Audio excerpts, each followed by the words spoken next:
Tantor Audio, a division of Recorded Books, presents The Real James Herriot, a memoir of my father, by Jim White, narrated by Liam Price. Prologue. 23rd February 1995 was a beautiful day in my part of North Yorkshire. From the top of Sutton Bank on the western edge of the North York Moors National Park, it was possible to see right across the Vale of York to the Yorkshire Dales, over 30 miles away. The sun shone brightly out of a cloudless winter sky, and I could clearly see the familiar bulk of Pen Hill, standing majestically over the entrance to Wensleydale. The fresh whiteness of its snow-dusted slopes in vivid contrast to the dark green dale below. It was a cold, crisp, perfect winter's day, one that normally would have had me longing to walk for mile after mile in the clean air. It was a day when I should have felt glad to be alive. The timeless magic of the Dales has always thrilled me, but on that brilliant February day, my mood was one of emptiness, as I knew that I would never again gaze across at those distant hills without a feeling of nostalgia and regret. On that day, a great friend had died. His name was James Alfred White, a father in whose company I had spent countless happy hours. A man I shall never forget. I was not alone in my sorrow. On that same day, others all over the world were also mourning the loss of a friend.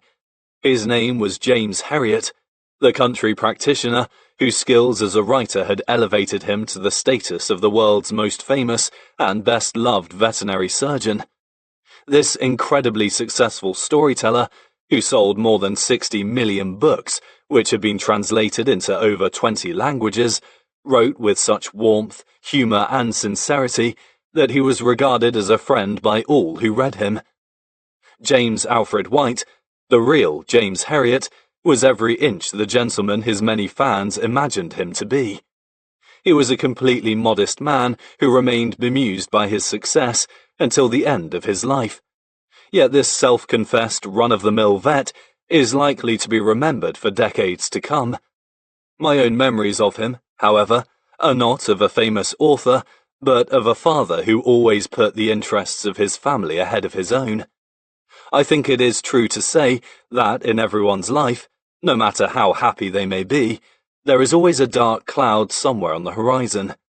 My own particular cloud had been my father's health, which had given the family cause for concern for a number of years. It had assumed threatening proportions in December 1991, when I learned that he had cancer, and the final blow fell when he died, just over 3 years later. On the 20th of October 1995, some 8 months after my father's death, I found myself seated in the front row of York Minster, surely one of the most beautiful cathedrals in the world. The occasion was the memorial service for James Herriot, to which over 2,300 people had come to pay their last respects to a man who had given pleasure to millions. Christopher Timothy, who played the part of James Herriot in the television series All Creatures Great and Small, was reading a passage from one of my father's best-selling books, and laughter was echoing around the ancient minster.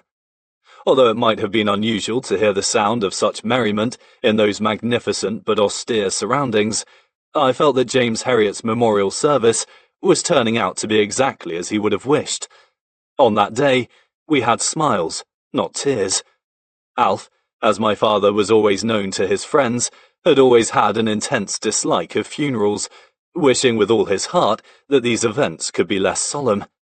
"Of course, people must be respectful in these situations," he once said, "but I feel very sorry for the family and friends on these sad occasions." I well remember the occasion of one funeral that he had really enjoyed. It happened many years ago when I was still at school, and was the funeral of a Mr. Bartholomew, a former associate of one of my father's great friends, Denton Pett, immortalised in the James Herriot books as Granville Bennett.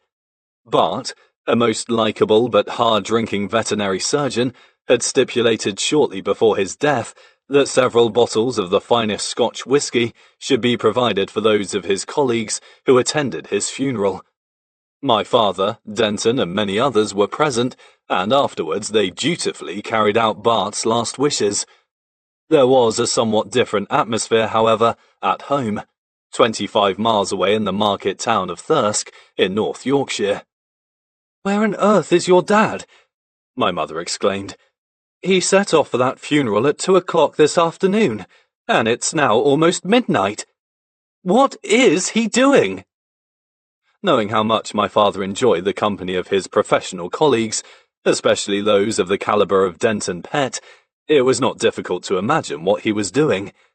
I never heard him return home, but he presented a delicate figure seated opposite me at the table the following morning. He chewed at his dry toast for a minute or two before he spoke. "You know, that funeral was not the morning of the passing of a meaningful and fulsome life," he said, a gleam of pleasure in his bloodshot eyes. "It was something else. It was a celebration." I feel sure my father would have approved of the celebration we were enjoying in York Minster that day, just as he had enjoyed Bart's final farewell all those years before.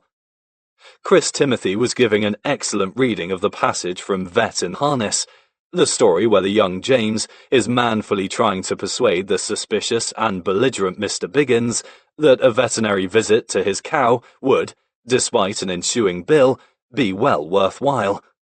It was as I was looking up at Chris and thinking how well the words sounded that I was struck by a stark realization.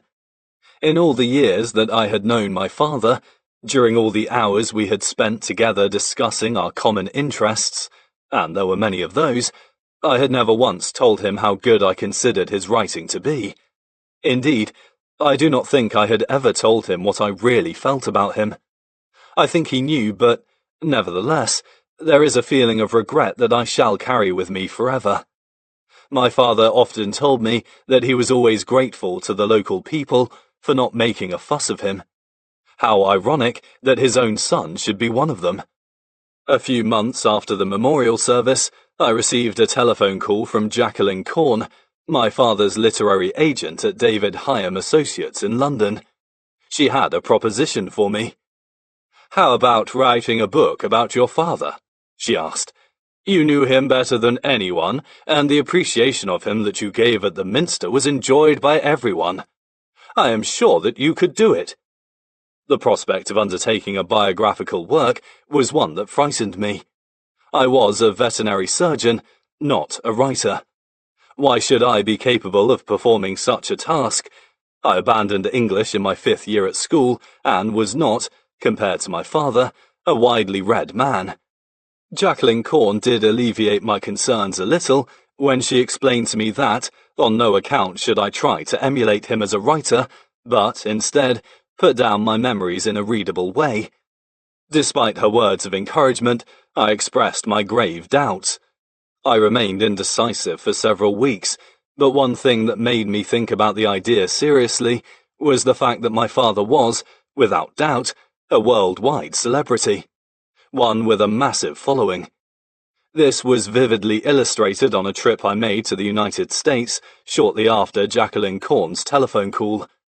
I had been invited to speak about James Herriot at a veterinary student convention in Stillwater, Oklahoma, during which time, as part of the trip, my wife Gillian and I were invited to take a few days' holiday in Winter Park, Colorado.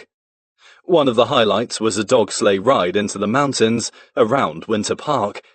We were gliding over the snow, with the little Siberian Huskies effortlessly pulling us along, when the team leader, a friendly man who went by the name of JD, opened the conversation. He had noticed that Jill was wearing an anorak with the words Oklahoma State Veterinary School as the logo. "You guys veterinarians?" he asked. "How do you know?" I replied. "It's on the anorak. You're from England, yeah?" "Yes, we are." "What part of England are you guys from?" "Yorkshire," I replied, thinking that, perhaps, he had never heard of the place. He hesitated before speaking again. "Say, maybe you knew that Doc Herriot, who wrote those books? He was from Yorkshire." The conversation was beginning to assume a familiar ring, one I had heard many times before. I said, "Yes, I knew him." "You knew him? You knew him well?" JD was impressed. "Yes," I continued. "I knew him pretty well, really." "Wow, what sort of a guy was he? He sure wrote terrific books. Did you get to speak to him?" "Yes, actually I did. I felt I was getting into deep water, and it was time to come clean. As a matter of fact, he was my dad." There was a pause while JD took this on board. He then whistled softly. "You don't say. Boy, wait till I tell my wife. I'm telling you, she is one real fan of your dad's." After the ride, Jill and I were introduced to the other dog team leaders, all of whom seemed to be well acquainted with my father's work. It was obvious that James Herriot's name and fame had thoroughly penetrated into this land of ice and snow, so far from my home in Yorkshire. I began to wonder whether there was anywhere in the United States that the name of James Herriot was not familiar. The rest of our stay served only to confirm the high esteem in which he was held in that country, with countless numbers of students at the Veterinary Convention telling me that reading his books had given them the inspiration to take up veterinary medicine for a career. By the time we returned to England, I had almost made up my mind to attempt my father's biography. 3 weeks later, unable to procrastinate any longer, I boarded the train for London to meet with Jacqueline Corn. We had been travelling south for only a short time, and I was staring out at the Yorkshire landscape, my mind wrestling with the impending decision, when the loudspeaker system came on. "Good morning, ladies and gentlemen. This is your conductor, Don Sinclair, speaking. You are travelling on the Newcastle to London King's Cross train, calling at—" Don Sinclair, the real name of my father's lifelong partner, better known to the millions of James Herriot fans as Siegfried Farnan, and the pivotal character running throughout his books. I am a skeptic by nature, but that extraordinary, almost supernatural episode swayed my decision to accept the challenge of writing the story of my father's life. It was as though something was telling me to go ahead. The research for this book has been an enjoyable and exciting, as well as an emotional undertaking, but I do not know whether my father would have shared my enthusiasm. He was a very modest and private man, one who insulated his personal life from the rest of the world, and I can only hope that he would have approved. Some months before his death, I was talking to him at his home in the small village of Thirlby, only 1.5 miles from my own. It was a great comfort to him in his twilight years to have his children living nearby. My sister Rosie actually lived next door to him, and the two of us were regular visitors to his house. Through our sharing of many interests with him, there was always plenty to talk about. On that particular day, the subject of a book about his life was raised. "I am not in favour of anyone writing my biography," he said. "Biographies, although I enjoy reading them myself, often do not tell the true story. Facts become distorted, with people close to the family being hurt in the process." "But I'm sure that many people would love to read the story of your life," I replied. "Your books have captured the imagination of millions. A biography would be a fitting memorial to your achievements." He moved uneasily in his chair.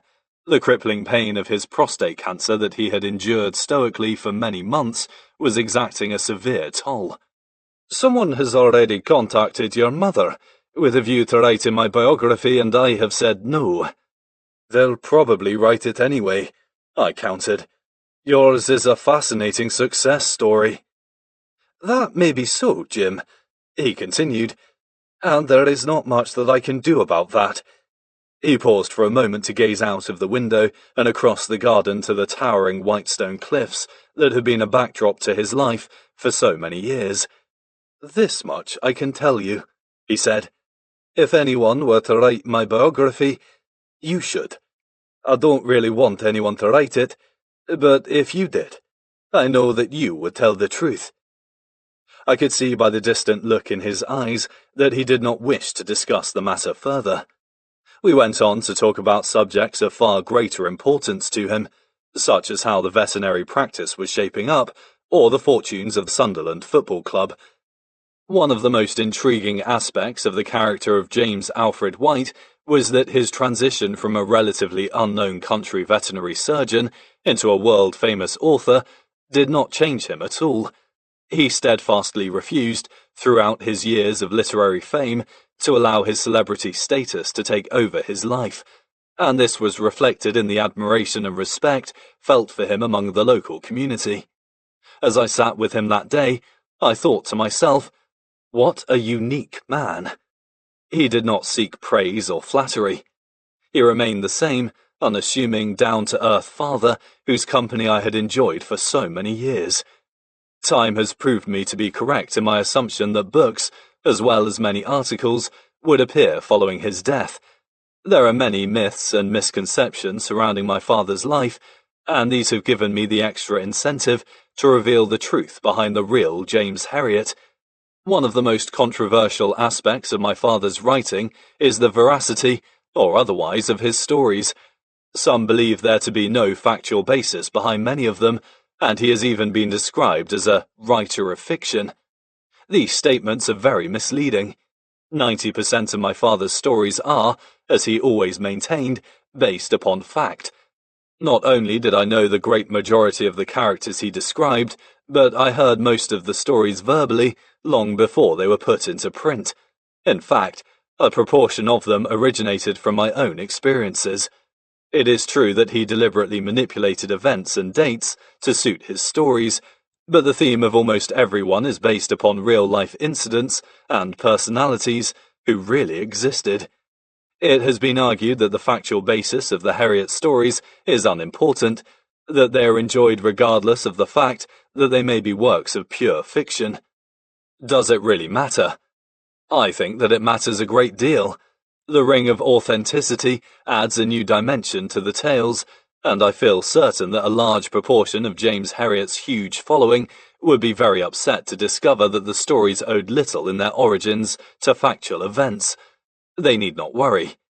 In conveying to the reader the truth about the real James Herriot, I consider myself to be the best qualified to do so.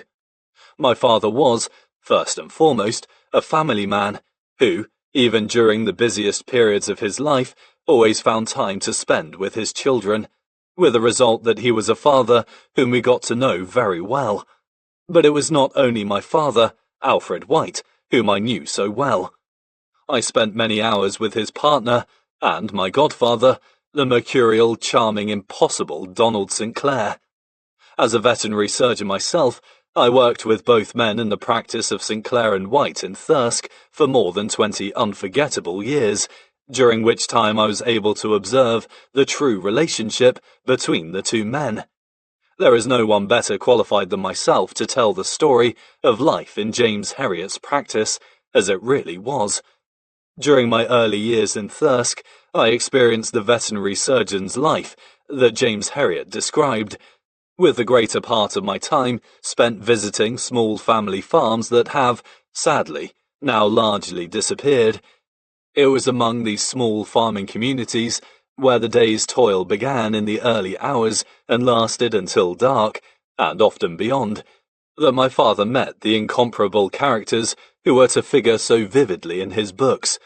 I had a taste of that life, not only as a veterinary surgeon, but many years earlier as a small but very proud assistant, riding around in my father's car as he drove from farm to farm.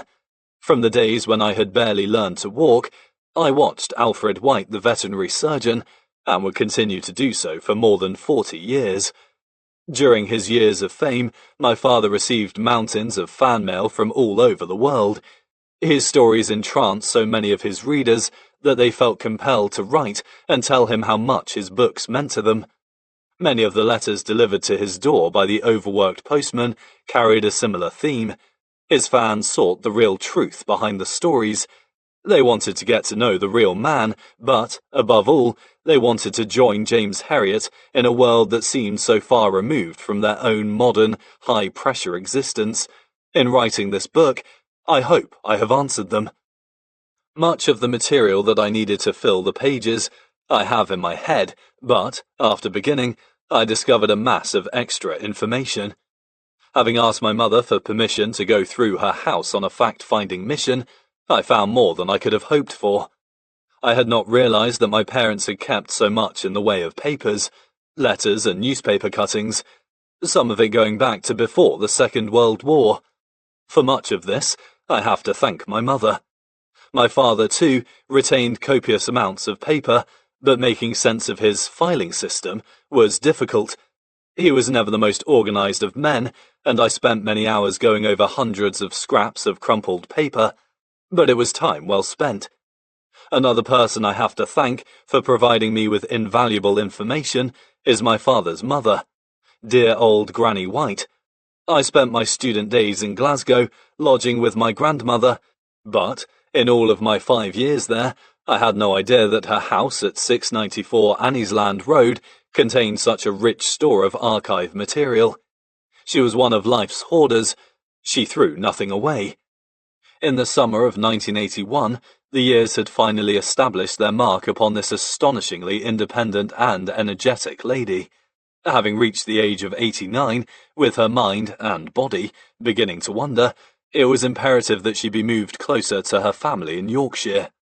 2 or 3 weeks following her move into a nursing home in Harrogate, I hired a van to travel to Glasgow and collect her belongings. There was a vast amount, including amongst it the contents of the glory hole.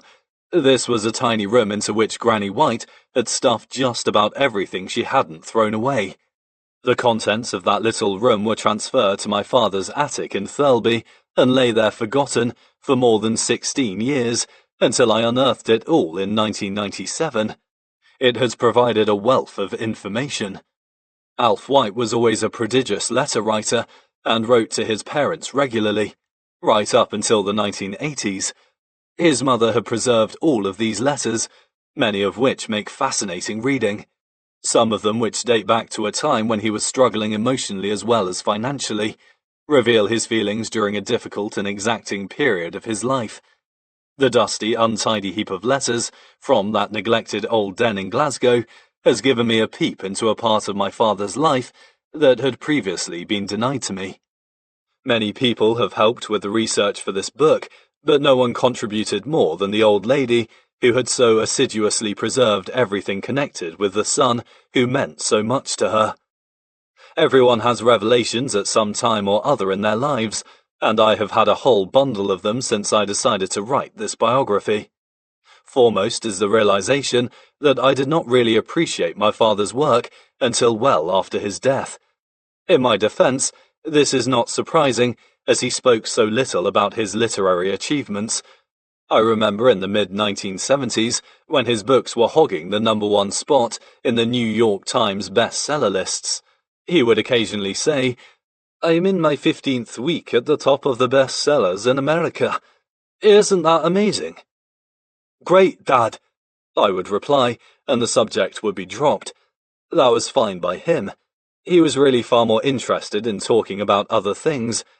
The local people, including the farming community, said very little about their local veterinary's fame, but that is not to say they were unaware of it.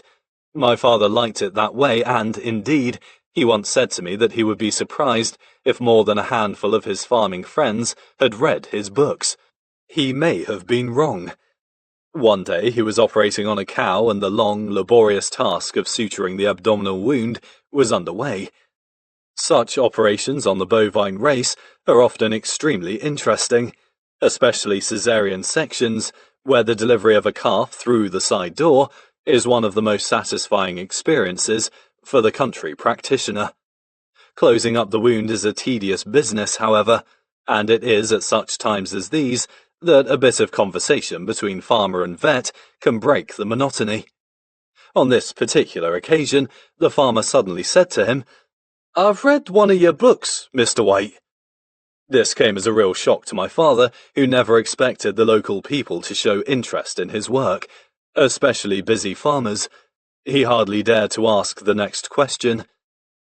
"What did you think of it? Did you enjoy it?" The farmer replied slowly, "Aye.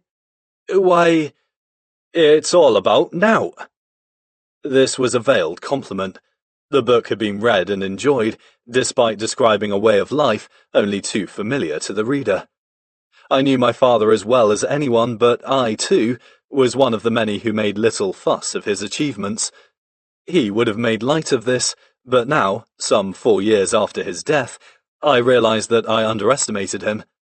His qualities as a friend, father, and professional colleague I have always appreciated. It was his qualities as an author that I did not. That is, until now. Although he and I were always the closest of friends, he was acutely aware of my shortcomings. Organisation was never one of my strong points. "You're just like me, Jim. You couldn't run a winkle stool," was a cry I heard only too often, and it was with such encouraging thoughts that I embarked upon this biography. I have, however, done something right. I decided at the outset to reread all my father's books and, in so doing, I have at last realized what a great storyteller he was. Others, of course, all over the world, saw his qualities as a writer very quickly, but I still think that it is easy to underestimate James Herriot. He had such a pleasant, readable style that one could be forgiven for thinking that anyone could emulate it. How many times have I heard people say, "Oh, I could write a book, I just haven't the time." Easily said, not so easily done. My father, contrary to popular opinion, did not find it easy in his early days of, as he put it, having a go at the writing game. Whilst he obviously had an abundance of natural talent, the final polished work that he gave to the world was the result of years of practicing, rewriting and reading. Like the majority of authors, he had to suffer many disappointments and rejections along the way. But these made him all the more determined to succeed. Everything he achieved in life was earned the hard way, and his success in the literary field was no exception. When I reread his books, I set out with the idea of analysing them, of trying to pick up some tips from the master, but I always ended up in the same state, the book on the floor and my head back, crying with laughter. I know he would have approved. To have his writing subjected to detailed appraisal was never his wish. He wanted it, quite simply, to be enjoyed. That period of rereading James Herriot's books has been one of the most revealing and enjoyable times of my life. The veterinary profession has undergone enormous change since the days when my father qualified from Glasgow Veterinary College in 1939, with great strides having been made in the ongoing quest to conquer animal diseases. Many of the old ailments that my father wrote about have largely been brought under control, but others rise up to take their place, presenting continually fresh challenges for the profession. The practice in Thirsk has changed out of all recognition since James Herriot's heyday. A period of his life he described, many times, as harder, but more fun.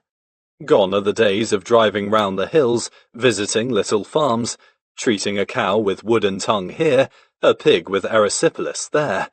As the number of farm visits declined and the small animal work increased, so the practice has now become about 50% pet-orientated. Thanks largely to my father, however, a window on the veterinary profession of the past has been kept open. Many young people who watch the highly popular television series, All Creatures Great and Small, based on the Herriot books, were eager to take up veterinary medicine as a career, but they soon discovered a very different picture from the one displayed on the screen. The world of James Herriot is history. An American reader wrote to my father's publisher in 1973 in appreciation of his work. Herriot seems to possess the quality of being the universal observer with whom the reader can readily empathize. He is one of those individuals who is a natural audience to the quirks and vagaries of the human species. My father was, indeed, a great observer of human nature, but now it is his turn to be put under the spotlight. Throughout his literary career, James Herriot had millions of fans, and countless numbers wrote to him. One of his biggest fans is now about to write about him, not just as an author, but as a colleague, friend, and father. While other veterinary surgeons look to the future, I am travelling back into the past, but maybe, As my father would have said, I will have more fun. I will carry the regret to the end of my days that I never told him what I really thought about him. But at least there is one thing I can do. I can tell everyone else. Chapter 1. Jim Murray, a Scottish cowman working in North Yorkshire, presented a small, wiry bundle of displeasure as he stood, his jaw set like a vice, staring into my face. His sharp little eyes were about an inch from my own. I was still in my early years in Thirsk as a fully qualified veterinary surgeon, and thought I had performed a good professional job in delivering a fine calf out of a pedigree beef shorthorn cow, but I could sense that he did not share my feelings of satisfaction. "Ye young vets are all the same," he growled, "always leaving the soap in the water." Having been so engrossed in my task, I had completely forgotten about the nice, clean bar of soap that the cowman had provided for me. I had left it simmering gently in the bucket of scalding hot water. Jim was now fingering a small, green, glutinous ball that had previously been his soap. "Your father never does this," he barked. "He never wastes anything. A good Scotsman never wastes anything." This was not the first time I had been unfavourably compared to my father, but I had an ace up my sleeve. "I'm sorry about this, Jim," I replied. "It won't happen again. But I must tell you that you're wrong about my dad. He's not a Scotsman. He's an Englishman." "Away with you," was the sharp reply as the little figure stumped indignantly out of the cowshed. Another successful visit from J.A. White Jr. had drawn to a close. Jim Murray was not alone in his belief that Alf White was a Scotsman, as he never lost the soft Glaswegian accent he developed over his 23 years in that great Scottish city. Long after he had become James Herriot, newspaper articles still often refer to him as the Scottish vet who adopted Yorkshire as his home. Indeed, he is described on the inside jacket of his third book, Let Sleeping Vets Lie, as being born in Glasgow and practicing all his life in Yorkshire. He was not a Scotsman, nor did he spend his entire life as a practicing veterinary surgeon in Yorkshire. He was an Englishman born of English parents in an English town. James Alfred White was born on the 3rd of October 1916 in the industrial northeastern town of Sunderland. He did not remain there long. Aged just 3 weeks, he was moved to Glasgow, where he was to spend the formative years of his life. Although he left his birthplace as such a tiny creature, he retained close connections with Sunderland, and visited it regularly throughout the years when he lived in Glasgow. Although Alf was an only child, he was, in effect, part of a very large family. Both his parents came from large families, so he inherited a host of uncles, aunts, and cousins, and he kept in close touch with them throughout his life. Alf White was born at 111 Brandling Street, a modest terraced house in the Roker area of Sunderland. The name of the house was Fashoda, and it was owned by Robert Bell, his maternal grandfather, who was a printer by trade. His parents, James Henry White and Hannah Bell, had married on the 17th July 1915 in the primitive Methodist chapel in Williamson Terrace, Sunderland, where his father had been the organist. Following the wedding, they had moved to Glasgow to live, but Hannah White returned to the family home in Sunderland 15 months later, especially to have her baby. Alf's father, Jim White, was by trade a shipplater, like his father before him. The major sources of employment in Sunderland were shipbuilding, coal mining, and steelworking, and in those early years of the century, the Sunderland shipyards were booming. The onset of World War I ensured that there was plenty of work, with 1/3 of the adult male population employed in the shipbuilding industry. Despite holding down a steady job in the Sunderland shipyards, Alf's father had left his hometown for alternative employment in Glasgow in November 1914, 8 months before he was married. This seems surprising, but there were good reasons for his doing so. He enjoyed his work in the shipyards, but, unlike the majority of his workmates, Jim White was more than just a shipplater. He was also an accomplished musician, one of the qualities that appealed to his future wife during their courtship in the years before the war.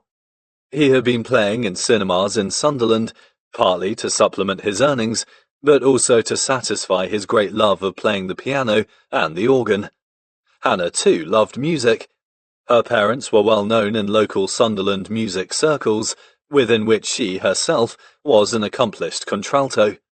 She sang at many minor concerts, but she longed to improve herself, and Sunderland, despite its many good qualities, was not really the cultural centre of the North. Where else in Britain could she go that would ensure that her husband could carry on earning his living in the shipyards, and where both of them could further their musical aspirations? Glasgow fitted the bill perfectly. Hannah always wanted to better herself, and her determination to move in cultured circles resulted in her acquiring the title of Duchess from her more down-to-earth relatives. However, behind the rather superior front she displayed to the world, there were fine qualities. She was a dedicated wife and mother, and this determination to achieve the best for her family would, in the years to come, contribute substantially to the future success of her son. In 1914, therefore, this forceful young lady sent her future husband off to the big, vibrant city that teemed with cinemas, theatres and concert halls, one that reverberated not only with the clatter of shipyards and steel, but with the sound of music. There, Jim White was able to find work among the cinemas and theatres, as well as in the great shipyards on the River Clyde. In a photograph of Jim and Hannah's wedding in 1915, the large families of the Whites and Bells are there for all to see. The quality of the photograph, in which many of Alf's favourite uncles and aunts feature, is still very good, despite being taken over 80 years ago. In the back row of the wedding group are two young men, Matt and Bob White, both of them brothers of Jim. They were two uncles with whom Alf would spend a great deal of time in his youth. Matthew White was barely 13 years older than Alf, who regarded him more as a brother than an uncle. He was an open-faced, jolly man with a mischievous smile, a natural practical joker who spent a large proportion of his life laughing.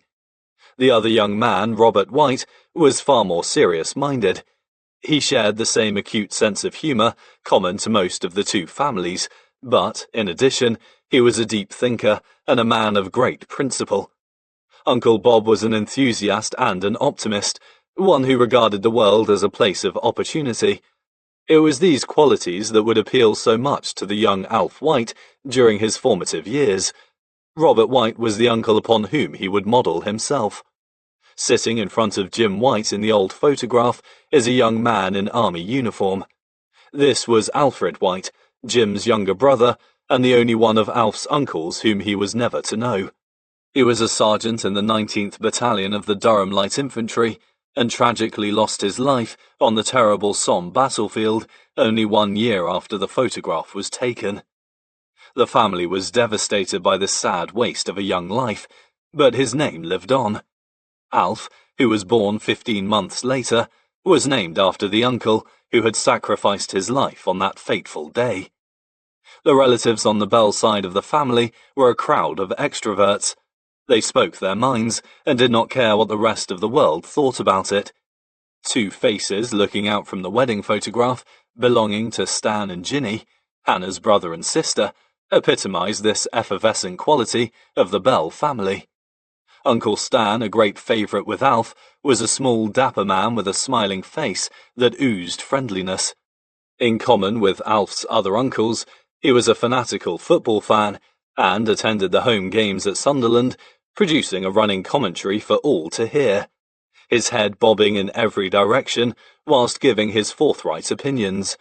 What proportion of the game he actually saw was open to question. Jim White, or Pop as he was always called by Alf and the rest of the family, was just the opposite. He was no less a devoted follower of the fortunes of the club, but apart from perhaps a satisfied smile or an agonized spasm of the facial muscles, he betrayed little emotion. On later visits to Glasgow, Alf always derived a great deal of amusement from watching his father. A quiet, reserved and very gentlemanly man attempt to merge into obscurity when in the company of his high-spirited relatives. Pop never forgot a visit to Ibrox Stadium in Glasgow, where Stan, despite being surrounded by glowering Glasgow Rangers fans, vociferously delivered his forthright opinion of their team, describing the players as duck eggs. This was a common old Sunderland expression, and one did not need to be a native of the north-east of England to appreciate its finer meaning. Pop was thankful to leave the stadium alive. Stan was not the only belle to send Pop scuttling for cover. He endured many embarrassing situations while in the company of his sister-in-law Ginny, who would loudly voice her opinion in public places, often instigating an equally noisy response. Ginny was quite happy with this. She quite enjoyed a scene, but she rarely received the support of her brother-in-law. Pop learned one thing quickly following his association with the Bell family: the art of effecting a swift and silent disappearance. Late in the October of 1916, at the age of barely 3 weeks, baby Alfred White left Sunderland to take up residence in Scotland's largest city, one that would be his home for the first 23 years of his life. His happy and fulfilling childhood days, spent amongst the outgoing and friendly people of this big, noisy city, resulted in Alf White forever regarding himself as a Glaswegian at heart. His feeling for the city is displayed in the dedication that is at the beginning of his 4th book, Vet in Harness. It reads simply, "With love to my mother in dear old Glasgow town." He was not alone in his great affection for this charismatic city. Many Glaswegians reminisce about their origins with great pride, despite the city having, over the years, developed something of an unenviable reputation. Between the wars, many of the big cities of Britain had a poor image, but Glasgow's was the worst of all. Later on, Alf used to observe, with ill-concealed anger, television programs portraying it as a sordid mass of filthy slums inhabited by gangs that would slit your throat first and ask questions later. "No one bothers to speak of Glasgow's finer qualities," he would exclaim. "There is no mention of the warm and friendly people, nor of the splendid buildings, parks and art galleries. And what about the wonderful country all around that can be reached so easily?" Glasgow used to be described as a dirty picture in a beautiful frame. Many parts, admittedly, were not particularly edifying, but where else in Britain was there a massive city with such magnificent scenery so close at hand? The residents of Glasgow are fortunate indeed to have such a beautiful playground on their doorstep, and this was not lost on the young Alfred White. When he was older, he would escape the bustle and grime of the city whenever he could to head out for the hills and glens that were so accessible. Those happy hours he spent in Glasgow's beautiful frame were to instill in him that great appreciation of the wild and unspoilt landscapes about which he would write with such feeling so many years later. One of the most dominant features of the architecture of Glasgow are the tenements. These gaunt, multi-storey buildings stand over the city streets like giant sentinels and have been the epitome of Glasgow's appearance since well into the last century, when huge numbers of immigrants flooded into the city to find work. Glasgow, known at the time as the second city of the empire, was a booming city, and the tenements provided the answer to the housing problem. They were, in effect, one of the earliest examples in Britain of the high-rise blocks of flats. Yorkshire is a suburb of Glasgow, on the east bank of the River Clyde, and it was here, in a ground-floor flat of a tenement in Yorkshire Road, later renamed Dumbarton Road, that the White family had their first of 3 homes in the city. The tenement buildings of Glasgow have a terrible reputation of being the embodiment of all that is to do with poverty and squalor. In fact, they varied widely in their degrees of respectability. The black tenements of the Gorbals, on the other side of the River Clyde, were undeniably some of the most depressing buildings imaginable, both outside and in. There was a central passageway, the Close, through which access was gained to the dingy flats on either side, with dark, forbidding stairways snaking up to the higher levels of the building. These tenements were often damp, dirty, and appallingly overcrowded. Many families in the slum areas of Glasgow like the Gaubles or Cowcaddens on the other side of the city, lived squashed together in 1 or 2 rooms. Toilet provision was rudimentary, with up to 20 or 30 people sharing one privy, which, commonly, was not even within the building. Poverty and disease were rife. Many children developed rickets through malnutrition, and I can remember a young woman who worked for my grandmother having the bowed legs that betrayed a childhood of deprivation and hardship. No wonder the people living in these awful conditions would often turn to violence and drink to seek some escape from their squalid existence. However, other tenements, such as the one in which Alf was to spend his earliest years, were in a different category altogether. Although not very prepossessing from the outside, they were perfectly respectable within. To walk inside one was often a revelation. The uninspiring, sometimes grim exterior belied a pleasant, roomy interior, with high sculptured ceilings in the living rooms and ample space everywhere.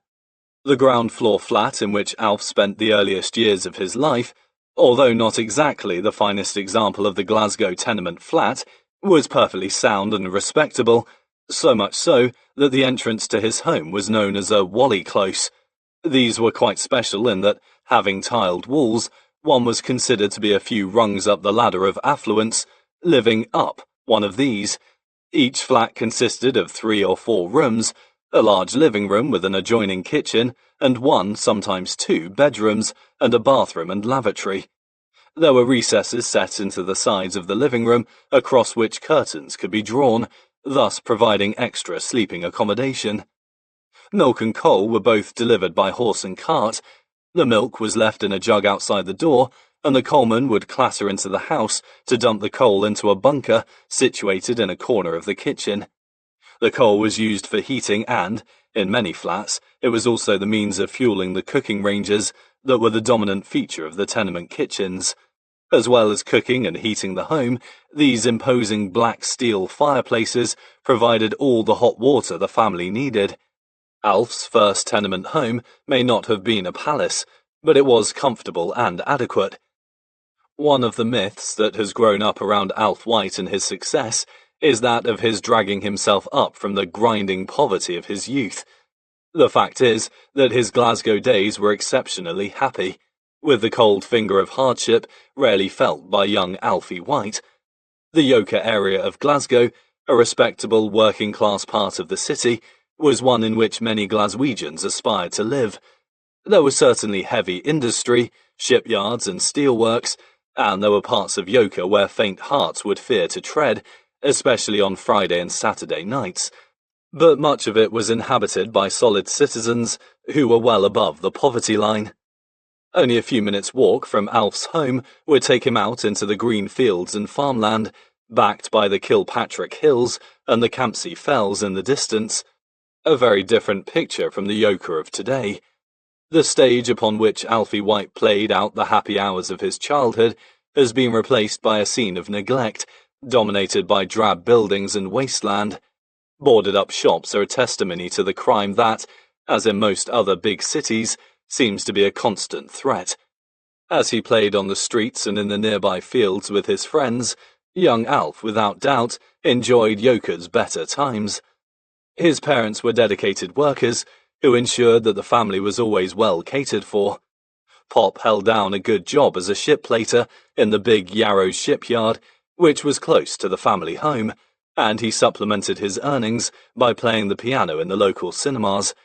He was the leader of an orchestra which provided the soundtracks for silent films, as well as music for the intervals between the shows.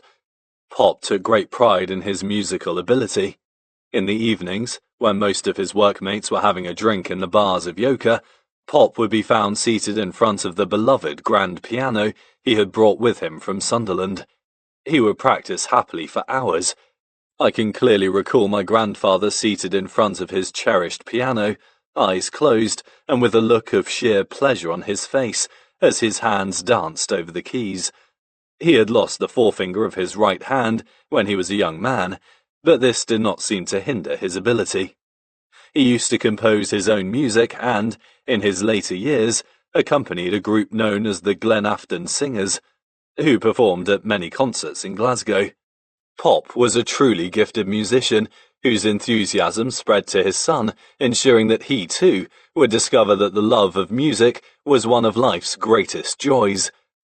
Hannah White was as musical as Pop. She and her husband were members of the Glasgow Society of Musicians, performing regularly at concerts in the city.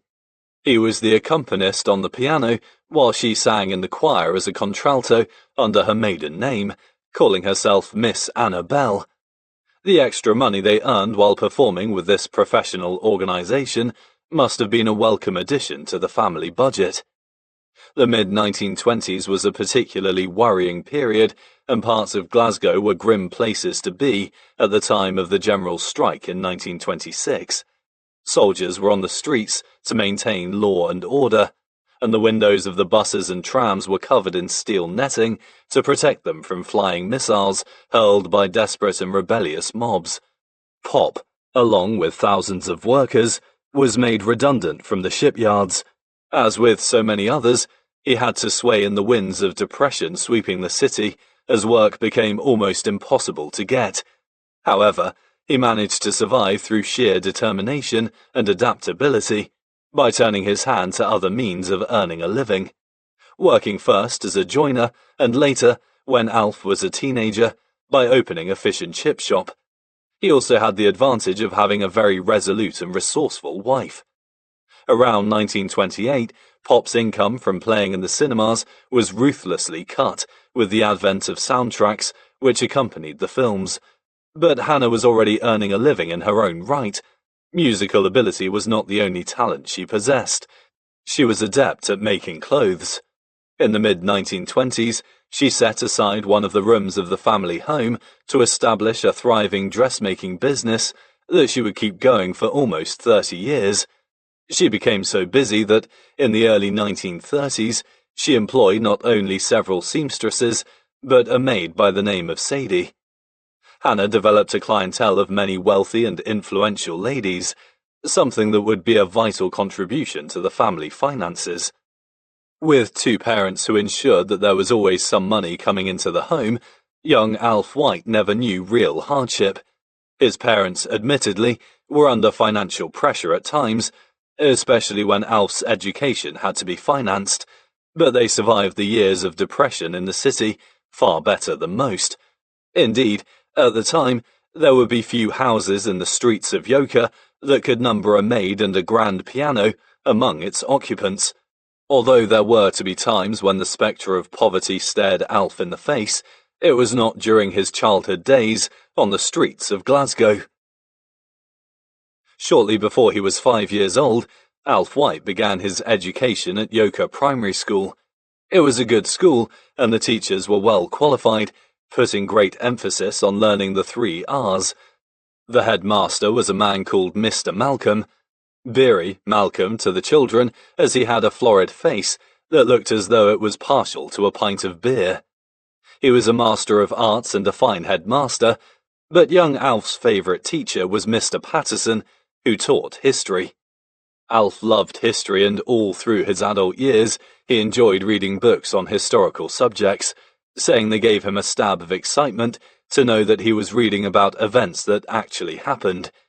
Mr. Patterson was the man who stimulated this interest through his sparkling and enthusiastic teaching methods. When describing battles, he charged up and down the rows of children, waving a huge cane and spearing his imaginary foes. Robert the Bruce cutting the English to pieces at the Battle of Bannockburn was brought vividly to life, and the laughing children loved every minute of it. Little did the young lad realize that one day many years later, he too would bring the past alive with his account of the veterinary profession as it used to be. He was to be every bit as graphic with the pen as had been his animated teacher with his cane, leaping around the classroom all those years ago in Yorkshire. Alf excelled at English, but arithmetic was a subject he could never fathom, and he would stare vacantly at his classmate, Willie Crawford, who could come up with the answer to a problem within seconds. Fortunately, it was not a subject that was essential to his further education, and was one that would forever remain a deep, insoluble mystery. Yorkshire School gave Alf White an excellent start to his education, and he took away many happy memories after leaving. The greatest legacy bestowed upon Alf by his first school, however, was the meeting there of a boy who was to become his lifelong friend. Alex Taylor lived a short distance away in Kelso Street, and the two boys struck up a friendship that was to last more than 70 years. Alf would have many good friendships in the course of his life, but none would stand the test of time more steadfastly than that with Alex Taylor. One amazing character remained forever engraved on Alf's memories of his days at Yorkshire School, a redoubtable individual by the name of Pimple Wilson. This boy made a name for himself by declaring his intention to leap out of a second-story tenement window with the sole assistance of an old umbrella. This caused immense excitement among the children, and the forthcoming event was awaited with eager anticipation.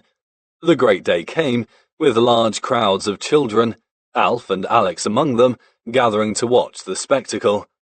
They were not to be disappointed.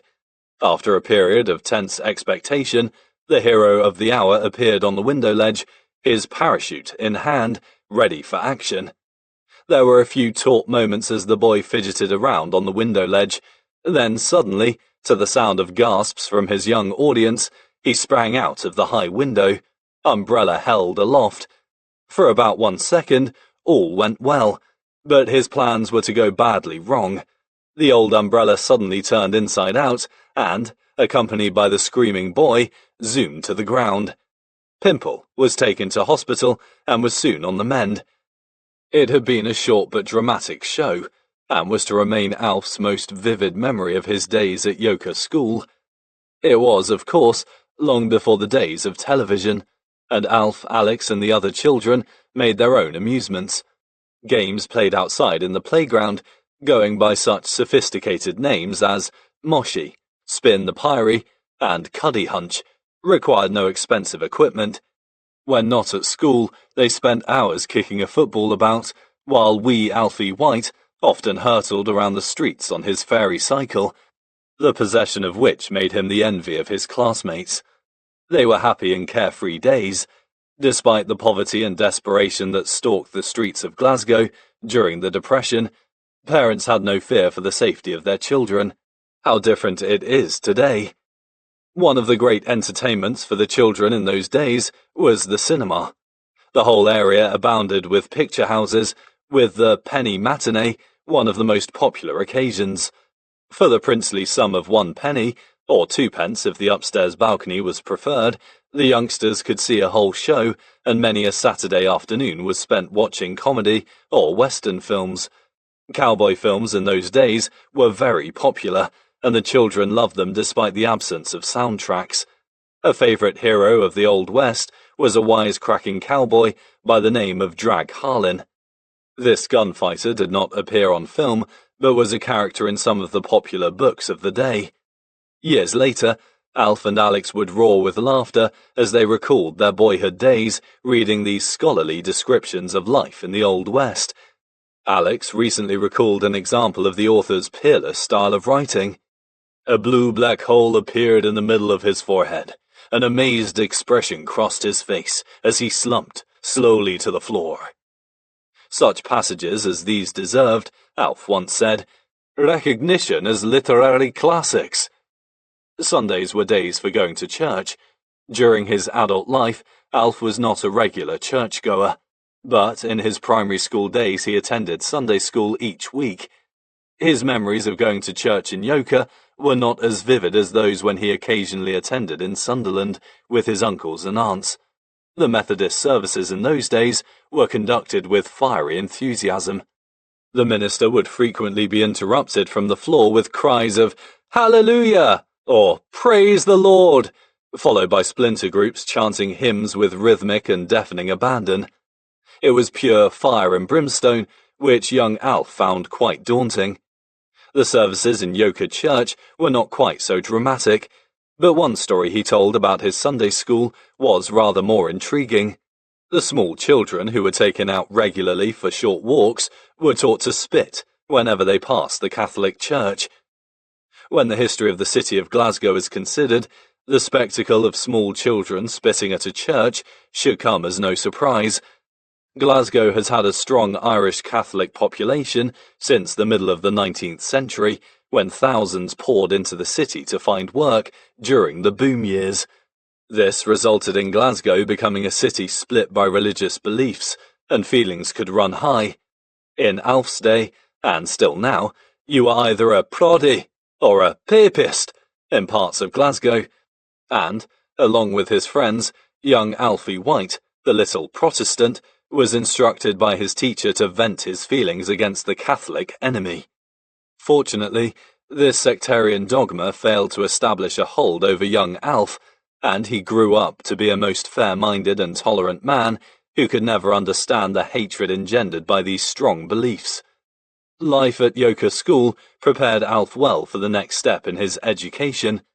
Most of his schoolmates went on to government-maintained secondary schools, including Alex Taylor, who went to Victoria Drive School, but Alf's mother had other ideas. She wanted the very best for her son, and decreed that he would go to one of the foremost fee-paying schools in Glasgow.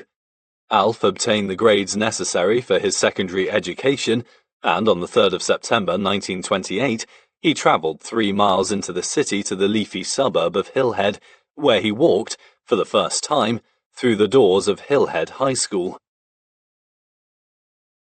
Chapter 2. At the time of Alf's admission, Hillhead High School had an excellent reputation, and there was strong competition for places.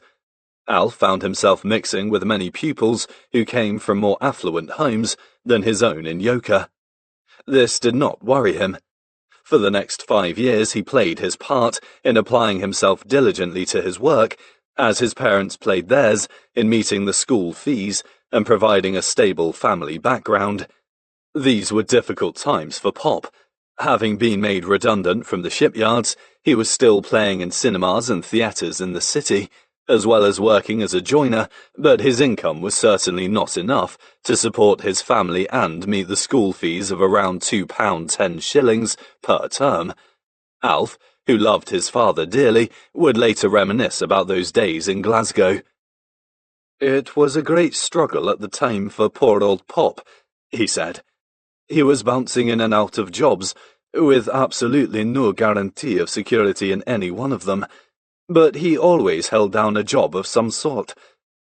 Although Pop was rarely out of work, it was Hannah, through her thriving dressmaking business, complemented by giving some piano and singing lessons, who was largely responsible for keeping the family finances afloat. Alf White was never to forget the support he received from his parents throughout his 11 years of education in Glasgow. The building in Cecil Street in which he began his secondary education was a solid but dour 4-storey building within which was a maze of small, overcrowded classrooms. The problems presented by this lack of space in a school with more than 600 pupils resulted in its moving in September 1931 to another building a short distance away in Oakfield Avenue. Here, Alf spent the final 2 years of his time at Hillhead. In the summer of 1997, I visited my father's old school. No longer a fee-paying school, it is now run by the Education Department of Glasgow City Council, but this austere red brick building has hardly changed in appearance from Alf's days there. Inside, the classrooms are still arranged exactly as they were. Alongside the once icy corridors he strode as a boy. The present headmaster, Ken Cunningham, told me that the school was very aware of its connection with James Herriot, but although he enjoyed his time there, Alf rarely referred to his days at Hillhead. Perhaps those days of intense study, combined with iron discipline, did not leave such lasting memories as other more flamboyant periods of his life. It was during his years at Hillhead, however, that the young Alf White was to develop qualities he would carry with him throughout his life. Diligence and ambition, together with a love of literature, sport and music. Above all, he acquired attributes that would be the hallmark of the father I knew. A keen interest in a wide variety of subjects, enthusiasm for everything he did, and a great appreciation of any good fortune that would come his way. He always assured us that he was a poor pupil, but his school reports tell a different story. His final leaving report is marked excellent for progress, diligence and conduct. His 3 best subjects were English, French and Latin, with the dreaded maths trailing far behind. He was well taught. Hill Head, under the headmaster Frank Beaumont, had a reputation for academic excellence backed up by strong discipline. Corporal punishment, so frowned upon today, was a very effective means of maintaining law and order. The school motto was Je maintiendrai, I will maintain. The trusted ally of the teachers in upholding discipline was the belt, and Alf was on the receiving end of it many times. This is one part of his life at school that Alf remembered well. One of his teachers, Big Bill Barkley, one whom he remembered better than any, commanded great respect through his physical presence as well as his teaching ability. He did not need to use the belt too often, but when he did, it was an occasion to be remembered. Some of the teachers would use the belt without hesitation, the slightest misdemeanor being punished with up to 6 lashes across the hands and wrists. 3 thongs at the end of the thick leather strap ensured that there was a thorough distribution of pain. Alf received a nasty surprise one day when Mr. Filshy, his maths master, expressed displeasure at his pupil's performance. Alf had achieved the remarkable total of 5% in a trigonometry exam and was about to be punished. He recalled this painful incident in his contribution to the Hillhead High School Centenary Year magazine in 1985. "Wait," said Mr. Filshy ominously. "I have always thought that you were just an amiable idiot, and have treated you accordingly. But now that I see you have come out top of the class in your English paper, I can only conclude that you have not been trying for me. Hold out your hands." Although doing nothing to improve Alf's maths, this painful means of maintaining control worked, and there was a record of excellent discipline within the school. It was this, perhaps, that stimulated the young Alf White to keep, for the first time, a diary. One of the most intriguing aspects of James Herriot's writing was his ability to reproduce incidents that occurred many years before. His attention to detail is so authentic that one would be forgiven for thinking that they happened only yesterday. Many people, when discussing his work, assumed that he meticulously kept diaries to which he referred when he began writing in earnest. Alf often stated, in his many interviews with the media, that he did not keep a diary and that he could remember the old days clearly, right down to the smallest detail. Despite these assertions, he was widely disbelieved, but in fact, Alfred White was not quite the organized and methodical man that many believed him to be. Apart from 2 brief periods in his life, he did not keep a diary, but he was a great observer, especially of anything that interested him, and had an excellent photographic memory. The fascinating vagaries of human nature and the humorous incidents that unfolded before his eyes remained firmly in his mind. This, combined with his gift as a writer, provided a recipe for success.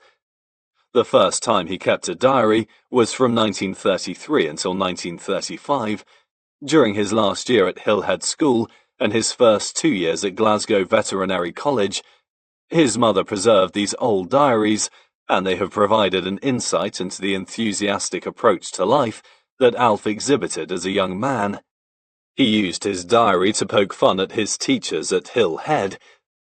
"Miss Chester's, Sophie, endeavours to pump French into us. Chester's is frank and almost boyish, and I like her very well. Twice a week we get Mr. Tarzan Brooks for elocution. This bird, though probably well-meaning, is nothing but a funniosity." And he wrote about his Latin master. "Bucky was in a terrible mood today, roaring and bellowing at us like a rogue elephant. Today I was amazed to see the length to which his eyes could boggle without falling out." As is hinted by these humorous swipes at his teachers, he enjoyed his time at Hill Head. He loved English and Latin, reading widely around both subjects in his spare time at home. He read ancient writers such as Cicero and Ovid, saying later that so well versed was he in Latin that he reckoned he could carry on a conversation with an ancient Roman. Alf's English, too, benefited from the hours of reading that he put in, and the great enthusiasm he showed for his subjects meant that his school studies were a pleasure. I always knew that my father was a well-read man. Our home in Thirsk was always bulging with books, and almost all of them had been read. His love of reading stemmed from his school days during which, whenever he had a spare hour or two, he had a book in his hand. He did not just enjoy reading adventure stories, he devoured the classics avidly. By the age of 15, he had read the entire works of Charles Dickens, and his diaries substantiate this. Throughout, there are references to Dickens, Scott, Pepys, and, on a more lyrical note, Shakespeare and Milton. Got Dickens' Tale of Two Cities out of the library, as we have to read it for school. That suits me down to the ground, as I am a great admirer of Dickens. Dickens gets another mention. Dad is smoking Kenzitas. They give coupons and are sent away for a catalogue. Included is the works of Dickens in 16 superb volumes for 10 shillings. I'm going to get them.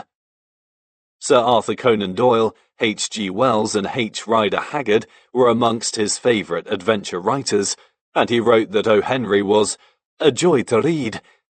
The Kenzitas coupons came in very useful, as well as the complete works of Dickens. Volumes of O. Henry and Shakespeare were obtained with their assistance.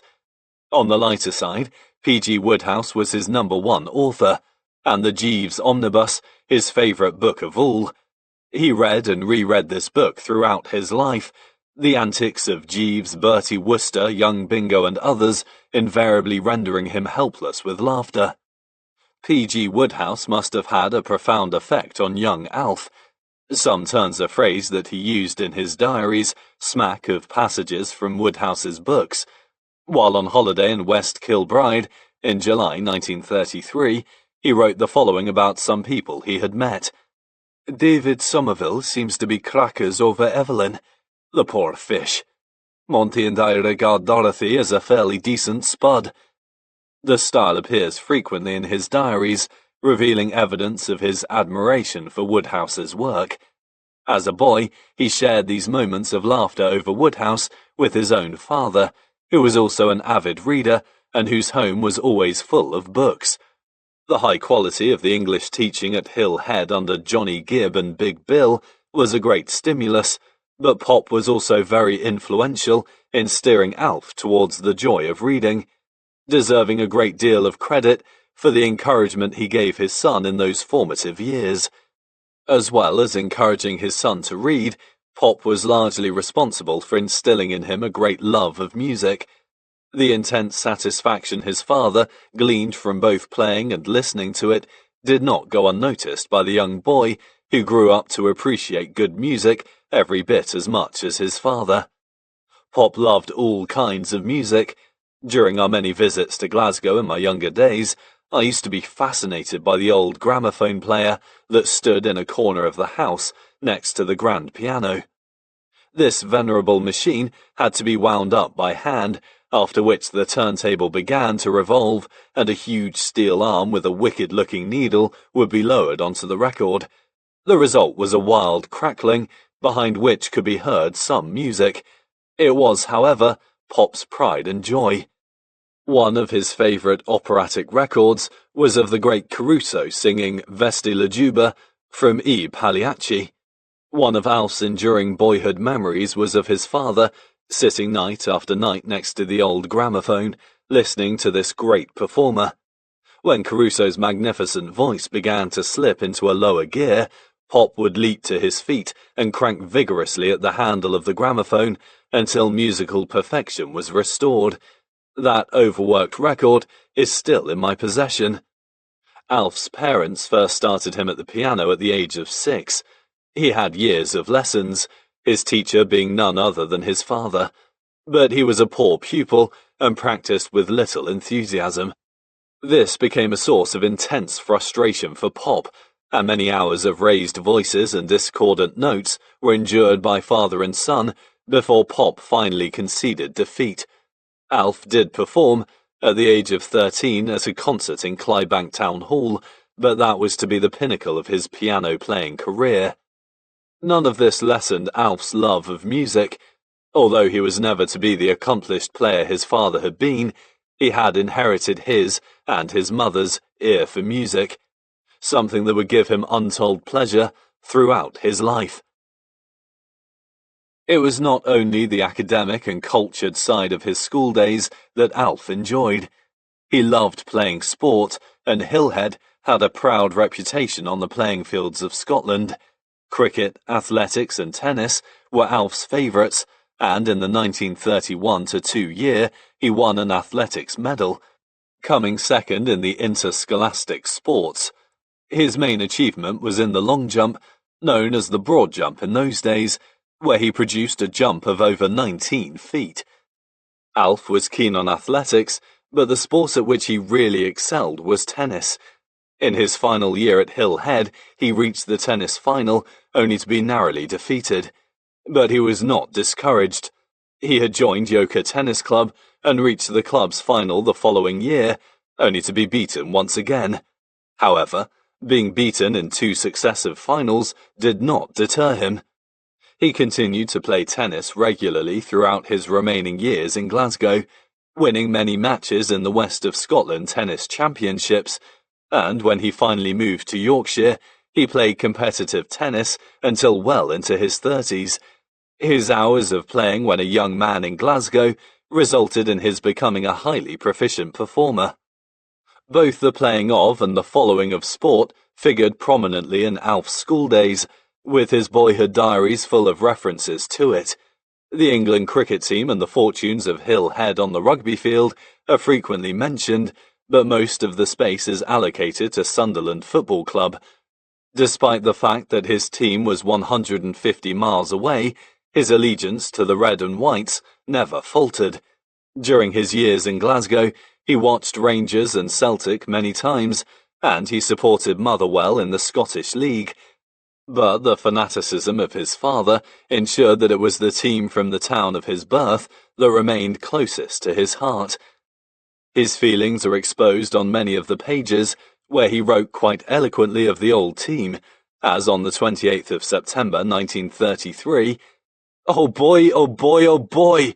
What a day! Why weren't these spaces made bigger? Sunderland have defeated Aston Villa by 3 goals to nothing at Villa Park. Sunderland have never won the cup, despite their magnificent league performances. But is this their year? You bet it is." Much as I am tempted to wax poetic about this great event, I am afraid that, in accordance with the requirements of this volume, I must recount my own doings.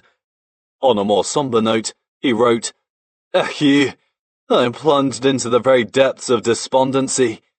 Life, to me, is dark and gloomy, and the future looms up forbidding and hopeless. Sunderland have been defeated by Derby County at Roker Park."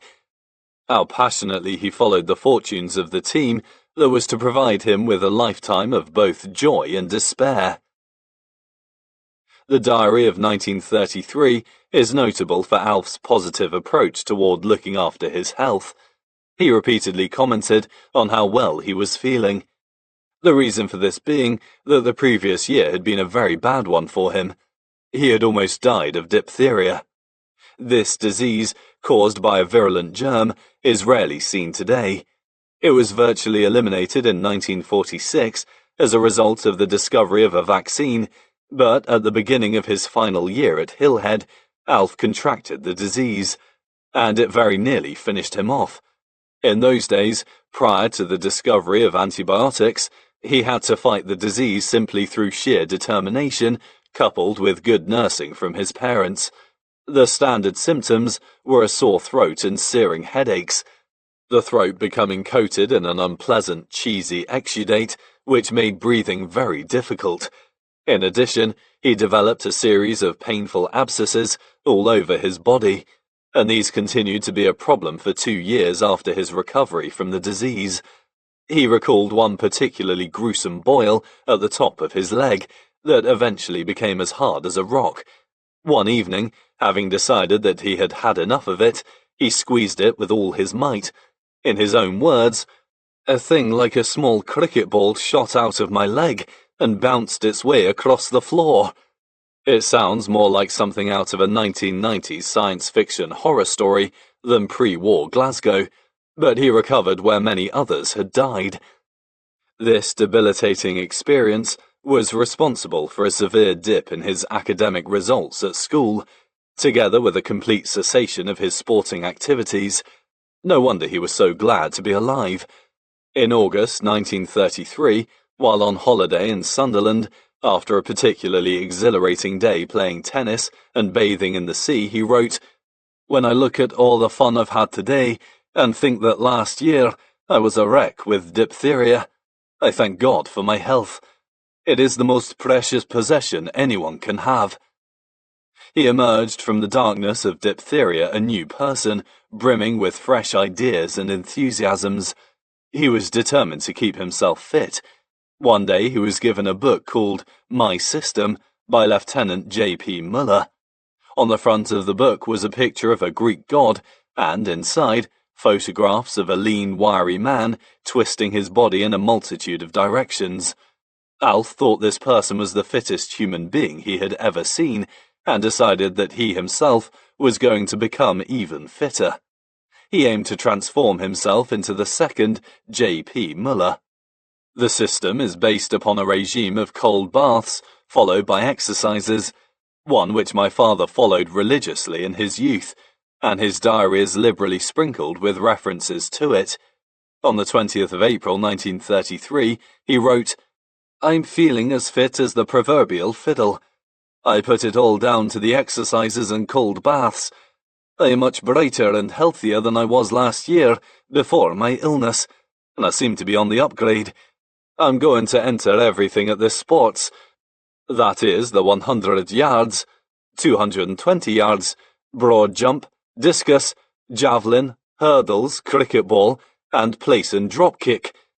He had certainly set himself an optimistic target, his idea being to run off with medals in each one of them.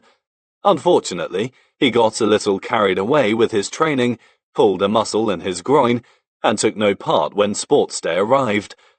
So keen was he on My System that he bought me a copy and, during my years in Glasgow as a student, I followed in his footsteps in trying to emulate the indomitable Mr. Muller.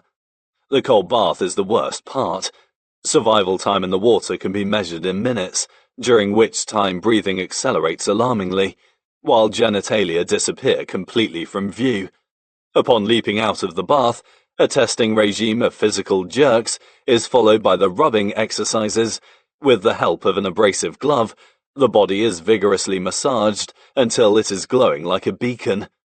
Loud shouting helps towards the overall feeling of well-being.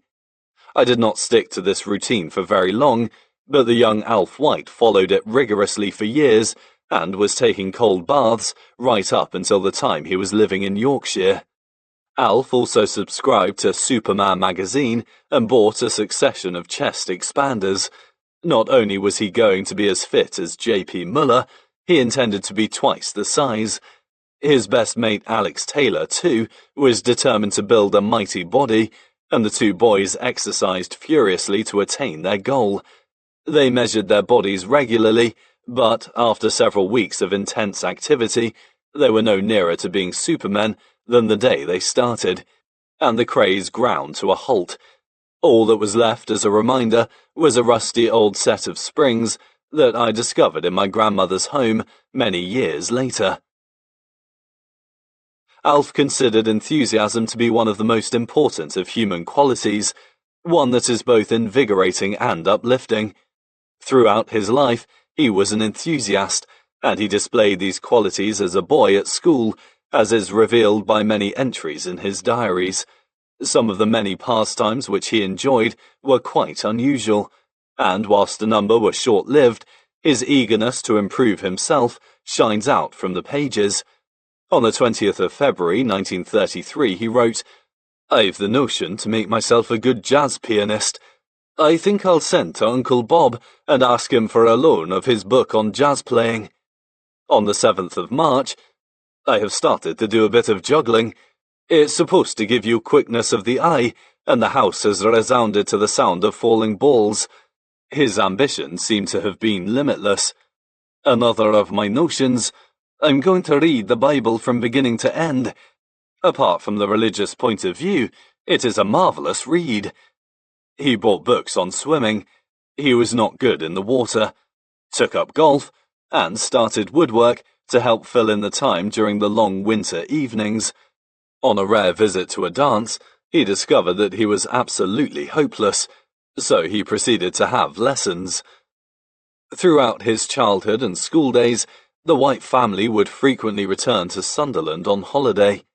Here they would stay with their relatives, all of whom shared the qualities of warmth, humour, and generosity. Warm, however, was not a word to describe the town where they lived. Sunderland has been portrayed as the unhealthiest place to live in the British Isles. A town, although in fact Sunderland has recently been accorded the status of a city, of drab grey buildings and acres of wasteland, where, in the winter, freezing easterly winds scream in from the North Sea, while the slightly warmer westerlies carry lung-demolishing pollution from the great industrial areas nearby. In later years, many of Alf's relatives, including uncles Matt and Bob and their sister Ella, left the town to live further south, with few of them having regrets about leaving the harsh climate. It is true that first impressions of Sunderland can be less than appealing, but there are parts of the city that are full of character, especially near the seafront. The Roker and Seaburn areas of Sunderland and the old fishing village at Whitburn, further along the coast, are very attractive places, with their tidy houses and the waves of the North Sea breaking on the beach. Alf spent many happy days of his childhood in this invigorating playground. During his teenage years, often accompanied by his cousin George Bell, son of Uncle Stan, he would spend hours playing football and tennis in the local parks, walking along the fine beach, and watching cricket at the Ashbrook Cricket Ground, where the local team competed in the Durham Senior League. One of Alf's fondest memories of Sunderland was the food.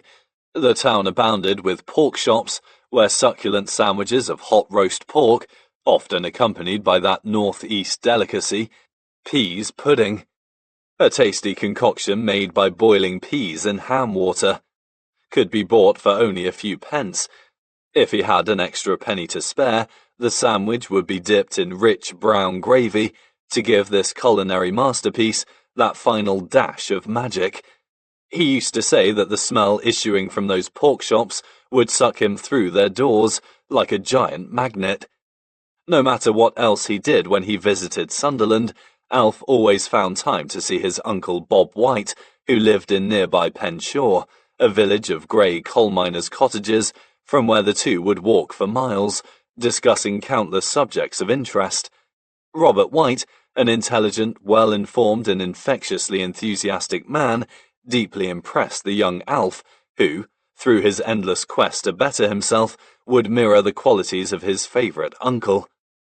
It was a combination of his parents, Uncle Bob, and the strong discipline and fine standards Alf experienced at Hill Head that was largely instrumental in developing the young man's optimistic and positive approach to life, and it was during those influential years of his schooling that the first seeds of ambition were sown in his mind. It was one that would, years later, make him famous. The ambition to become a veterinary surgeon. Chapter 3.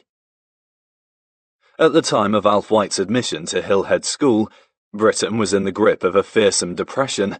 Glasgow was badly hit. The great shipyards on the River Clyde were laying men off regularly, with the average worker earning little more than £1 per week. Conditions within the veterinary profession, certainly no place for any get-rich-quick character, were little better, since very few could afford to pay the vet's fees. Alf, however, early in his time at Hill Head, had made a firm decision to become a veterinary surgeon. There was little in Alfred White's childhood to point him in the direction of a future with animals. Not only did he receive no encouragement from his parents, but his home in Yorkshire, Crowded as it was with his mother's dressmaking business, as well as his father's grand piano, had little room for animals. It is difficult to imagine a way of life further removed from that of the country veterinary surgeon than his own city upbringing. The smoke and noise of Glasgow seem poles apart from the hills and dales of Yorkshire that he would describe so vividly many years later.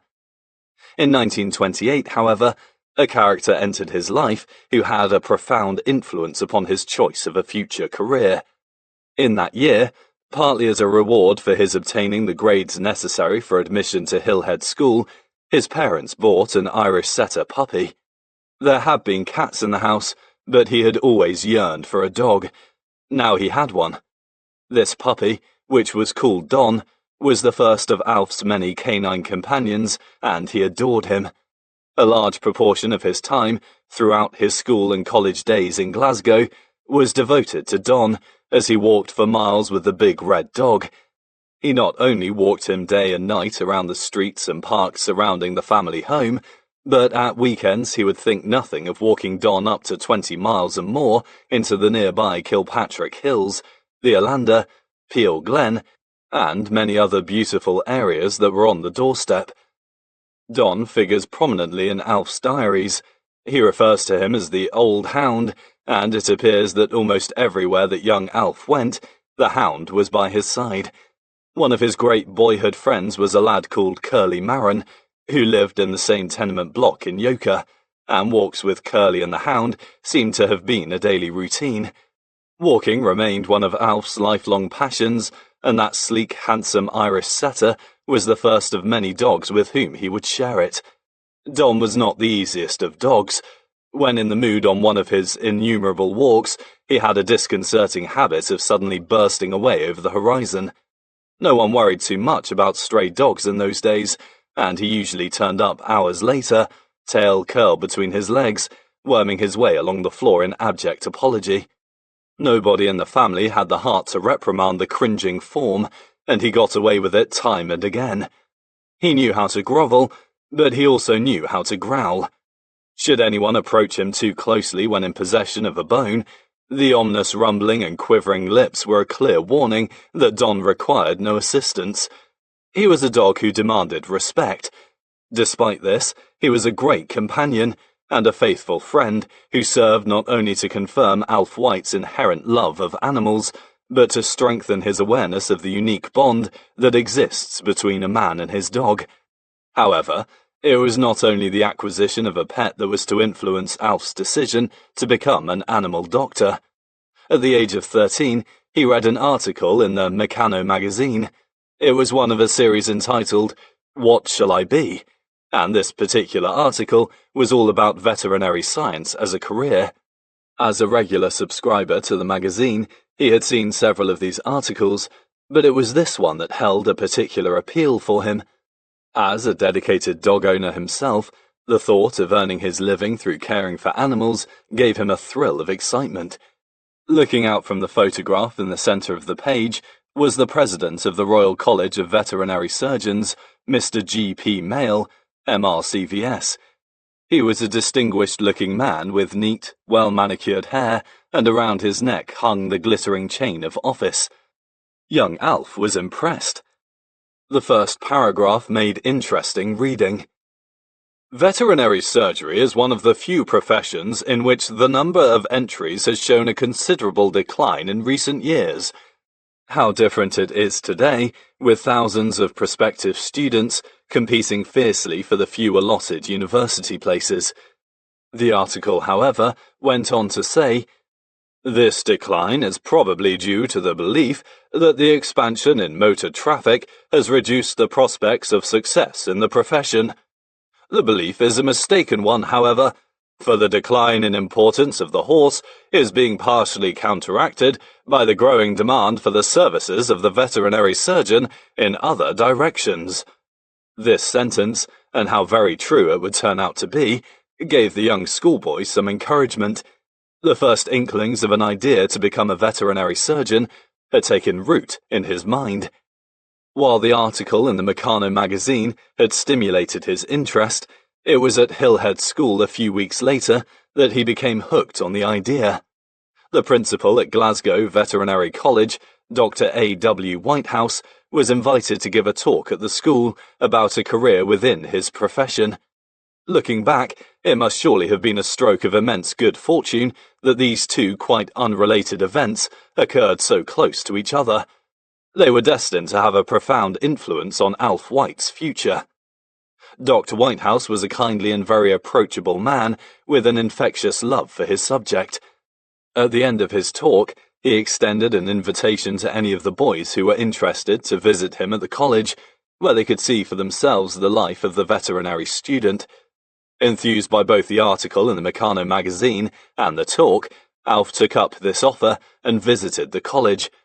Here, Dr. Whitehouse, who himself saw the young boy, explained the job in greater detail. He told Alf that he would be unlikely to grow rich as a veterinary surgeon, but that he would have a varied, active, and rewarding life.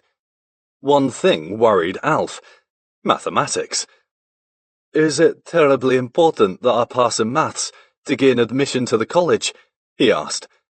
"Oh, maths are very important to a veterinary surgeon," replied the principal solemnly. There were a tense few moments before his face broke into a smile. "But only to add up the day's takings."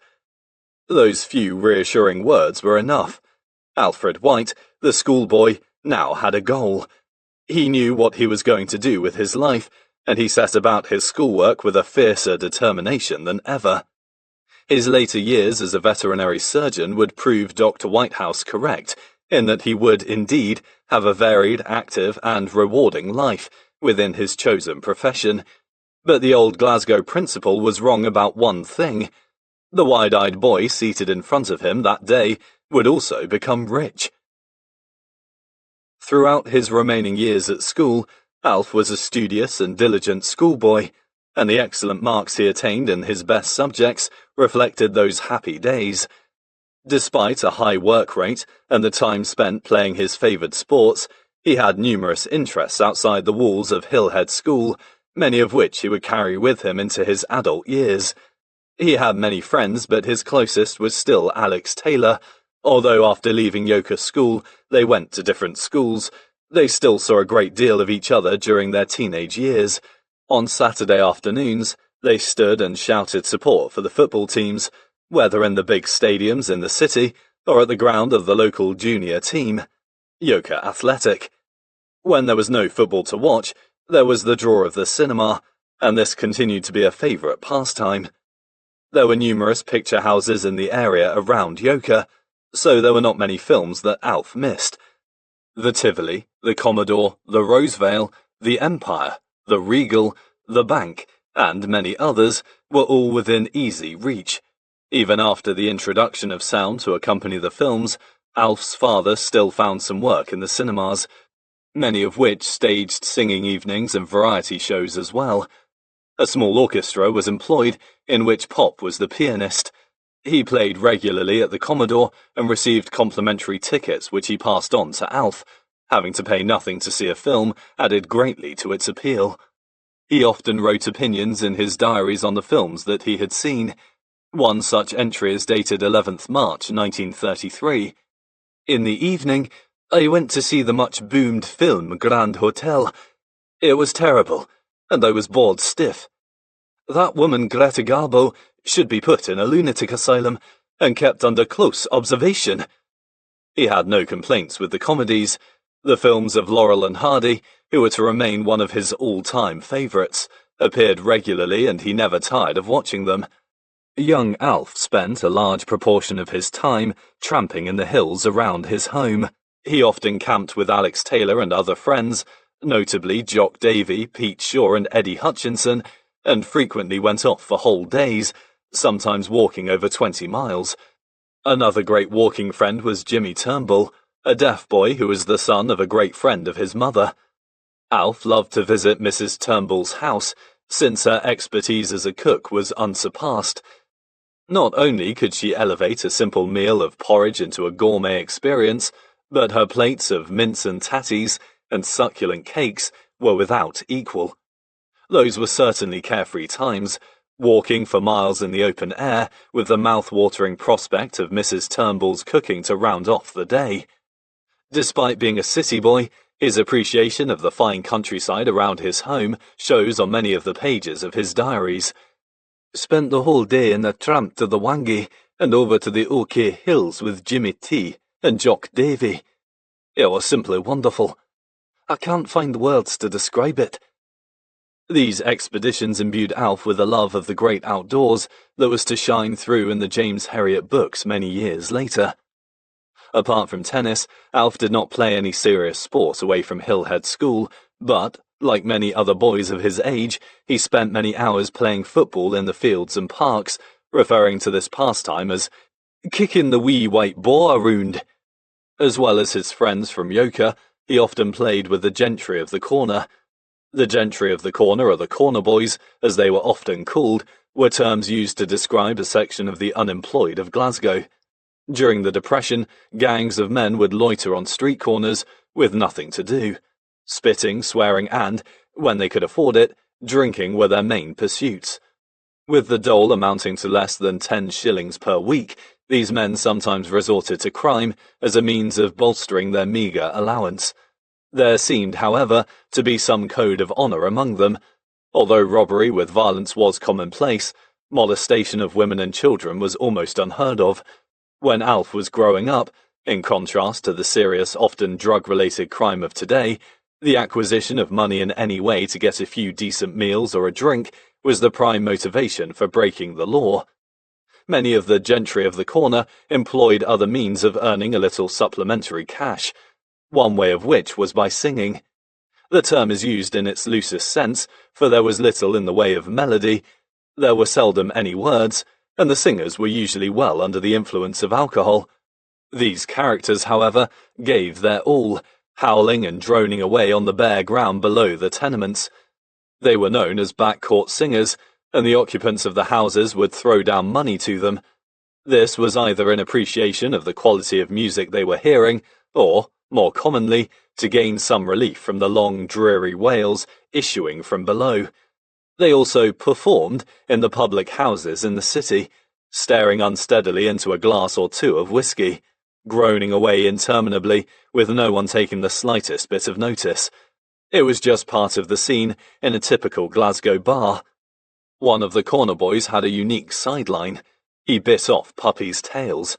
He was a long, lean character with a patch over one eye, who hung around the Elderslie Bar, a public house in Yorkshire. One day, Alf inquired after his services, as he had heard that this particular gentleman was a master of his craft. The charge was 6p per pup, but young Alf thought that it was half a crown, 5 times the actual sum. Having spotted him in the centre of a crowd of men on the street corner, he went up and asked nervously, "Please, sir, my friend has a pup that needs its tail off. Will you do it for him for half a crown?" The man's eyes widened as he gazed down on the young boy. Then he looked around delightedly at his friends before stating his terms. "Half a croon? Tell him for half a croon I'll bite its fucking head off." A chorus of laughing and spitting followed. The future veterinary surgeon did not seek further assistance from the one-eyed man. During his future years in veterinary practice, Alf developed a gentle, sympathetic approach to his customers and to his patients, a quality one suspects that owed little to his experiences on the street corners of Glasgow. The fulfilling times Alf spent in his boyhood were not confined to Glasgow. He enjoyed vast numbers of holidays. In the summer of 1933, his diary relates that he went away no less than 4 times. To West Kilbride, on the Ayrshire coast, to a guest house on the Isle of Arran, on a camping holiday beside Loch Fyne, and to Sunderland to visit his relatives. The following summer, he went to Llandudno in North Wales, to South Devon to stay with an uncle, to Wiltshire to stay with an aunt, even to stay for a week in a London hotel, and, of course, to see the family in Sunderland. With so many uncles, aunts and cousins in Sunderland, Alf had a busy time visiting them all, but it was certainly no hardship. When he needed cheering up, his Uncle Matt never failed to brighten the day. as did his cousin Nan Wilkins, daughter of his Auntie Ginny. Nan, who was like an older sister to Alf, was the cousin he saw the most of during his life. In addition to the time spent with his relatives in Sunderland, there were holidays spent with family and friends in the high Pennine country of northern England, Appleby and Alston being favourite locations. They all stayed in guest houses or small hotels, and photographs taken at that time show the amazing size of these gatherings. They loved the wild but beautiful country of the hills and dales. It provided a relaxed environment which contrasted so much with that around their home close to industrial Sunderland. Alf's parents were very different in their attitude to holidays. Apart from these breaks in the Pennine country, Pop rarely took a holiday and was quite happy to stay at home with his piano. But Hannah, a dynamic woman who enjoyed travelling, was the opposite. As a result, mother and son spent many holidays with each other. Alf, who worshipped his mother, was fully aware of the sacrifices she was making for him. Not many women in those days contributed to the family finances, but she was an exception. She was the driving force in the family, and Alf felt a deep and lasting respect for her. However, their relationship was complex, one that, throughout all the years I observed them together, seemed to fall short of open affection. He rarely appeared to be relaxed when in her company, suggesting an inability to display his feelings fully towards her, whereas with his father there existed an obvious and mutual fondness. Hannah White was certainly a force to be reckoned with. She dominated the family home, making many of the important decisions, while Pop seemed content to do as he was told. She was a lady with many fine qualities, but could never be described as a warm person. I myself remember finding her difficult to embrace. There is no doubt, however, that she thought the world of her only son, and he of her. Alf's adulation of his mother shows in some of the entries in his diaries. "There's mother laughing just now. It is the world's greatest tonic to me when I know she's happy." The mature Alfred White was certainly not a cold man. He displayed, to a remarkable degree, qualities of warmth and genuine concern for others, and I feel sure that these qualities were apparent in the young Alf too.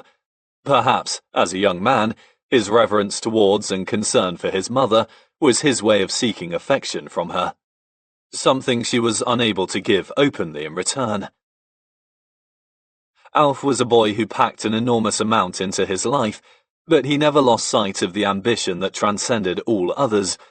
He was determined to do well at school and gain the necessary higher grades to qualify for entrance to Veterinary College, and this he did.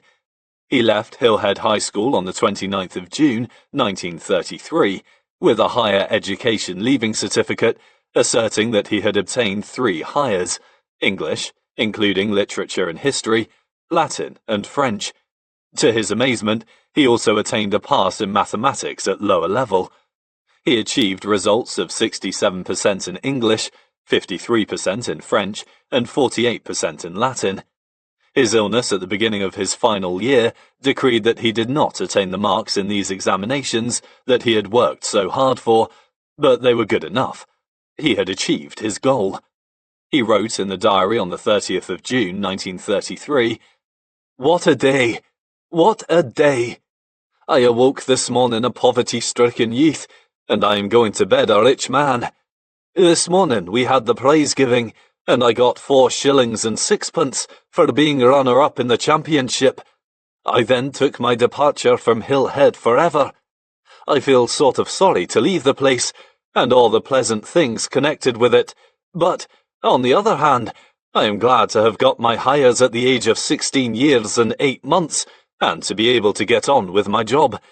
I'll join the FP, former pupils, club, of course, and keep up my connection with the school. Afterwards, Mother presented me with 10 bob for getting my Highers." His parents were extremely proud that their son had gained admission to the Veterinary College, and all the relatives in Sunderland and every friend for miles around were posted with the news. One day, shortly after the results came through, the Coleman was filling the bunker, and Hannah could not resist telling him about her son's achievement. "We've just had some good news," she said. The Coleman paused. He looked at her and Pop. "Aye, that's great, Mrs. White. Oh, it's the news." "My son is going to go to the veterinary college," she replied, bursting with pride. "He is going to become a veterinary surgeon." Bright eyes shone out of the grimy face. "Ach," he replied, "some tart'll get a hold of him."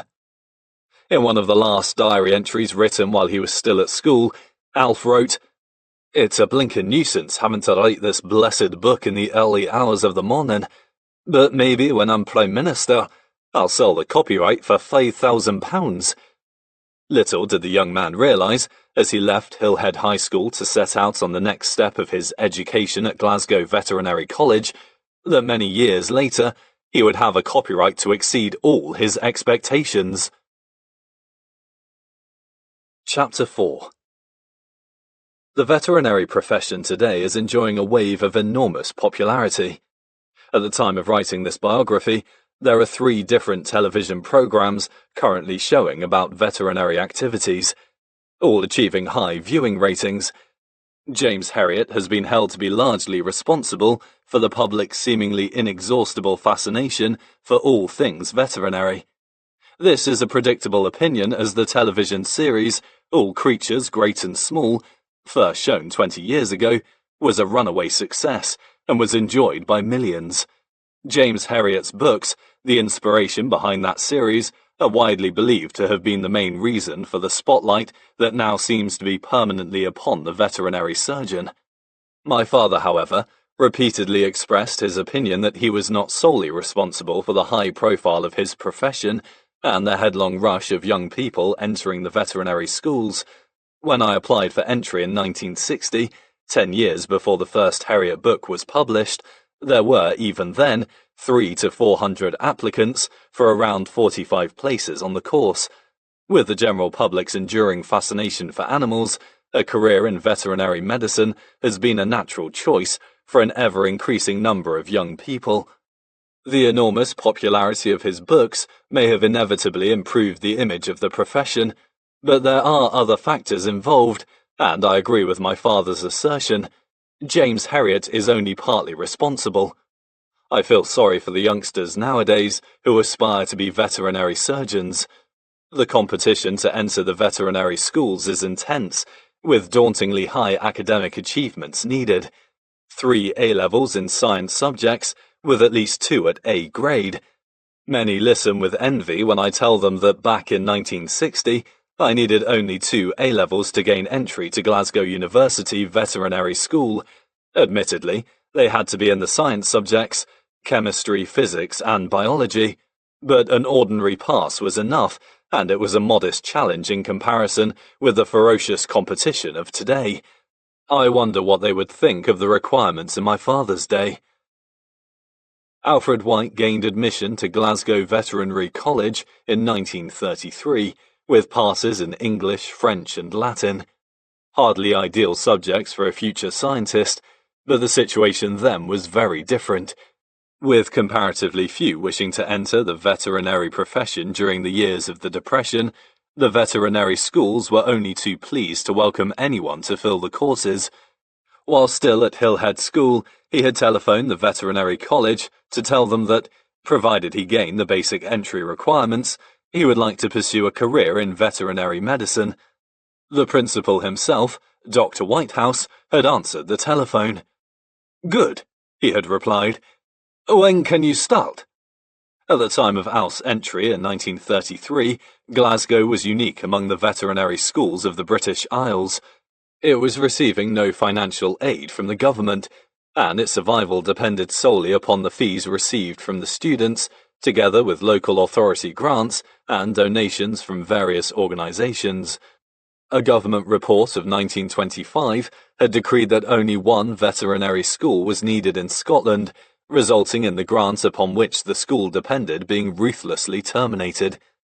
Glasgow Veterinary College defiantly carried on functioning through the sheer determination of the chairman of the governors, Professor John Glaister, and the principal, Dr. A. W. Whitehouse. As a result, it took a fierce pride in its very existence, and the students emerged from the 5-year course feeling a real sense of achievement. Alf received a Carnegie bursary of £18 a year, together with a Glasgow Education Authority grant of £10 towards his fees. But the real cost was much more. Books, materials, and living expenses multiplied the drain upon the student's resources many times over.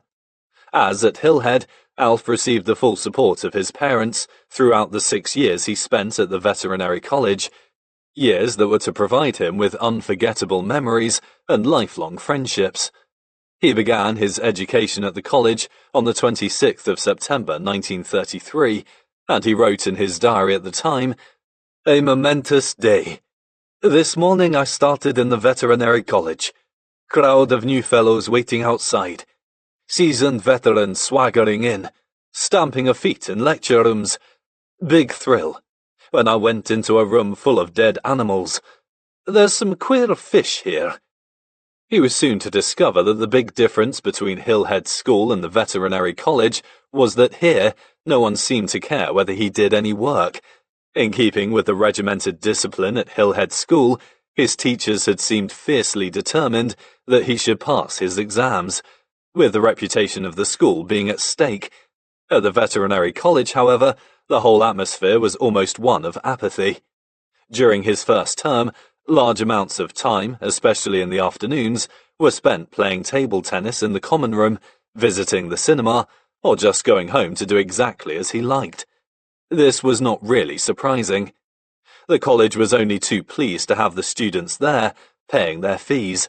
If they did not work and took 15 years to complete a 5-year course, that was their problem. In fact, there was little incentive to qualify, since there were very few jobs waiting for them when they eventually achieved their goal. For the student whose parents were wealthy and willing enough to continue their support, the way of life at Glasgow Veterinary College was an attractive proposition.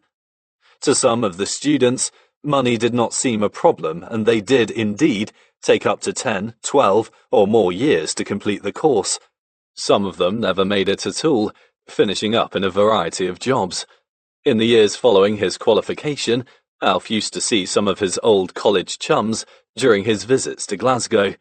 One he saw serving in a textile shop, and he was startled to see another of his old pals directing the traffic at Charing Cross. Some of these long-serving students became such a part of the establishment that when they eventually took their leave, Dr. Whitehouse and his staff bade them farewell with a tear in the eye. In the introduction to his book James Herriot's Dog Stories, published many years later, Alf described the professor's reaction to the departure of one of these permanent students. One chap, McAloon by name, had been there for 14 years, but had managed to get only as far as the 2nd year in the curriculum. He held the record at the time, but many others were into double figures. The 14-year man was held in particularly high esteem, and when he finally left to join the police force, he was sadly missed. Old Dr. Whitehouse, who lectured in anatomy, was visibly moved at the time.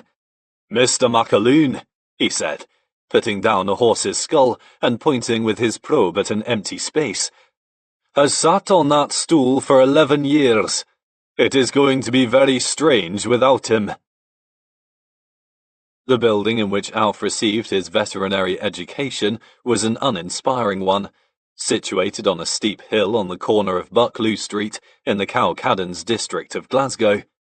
This old establishment, formerly a pumping station for Glasgow Corporation, was built of dull stone with rows of tired-looking windows and bore more resemblance to a high-security prison than a recognised seat of learning. Gloomy tenement buildings looked down on the college from all sides, and there was not a sign of any greenery for as far as the eye could see. Despite its forbidding appearance, there was a warmth and friendliness within those grim walls. Alf felt a great affection for his old college, but one of the interesting things about the James Herriot books is the absence of stories about his life there. In the years following publication of The Lord God Made Them All in 1981, he swore that he was not going to write another one. This disappointed me, as I knew it would his fans, and I often reminded him that he still had plenty of material left, including his years as a veterinary student. Apart from a handful of people, everyone was under the impression that he had written nothing about those days, apart from the section in the introduction to James Herriot's dog stories. This is far from the truth. In the early 1960s, when he first began writing in earnest, he wrote a series of stories, some of which were based on his experiences at Glasgow Veterinary College and which he pieced together into a novel.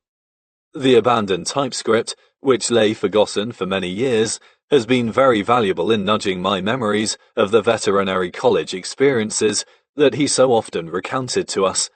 In this novel, which was written in the third person, he called himself James Walsh. After only 3 weeks at the veterinary college, Walsh knew his life had changed. He had thought that learning to be a vet would be a kind of extension to his school days, with the same values holding good and the same scholastic atmosphere. True, it would be rather a slummy extension, because his first sight of the college had been a shock. A low, seedy building, covered half-heartedly in peeling yellowish paint, crouching apologetically amongst grime-blackened, decaying apartment houses. In Victorian times, the district had been the residential quarter of the prosperous city merchants, and many of the houses had imposing frontages and pillared entrances. But now, it was a forgotten backwater. The haunt of broken-down actors, purveyors of dubious trades and pale, stooping women. It was rumoured that the college had once been the stables for the horses which drew the first tram-cars, and there was no doubt that the outside appearance of the place lent weight to the theory. A single arch led into the yard around which the classrooms and laboratories were grouped, rather like a lot of converted stables, and it was under this arch that Walsh first met his fellow students. His first impression was that they did not look like students at all. At least he couldn't see any fresh-faced young men with blazers and bright scarves around their necks. Later, he found that many of them were countrymen, farmers' sons, some from the valleys of Forth and Clyde, and a large sprinkling from the Northern Highlands, and it probably explained the tendency towards dung-coloured hairy tweeds and big solid boots. 2 turbaned Sikhs provided an almost violent contrast, and the first-year intake was completed by a solitary, frightened-looking little girl. There were no frills, no cool cloisters to pace in, no echoing, picture-lined corridors, no lofty panelled dining hall. There was a common room with a few rickety chairs and a battered grand piano, which was mainly used as a card table, and a hatch in the corner which served tea, meat pies and the heaviest apple tarts in Scotland. This was the social nerve centre of the whole building, and all functions were held there. But still, Walsh gradually became aware of a pulsing life, warmer and more vivid than anything he had known before. The dilapidated little college was an unlikely stage for the host of colourful characters who thronged it, but they were there all the same, rich, vital, outrageous, and beguiling. The college was indeed full of fascinating and often unruly characters. In 1949, it became affiliated to Glasgow University, but in Alf's day, it was not answerable to such a high authority, a fact displayed more than adequately by its high-spirited students. He appeared surprised at the character of his fellow students. A few weeks after he began his veterinary education, he went to the college smoker, a kind of introductory welcome for the new boys, and wrote about it in his diary. The boxing was a new experience and very interesting. The lightweights were especially natty. I was a bit amazed at the character of the various songs and anecdotes which were rendered on the platform. There was a good violinist doing his stuff. They are a queer crowd here, all types and kinds, but decent enough. Up until this time, Alf had been brought up in a home where drinking and swearing hardly existed, and some of the songs he heard that night must have come as a bit of a culture shock. A more vivid example of the unruly students of his day occurred at the annual prize-giving that November. Prize-givings are usually well-ordered and dignified occasions, but this one was different. This remarkable ceremony was reported the next day in the Glasgow Evening Times. A human skull descending suddenly on a god from the ceiling to within a foot or so of his face was one of the shocks sustained today by the chairman at the prize-giving of the Glasgow Veterinary College, Buccleuch Street. The platform party was met by thunderous applause and banshee shrieks when they entered the hall in which the students were assembled. The opening remarks of the chairman, Mr. Alexander Murdoch, were punctuated by loud interruptions, and the speaker was threatened with early hoarseness. He was diffident, however, about having recourse to the water carafe because it looked suspiciously like an aquarium, a goldfish having been inserted there by some person or persons unknown. After his first half-dozen sentences, he raised his head and was confronted by a dark brown skull revolving slowly on a cord in front of his face. After a look round at the platform party, the skull slowly rose to the ceiling again, from which it descended, spider fashion, at intervals, finally dropping with a loud bang on the table, much to the alarm of the chairman. The students seemed to enjoy the command performance. Alf had obviously appreciated the occasion, as his diary entry shows.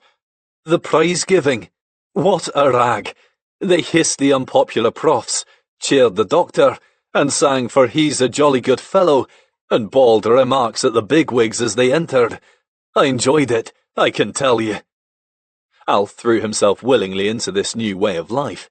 A few weeks after the prize-giving, he went, in the company of 70 other students, to the Empress Theatre in St. George's Road. The students, already having had a drink or two, were intent on having a good time. The police were soon on the scene. One student kicked in the door of the theatre as he left, later receiving a fine of 2 guineas, a punishing sum for a student in those days. Alf made good his escape by running into the jungle of nearby tenements. His athletics training at school stood him in good stead that evening. Riotous behaviour was not confined to extracurricular activities outside the walls of the college. Some of the lectures within bore more resemblance to wild parties than periods of study, and in those early weeks at the college, James Alfred White was beginning to realise that life at Buccleuch Street was going to be a little different from that at Hill Head.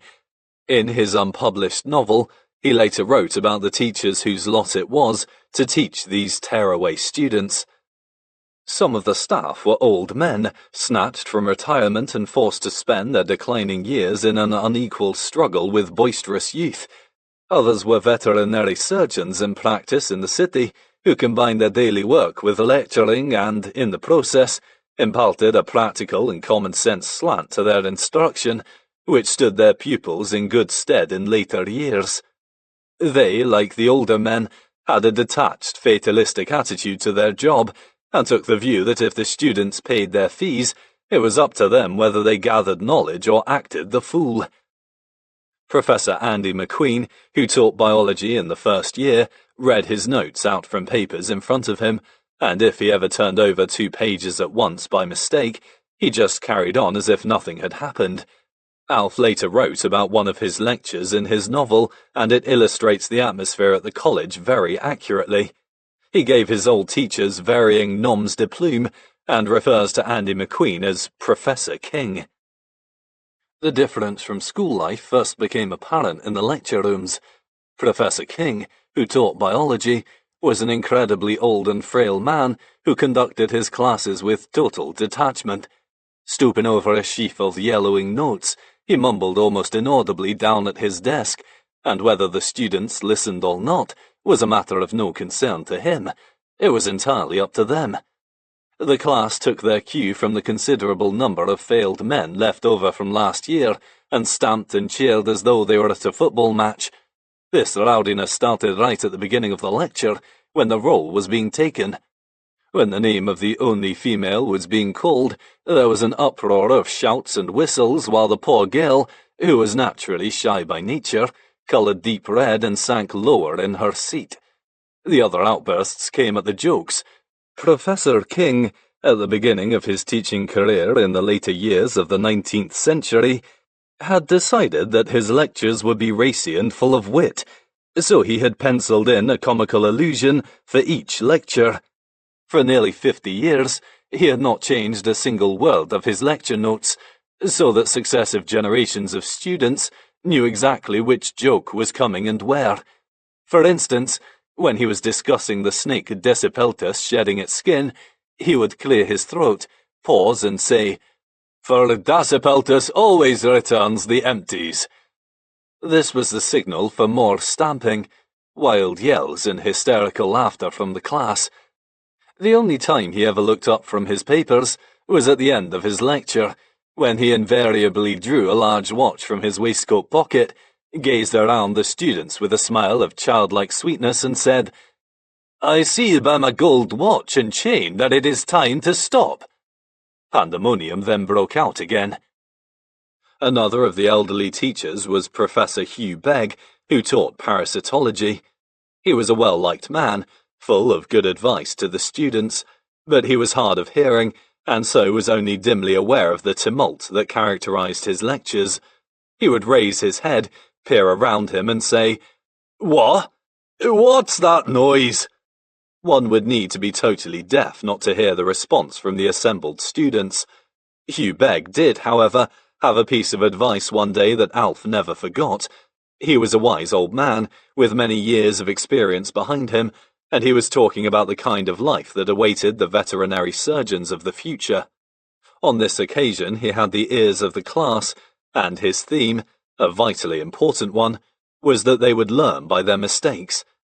"Gentlemen," he said solemnly, "you'll never make veterinary surgeons until every last one of ye has filled a 40-acre field of carcasses." Prophetic words. When I talked to some of the young graduates in our practice in Thirsk, hearing of the pressure they were under at university, I cannot help casting my mind back to my father's stories of his student years. The card games in the common room, the time spent sitting happily in the cinemas rather than in lessons, and the riotous scenes in the lecture theatres when they did attend, paint a very different picture of veterinary education from that of today. However, despite the rather unorthodox lectures, the material given to the students was sound, and, providing they worked and read the textbooks, they had every chance of qualifying within a reasonable time. My father, well aware that the cost of his education was being borne largely by his parents, was determined to do well. He bought the necessary textbooks, such as Sisson's Anatomy and Animal Husbandry by Miller and Robertson, and spent many hours studying in the huge Mitchell Library, which was near the college. He obviously found the atmosphere in the big library somewhat daunting, and wrote in his diary, "That place depresses me. You can almost hear the brains throbbing." He was taught animal husbandry, chemistry and biology in the first year, and made a steady start. He passed his chemistry and biology, although he only just scraped through in biology, attaining a mark of 46%. This led to a conversation with a fellow student that he repeated to me many times. "What's the pass mark?" 45%. "What did you get?" 46%. "You've been working too hard." Another of his friends used a different approach in following this rather risky attitude to study. He was being examined in anatomy and was presented with a large bone. "What is this?" asked the examiner. "A femur," replied the student. "Correct," continued the examiner. "A femur of what species? Is it the femur of a cow or a horse?" "It's all right," said the student dismissively. "You can forget that one. I'm not looking for honours." During that first year, Alf's teachers seemed quite pleased with him. His chemistry teacher, Professor Duncan, wrote in his report, "Is quite a fair average. Not likely to be brilliant, but I expect him to be steady." In his next year, 1934-5, he started to slip back. He failed his physiology and histology examinations, together with animal husbandry. Very poor marks of 36%, 25% and 37%, respectively, were attained, and his teachers were not pleased. Remarks such as, "not in attendance," and "does not work, very poor," are evident in his report. This is rather surprising. Alf was a responsible and ambitious young man. He wanted to get out into the world, earn his living, and cease to be a burden upon his parents. In addition, He was not one of the band of students who played cards in the common room all day with the intention of extending their carefree college life well beyond the allotted 5 years. After a few sessions round the card table in his first year, when he lost heavily, the appeal of that enjoyable but expensive pastime died very quickly. In his report of autumn term 1935, Dr. Whitehouse wrote that he was not in attendance for his anatomy classes. This seems strange behaviour for a well-adjusted young man. While Alf was never a brilliant student, carrying off little in the way of distinctions during his time at the college, this does not fully explain his poor showing. There was, however, a serious reason. In his last year at Hillhead School, he had experienced severe pain in his rectum that developed into a discharging anal fistula. He recovered from the initial attack, but this debilitating condition, which resurfaced in his second year at the college, would be one that would dog him intermittently for the rest of his life. He was so ill in the summer of 1937 that he was admitted to hospital, where he underwent a minor operation to clean up the affected area. It was a failure, and he was back in the Western Infirmary in 1939 for another attempt at resolving this persistent complaint, but, as before, it was not successful. This acutely painful affliction, inevitably, affected his ability to concentrate fully on his studies. Without the help of antibiotics in those days, it was not only the pain of the condition that weakened him. He had to endure bouts of severe septicemia brought about by multiple fulminating abscesses. The only treatment was to go to bed, often with a raging temperature, and bathe the area in hot water in an attempt to keep the infection under control. Alf was very philosophical about this blot on his otherwise good state of health, and always managed to put a humorous slant into any discussion about it. "I may not be an expert on many things," he was to say years later, "but I consider myself to be an authority on the subject of arseology." He spoke from bitter experience, going on to say, "I've had several operations on the old posterior, all of them agony. But I've had enough. No one else is going to have a go at remodelling my backside. This lot is going into the box with me." By the summer of 1936, at the end of his third year, he had passed his physiology and histology exams, but failed yet again in animal husbandry. He sat that examination for the 4th time in the December of that year. This time, he received a little help. One of the assistant lecturers in the department was Alex Sandy Thompson, a man who also taught me 26 years later. He was a pipe smoker who, during the examination, was seated behind the examiner, in full view of Alf, contentedly puffing on his pipe. "How many orifices are there in the teat of a cow?" the examiner asked. Alf hesitated, then noticed that one forefinger, accompanied by a puff of blue smoke, was pointing into the air behind the examiner's back. "One," he replied. "Correct. How many in the teat of a mare?" 2 smoke-enshrouded fingers appeared, still caressing the pipe. "2," Alf responded. The rest was easy. In 1937, Alf did much better, and in July, he passed his anatomy, pharmacology, and hygiene exams, although his marks were modest. He achieved 45% in anatomy, which was just enough. Anatomy was taught by the principal himself, Dr. Whitehouse. Alf found the subject interesting, but at the same time, it was a hard, grinding slog. With so many facts to assimilate, he felt at times that his brain was reaching saturation point. The students had to learn the detailed structure of several different domestic animals, and the subject was not only hard work, it could also be very boring. Alf enjoyed Dr. Whitehouse's practical sessions in the anatomy labs, where the students worked in groups, dissecting an assortment of dead animals, mainly horses and cows, but the anatomy lectures were a different proposition. These were much quieter than the riotous sessions under the elderly teachers. Instead of wild shrieks and paper missiles that characterized Professor Begg's lectures, a different sound predominated, the rhythmic and contented drone of sleeping students. This was understandable. Dr. Whitehouse worked from the huge tome called Sisson's Anatomy, the forbidding contents of which every student was expected to assimilate. The following extract is typical. The great sciatic nerve, N. ischiadicus, is derived chiefly from the sixth lumbar and the first sacral roots of the lumbosacral plexus, but usually has a fifth lumbar root and may receive a fasciculus from the second sacral nerve. It turns downward in the hollow between the trochanter major and the tuber ischii over the gemellus, the tendon of the obturator internus, and the quadratus femoris. In its descent in the thigh, it lies between the biceps femoris laterally and the adductor semimembranosus and semitendinosus medially, and is continued between the two heads of the gastrocnemius as the tibial nerve. Its chief branches are as follows. There is little wonder that in the face of such a bombardment, the students' minds either wandered onto subjects of greater interest, or, more commonly, just descended into insensibility. In the autumn term of 1937, at the beginning of his 5th year, Alf progressed to pathology, medicine, and surgery. With his failure in several subjects necessitating resits, he had fallen behind and was resigned to the prospect of taking more than the statutory 5 years to complete the course. He was not too downhearted.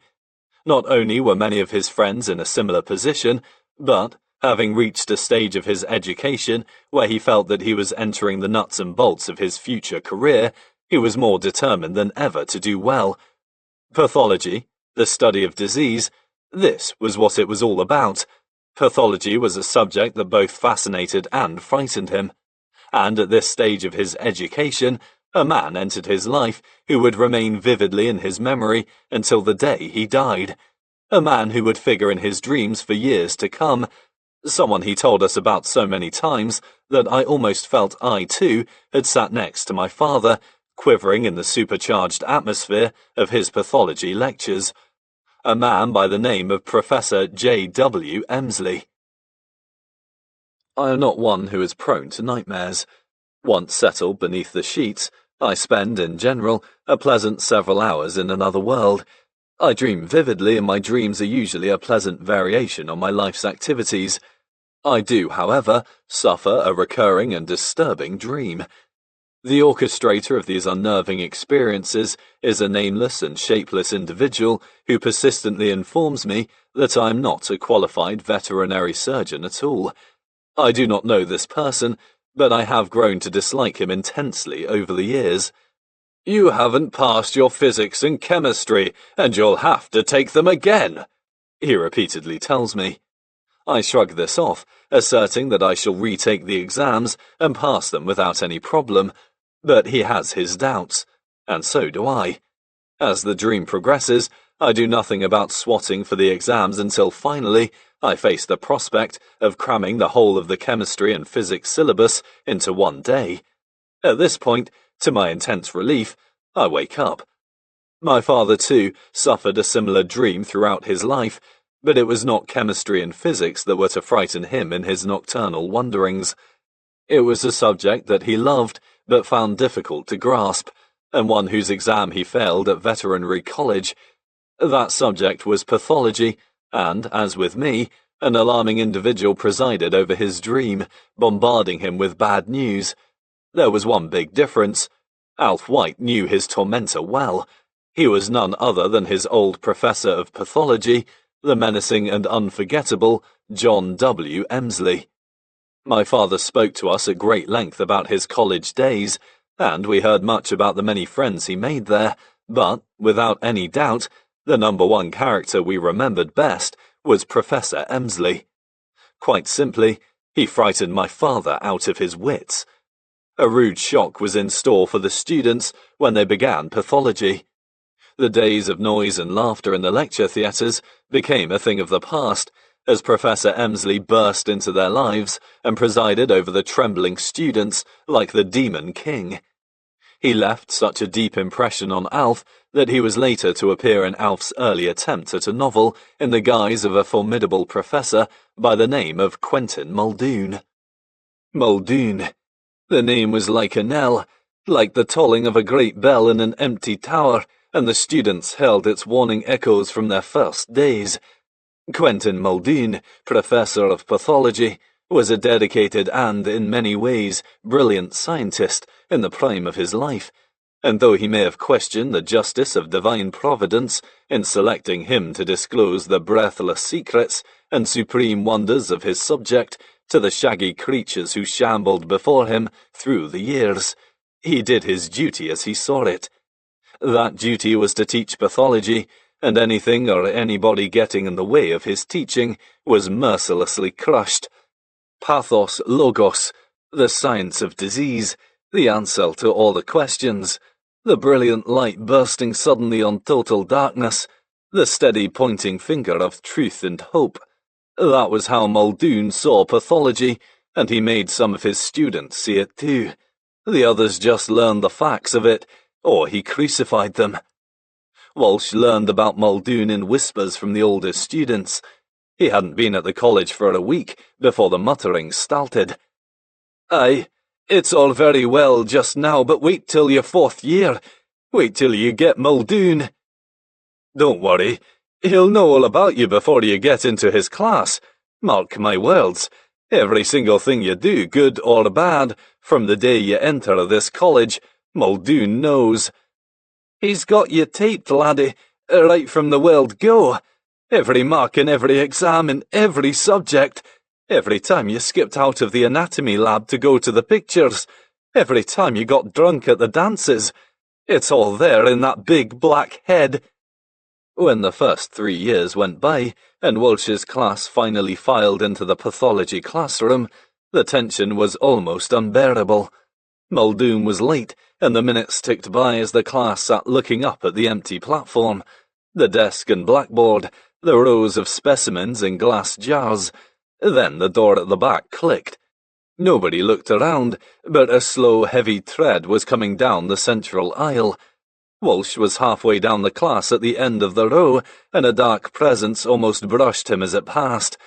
He had a back view of a bulky figure in a creased, tight-fitting, slightly shiny navy blue suit. The head, massive and crowned with abundant black hair, was sunk broodingly between the shoulders. The feet, splayed and flat, were put down unhurriedly at each step, and under one arm was a thick wad of notes. Muldoon mounted the platform and moved without haste to his desk, where he began to lay out his notes methodically. He took a long time over this and still hadn't even glanced up. Still looking down at the desk, he straightened his tie, adjusted the handkerchief in his breast pocket. Then he raised his head slowly and gazed at the class. It was a broad, fleshy, pale-jowled face, and the eyes, black and brilliant, swept the students with a mixture of hatred and disbelief. After a trial run, the eyes started at the beginning and began to work their way slowly along the packed rows in an agonizing silence. Muldoon, having finally finished his scrutiny, thrust his tongue into his cheek, a characteristic gesture with a "God help us, this is the end" touch about it, sighed deeply and began to address the class. He began suddenly, with an abruptness which made some of his charges jump nervously, by throwing out one arm and shouting, "You can put those away for a start." The students, who had been fumbling with notebooks and pens, dropped them hurriedly, and Muldoon spoke again. "I'm not going to lecture to you today. I'm just going to talk to you." And he did talk for over an hour, in a menacing, husky monotone. He told them what he expected them to do during the coming year, and what would happen to them if they didn't do it. The end of the lecture came and went, but nobody moved a muscle. When it was over, Walsh went down for a cup of tea. He felt as though somebody had drained a few pints of blood from him, and realized that, for the first time in his life, he had had contact with an overwhelming personality. One of Alf's clearest memories of Professor Emsley was that of his picking on certain students he thought, or should one say knew, were shirking. There were few of his lectures that were not enlivened by a human sacrifice, with one of his choice victims, a student called George Pettigrew. On one occasion, while discussing the family of bacteria known as the Clostridia, The professor decided to have a little sport. He began benignly, "We now come to rather an abstruse point, gentlemen. So perhaps we had better consult one of our more advanced and enlightened students. Now, who shall it be?" The black eyes darted among the silent students, finally coming to rest on the quivering figure of Pettigrew. "Ah, yes, of course, Pettigrew." The student responded by sitting bolt upright and staring straight at his tormentor. Professor Emsley's attack began quietly. "Mr. Pettigrew, perhaps you would be so kind as to tell us the sequence of events following upon the invasion of a tissue by Clostridium septic." "A gas is formed, sir," answered the student swiftly, a thin film of sweat upon his brow. An agonized silence followed. Everyone had feared that Pettigrew's reply would be an inadequate one. The silence deepened. The professor slowly shook his head from side to side before quietly beginning to speak. "A gas is formed. A gas is formed. A gas is formed!" he suddenly shouted, rounding on the cowering Pettigrew, jabbing his finger almost into his face. "Yes, damn you, you useless clown. Every time you open your mouth, that is what happens. A gas is formed." Pettigrew was not the only one to feel the lashing tongue of Professor Emsley.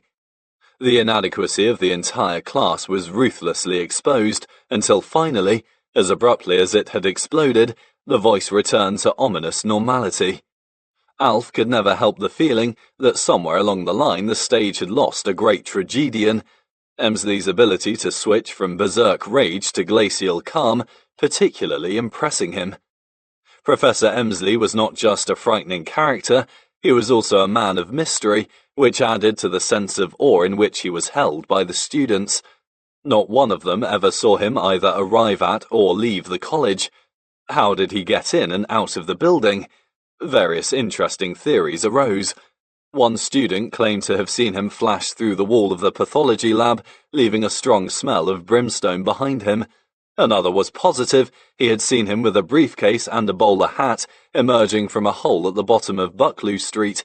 Yet another was convinced that he flew into the college down one of the chimney pots. This extraordinary man was certainly feared by the students, but, above all, he was respected, and he was a good teacher.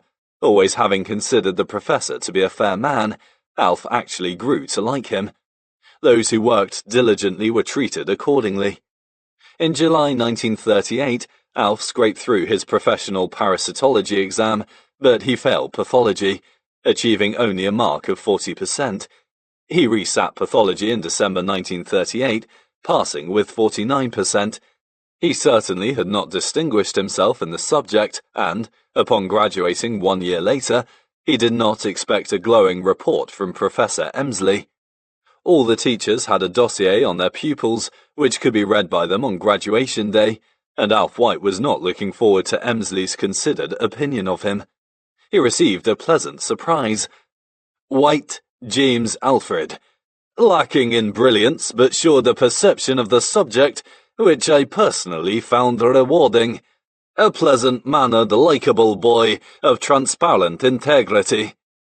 Alf did mention that he occasionally considered writing about his days at the Glasgow Veterinary College, and, had he done so, I suspect that Professor Muldoon, a man about whom he spoke more than any other when recalling his student days, would have become another character to stand alongside Siegfried, Tristan, and all those other famous creatures, great and small. Chapter 5. During Alf's time at the Glasgow Veterinary College, the classes were in a continual state of flux, with students failing their exams with monotonous regularity and sliding backwards, while other more dedicated students forged ahead. There is little wonder that the faces of his colleagues in his final few years bore little resemblance to his first year at the college. Some had given up altogether, while others were lodged down the ladder, either desperately trying to make some progress, or just happily playing cards in the college common room. During his school years at Hill Head, Alf had made friends, but none with whom he would keep in close touch after he left. His years at the Glasgow Veterinary College, however, provided him with friendships that he would never forget. Unlike school, where the pupils had been helped along their way with excellent teaching and strong discipline, the students at the college held their destiny very much in their own hands. This generated an intense feeling of comradeship within the bleak old building in Buccleuch Street. Alf's closest friend at the college was a good-looking, open-faced young man called Aubrey Melville, an ebullient character who rarely missed a good night out and was frequently accompanied by a pretty girl and a laughing crowd. He epitomized the sort of flamboyant, extrovert character Alf was pitched amongst at the start of his veterinary career. Two of Alf's friends had to raise the funds for their beer money in rather different ways. Andy Flynn bolstered his financial state by playing in an orchestra, although it was to no avail since he failed his veterinary exams time and again before giving up altogether, while Pat O'Reilly relied on gambling at the dog tracks in the city. He too failed a huge number of exams, but eventually qualified. There was Dominic Boyce, who, when drunk, invariably resorted to solitary singing, just like the renowned backcourt singers, Jimmy Steele, a born entertainer and storyteller, and Bob Ginger Smith, who played alongside Alf in the college football team. There was one college friend, however, who had come in and out of Alf White's life more than any other. His name was Eddie Strayton, a small, compact, dark-haired man who came from Clydebank, a district very close to Alf's home in Yorkshire. Eddie was a fitness fanatic and possessed incredible energy. He was a dedicated and very able student who achieved high academic results at the veterinary college through sheer hard work. Although neither a smoker nor a drinker, he participated fully in the many wild nights that the students enjoyed. Large quantities of alcohol were consumed on these occasions, and Alex Taylor, who sometimes joined Alf among his veterinary friends, remembers Eddie standing beside the sinks in the toilets and the swaying students lined up to be sick, methodically twirling his fingers around the plug hole to disperse the stomach contents of the last customer. After cleaning the sink to his satisfaction, he would shout, "Next, please!" Business was always brisk. Eddie played in the college football team alongside Alf, and his energy on the field was legendary. He just ran and ran. At the end of the game, in contrast to his hard-drinking, heavy-smoking teammates, he appeared to be totally unaffected by the exercise. He was to carry this incredible vitality with him throughout his entire life. Alf and Eddie were good friends at Veterinary College, and this friendship continued long after they both bade farewell to Glasgow. In the years to come, Eddie would, many times, cross the path of both Alfred White, the veterinary surgeon, and James Herriot, the world-famous author. Alf's transition from schoolboy to veterinary student was a vitally important part of his life. The enthusiastic but studious and well-behaved boy had discovered a totally new world. The social life of the Glasgow veterinary student was a vibrant one, liberally laced with wild nights of carousing and drinking, and Alf found little difficulty in adapting to it. He was a major participant in the social functions that the students enjoyed. Indeed, he was much in demand at parties, where his natural ability to thump out tunes on the piano contributed in no small way to the memorable nights they all had. His popularity on the piano extended to Buccleuch Street itself, where he could frequently be seen happily playing his favourite tunes, Stardust, or the old Duke Ellington classic, Mood Indigo, on the battered piano in the common room. It is no surprise that Alf regarded his veterinary college days as some of the happiest of his life. But one thing had not changed, his deep respect for his mother. After an evening of serious drinking with his friends, he would walk for miles through the streets around his home, making sure that he was thoroughly sober before returning to the house. Even in later years, when visiting his mother in Glasgow, he would never have a drink in front of her. Instead, he kept the odd secret bottle of gin around to fortify himself when the need arose. Whether his actions were out of respect for, or fear of his mother, is debatable, but I remember a wry smile flitting across his face one day as I had recounted an incident during my days at veterinary school in Glasgow, when I had endured the wrath of my grandmother, who had observed with disgust my unsuccessful attempts at climbing the stairs after a particularly enjoyable night on the town. I certainly saw a stern side to my grandmother on that occasion. She was then in her early 70s, but she came at me like a force 10 gale. I can only imagine what a strong personality she must have been as a younger woman. Alf, however, by adopting a far more subtle approach, never experienced her wrath during his college years. She remained totally unaware of his nights of revelry until the end of her days, believing her son to be a virtual teetotaler. The many James Herriot fans were to hear little of Alfred White's memorable days as a veterinary student, but he would often recall those far-off days in Glasgow, and with good reason. That sudden invasion of his life by so many varied and interesting characters, many of whom were as colourful as any he would make famous through his writing years later, impressed him so deeply that he never forgot them, even down to the smallest detail. The making of so many new friends at the veterinary college did not mean that Alf neglected his others. His great friend Alex Taylor, after leaving school, had not pursued his further education. Instead, he got employment at Drysdale's, a big engineering firm where he worked in the wages department, but he and Alf still saw a great deal of each other. At around this time, Alex and Alf met a young man from Yorkshire called Eddie Hutchinson. Eddie, like Alf and Alex, was a member of the Yorkshire Tennis Club, where the three played for many an hour through the long summer evenings. Eddie was one who introduced a new level of ferocity into the game, venomously thrashing the little white ball around the court. Off the court, he was a different man, with an attractive, slow, easy-going manner. He just went through life at his own pace. This likeable man, whose company Alf found both enjoyable and relaxing, became one of his greatest friends. Photographs taken of Alf, Alex, and Eddie clearly reflect the happy times the three young men enjoyed during their years together in Glasgow. Hiking and camping in the hills around Glasgow was another pastime shared by the three friends, often accompanied by other chums, notably Pete Shaw and Jock Davy. Alf's love of spending days in the hills was just as strong during his college years as it had been throughout his days at school, but now he had to combine work with pleasure. He would frequently take his books with him and set off for several days at a time to do some studying alone. Then his friends, who were working in Glasgow, joined him at weekends. A great deal of his time attempting to absorb the vast amount of material necessary to pass the veterinary exams was spent under canvas.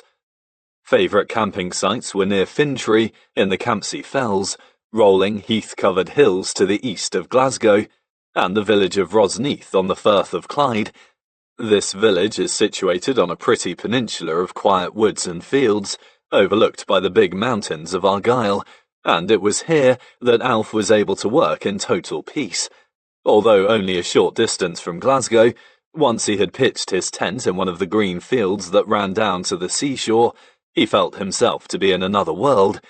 In later years, a large naval base was constructed near to Rosneath, and some of its charm was lost, but even now it is still a most attractive village. Despite his ambitions to explore further afield, Alf rarely ventured north to the big mountains of Scotland. They beckoned to him from his campsites at Fintry and Rosneath, but he climbed very few mountains, despite his youthful aspirations to do so. He did, however, undertake one major expedition into the Scottish Highlands in July 1938, shortly after having sat and failed his dreaded pathology exam at the veterinary college. With his good friends Eddie Hutchinson and Pete Shaw, he conquered the towering mountain called the Strape near Loch Arkaig. The effort, in boiling hot weather, ensured that this was to be the last mountain Alf would climb for many years, and was an experience he would never forget. Alf had been very unfit on that foray into the mountains, having just spent weeks shut away, studying for his exams, but in general, during his college years, he kept himself in pretty good shape. As well as regular games of tennis, he endured his cold baths and exercises most days, and walked miles with his dog, Don. From the age of 20, he began to play tennis more regularly, joining the nearby Scotstoun Hill Tennis Club. Although tennis acted as a great antidote to his hours of study, he took the game very seriously and won a number of key matches in the West of Scotland Tennis Championships. His partner in these matches, and one with whom he practiced for hours, was a young man called Colin Kesson, a fine player who taught Alf a great deal about the game. Alf could never get the better of him, and would joke with his college chums that, apart from finally qualifying as a veterinary surgeon, his other great ambition was to be able to say that he had, just once, managed to beat Colin Kesson. More relaxing games of tennis were played at the Boys' Brigade camps, usually at St Andrews or North Berwick. The Boys' Brigade was a church organisation of which Alex Taylor and Eddie Hutchinson were also members. Together with other friends, the young men had happy, carefree days, walking, bathing in the sea, and playing tennis. Another sport he began to play in his college years was football. While at Hill Head, he had played rugby, but apart from kickabouts in the park with his friends and the gentry of the corner, he had not played the game seriously, despite being, in common with thousands of other citizens of Glasgow, a fanatical follower of the game. The city pulsated with football, and he did not have to venture far to see it. Very close to his home, in Dumbarton Road, was the ground of the local Junior League football team, Yorkshire Athletic. He was a great supporter of this team and was overjoyed when they won the Scottish Junior Cup final in the 1932-33 season. Such was the following that this team enjoyed, more fans sang on the terraces of Yorkshire than on those of the neighbouring Scottish Football League side, Clydebank. Alf and Alex sang and shouted with the rest of the crowd while watching Yorkshire play teams with singularly Scottish names like Duntocker Hibs and Kirkintilloch Rob Roy. It was while watching this team that the first ideas of playing the game properly entered his head.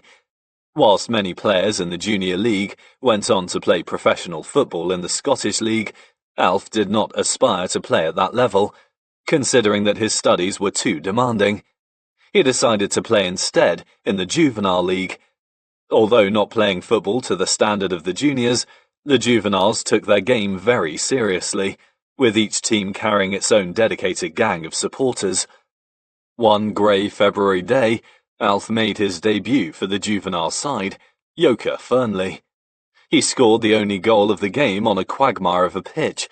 The games were fiercely contested, with Alf playing to such calls from the touchline as, "Get into him, you big ferty," or "Away him, you mug ye." There are references to some of these games in his diaries. "Played Ettrick Thistle today. Fiasco. 2 of our lads sent off, and 1 carried off. We lost 2-1 in front of a big crowd. Played Tweed Hill and drew 3-3. Got a wallop on the shin, which has stiffened me up."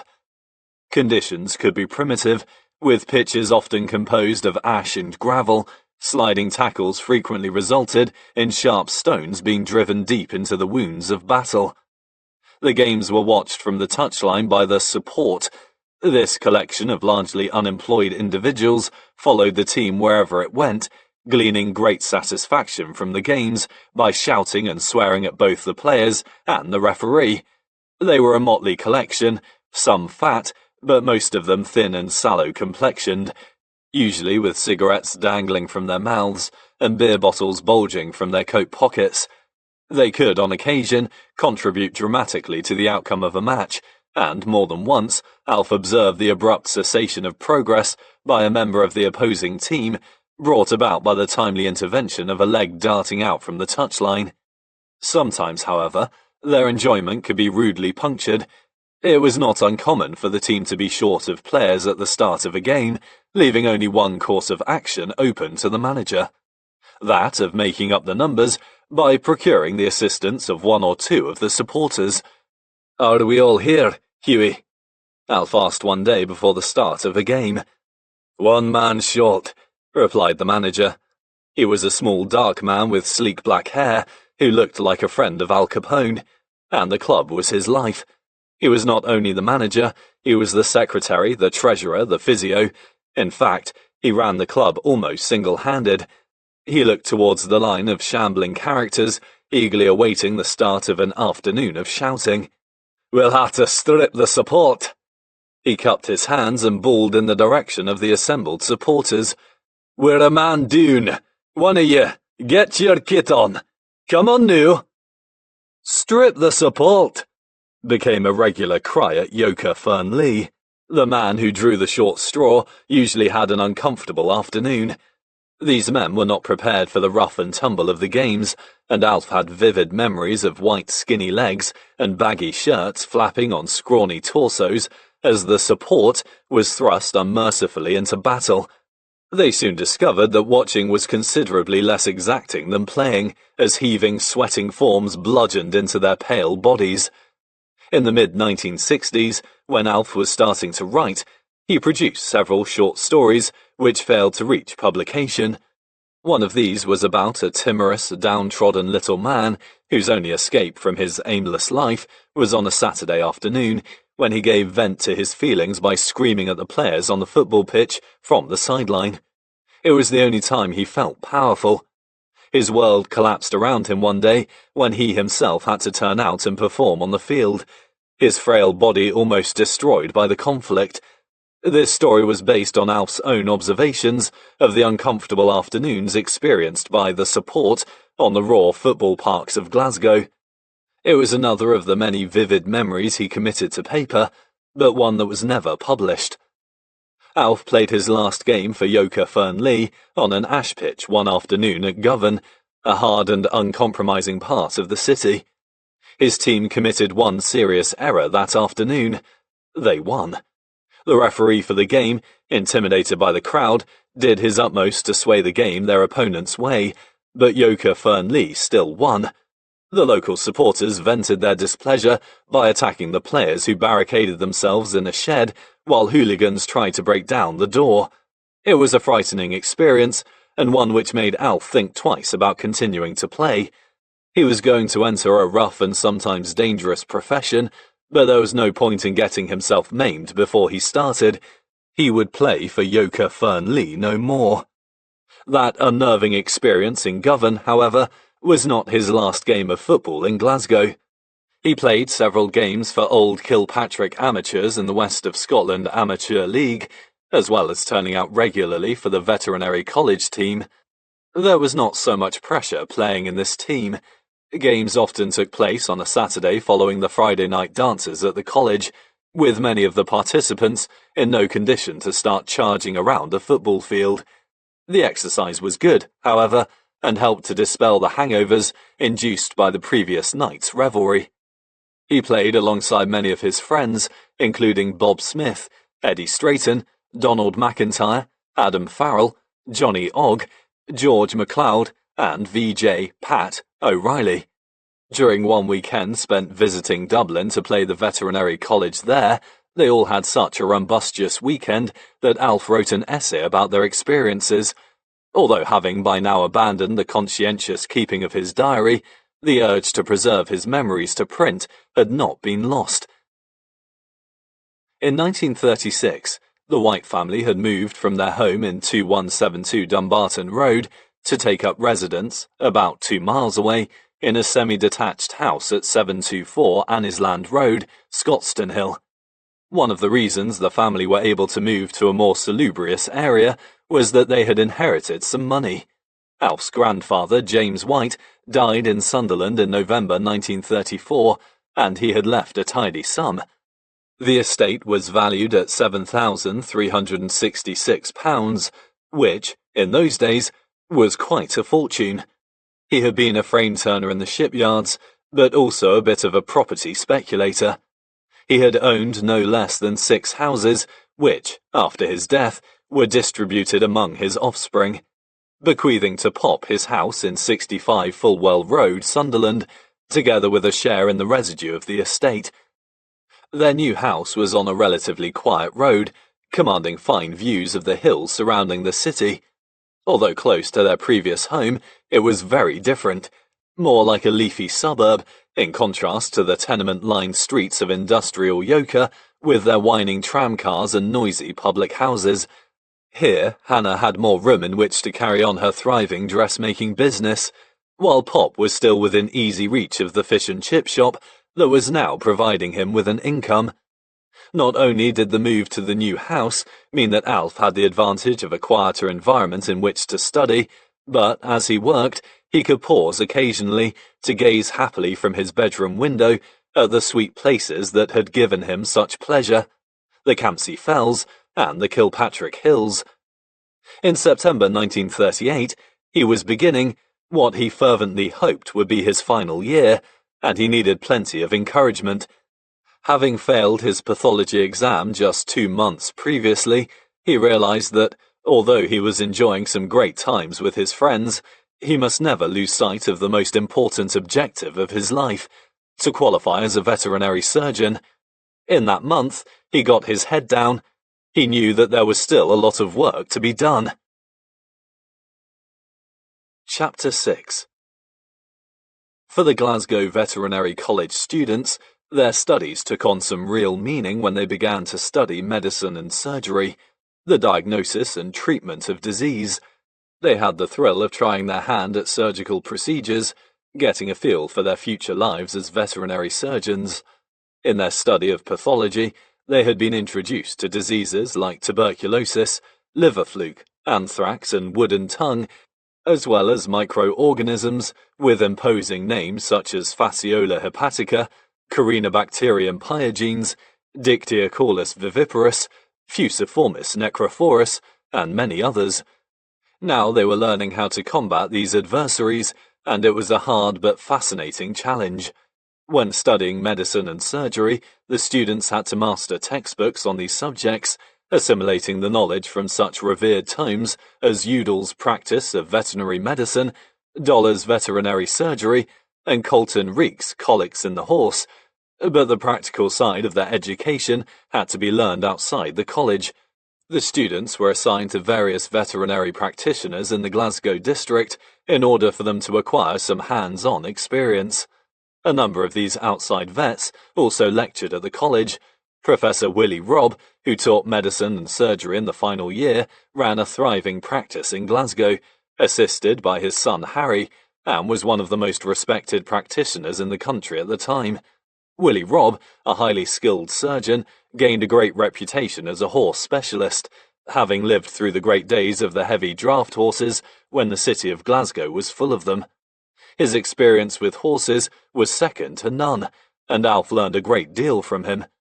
Another whom he held in great esteem was Bill Wipers, a veterinary surgeon who ran a small animal surgery in the West End of Glasgow. The animal receiving most attention from the teaching institutions in those days was the horse, followed by the cow, pig, and sheep, with the smaller animals, dogs and cats, receiving far less consideration. Bill Wipers could see, even during those years of the Depression, that the small animal could become a very important part of the future veterinary surgeon's life. X-ray machines, microscopes, and all the best up-to-date equipment littered the premises of this skillful surgeon, who was performing operations that others only dreamed about. He was a man years ahead of his time, and the Glasgow students were incredibly fortunate to operate under his guidance. Bill Wipers later became the principal of the Glasgow Veterinary College, integrating it into the city's university system in 1949. This industrious and dedicated man, who was to receive a knighthood in recognition of his services to the profession, was one whom Alfred White held in the highest regard, not only in his student years, but throughout his life as a veterinary surgeon. Donald Campbell of Rutherglen was another distinguished veterinary surgeon with whom Alf spent some time. He learned much from his go-ahead practitioner, but his fondest memory of him, one that he would never be able to recall without tears of laughter, was at the end of evening surgery, when Donald Campbell would telephone his wife, informing her that he was on his way home. An unvarying ritual was performed so often that Alf became almost hysterical in trying not to laugh every time he listened to it. Donald Campbell had an ancient telephone system by means of which, when the day's work was over, He would contact his wife by cranking vigorously on a black handle attached to the phone. Having completed several energetic twirls on the handle, he would shout loudly into the mouthpiece with a piercing and distinctive drawl. "Calling the house! Calling the house!" There would then be a tense pause while Donald waited for a response, followed by a faint ping from the other end and a low chattering noise while he listened intently. Having received the necessary information that he was through to the house, he would then inform his wife that he was on his way home. "I'll be now! I'll be now!" This set-piece, which never varied, put enormous strain upon Alf's powers of self-control. He enacted the ritual for his friends at the college, which so intrigued Aubrey Melville that he requested a day seeing practice at Donald Campbell's surgery. At the end of that particular day, Alf and Aubrey were in a state of high tension, waiting for the famous telephone ritual. Aubrey was so charged up that the slightest nudge would have been enough to send him over the edge. When Campbell moved over to the black handle, the pressure was really on, and once the cranking began, Aubrey was at breaking point. True to form, Donald's voice pierced the silence with, "Calling the house! Calling the house!" Aubrey Melville was nowhere to be seen. He had disappeared into a nearby cupboard, his head buried deeply into an old curtain. By the time, "I'll be now! I'll be now!" came over the airwaves, he was writhing on the floor. Despite being such an unconscious source of amusement to the students, Donald Campbell was held in high regard. He was a first-class veterinary surgeon, and the students gained tremendous experience while under his care. Alf saw plenty of small animal work with bill wipers, while Donald Campbell gave him a taste of life with the large animals as well as the small, but he wanted next to spend some time with the specialist country veterinary surgeon. At this point in his life, he thought that he would probably become purely a small animal veterinary surgeon. Nevertheless, he wanted to get among cows to observe the life of the large animal veterinarian for himself. He had already worked with some cows. Not far from his home in Scotstounhill was a dairy farm run by a man called Mr. Sterling, and Alf was a regular visitor there in his final 2 years at the college. He had the opportunity to observe the cows, milk them by hand, assist during calving, and examine any that were ill.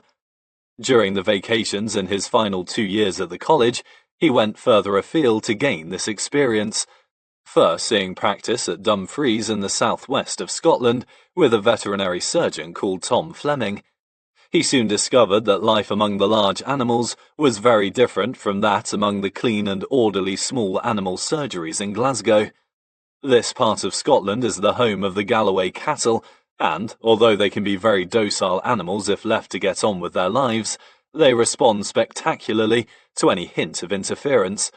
The veterinary surgeon is often an unwilling participant on these occasions. Alf and Tom Fleming visited a farm one day to remove an afterbirth from a Galloway cow of uncertain temperament, which, miraculously, the farmer had managed to tie up in an old henhouse of dubious construction.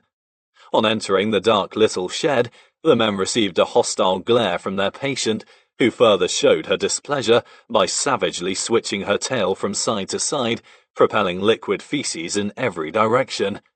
The prospect of making any sort of contact with this animal was not an appetizing one.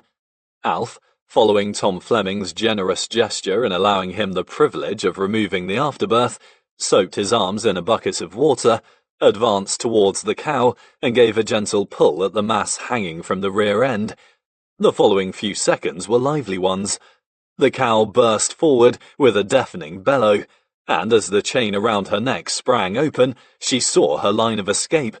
There was a small window in front of her, and she charged straight for it. Her head smashed through the opening as she plunged forward, taking one end of the old henhouse with her. The remainder of the building collapsed on top of the men as she catapulted away over a large field, her rate of progress seemingly unhampered by the splintered remnants of the shed still around her neck. As the 3 men watched the ruined henhouse thunder over the horizon, the farmer displayed the qualities of a man who could make an instant decision in a crisis. "Let the bugger go," he yelled. What sort of a cow was that? Thought Alf. It bore little resemblance to the docile creatures he milked on Mr. Sterling's farm in Glasgow. At that moment, he had no inkling that unplanned rodeos among the bovine race were to figure prominently in his future life. Some more surprises were in store. One of the more unpleasant aspects of a veterinary surgeon's life is the wide range of amazing smells that assails the nostrils. Smells taken for granted by the experienced veterinary surgeon, but which can come as a considerable shock to those who are unused to them. Alf had experienced plenty of challenging smells in the small animal clinics in Glasgow, but he was unprepared for the fresh olfactory experience that awaited him as he and Tom Fleming walked into a large knacker's yard near Dumfries. These establishments, now no longer in existence, disposed of fallen stock and unfit meat. Being full of dead and decomposing animals, they were not the most edifying of places. Young Alf White had not been inside this one for more than a few seconds before he, quite spontaneously, vomited his breakfast straight out onto the floor.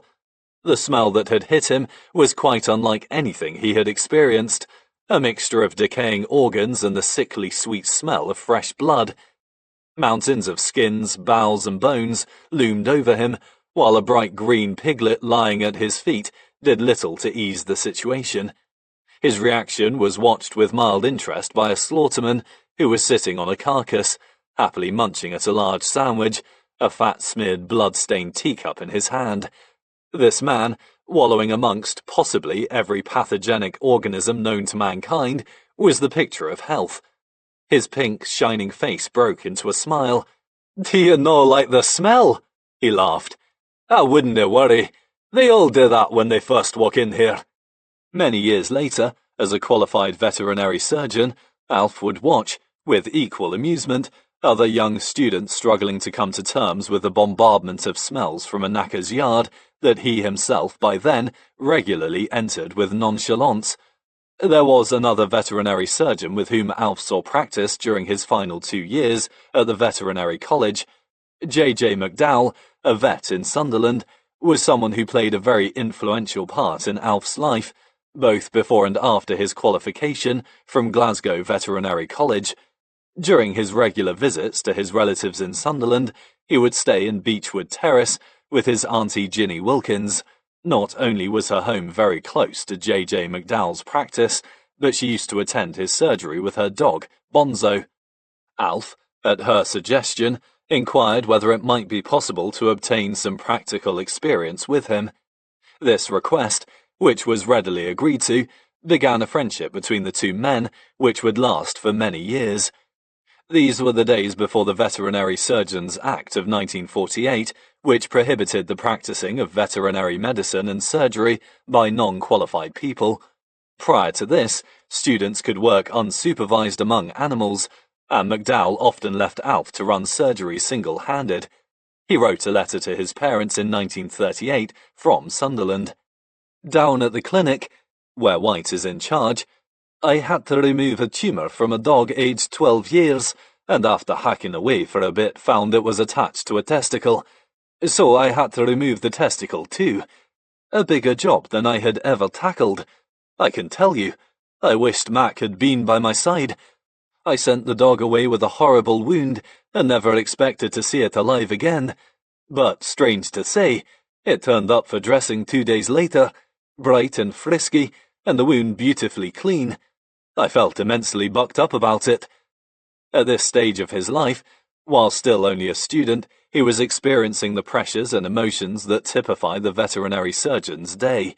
The anxious waiting to know whether your patient is going to survive, the joy and satisfaction of a job well done.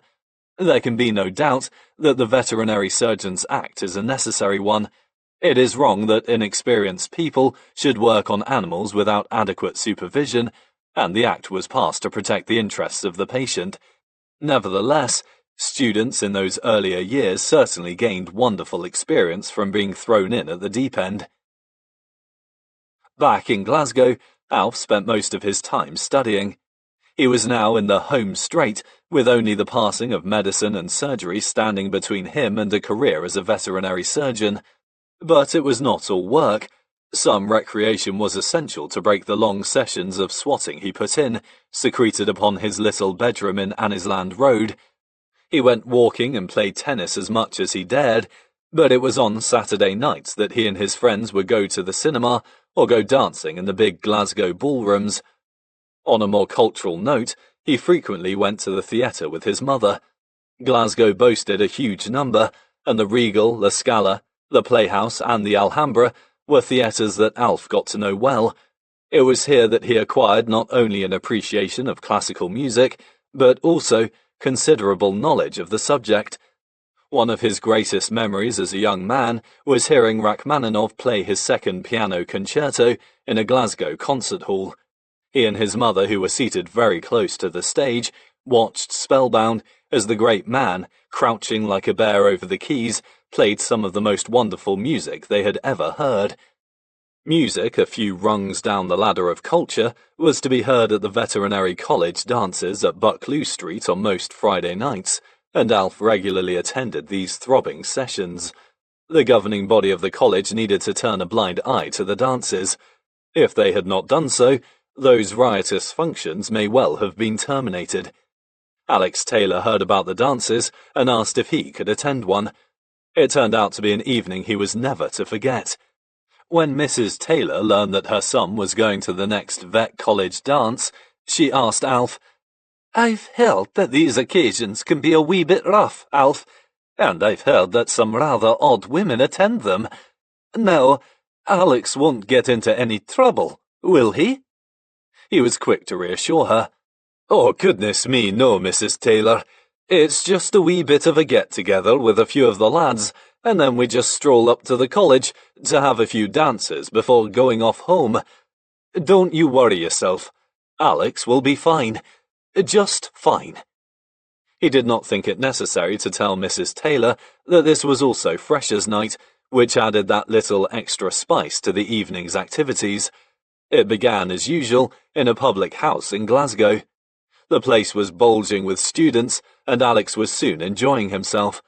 The noise was stupendous, with everyone laughing, including Alex, who seemed to be surrounded at all times by red, sweating faces.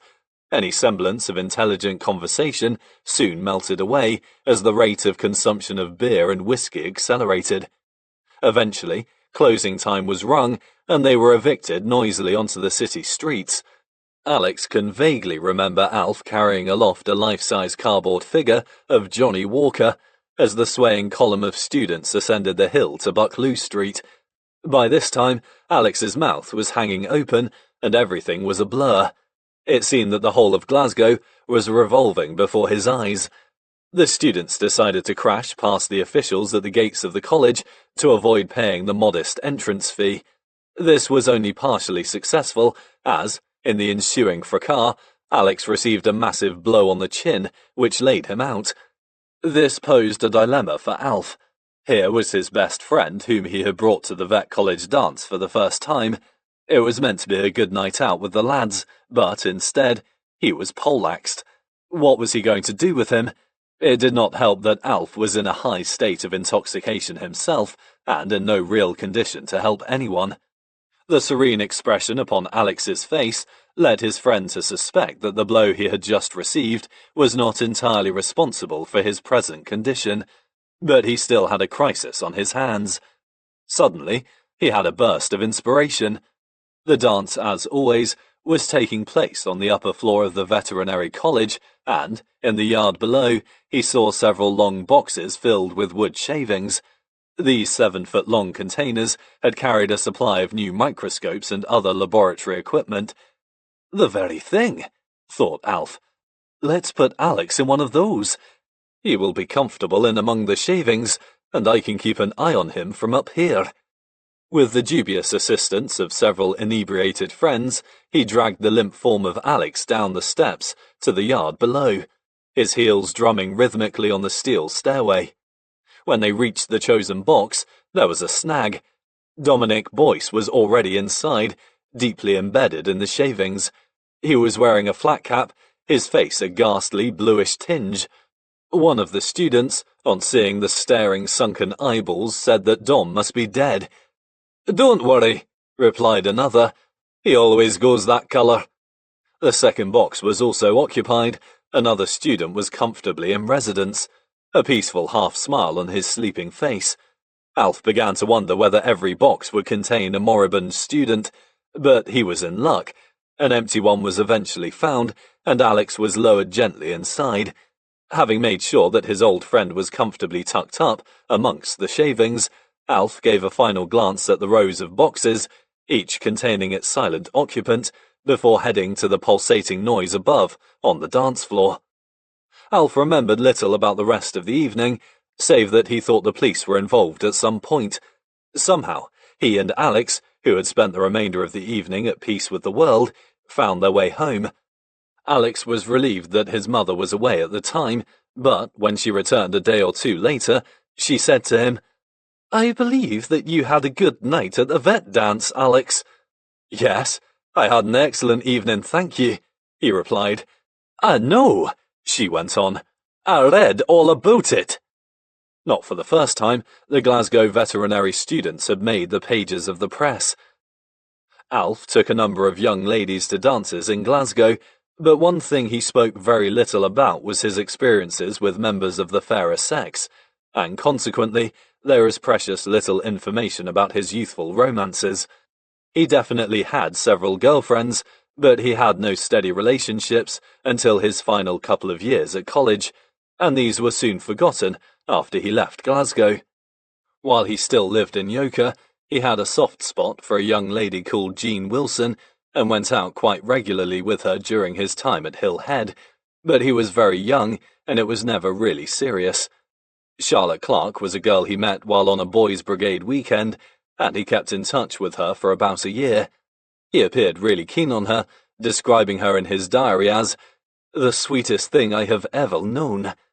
This friendship, however, was terminated when Charlotte decided to give him the elbow during his second year at Veterinary College. Young Alf was quite upset.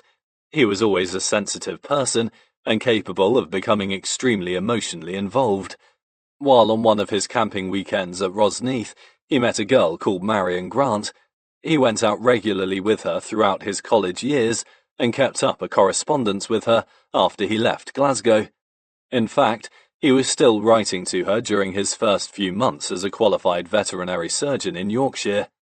He did not regard this relationship as a particularly serious one, however, as he was seeing someone else at the same time. She was called Nan Elliot and came from Knightswood, not far from where Alf lived in Scotstounhill. This young lady also continued to correspond with Alf long after he left Glasgow.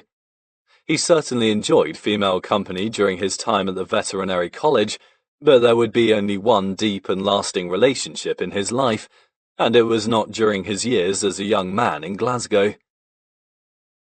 In July 1939, Alf White sat his final qualifying examinations in veterinary medicine and surgery. He was longing to finish being a student and begin his chosen career, but it was not to be. He passed medicine, but failed his surgery exam. He would have to wait a while longer before leaving the veterinary college. This came as a severe blow, but it was not that surprising. His anal fistula had struck again, and he was very ill in the months preceding the exams. The condition became so painful that he underwent a second operation in the Western Infirmary in Glasgow, and, in his words, "had my backside rearranged again." He did well to pass in medicine while carrying such a debilitating condition. His friend Jock McDowell, the vet in Sunderland, was full of admiration for him, and wrote to Alf in August 1939, "I fully expect you'll have had your operation by this time, and you're possibly not feeling too good. I expect the surgeon would make what is commonly called a few heroic gashes in your tender spot. You were unfortunate in getting asked all those questions about the corpus luteum and Graafian follicles in your oral. I couldn't have said much myself about the subject. However, it says a whole lot when you sailed through medicine. By Jove, you must have put in some graft despite not feeling too well. You deserve a medal."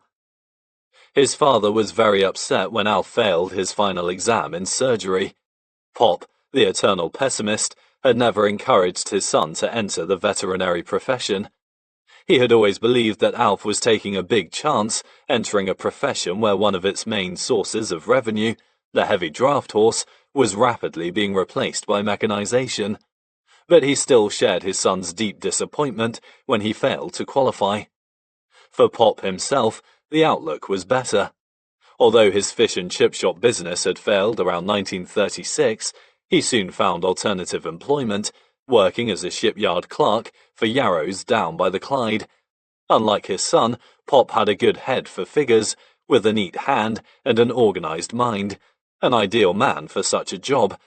With the threat of possible war with Germany, the fortunes of the Glasgow shipyards were beginning to pick up as the demand for ships grew, and Pop was enjoying a more secure financial position than he had for many years. As Alf began to study for his retaking of the surgery exam in December, Pop had even more reason to hope that his son would pass.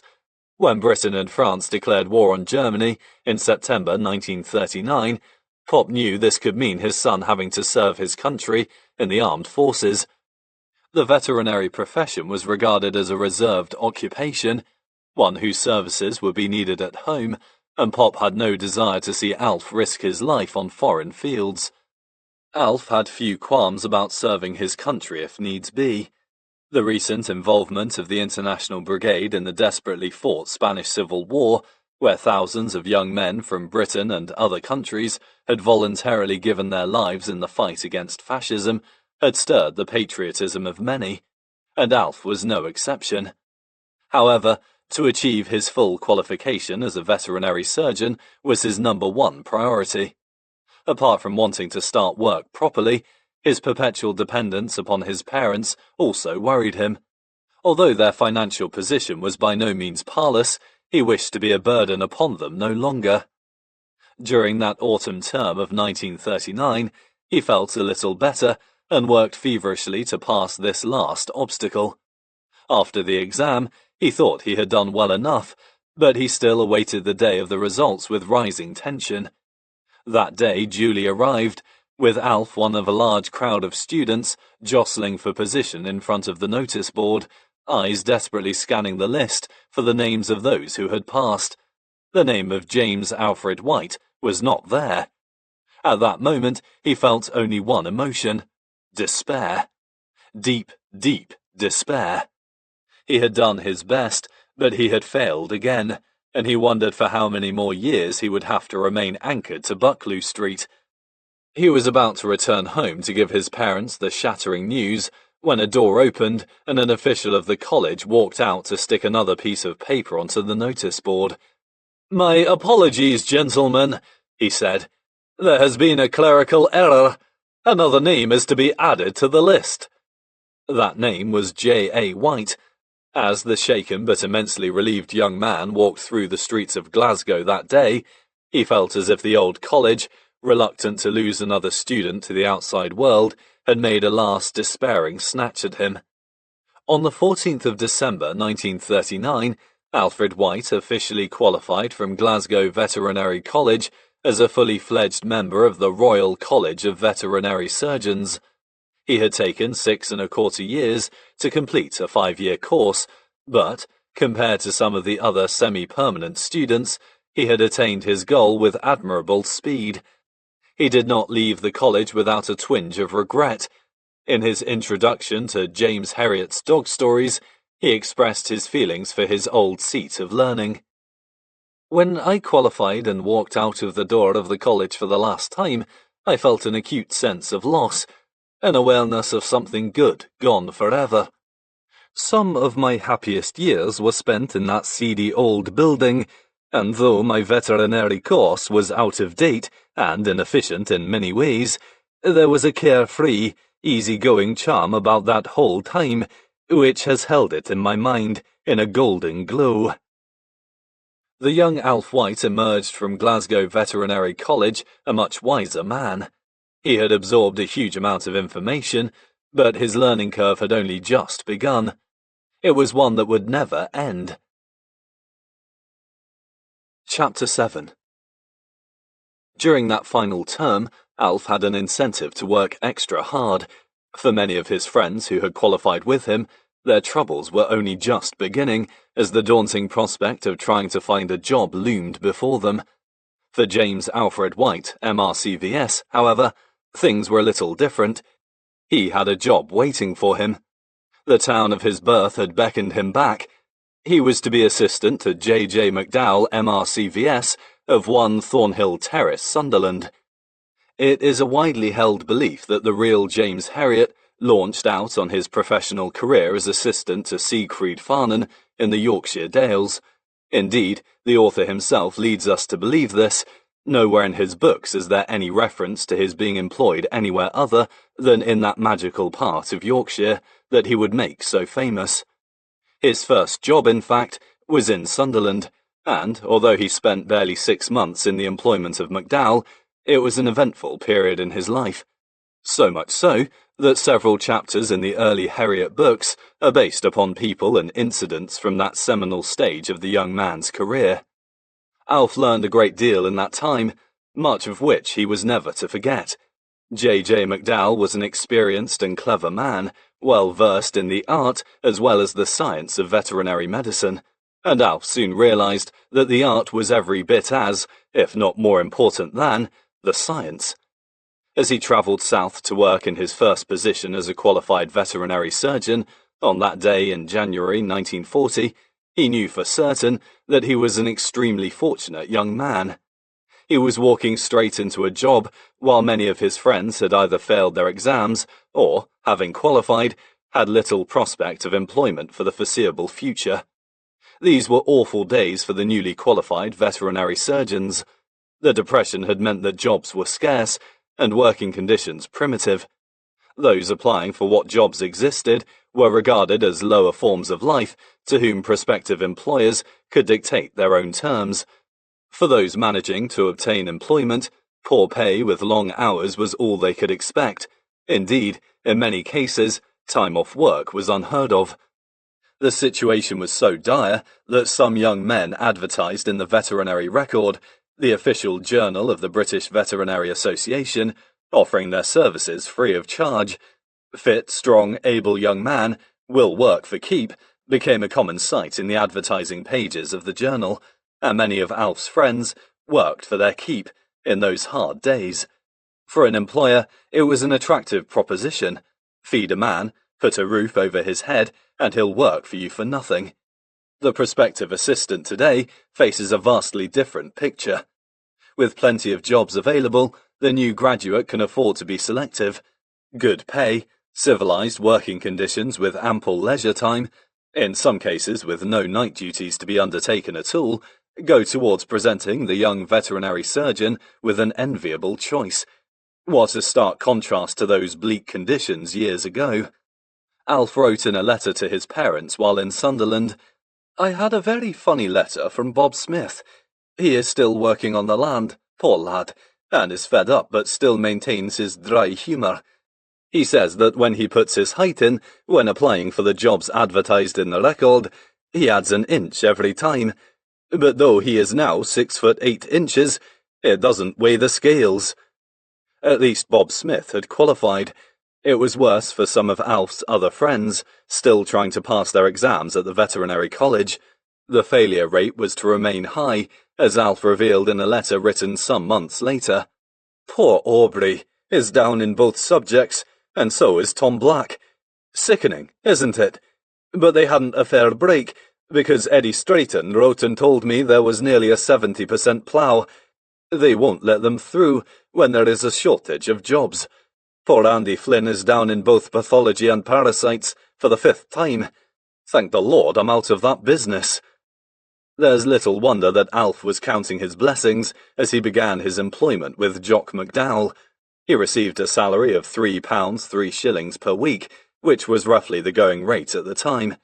This sum won't even buy a gallon of fuel today, but he was thankful that he was, at least, receiving a salary. He had the additional advantage that he could stay at his Auntie Ginny's house in Beechwood Terrace. He paid £1 per week for his board and lodgings. Good value, considering his aunt's reputation as an excellent cook. Malnutrition would not be one of his worries in the weeks ahead. Alf's position at McDowell's was, however, a tenuous one. The reason that J.J. McDowell was able to offer Alf a job was that he had a contract at the nearby South Shields Greyhound Racing Stadium, where he was the veterinary surgeon in attendance. However, the track at the time was in a questionable financial state, and Jock had warned Alf that should it become insolvent, his position at McDowell's would be terminated. McDowell had, in fact, offered the job to Alf at the end of 1938, and the young man had seized the opportunity with both hands. Plans had been thrown into confusion in July 1939 when he failed his final examination in surgery, but the Sunderland vet held him in such high regard that he was prepared to wait until the following year, keeping the position on hold for him.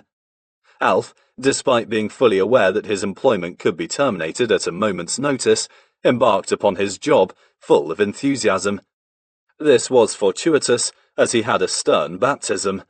Only a day or two after his arrival, his employer took to his bed with a severe attack of influenza, and remained there for 2 full weeks. Alf had to run the practice single-handed. Great experience, but emotionally and physically exhausting. A further problem was that since he still had not passed his driving test, not only had he to fit driving lessons into his already crowded schedule, but a qualified driver, an elderly friend of the McDowells, had to accompany him on his rounds. Alf always referred to McDowell as Mac, who, in return and for some unknown reason, addressed my father as Fred. I suspect that he did not like the name Alfred and decided to use the back half instead.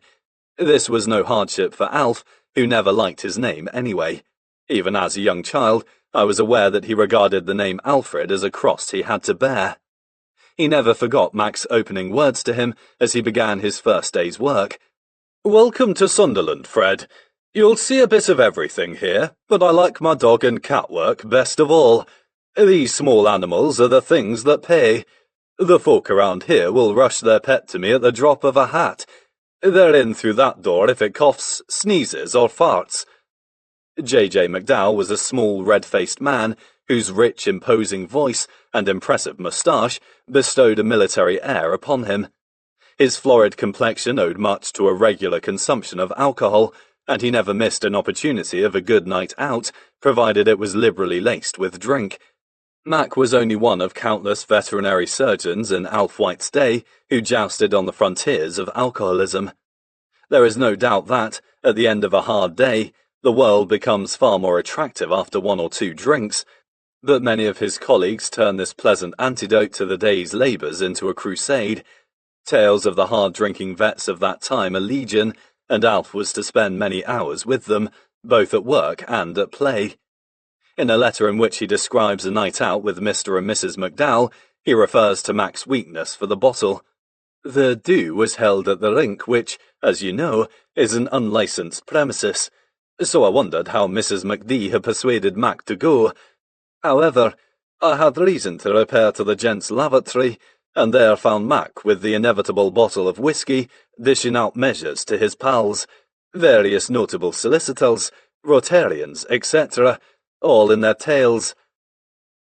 Alf was to appreciate the fragility of his position only too soon. In mid-January, less than 2 weeks after he had arrived in Sunderland, he received the news he had been dreading. Mac had been informed that the Greyhound Stadium was faced with closure, and he had no alternative but to advise his young colleague to look elsewhere for a job, as he could no longer afford to employ him. This news marked a grim period in Alf's life. He heard there was a job in Gisborough, a town on the edge of the North York Moors, about 25 miles south of Sunderland. He applied at once, but was turned down. With no money and little prospect of a job, he began to wonder seriously whether he had made the right decision in becoming a veterinary surgeon. He felt pitched into the same hapless situation, facing so many of his college friends. No job, no prospects, and no money. A letter to his parents, dated the 14th of January 1940, gives an insight into the parlous situation facing the young veterinary surgeons of the day. "My dear mother and dad, I am afraid I have some bad news, and I may as well get it over with. I don't get the job at Gisborough. MacDonald, the vet there, received an application from a man from Skye, and as he is from Skye himself, that was that. Don't be too despondent about this. It's a big disappointment, but remember that fellows like me are being turned down all over the country. Mac's ill and won't be up for another few days, so I'll be okay for another week's pay. But after that, what?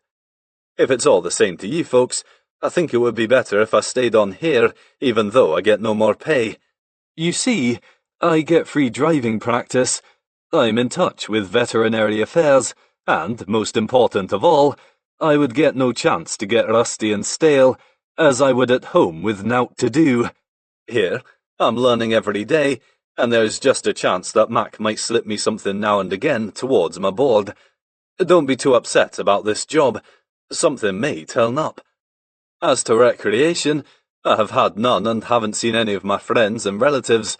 I get home just in time for a game of cards with George, and then early to bed. Mac hasn't given me my pay yet, but he slipped me £1 on account at the beginning of the week, so I was able to get Auntie Ginny a bottle of lavender water for her birthday. Love, Alf. P.S. Feeling fine. Alf did not want to worry his parents, but he was, in fact, far from fine. The painful effects of the operation on the anal fistula in Glasgow the previous year had shown a stubborn reluctance to abate, with the result that he suffered constant discomfort and at times he endured excruciating agony. The effects of the old fist, a term he frequently used when referring to his omnipresent affliction, were so severe while he was in Sunderland that there were days when he wanted to just lie down and die. Those very first days of his professional career, ones that should have been full of excitement and optimism, were actually some of the darkest of his life. A mere 10 days later, however, his fortunes took a sudden turn for the better. Mac, after being drawn into consultation with the National Greyhound Racing Board over the future of the South Shields Stadium, was offered the job of veterinary advisor at the track, part of a team set up to revitalise the stadium. He could now afford to keep Alf on as his assistant, with, as the icing on the cake, a salary soaring to £4 4 per week. To add to this upturn in his fortunes, Alf passed his driving test at the end of January. Fate was smiling once again on the young man. After that turbulent beginning to his first professional job, Alf felt determined to make the best of his time in Sunderland by learning as much as he could. This he certainly did, and it was here that he received a lesson in the art of veterinary practice, which would remain with him forever. One morning, after a hard night on the town, Mac was feeling particularly delicate. His blotchy face and bloodshot eyes were evidence that his system had received another searching examination. There was a call to a calving, and Mac was in no mood for a trial of strength in an icy cow byre. He looked blearily at his young colleague. "Fred," he said, "there's a cow calving over at Hordon. They've been trying to calve her for over 2 hours, and they're beat. Just slip over and do it, will you?" Alf, eager to impress, set off in his rattly old car. He arrived at the farm to find a pair of dejected-looking farmers standing beside a cow. There was no sign that she was calving, save for a few inches of a small tail hanging from her vulva. Alf removed his shirt, soaped his arms thoroughly, and gently inserted a hand into the cow's vagina. He soon discovered that the calf was abnormally presented. It was coming backwards with the legs folded underneath, its rump blocking the birth canal. This presentation, known as a breech, can be tricky, but the young vet had done 1 or 2 as a student. He was going to enjoy this. There was a chance to create a really good impression. Working quickly and smoothly, he produced a live calf within 15 minutes, followed by another 5 minutes later. It was a job well done, but there were no words of gratitude from the farmers, no pats on the back with a cry of, "Well done, young man." He received only a stony silence and a terse wave of farewell. When he got back to the practice, he went to find Mac. "They're a miserable lot out there, Mac," he said, recounting the morning's work. "What do I have to do to please them? If I conjured up a few more calves, they still wouldn't have been happy." Mac had had a while to recover from the previous evening's festivities and was feeling chirpier. He thought for a while and stroked his moustache. Then he looked at his unhappy young colleague. "Well done, Fred," he barked. "Don't worry, You've done a good job, but tell me, how long did you take to produce those 2 calves? About 15 to 20 minutes, you say? Yes, Alf replied. It was a good fast job, although I say it myself. Mac thought for a moment. Do you know what I think, Fred? You got 'em out a bit too quick. I beg your pardon? You just think about this. Those 2 farmers have been struggling on for 2 hours or more, and you come along and the whole show is over in a few minutes. It makes them look a bit stupid. And another thing, they're paying us good money to carve that cow, and you have made it all look a bit too simple. If I had been there, I would have made the job appear very difficult. I would have shown them that they were getting their money's worth. Never make a job look too easy, Fred. Alf listened in silence. He was receiving one of the first lessons in the art of veterinary practice. Mac gave his young assistant a pat on the shoulder. Cheer up, you've done a really good job. He paused and a half smile played across his face. Do you know, Fred, he continued, there have been many occasions in the past where I have been manipulating calves inside cows, with the sweat pouring off me, holding the bloody things in. Mac finished his little lecture with a statement that Alfred White would never forget, something that he himself would repeatedly drill into many young assistants who would work under his guidance in the years to come. Remember this, Fred. It's not what you do, it's the way that you do it. Alf was beginning to realize very quickly that the acquisition of knowledge was in itself not enough to guarantee success in veterinary practice, but he was a willing listener, and he was learning fast. In those few months working in Sunderland, he learned a great deal about human nature too, observing Mac's many moods, as well as those of a great variety of people who came to the surgery in Thornhill Terrace. He also learned that he could easily be brought down to earth with a jolt, just as he was beginning to think he was one of the finest vets in the land. With Mac, he learned that life of a veterinary surgeon was one long, unpredictable succession of triumphs and failures. One day, while operating on a horse with Mac, and feeling a bit low after a day of little success, he was gratified to learn that even the most respected members of his profession can lose their cloak of dignity at times. They were being helped by a local man who was telling them that, at his last place of employment, the great Professor Mitchell had been called to operate on a couple of young horses. Willie Mitchell was regarded as one of the finest horse surgeons in the land, and Alf was deeply impressed. It must have been a great experience to see him at work, he said, wishing that he could have had the opportunity to observe such a revered and dignified figure. He must be a very impressive man. Aye, came the reply. He's a clever fellow, all right. He laid out them horses on the ground with chloroform, and he operated on 'em, smooth and fast as you like. It must have been wonderful to see, Alf continued, to watch a real artist at work, someone totally in control of the situation. The man thought for a second or two before leaning forward. His face broke into a grin. Mind you, one of them horses stopped breathing, and you should have seen him dancing on the bugger's ribs. Alf may have been lucky to have a job, but he had to work for his money. He worked almost every night with only an occasional Sunday afternoon off. He once had to summon up the courage to request a day off at Easter, as his mother was coming down from Glasgow to visit her relatives. Mac nearly had a fit. 1 whole day? He was so taken aback by such an audacious request that the wish was granted. As well as mediocre pay, the young veterinary surgeons of the day were giving cars of very dubious reliability in which to travel to their visits. Alf White's car was no exception. To climb into his first car, a tiny Ford, was an adventure, a journey into the unknown. Each time he sat in its Spartan interior, he weighed up the chances of arriving at his destination. On one occasion, he dented the wing of the car in a Sunderland street. 2 men, who came to his assistance, lifted the whole car onto the pavement, gave the bodywork a mighty heave, and the damage was straightened out in a matter of seconds. The future James Herriot would have been just another statistic had he ever had a head-on collision in such a vehicle. He gave a good description of life behind the wheel in one of his letters to his parents. The car, using the word in its broadest sense, makes a colossal din and, in the country, the birds rise from the hedges in fright, and the cows and horses in the fields look definitely startled. The vibration is terrific over 35 miles per hour, and my liver will be in splendid condition after a month or two at it. Alf would go on to spend a large proportion of his life behind the wheel of a motor car. Those very first days on the road ensured that he was always the first to appreciate the comforts of modern motoring. Comforts that he would not experience until very many years later. The thrill of savouring his first job in veterinary practice received some added but not entirely welcome impetus from several visits by the German Air Force.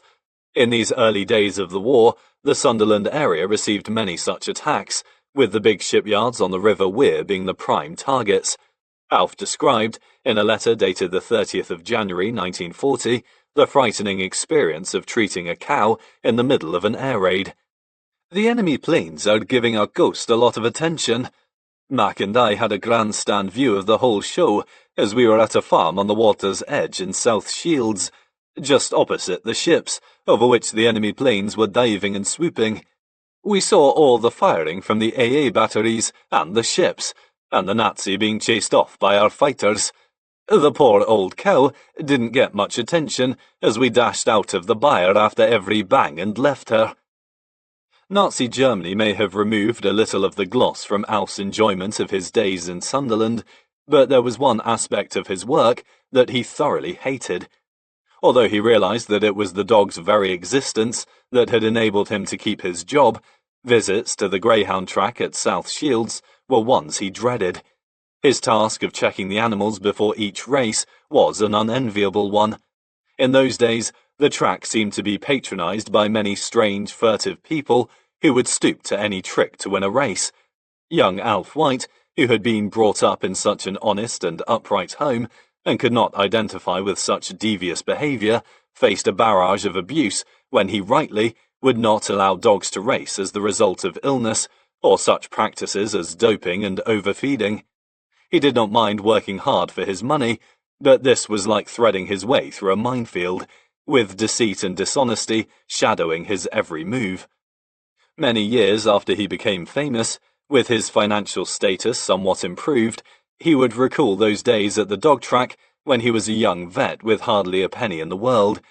At the end of one of the meetings, he was downing a welcome cup of tea, seated opposite a bookmaker who was counting the takings for the day. Alf had never seen so much money in his life as the bookmaker continued to arrange notes and silver into huge piles on the table. He suddenly paused, taking in Alf's frayed shirt and raggedy trousers. He raised one eyebrow, grinned, gave a curt nod, and casually flicked half a crown across the table before returning to his counting. As Alf would write in Vets Might Fly, in which he transposed his experiences at the dog track from Sunderland to Yorkshire, he felt grateful to the man, not just for the money, but for the rare experience of a gesture of friendship towards him. Those impecunious days, however, provided the future James Herriot with many rich memories that, years later, he would recall in his books, and Mac would be one of the earliest of his veterinary acquaintances to be portrayed in them, albeit loosely. In the first two books, an unpleasant character called Angus Greer appears, and some of the incidents involving this man were based upon Alf's experiences in Sunderland. To be fair to Mac, he was in no way the disagreeable character that Angus Greer was. My father liked Mac, and the two men developed a close friendship, but he was undoubtedly capable of displaying many different moods. He was not a man to be crossed, and, when in a temper, it was wise to adopt a low profile. Mac and his wife often invited Alf round for an evening meal, which was frequently followed by a game of table tennis or Monopoly. The sessions round the Monopoly board could be serious engagements. If Mac started to lose, tension soon sprang into the atmosphere, with any further deterioration in his fortunes inevitably leading to raised voices and the children running upstairs in tears to bed. Alf would always remember this explosive but clever man with great affection, and as yet another of the great characters who have graced the veterinary profession. The insecurity of his position at McDowell's was never far from Alf's mind. With the ever-present threat of dismissal should the practice fall upon leaner times, he regularly scanned the veterinary record for alternative employment. Mac himself had assured Alf that prospects of his obtaining a permanent post within the practice were remote. Not that he relished the idea of going into partnership with Mac. He was a delightful man in many ways, but one who enjoyed the high life a little too much. Alf envisaged years of slavery stretching ahead. There was another reason for casting his net in more distant waters, and this was a reluctance to spend his future in Sunderland. The northeast of England had been hit especially hard during the Depression, and there was little money about. Although he had great affection for the place of his birth, Sunderland could be a grim place in which to work. During the winter months, which seemed to last for half the year, the northeast winds screamed into the town and roared along the streets, often accompanied by sleet, snow, or freezing rain. Huge waves smashing onto the roads on the seafront, and the rows of drab terraced houses standing defiantly against the elements epitomized the aura of depression that hung over the town. It was a dismal place to begin a professional career. There were very few positions advertised in the veterinary journals, but one day, while leafing through the pages of the record, he noticed that there was one available in Thirsk. He had never heard of the place. Where was Thirsk? Upon perusing a map, he discovered that it was in Yorkshire, only about 50 miles south of Sunderland. The job was described as mainly agricultural work in a Yorkshire market town, with the principal of the practice being a veterinary surgeon by the name of D.V. Sinclair. Although the majority of the work in Sunderland had been with dogs and cats, he was interested. He had enjoyed his taste of work with the larger animals, and the thought of spending more time with farm animals intrigued him. Yorkshire held no particular appeal for him. He knew little about it, having an image of the country as a flat, industrial wasteland full of smoking factory chimneys. But it was not far to go for a look. He wrote for an interview and, to his surprise, he received a reply. On a sunny day in June 1940, he set off to see Thirsk for himself. Many people who have read the James Herriot books have their own particular favourites. My father's family and his close friends have little hesitation in nominating the first book, If Only They Could Talk, closely followed by the second, It Shouldn't Happen to a Vet. These two books, which were later combined into one volume under the title of All Creatures Great and Small for the American market, are full of the episodes that were already familiar to us, since we had heard my father tell the stories so often. The authenticity of the narrative added extra appeal. In these books are to be found many of the most colourful characters who entered his life at this point. Nowhere is his ability to manipulate the reader's emotions more brilliantly illustrated than in that first book which quietly appeared on the bookshelves of Britain in 1970. Here, the whole foundation of the Herriot saga is laid, upon which successive bestsellers were built. The scene is set as the reader is introduced first to the stage upon which his show would be performed, the town of Thirsk, to be immortalised in the books as Darrowby and the Yorkshire Dales, among whose green pastures and high windswept moorland he determined that his stories would unfold.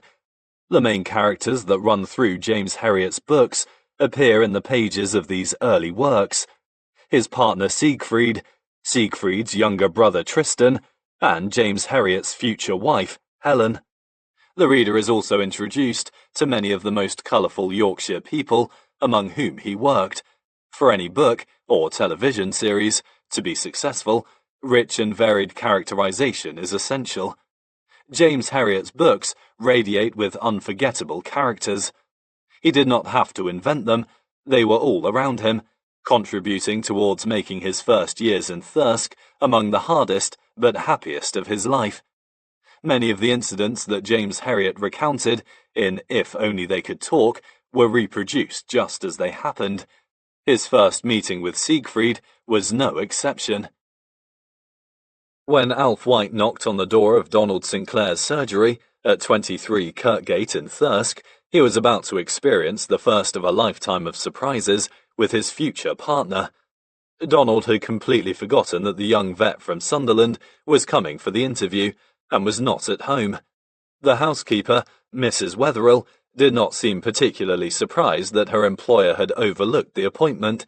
She apologized, gave him a cup of tea, and told him to make himself at home. I am not in the least surprised that Donald forgot that appointment. After joining the practice myself, over 27 years later, it was not long before I realized that whenever Donald was involved in the organization of anything, confusion and disarray inevitably followed. Little had changed in the passing years. By the time he finally returned home that day back in 1940, Alf had fallen asleep under an old acacia tree in the garden. He woke to find Donald standing in front of him. He staggered hastily to his feet. "My name is Donald Sinclair. You must be Alfred White," he said, as the two men shook hands, and at that moment, the association between Sinclair and White was born. It would have a very shaky beginning, and there would be times when Alf would doubt his judgment in hitching his life to such a singular man, but it would survive. The description of Donald in the first Herriot book fits him perfectly. He was just about the most English-looking man I had ever seen. Long, humorous, strong-jawed face, small clipped moustache, untidy sandy hair. He was wearing an old tweed jacket and shapeless flannel trousers. The collar of his check shirt was frayed, and the tie carelessly knotted. He looked as though he didn't spend much time in front of a mirror. James Herriot's last sentence of that paragraph is very true. Donald was the archetypal gentleman, very much the ladies' man, but over many years in his company, I never saw him comb his hair, let alone admire himself in a mirror. Perhaps he had become bored of the image of himself, as he seemed to remain unchanged with the passage of time.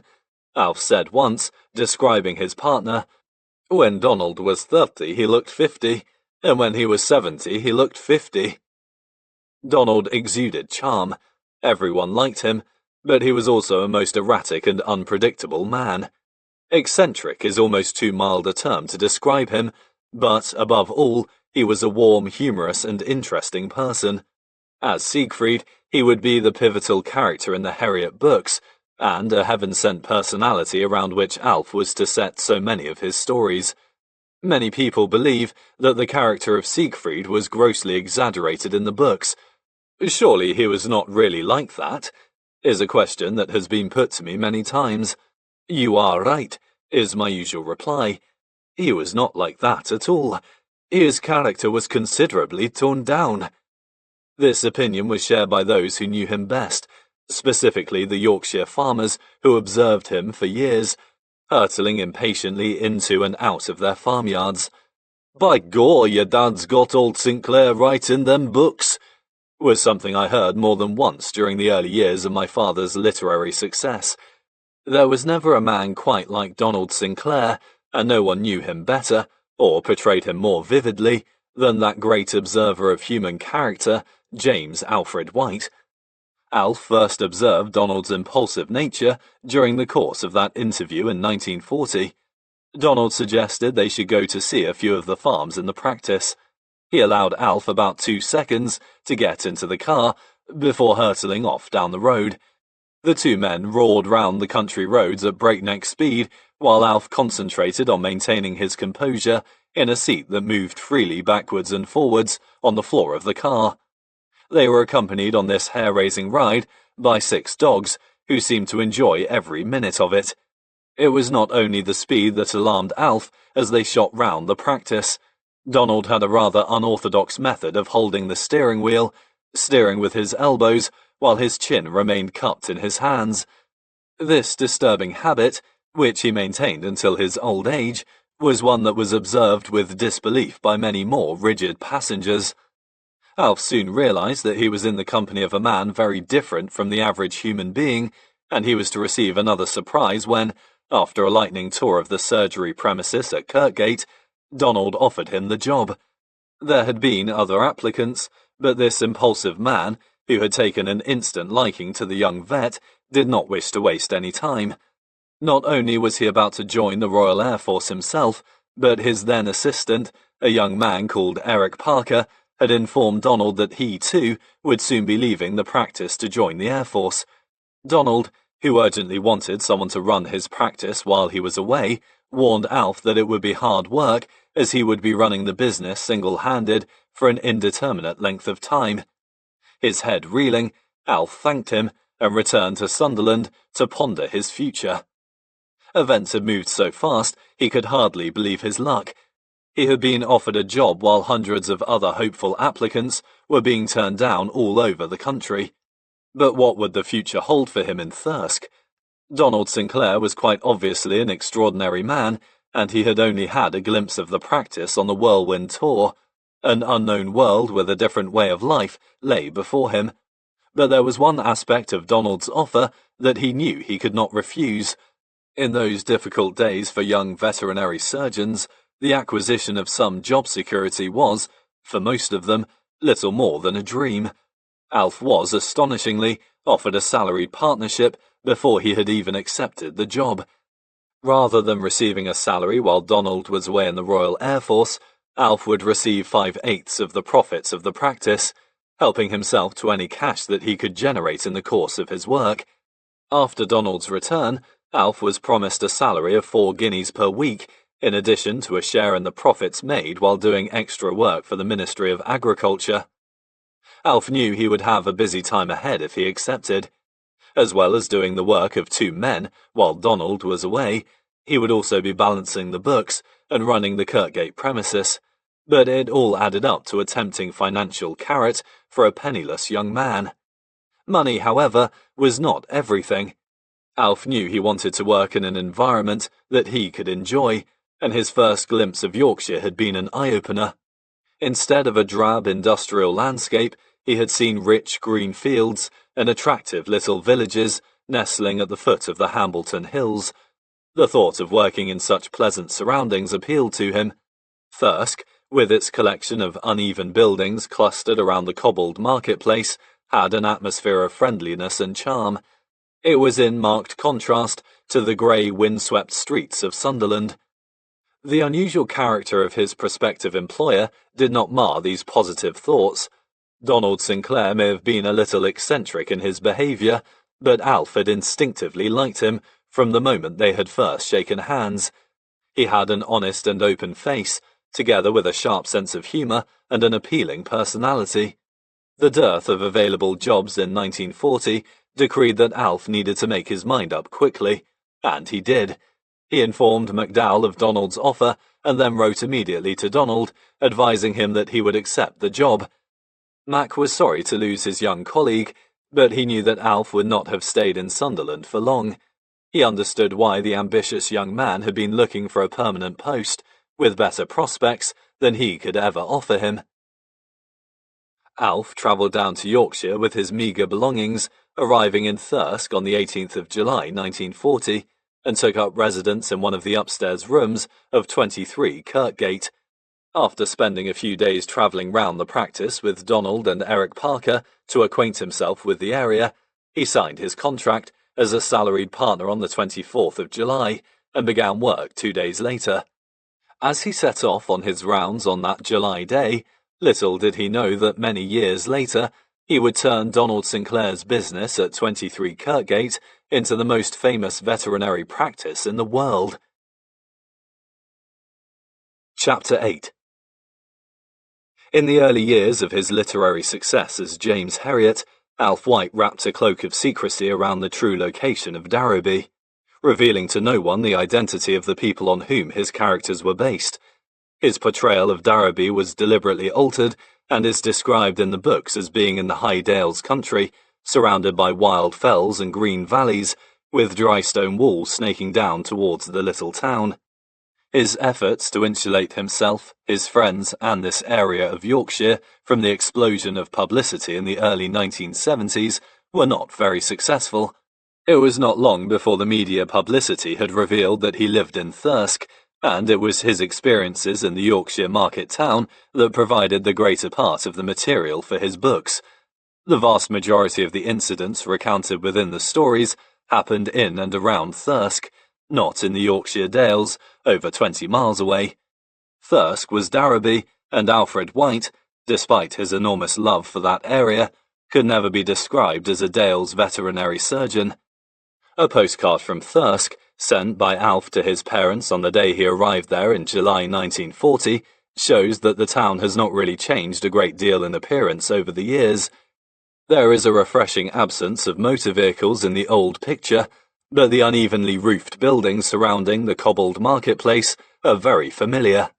It was in this rural environment, far removed from his city upbringing, that he was to lay the foundations of a successful career as a veterinary surgeon. 23 Kirkgate, that he would years later make famous as Skeldale House, would be his home for the next 12 years, and his practice premises for the whole of his professional life. Alf's feelings for the house and garden are clearly expressed in Chapter 2 of his book, If Only They Could Talk, where he describes seeing it for the very first time. "I liked the look of the old house. It was Georgian, with a fine white-painted doorway. The paint was flaking and the mortar looked crumbly between the bricks, but there was a changeless elegance about the place. I was shown into a sunlit room. It had been built in the grand manner, high-ceilinged and airy, with a massive fireplace, flanked by arched alcoves. One end was taken up by a French window, which gave on a long, high-walled garden. I could see unkempt lawns, a rockery and many fruit trees. A great bank of peonies blazed in the hot sunshine, and at the far end, rooks cawed in the branches of a group of tall elms. Sunshine beat back from the high old walls. Bees droned among the bright masses of flowers. A gentle breeze stirred the withered blooms of a magnificent wisteria, which almost covered the back of the house. There was peace here." Although there may have been peace at 23 Kirkgate, he had little time to sample it. During those first months in Thirsk, Alf discovered that the life of a country veterinary surgeon was fascinating, challenging, and extremely hard. The free salaried partnership into which he had entered with Donald Sinclair was a two-edged sword. Although he did not have to find the money to buy his partnership, he repaid Donald's gesture with something he had in abundance, a willingness to work hard, and his repayments got off to a flying start during that summer of 1940. Donald left to join the Royal Air Force within days of Alf's arrival, and Eric Parker departed 4 weeks later. Alf was left to run a strange practice, entirely single-handed, in an area with which he was almost totally unfamiliar. Having had most of his experience with small animals, he now had to transform himself into a large animal vet, and pretty quickly too. The days were long and tiring, but he managed to enjoy them, as well as learning an enormous amount. It is interesting to study the old practice ledgers, which reveal how different the nature of the work was from the present day. Much of Alf's time was spent visiting individual animals on small family farms, and, of course, his patients received very different treatment in those days before the arrival of modern drugs. He was continually drenching bovines with strange concoctions such as stimulant stomach powders or universal cattle medicine. He washed out cows' stomachs with these quaint mixtures and irrigated their genital tracts and their udders with acroflavine to combat infertility or mastitis. Acroflavine, an antiseptic, was a great standby for the veterinary surgeon. It was syringed up just about every available orifice that needed cleaning. In those days, the veterinary surgeons spent many long hours mixing medicines to their own recipes. These seem so outdated now, but many of them were actually quite effective. The more dramatic side of the work was never far away. The carvings, folings, castrations, and various stitching jobs that have always punctuated the veterinary surgeon's day. The enjoyment of tackling his new job was heightened by the surroundings in which he found himself. Thirsk is situated in the Vale of York on some very fertile, flat, arable land, but a few miles to the east is the western boundary of the North York Moors. At the foot of this great escarpment are numerous picturesque villages, and Alf derived great pleasure from driving around this beautiful area. Revelling in his visits to Boltby, Thirlby, Kilburn, Coxwold, and other charming places, he was equally entranced when he coaxed his little car up to the top of the Hambleton Hills, where he would spend a large part of his working life in the years to come. This area of the practice, 800 feet above the flat land around Thirsk, was the domain of the hill farmer and the sparse landscape was dotted with grey stone farmsteads standing defiantly in the face of the howling northeast winds that whipped across the plateau in winter. In the colder months, he experienced a harsh and forbidding place with no protection from the elements, but in the summer he saw a land of sunlit heaths and moorland, bisected by deep wooded valleys, the silence broken only by the bleating of sheep and the plaintive cries of curlew and golden plover. It was a wild and unspoilt area, the type of country that Alf always loved, and he felt at home in those airy surroundings. The access to this high land is via a steep hill, Sutton Bank, from the top of which there is a fine panorama across the Vale of York to the distant Pennines. Alf, who always called this view the finest in England, never tired of stopping at the top for a moment or two to drink in the scene laid out before him. A mile or two further east, he could look across 30 or 40 miles of unbroken moorland towards the Yorkshire coast and the towns of Whitby and Scarborough. He had not been many days in Thirsk before he knew that he would be happy here, and he was to develop a lasting love for the surrounding countryside in which he was to spend his entire working life. Many times he and Donald would remark that they considered themselves to be lucky men driving around such a lovely area, and getting paid for it too. Alf was not only sampling a new sort of work, he was getting to know a different community of people, a way of life far removed from his urban upbringing. He was beginning to mingle with the Yorkshire country folk, about whom one day he would write with an authority born of half a century in their company. At first, he was very unsure of them. The average inhabitant of rural Yorkshire could be difficult to get to know, and he had to work hard before he was finally accepted into the community. He was an incomer, a foreigner, one to be regarded with suspicion until he had proved himself. It would be years before he felt he was completely accepted in the local area, as an extract from a letter to a friend illustrates. For some reason, the local farming community regards white with some asperity. I cannot understand the reason for this, as I have a most charming method of approach. He found their attitude towards him very different from that in Glasgow.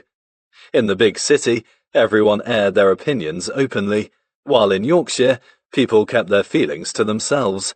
He did not know whether they liked him or thought him a complete idiot. They remained inscrutable. Another great difference between city and country life was that in the country, everyone seemed to know all about him. Stripped of the comparative anonymity that he had enjoyed in Glasgow and Sunderland, he had the feeling that he was under the microscope. He felt that he was being watched. Another obstacle was the learning of a new language. Words like felon, garget, marder, and wick bombarded his brain as he attempted to unravel the mysteries of the Yorkshire dialect. The old way of speaking is less common today, but it was a problem for anyone new to the area in those days. He used to tell a story about a visit to a farm at which he had to attend a young heifer with a growth on her teat. The farmer was worried that the growth, if not treated, would cause severe inflammation of the udder, probably leading to mastitis. The farmer was not one to speak in hushed tones. A life among bellowing cattle and squealing pigs meant that a loud voice was often a necessary aid to communication on a Yorkshire farm. "Now then, Mr. White," he bawled, his red face about 6 inches from Alf's. "Good morning, Mr. Musgrove," he replied, his ears ringing. "I have a beast wi' a water, ye pap," shouted the farmer. "Oh, I see. Aye, thou'd better get into her a fower, she's segged the hour. I doubt she'll a cripple felon a fower long." Alf had shown a gift for learning foreign languages, but it was severely put to the test in his early years in Yorkshire. Alf particularly liked the Yorkshire country people's honesty and fairness. They were hard-working, lived a tough, exacting life, and while some of them could be dour and unsmiling, they were just in their attitude to anyone who did their best for them. This Alf did, and he soon made many good friends among the farming folk. His accounts of that country community are affectionately written, and with good reason. He was fascinated by the ways and traditions of the people, uncovering warmth, humour, and other qualities that belied the impenetrable front they often displayed to the outside world. The country folk around Thirsk may have been studying the young Alf White, but he in turn was studying them. And he was going one better. He was filing it all away in the back of his mind until years later he would reproduce it in print for thousands the world over to share. Donald Sinclair had bought the practice from an elderly veterinary surgeon, Mr. Wood, and although he had greatly improved the profitability, it was still not a very lucrative one at the time of Alf's arrival. The farmers were very reluctant to call the vet. Money was in short supply, and extracting it from them required a mixture of firmness and diplomacy. Some of the entries in the old practice ledgers seemed to indicate that working as a veterinary surgeon was not a formula for becoming a rich man. A typical entry is as follows: To Mr. Smethwaite, Topcliffe Parks, Topcliffe, 25th November, 1940. Visit, Carve Cow, 6 hours. Pessaries, 1 bottle UCM, 1 injection strychnine. £2, 0 shillings, 0 pence. Unlike today, there was limited small animal work to help maintain cash flow through the practice. Alf learned a little about the financial side of life in the practice in those first months, Donald having asked him to keep an account of all the money coming into the business. At the end of every day, he had to sit down to write up the books. He soon began to see where the most lucrative work lay. Driving around the countryside attending to various sick animals was certainly not going to fatten his employer's purse, but tuberculin testing herds of cattle presented a very different picture. One of the veterinary profession's greatest achievements has been the virtual eradication of tuberculosis from the national herd. This disease was the scourge of the dairy industry in the 1930s and 1940s. Very few young veterinary surgeons today have ever seen a cow infected by TB, thanks to the efforts of the profession 50 years ago. But in those days, stricken animals presented a sorry sight: gaunt, emaciated creatures with the giveaway soft cough that Alf got to recognize so well. It was not only cows that succumbed. Countless people died through drinking the milk from these infected animals. Jean Wilson, his old girlfriend from his Yoker days, died through contracting it as a young woman, and Donald Sinclair, who had married while still a student at Edinburgh Veterinary College in the early 1930s, lost his young wife to the disease. Veterinary surgeons were paid to help eradicate the disease by carrying out intradermal tests on the animals, after which any reactors would be slaughtered. It was tough and tedious work, involving the injection of many thousands of uncooperative beasts, but it was a lifeline to cash-strapped practices. A typical day's work in Donald's practice ledger at the time would amount to around £2 to £3 per day, whereas a couple of days' TB testing could earn the practice £20 to £30. No wonder veterinary surgeons snatched eagerly at any testing that came their way. There was one notable exception to this. He was a veterinary surgeon who lived in Leyburn, 25 miles from Thirsk, in the Yorkshire Dales, a beautiful area which teemed with cows. This vet did not want the tedium and paperwork associated with TB testing. The acquisition of money meant less to him than the preservation of his steady, enjoyable lifestyle. His name was Frank Bingham, an unambitious but very capable Irish vet, described by Alf as one of the finest veterinary surgeons he ever knew. It was Frank's easy approach to life that was largely instrumental in introducing Alf to the Yorkshire Dales. Donald Sinclair's practice, at the time, covered a very large area. Within the part of Yorkshire which stretches some 60 miles from Helmsley in the east to Hawes, a town at the far end of Wensleydale in the west, there were very few practices, and Donald's and Frank Bingham's were two of them. Frank, having no desire to undertake the TB testing work, offered it some years later to Donald, who, naturally, grabbed it with both hands.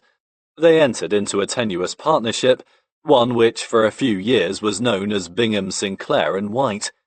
When Alf first started work in Thirsk, his days were very long. He travelled across to Frank Bingham's Leyburn practice in the mornings to test endless cows, before returning to Thirsk in the afternoon to deal with the work that had accumulated there.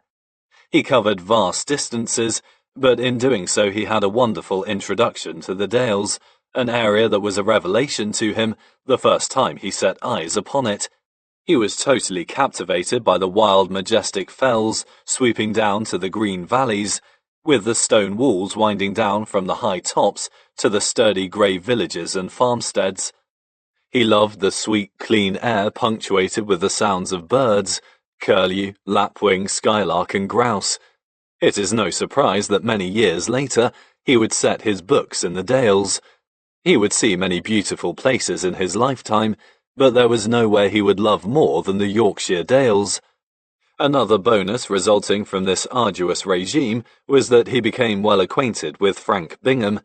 Frank, a distinguished-looking man with fair hair and blue eyes, was almost 20 years older than Alf, and was a man who had travelled widely.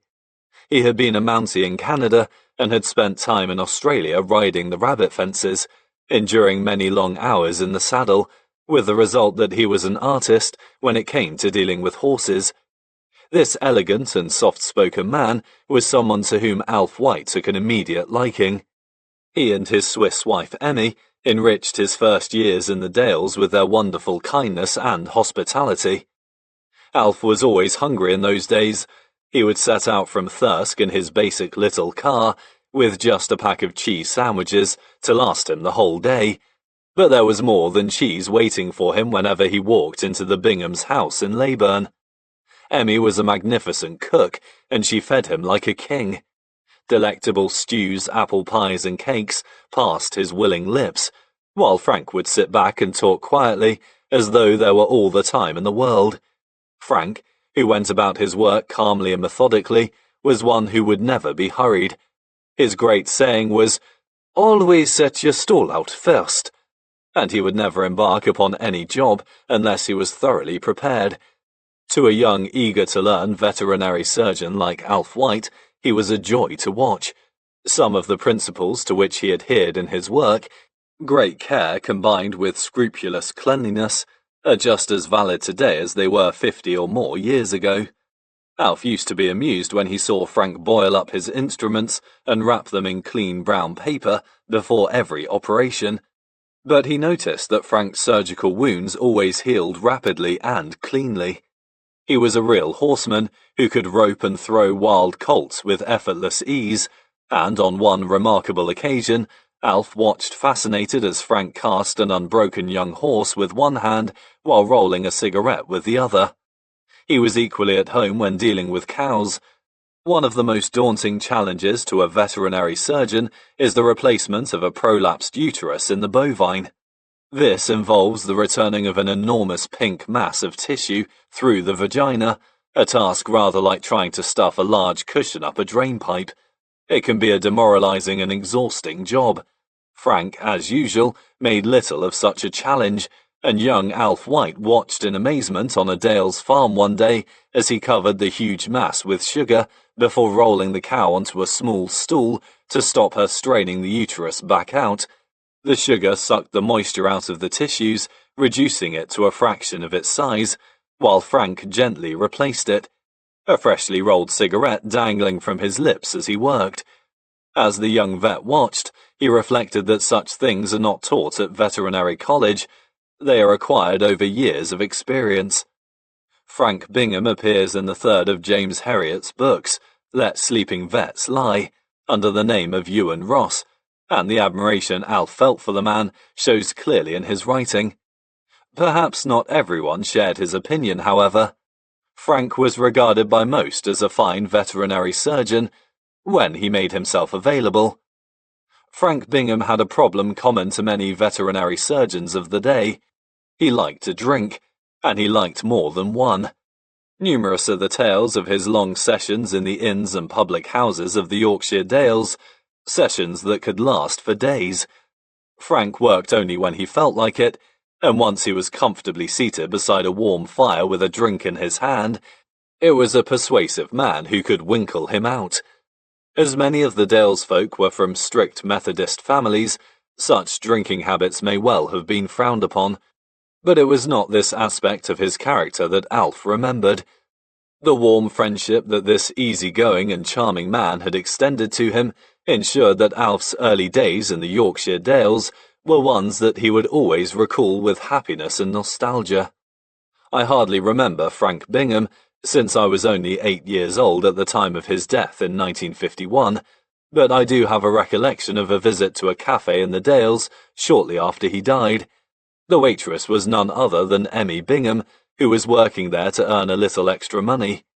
My father, deeply upset to learn of her financial misfortune, could not finish his food. He was unable to come to terms with the situation of being waited on by the lady who had been so kind to him during those first years in the Yorkshire Dales. It was not unusual in those days for veterinary surgeons to die leaving their wives in penury. They worked so hard that survival was a priority, with thoughts of pensions and insurance policies hardly crossing their minds. In due course, the profession became aware of the number of veterinarians' families who were struggling financially, and a fund known as the Veterinary Benevolent Fund was established, its aim being to provide such families with assistance. Alf White contributed generously to this fund during the years when he was making money as a writer, but he was in no situation to help Emmy Bingham all those years ago, at a time when he himself had to account for every penny. During those first 4 months in Thirsk, the practice was fully stretched. He wrote to his parents about the kind of life he was leading. "Dear folks, I've been trying to find time to write for ages, but just recently I've been working harder than I've ever done in my life. There is far too much for one man to do, and, frankly, I don't know how I ever get through all the work. I've been rising at 6:30 a.m. and working till dark for ages, and then there's all the writing to be done on top of that. And bills. Oh boy, I never realized how things could pile up and how much it would cost to live. I can't believe I've been here for 4 months. Time slips past when you're working and, apart from our weekend in Sunderland at the beginning, I've never had a day off. Never been out with a girl. Never played a game. It's enough to age anybody." Today, the young veterinary surgeon needs a far more civilized life, with better working facilities, an arsenal of modern drugs to combat disease, and comfortable cars to ride around in. But whether they are happier than those slaves of yesterday is debatable. The modern veterinary surgeon is beset by rules and regulations, while the demands of his clients become ever more exacting. The stress associated with the job is high, both financially and emotionally, with threats of litigation lurking around every corner. Young Alf White worked hard, but it is likely that his unbridled outdoor way of life, set in one of the most beautiful parts of the country, is one that is now looked on by many with more than a touch of envy. Following Donald's and Eric Parker's departure for the Royal Air Force, a deep sense of isolation began to descend on Alf. He was not only trying to establish himself in a new job in an unfamiliar environment, but, apart from Frank Bingham in Leyburn, he had no one to turn to for advice, nobody with whom to share his hopes and fears as he drove the long and lonely miles. The Yorkshire farmers did little to bolster his confidence.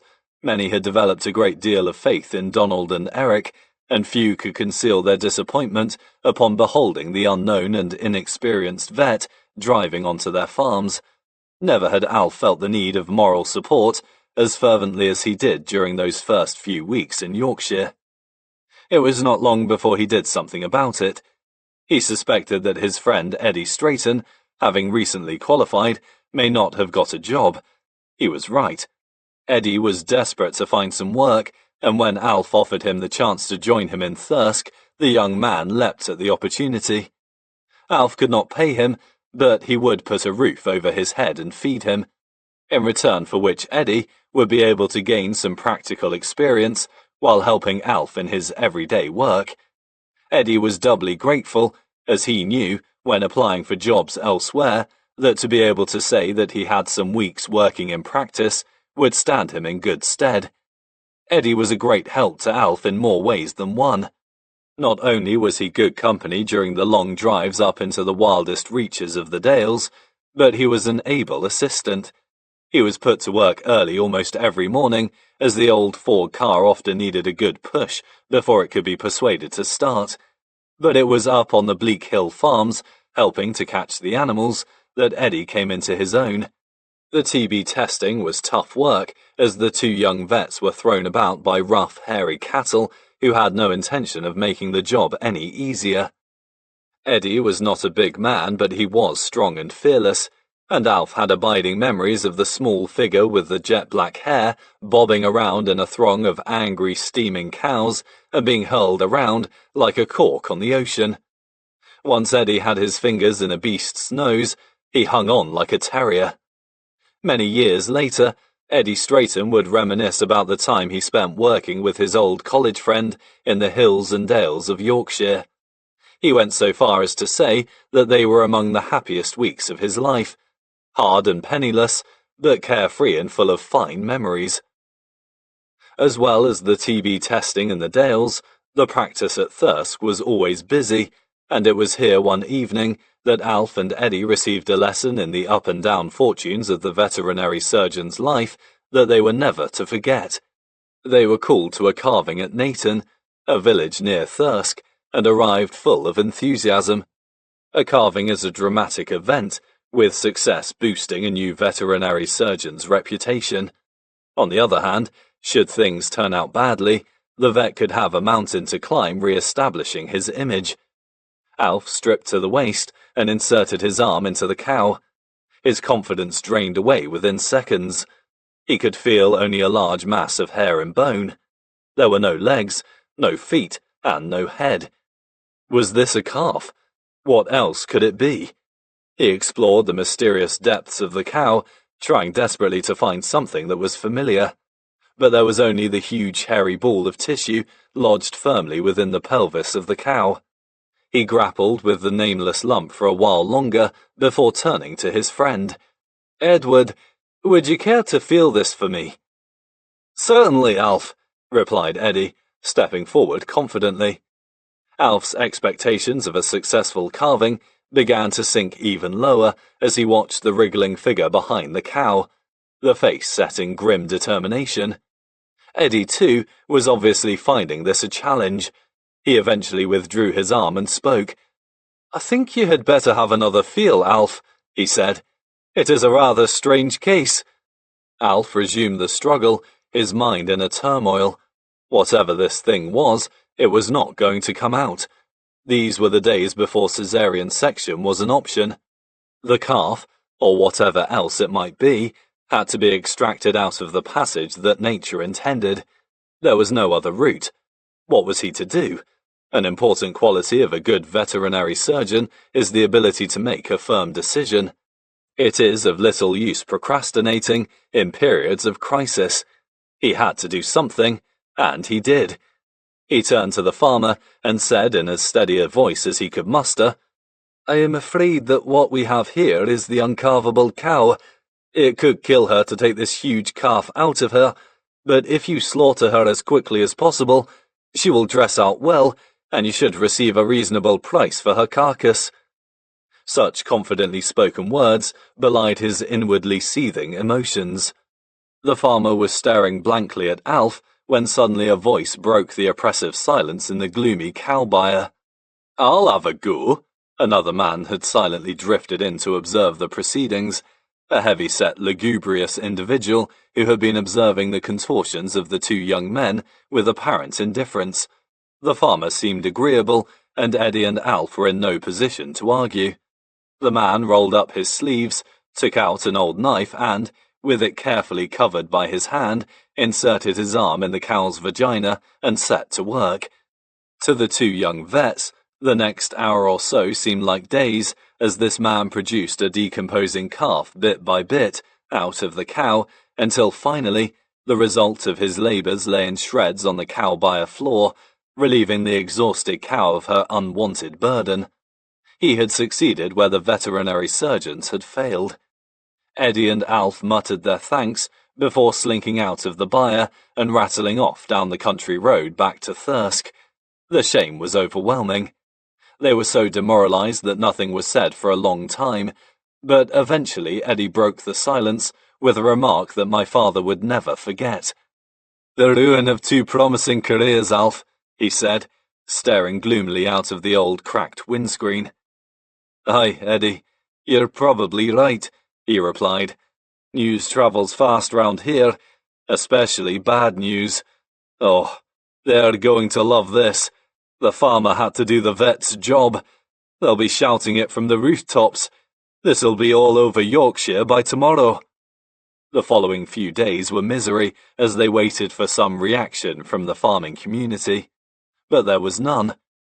They began to think that the whole episode had been just a terrible nightmare, but they still dreaded a call to anywhere within a mile or two of the disaster. They soon got one. They were called to a neighbouring farm to see a cow, and they braced themselves for an uncomfortable visit. It was not long before the farmer resurrected the painful incident. "Me neighbour was telling me about you two young fellas," he said. "Oh yes," replied Alf, ready to hear the worst. "He's right upset about that carving job he had done t'other night, I can tell you." "I bet he is." "Aye, he's right brassed off about it like." There was an embarrassing silence before the farmer spoke again. "He should never have let that daft bugger kill his cow with cutting that calf away with that knife." Alf and Eddie stared at the farmer. Alf broke the silence. "I beg your pardon." "Aye," continued the farmer. "He wished he'd listened to you lads. If he'd had cow slaughtered like you said, he'd have made a bit of money on't carcass. Cow died afore you lads were out o' t' yard. Now he has nowt. He's right upset ower t' job, I can tell there. He thinks a bit about you lads. He'll listen to vet in future." A warm feeling began to flow over the two young men. They had had a taste of the fluctuating emotions experienced by every veterinary surgeon. They both told me that story in my student years, and each gave me the same words of encouragement. "Whenever you think that all is gloom and despair, never forget that there is always another day." The ability to make a decision was one of Alfred White's strengths as a veterinary surgeon.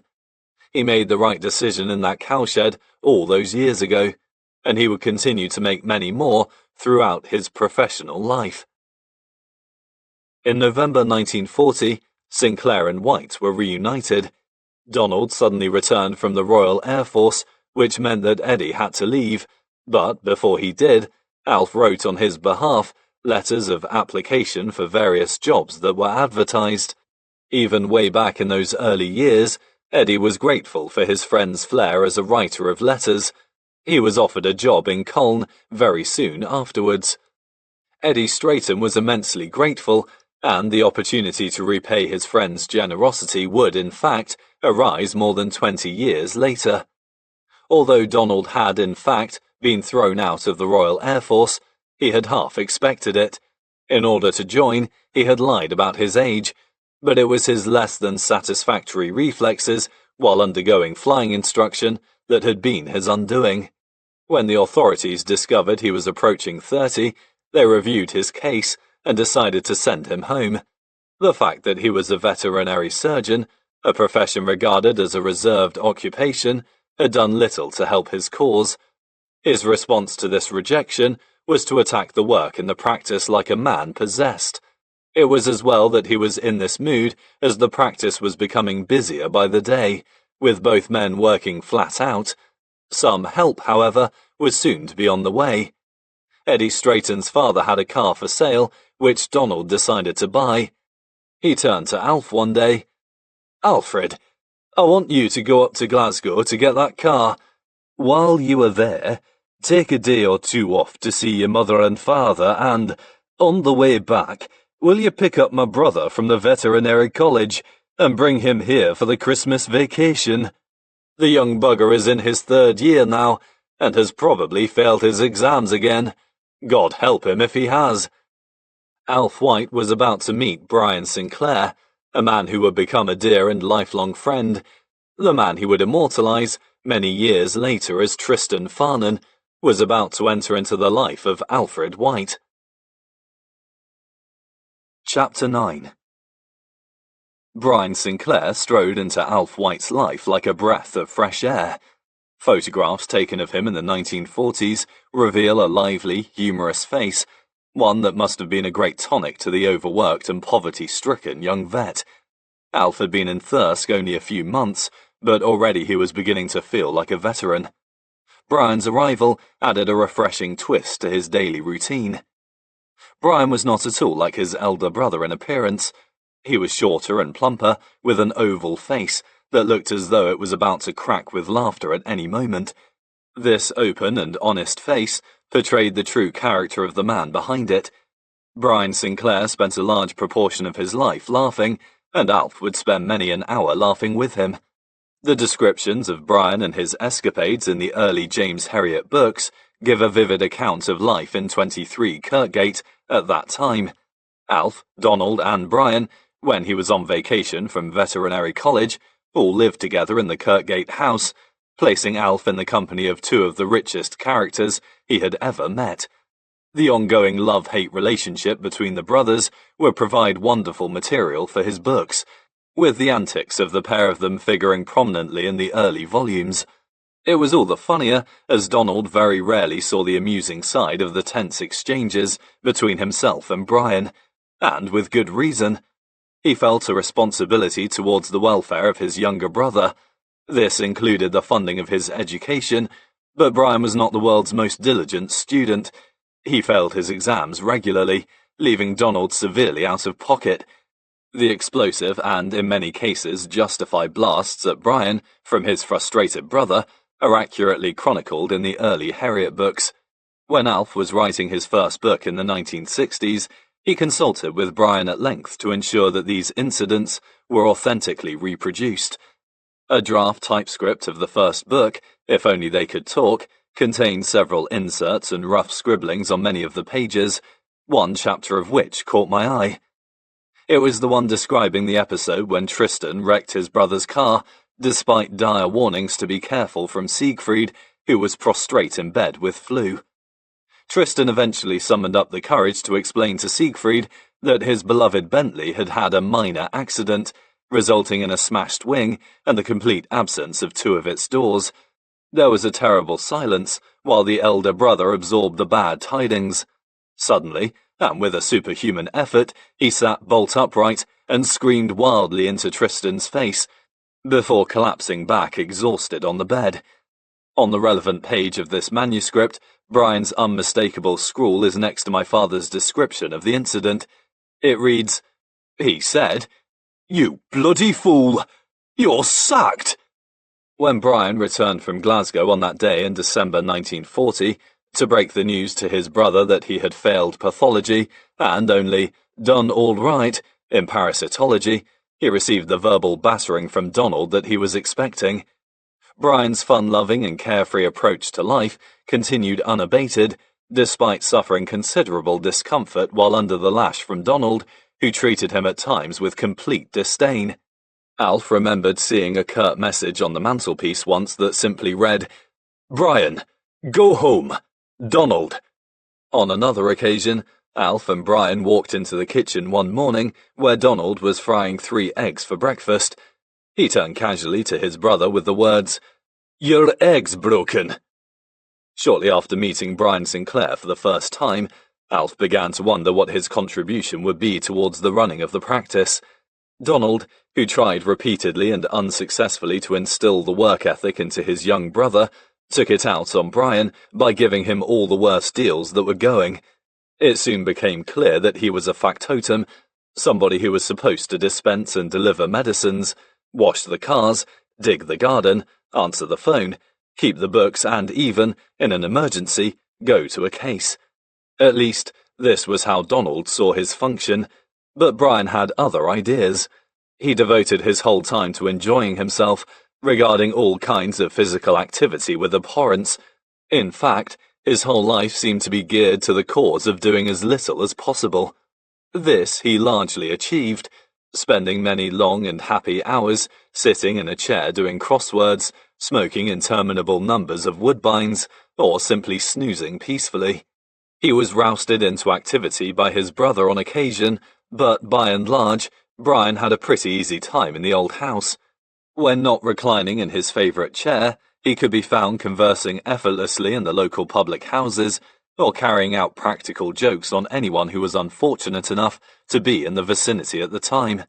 This frequently happened to be Alf, and very few weeks went by without his being the victim of one or two mischievous pranks.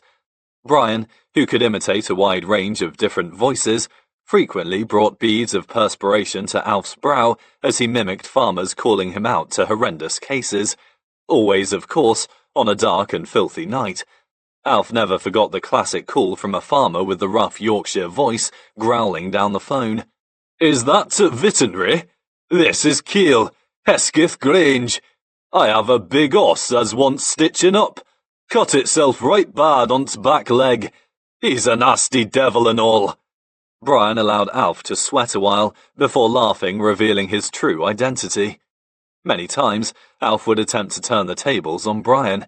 He would go to great lengths to disguise his voice, ringing him at all hours of the day or night, but the young joker was almost invariably too clever for him. One night, having just returned home from a late call, Alf received one of the worst frights of his life.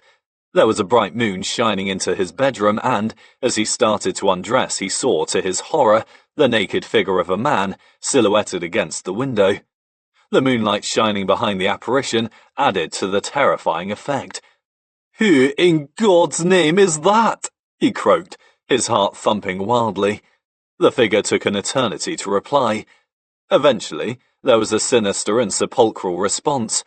"Brian!" It is surprising that the young Alf White managed to carry out his daily work with such a prankster at large, but he was not the only one to feel the sharp sting of Brian's many jokes. Although renowned for his ability to exist happily doing nothing, Brian could throw his heart and soul into anything that interested him, and he certainly put everything into developing the reputation of the panel ghost. This eerie figure, clothed in white sheets, was famous at the time and on moonlit nights could be seen gliding across the road at the top of Panel Bank near Harrogate. Terrified motorists would perform lightning U-turns in the road before speeding away in the opposite direction, to the glee of the laughing ghost, none other than Brian himself. One night, however, two motorcyclists, rather than fleeing, decided to give chase. This unexpected turn of events, which took the ghost completely by surprise, resulted in his taking off at high speed over a succession of ploughed fields, with the motorcyclists in hot pursuit. Unused as he was to hard physical exercise, this desperate chase, in which he was encumbered by yards of flapping white material, was a most disagreeable experience.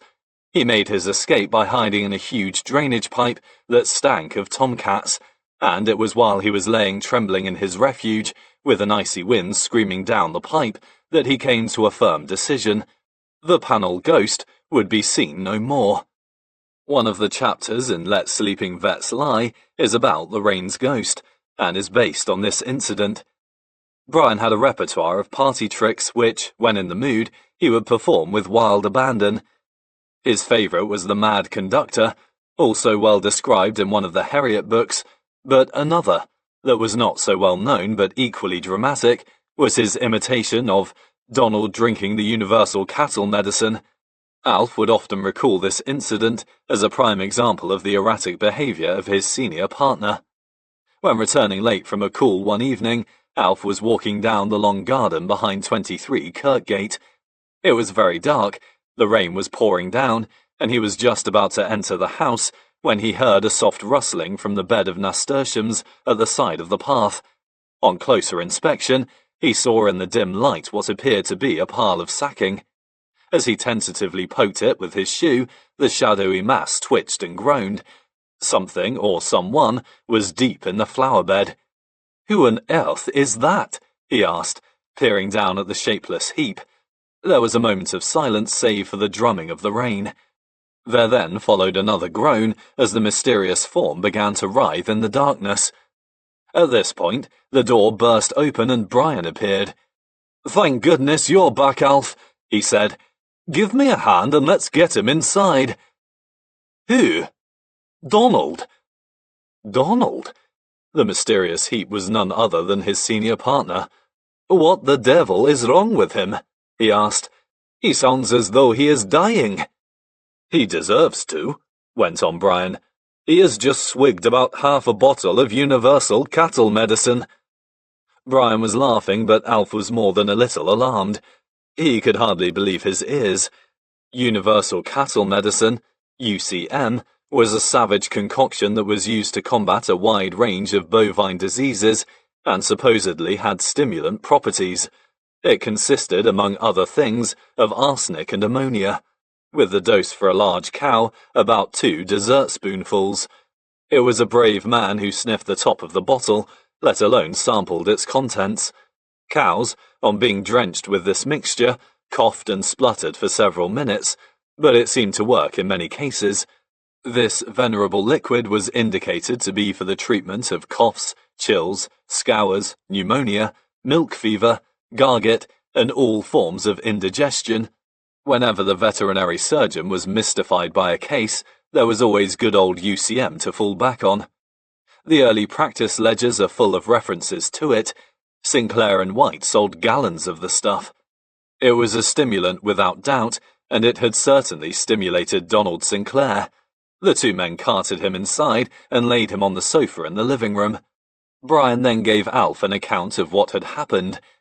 Donald, on returning from a night out and in an inebriated condition, had decided that some medication might make him feel a little better. He had swaggered into the little dispensary, seized a bottle of UCM, and bitten off the cork. He had turned to his brother with a devilish smile and, before Brian could stop him, had gulped several mouthfuls of the powerful liquid. There had been a brief, still moment as the dark mixture scorched its way down his gullet. Donald then leapt convulsively into the air with his hands clasped tightly round his throat. Staggering out into the garden, he had collapsed with a hoarse cry into the huge bed of rambling nasturtiums, his legs twitching rhythmically.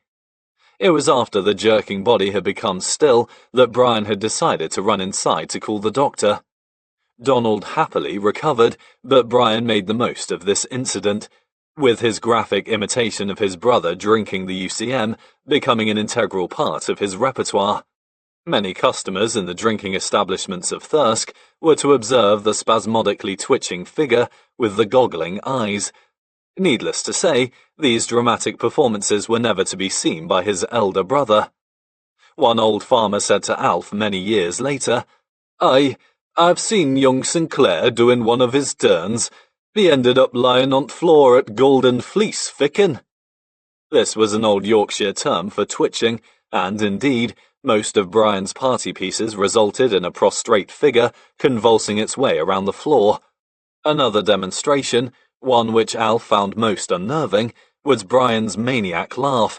It began with a low, sinister chuckle, which gradually increased in intensity, before finally ending in wild shrieks of laughter. To Alf's embarrassment, he would frequently launch into this maniacal howling at a moment's notice. Often following a session at the local pub, the dark streets of Thirsk reverberated many times with Brian's demented cries. From the moment that Brian Sinclair came into his life, Alf White realized that he was in the company of a unique personality. Never before had he encountered someone with such an insatiable appetite for humor. At times he wondered whether Brian could ever be serious. It was not only Alf who found Brian Sinclair such a stimulating personality. An official of the Ministry of Agriculture was talking to Alf one day, after spending the previous evening with Brian in the Golden Fleece Hotel in Thirsk.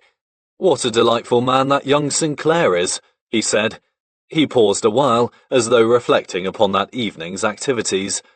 "Don't you think, however, that his sense of humour is a little overdeveloped?" An extraordinary personality he may have been, but Alf enjoyed every moment of his company. As well as sharing a similar sense of humour, the two men enjoyed other common interests. They spent many evenings escorting young ladies to the cinema or to dances, and they both loved the atmosphere of a friendly public house where numerous pints of beer would be consumed. It was when in the company of the foaming brew that Brian really came into his own. Brian remained a dedicated beer drinker until the final years of his life, and, For a smallish man, it was amazing how much he could put away. In all the years Alf knew him, he rarely seemed the worse for wear following a night at his favourite pastime. As a beer drinker, even as a young man when he and Alf were enjoying their nights of alcoholic revelry, he had the assurance born of years of practice. Both Alf and Brian had very fertile imaginations, which they put to full use, roaring with laughter as they fantasized about Thirsk and the surrounding area. The town has a small meandering waterway, the Codbeck, running through it, and the two young men would imagine it as a great river, with Thirsk, a thriving seaport at its mouth. The opening of one of Brian's letters began, "And as the fully rigged sailing ship Crypt Orchid sailed into the harbour." When recalling the story, Alf could get no further than that first line. The high land at the top of Sutton Bank, a part of the practice that Brian regarded as the lost world, was another focus for their imagination. The two men dreamed up images of swaying columns of vets and sundry other people trekking across the barren landscape on their way to a dinosaur in distress. A letter written by Alf to Brian when Brian was in the Army Veterinary Corps in India in August 1944 reveals how much he missed his company, as well as referring to the fantasies the two men shared together. "How now, old China? I hereby take up my pen to write to you, which is more than you did when I was languishing in the RAF. But, as you see, I am still the sweet-natured and forgiving youth you knew of old. The old town is much as usual, but I confess life is not the merrier for your absence. Hancock, the new horse-leech, acquitted himself well on his first visit to Cold Kirby. He was called to a crop-bound pterodactyl, and severe downfall of the other in a dinosaur. Some of the natives with blowpipes peppered him rather severely on his journey, but he won through, left his gross of UCMs, and returned with great credit. We had an excellent gymkhana more recently in aid of the Red Cross, and some of the results of the contests were very interesting. Alan and Lidl Jazz, Brian's pseudonym for me, finished first in the three-legged race for teething infants, while in the married man's egg and spoon race, Donald carried a magnificent egg and won a popular victory. Myra Hugill was a game second in the septuagenarian's 100 yards dash, and the gent's bicycle and sack of potatoes trundle was, of course, a gift for Jim Barley. Here we must end, old comrade. Try to send a line south of the border down Sowerby Way. Yours, Alf. Brian certainly found something to laugh about every day, but there was one occasion that stands out above all the others, one that reduced the young man to a helpless weeping shell. It was the day that Donald's dogs chased the local dustbin men out of the old garden at 23 Kirkgate. Alf recounted this incident to his family many times, and, in fact, wrote it down, but before James Herriot was born, and the story was never published. The two brothers in the story were called not Siegfried and Tristan, but Edward and Henry. On another peaceful August afternoon, Henry and I were sitting in the lounge waiting for the phone to ring. The French windows were open and, outside, the lawns and rockery and flowers slept in the sunshine. At our feet lay the dogs, draped over each other and breathing heavily. Then we noticed the dustbin men coming through the little door at the far end of the garden. The dustbin men had always fascinated Henry and me. There was one very tall, thin, lugubrious one, a very small, sad-looking one, and a fat one, who always wore a black beret pulled down over his ears. We never saw any of them smile, and they never seemed to speak to each other. But the most striking thing about them was the slow pace at which they moved. The first time we saw them, we decided that one or all of them must be ill, so snail-like was their progression down the garden path. The tall and the short one used to appear first at the top of the garden. The fat one always walked behind. They would trail with incredible slowness down the path, heads down, unspeaking. They would disappear into the little yard where the bins were, and reappear after an interval with the tall and the short one carrying a bin between them, dragging it listlessly along at arm's length. Behind would be the fat one, carrying a box or some other small article of loose rubbish. The sorrowful procession would then shuffle painfully, foot by foot, up the path, until it disappeared through the far door. After a minute or two, they would reappear, deployed in the same order and carrying the empty bin. Then they would start their weary journey back to the yard, dragging languid feet, their eyes fixed to the ground in hopeless resignation. When they gained the yard, they would repeat the process with another bin. The garden path is a long one, all of 80 yards and dead straight. The high wall borders it on one side, and on the other lie the lawns, 2 tall apple trees and the vegetable garden. It always took a long time for the dustbin men to walk the full length of it, and, I suppose, this may have had something to do with their disconsolate appearance. On this hot afternoon, they seemed to be going even more slowly than usual, and Henry and I watched, spellbound, as they laboriously made their way towards us. They had travelled about 3/4 of the way, and were just about to turn into the yard, when the lurcher Joe spotted them. Some small noise had awakened him, and he lifted a sleepy head, but at the sight of the dustbin men, his aspect changed suddenly. His neck stiffened, and his head reared up, alert and watchful. The hairs along his back began to rise, and a deep growl rumbled in his throat. The trailing, shuffling group seemed to hold a strange menace for Joe. Without taking his eyes away from them, he rose slowly to his feet, and the other dogs, who were augmented by a waddling little Scotty and a large long-haired animal of doubtful parentage, startled into wakefulness. Everything happened rapidly. Joe walked to the open French window with a stiff gait, every hair on his back and neck erect and bristling. His lips flickered back from his teeth, and with a tremendous baying howl, he hurtled out onto the lawn, closely followed by the other 5 dogs in a solid mass. I can only imagine how those poor men must have felt when, out of nowhere, in the sunlit peace of the old garden, they suddenly saw this screaming horde bearing down on them. I must say this. They showed not the slightest sign of hesitation or indecision at this critical moment. In less than 1 second, they had dropped the empty bin and were legging it back up the path like Olympic sprinters. This electrifying transformation seemed to paralyze our faculties, and we stared open-mouthed at the scene. The tall, thin man got off to the best start and went away with his arms working like pistons. It was soon apparent, though, that his energy was being largely dissipated by faulty leg action. He had very long legs, and he ran in an extraordinary high-stepping manner, his knees seeming to reach his chin. The little man had a whirlwind style, throwing his arms across his body and tossing his head about and taking tiny rapid steps, which made his legs look like a flickering blur. The real stylist of the 3 was the fat man. He set off with a beautiful, slightly rolling lope, his body straight and his arms moving in the classical manner.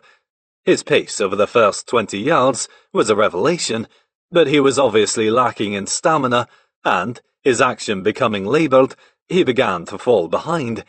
He showed a remarkable resource here, because looking back and seeing the baying pack almost on his heels, he swung himself effortlessly into the branches of one of the apple trees. It was a wonderful effort, deserving of the highest praise, and served not only to save his own skin, but also to divert the pursuit momentarily from his friends. Joe faltered in his stride, and the other dogs, coming up at terrific speed, knocked him over. For about 3 seconds, there was a snarling, fighting heap, and then they sorted themselves out and went after the other 2 men. These latter were still going well with never a backward look, all their faculties intent upon their goal, the little green door at the top. It did not seem they could possibly make it. The dogs, with Joe in the van and the little Scotty bringing up the rear, were closing the gap at an alarming speed. But over the last few yards, the 2 runners made a supreme effort and stepped up their pace by the vital fraction. For a sickening moment, it seemed they would jam together in the doorway, but then they were through with the door banged behind them and the dogs leaping up at it and howling in thwarted rage. I ran up the garden to rescue the fat man up the tree. Henry did not come with me. He was lying on the floor, pulling at his collar and making strange moaning sounds. By yelling savagely and throwing stones, I managed to get the dogs rounded up and locked safely behind the French windows. I then, apprehensively, approached the apple tree. The fat man was slowly climbing down. He wheezed and groaned, and when he gained the ground, he leant back against the trunk of the tree, gasping for air. He said not a word in reply to my stammered apologies. After a minute, he pulled his black beret more firmly down over his ears and tottered painfully up the path and through the door. I could not recognize him as the lissom athlete of a short time ago. This lively little interlude was followed by a problem that persisted for several weeks.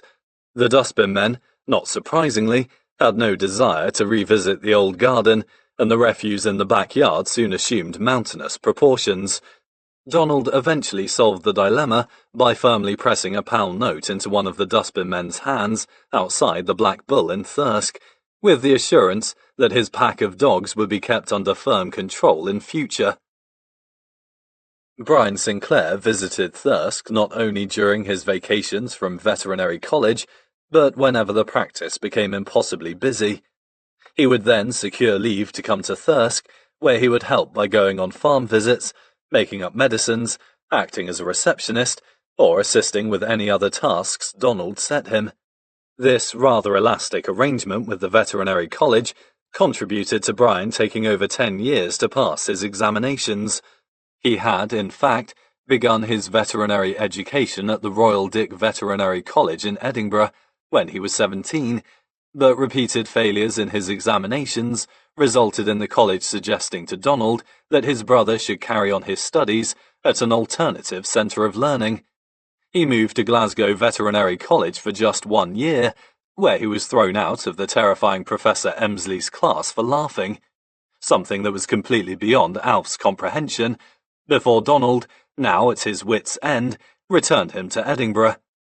Dire warnings from Donald, together with a realization that the funding of his education could possibly cease, resulted in the young man pulling himself together and finally qualifying as a fully fledged veterinary surgeon in December 1943.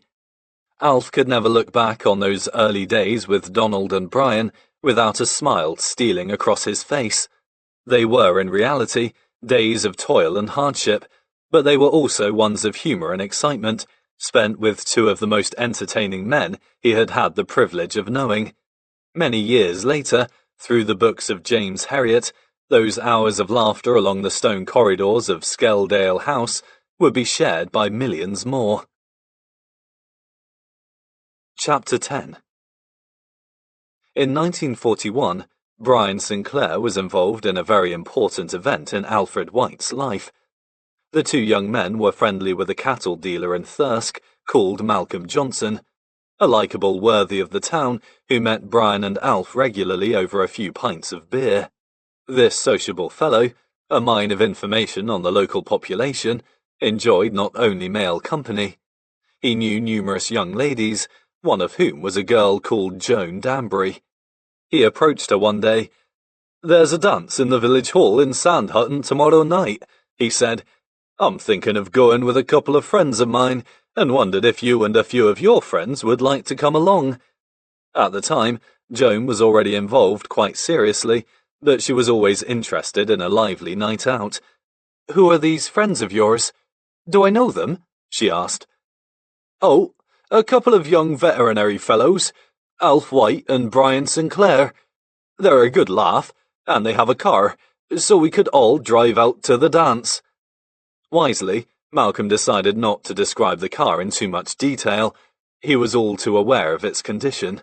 It was a typical Sinclair car, featuring holes in the floor, a symphony of rattles, and the rich, unmistakable aroma of the farmyard. Joan agreed to go.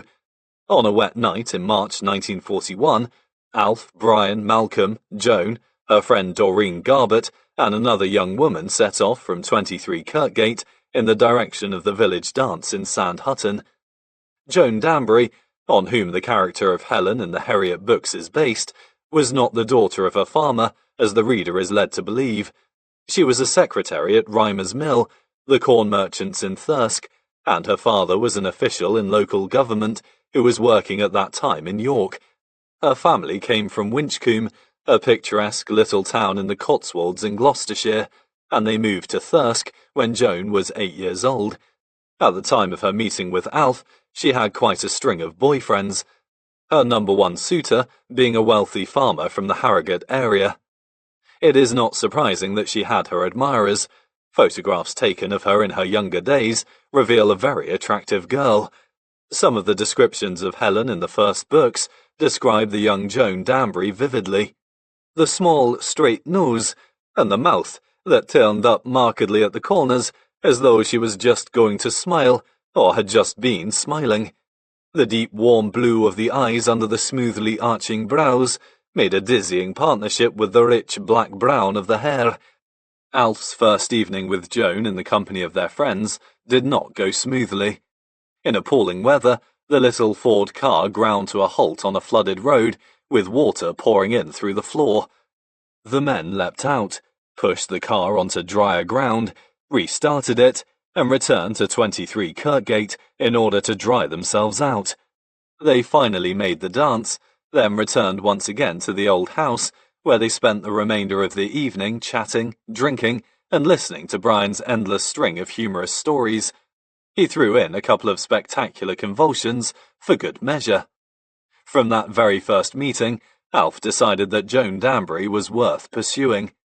Although he acknowledged there was plenty of competition, he summoned up the courage to ask whether he could see her again, and, to his delight, she agreed. If she was looking for someone with money, she certainly was on to a loser with Alf White.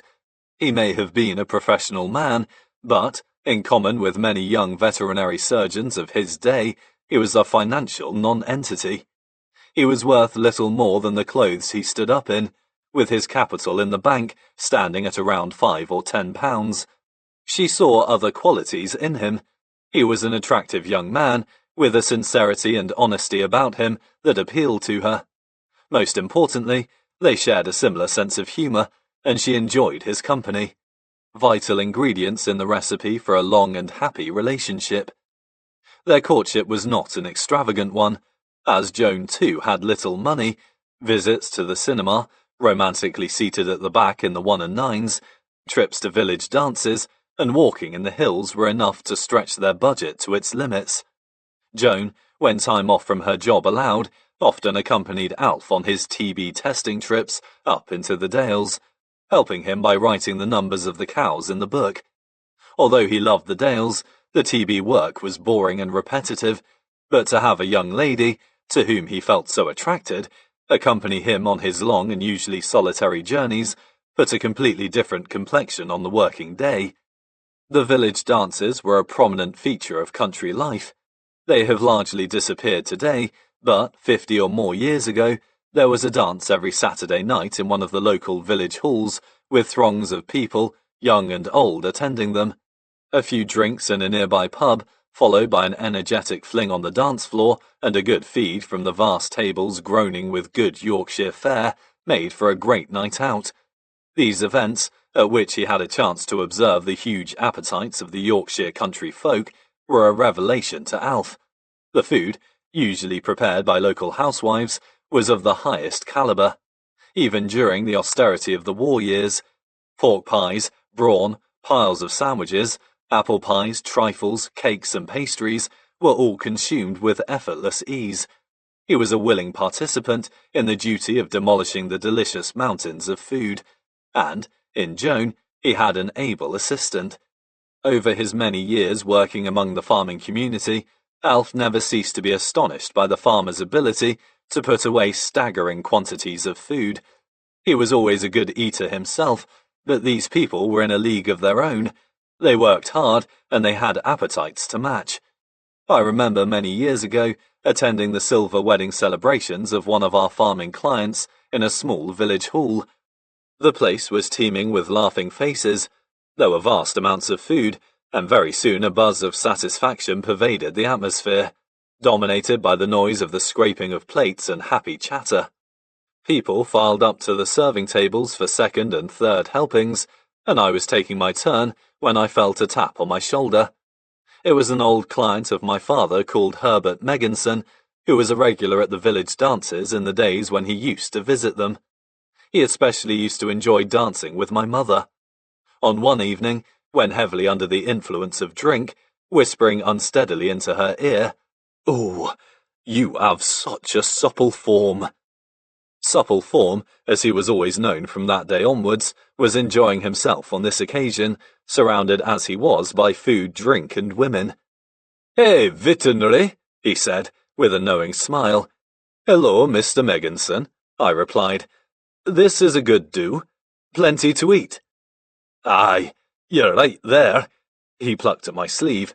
He was obviously impressed by the speed with which the food was being shoveled out of sight. He nodded in the direction of a group of busy, sweating faces. "Have you got your instruments with you, in case someone gets blown?"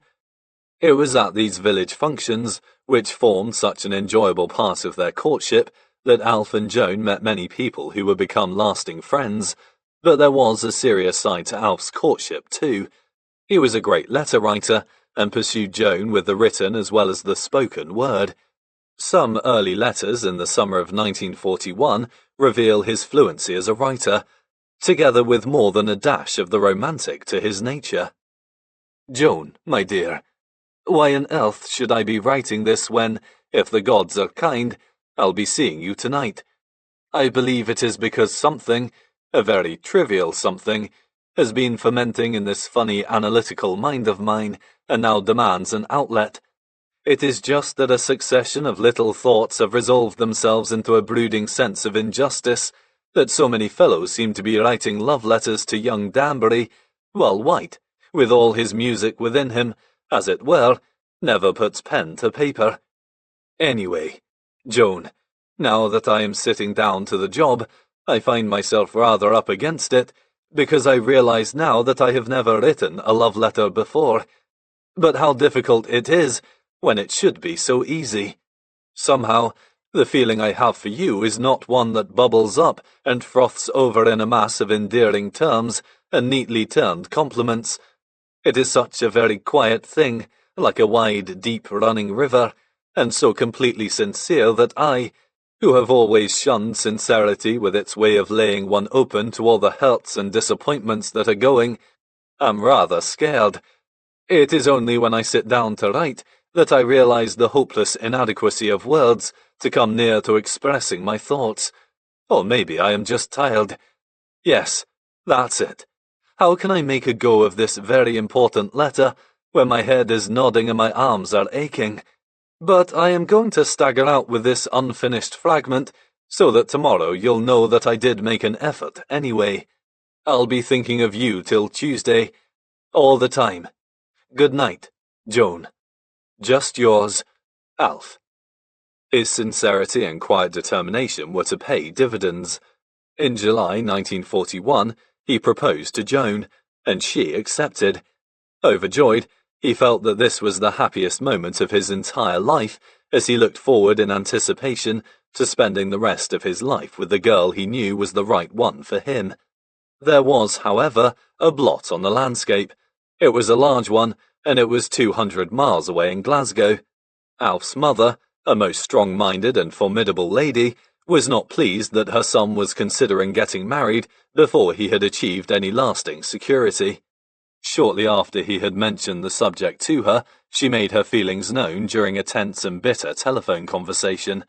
She considered that no one was good enough for her only son, stating, very emphatically, that Joan was taking her place in his affections. His father, too, did not approve, but his objections were of a more practical nature. Pop, the eternal pessimist, worried that his son would be unable to support a young wife at such an impecunious stage of his life, and he expressed his feelings strongly, though not quite so forcefully as his wife. Alf's feelings are best illustrated by reproducing excerpts from letters written to his parents during this difficult time. The first was dated the 21st of July. Dear Mother and Dad, I'd like to tell you how I am feeling just in case you think I am airily dismissing your side of everything. No son ever had more wonderful parents than I have, and I have lain awake at nights, marveling at the things you have done for me, and worrying about how I could ever repay you. I often thought that there was nothing that I could do for you that would ever make up for your wonderful kindness and self-sacrifice. You asked for some particulars, Mother, about Joan, and said you would be a severe critic. You frighten me a bit there, because if you are out to criticize, you'll find plenty of faults, because she's just an ordinary girl, and no paragon of all the virtues. But just one thing, Mother. Never talk again about anyone taking your place. Nobody will ever do that. You have a compartment all to yourself in my mind. Alf, although deeply hurt and disappointed by his parents' reaction, would not be put off marrying the girl he loved. In August, he took his somewhat apprehensive fiancée to Glasgow to introduce her to his parents. His mother, although civil to Joan, reiterated her objections to Alf, who, in turn, reaffirmed his intention to marry. Pop, who liked Joan immediately, was far more welcoming, but he was overshadowed by the considerably more determined figure of his wife. The visit heralded an especially difficult period in the relationship between Alf and his mother. One of Hannah White's objections to her only son's choice of future wife was that she did not come from a good enough family. Hannah, through her successful dressmaking business, had been mixing in some highly influential social circles. She had made elaborate dresses for several society weddings, and the thought of her only son marrying someone with very little money was too much to bear. Even worse, Alf told her that he and Joan were planning to be married quietly and unceremoniously, thus denying her the prospect of participating in a grand white wedding, one for which she certainly would have expected to have been asked to provide the dresses. She was not in any way rude to Joan during the visit, but her intense disappointment was something she could not fully hide. Joan was certainly not frozen out by the rest of Alf's family. They both received enormous support from the relations in Sunderland. Both his uncles, Bob and Matt, after meeting her for the first time, were quick to pass their vote of approval back to Hannah. Uncle Stan and Auntie Ginny felt similarly, as did Alf's cousin Nan. During this difficult time, these warm gestures of friendship and acceptance from Alf's relatives would never be forgotten by Joan. She made many lasting friendships with those open and friendly people of Sunderland. Hannah, however, continued to voice her disapproval right up until the wedding day in November. Alf's feelings are adequately revealed in a letter written only 3 days before the wedding. My dear Mother and Dad, it was nice to hear your voices the other night, and it alleviated to a certain extent the black misery which has been periodically descending on me lately. I may as well tell you how I feel. If you folks were financially secure, I would be happier now than I have ever been, which would be natural since I am going to marry the girl I love and who loves me. You know, never in my life have I felt closer to you two. I seem to have grown up suddenly, and life has taken quite a different aspect. I can see now everything in its proper place and with its proper value, and right on top of everything stand my father and mother, surrounded by thousands of memories that have suddenly grown much clearer and more dear than ever. And yet, at the very same moment, I feel that you folks think I am letting you down, and it is a horrible thought which has haunted me ever since that bad session we had on the phone. It is queer, the things that pass through my mind, streams of little memories that are as clear as day to me now. I see you, Dad, coming in from Yarrow's when I was playing with my new Meccano. And you, Mother, washing my lip after I tried to knock that lamppost down. Dad teaching me how to ride my fairy cycle, or me watching the back of your head when you were playing the piano in the Alex, and I was perched in the front row. Sunday school and the musical nights with Gus. Mother carting me in a shawl through railway barriers so that I could go for less fare, and Dad exasperated over my music lessons. And those 2 years of pain I had. What would I have done without you, when I often felt that I was finished with being strong and healthy? All through those thoughts, there is one thing stands out like a beacon. The wonderful way in which you put me first and gave me a chance to be something in the world. At this moment, I know that what I have and what I am, I owe entirely to you, and never did any son appreciate the fact more, And for goodness sake, don't think that you are losing me. You have got me more firmly and closely at this minute than you ever had when you were putting little silk blouses on me, and it will always be that way. And if you're worried about my choice, you don't need to. Joan isn't the perfect creature, and has her faults as we all have, but I couldn't find a better wife if I looked for the rest of my life. She worries like mad over her folks too, as she does a lot to support them. They haven't any money except what her old man is making, and he hasn't much of a job. When he was clerk of the council here, they had lots of money, but now they are broke. Joan does a lot towards the running of their house, apart from her wages. She does the shopping and a lot of cooking and general housework. She could have married money several times over, but she has chosen to come and share a bed-sitting room with me, which proves a few things. Now it is very late, and my eyes are closing, so I really must stop. Remember, as they say about here, it'll be right. This was an immensely difficult time for Alf, with his loyalty split between the girl he loved and his parents to whom he owed so much. His mother should never have worried about her son's choice of wife, one who would look after him superbly all his life. Joan's greatest pleasure was looking after people, and it was not only Alf, but his children as well, who would benefit from this admirable quality. From the earliest days of their marriage, when she would cook, keep a clean home, and faithfully answer the telephone for the practice, right up until the final months of his life, when she helped to nurse him through his incurable illness, she would be a totally dedicated wife. The determination to marry Joan Danbury in 1941 was never to be regretted for a moment. Happy though he was at the prospect of marrying the girl of his choice, the stark response by his parents to his engagement, and later marriage, to Joan Danbury, threw Alf into an emotional turmoil. The debt which he felt he owed his parents was one he considered he could never repay, one which preyed on his mind to such an extent that it was partly responsible for a severe breakdown he would experience 20 years later. It was a debt he would in fact repay many times over. James Alfred White and Joan Catherine Anderson Danbury were married at 8 o'clock on the morning of the 5th of November, 1941, in the church of St. Mary Magdalene in Thirsk. It was a bitterly cold day, and the sum total of 5 people attended. The best man was none other than his senior partner, Donald Sinclair, while Joan was given away by her employer, Fred Reimer, from the mill in Thirsk.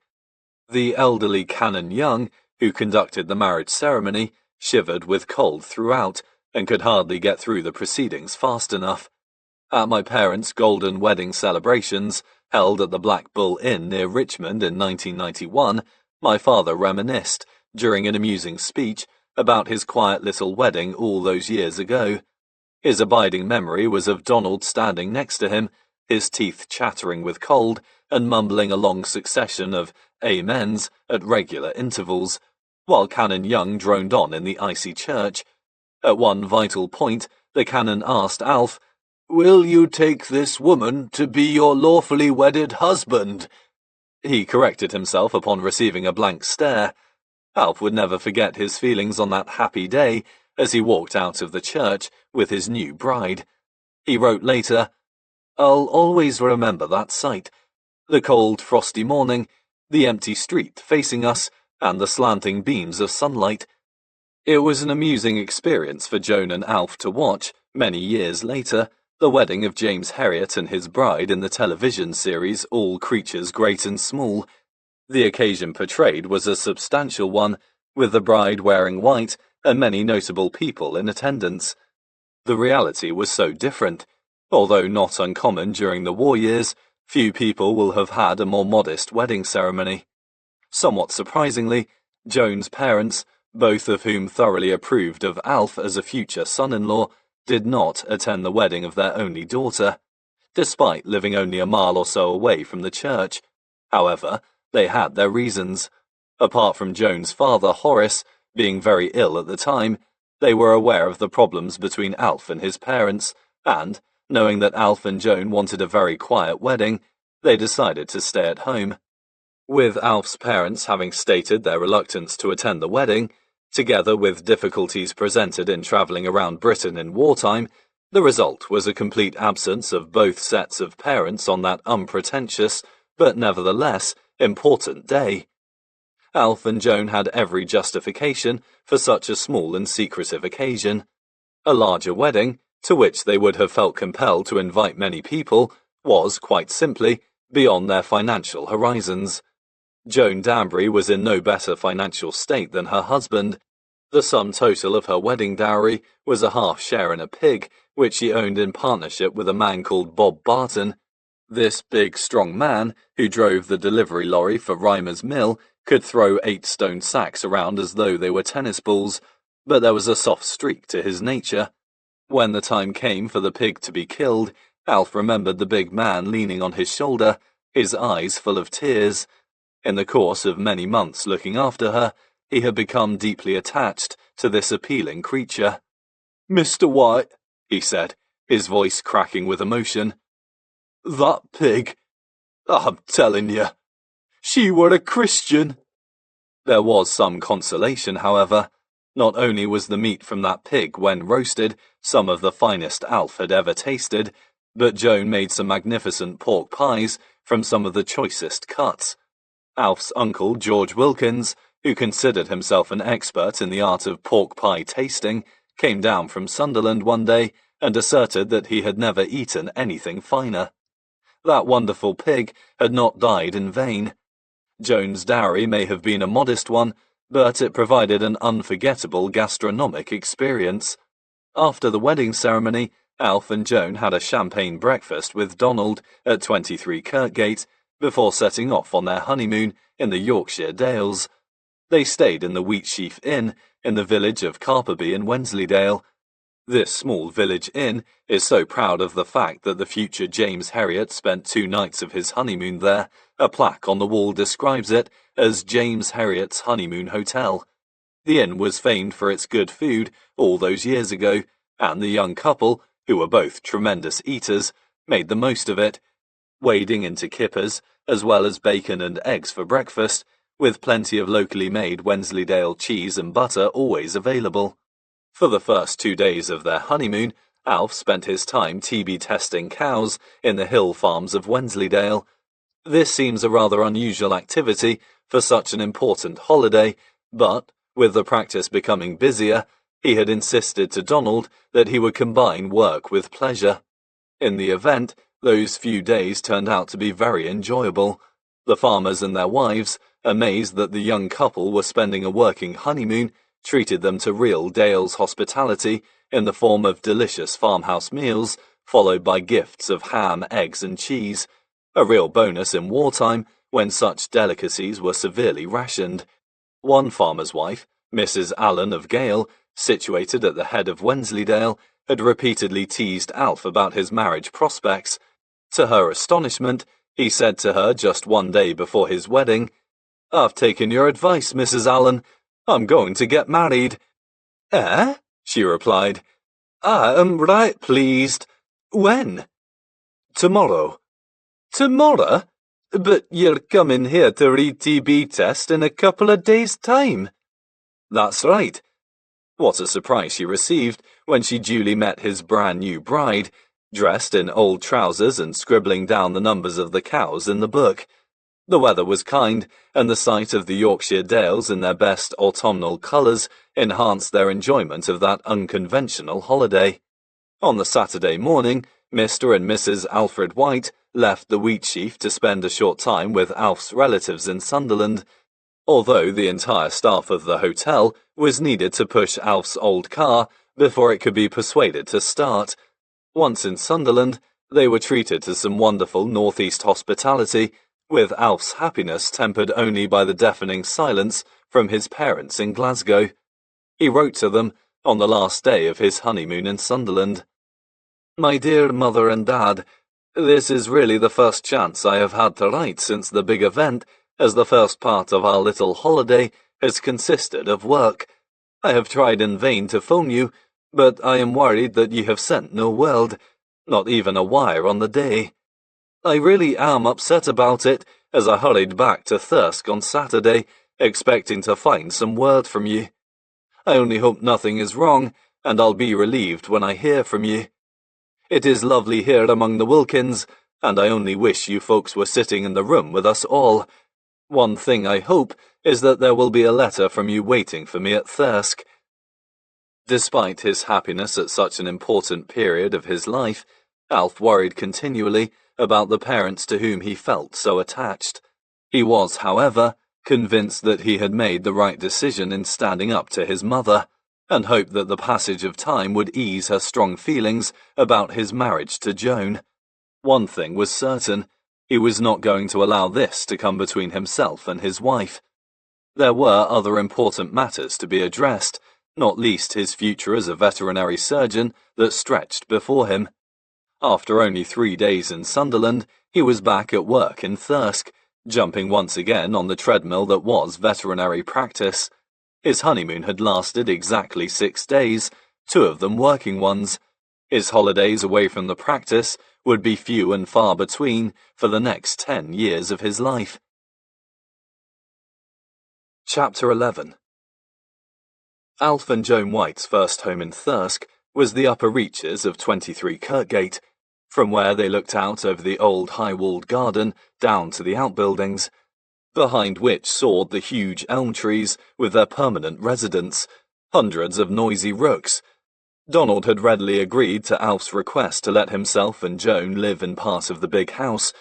This caused no disruption to Donald, as the top floor of the house, up until that time, was unused, while there was still plenty of space on the lower levels. Alf and Joan's kitchen at the top of the house differed from the modern equivalent in one notable respect: it had a sink but no water. Every drop had to be brought up in jugs from the ground floor, an excellent form of exercise that did wonders for Alf's circulation. All the cooking was done on 2 gas rings, with a square tin perched on top of them, serving as an oven. Despite these primitive conditions, Joan produced excellent food, something she would continue to do for the rest of her married life. On the first floor, below the kitchen, was their bed-sitting room. This had a fireplace around which they used to sit on cold winter nights, listening to the radio, reading, or playing their favourite card game, Bezique. Furnishing these 2 rooms was not a problem. There were no big decisions to be made, their financial status leaving them little choice but to buy the cheap but durable furniture that was available at the many sales rooms and house sales in the surrounding area. Alf bought a table from Leyburn for 6 shillings, and a pair of chairs for 5 shillings each from a farm client, while Joan's mother provided them with a bed. They also received many useful items as wedding presents from friends in Thirsk. There was one item they bought new. It was an oak coffee table made by a local woodcarver, Robert Thompson of Kilburn, a village close to Thirsk, which is overlooked by the famous white horse carved into the nearby hillside. This great craftsman's work was, and still is, sold all over the world. When Alf and Joan bought the table, Mr. Thompson told them he had some work on display in Westminster Abbey, and that he had set his sights on Buckingham Palace next. His trademark was a little mouse carved onto the wood, and this table is in my mother's sitting room to this day. I can picture my father, just 3 days before he died, his arm resting on the fine old table that he bought with his last few shillings, 53 years before. Being married transformed Alf's life. Although the young couple had to divert every penny into the upkeep of their home, they enjoyed their new lifestyle. Joan loved keeping the place in order, housework being a pleasure to her, while Alf's work continued to fascinate him. It was also tiring, and he returned to his wife at the end of each day with no great desire to go out on the town, which was just as well, considering the state of their bank balance. He bought a wireless called a Little Maestro, and the 2 of them would sit for hours listening to it. Alf was fascinated by the wireless, considering it to be a wonder of modern technology, and hardly able to believe that he could listen to people all over the world, their distant voices issuing from the little plastic box as though they were there with them in the old house in Thirsk. With Brian Sinclair away at Veterinary College, Alf did little socializing, but he still managed to enjoy the odd pint or 2, notably with his father-in-law, Horace Danbury. Alf got on well with his parents-in-law from the very beginning. They were both quiet, easy-going people who approved of Alf from the moment they met him. Unfortunately, Horace was not a well man. He suffered from a severe chest complaint that was to be the cause of his death only a few years after meeting Alf. In the meantime, however, the two men enjoyed many a drink together, often before a monumental Sunday lunch prepared by Joan's mother, Laura. To Alf's intense relief, his own mother soon began to take a more relaxed attitude towards Joan.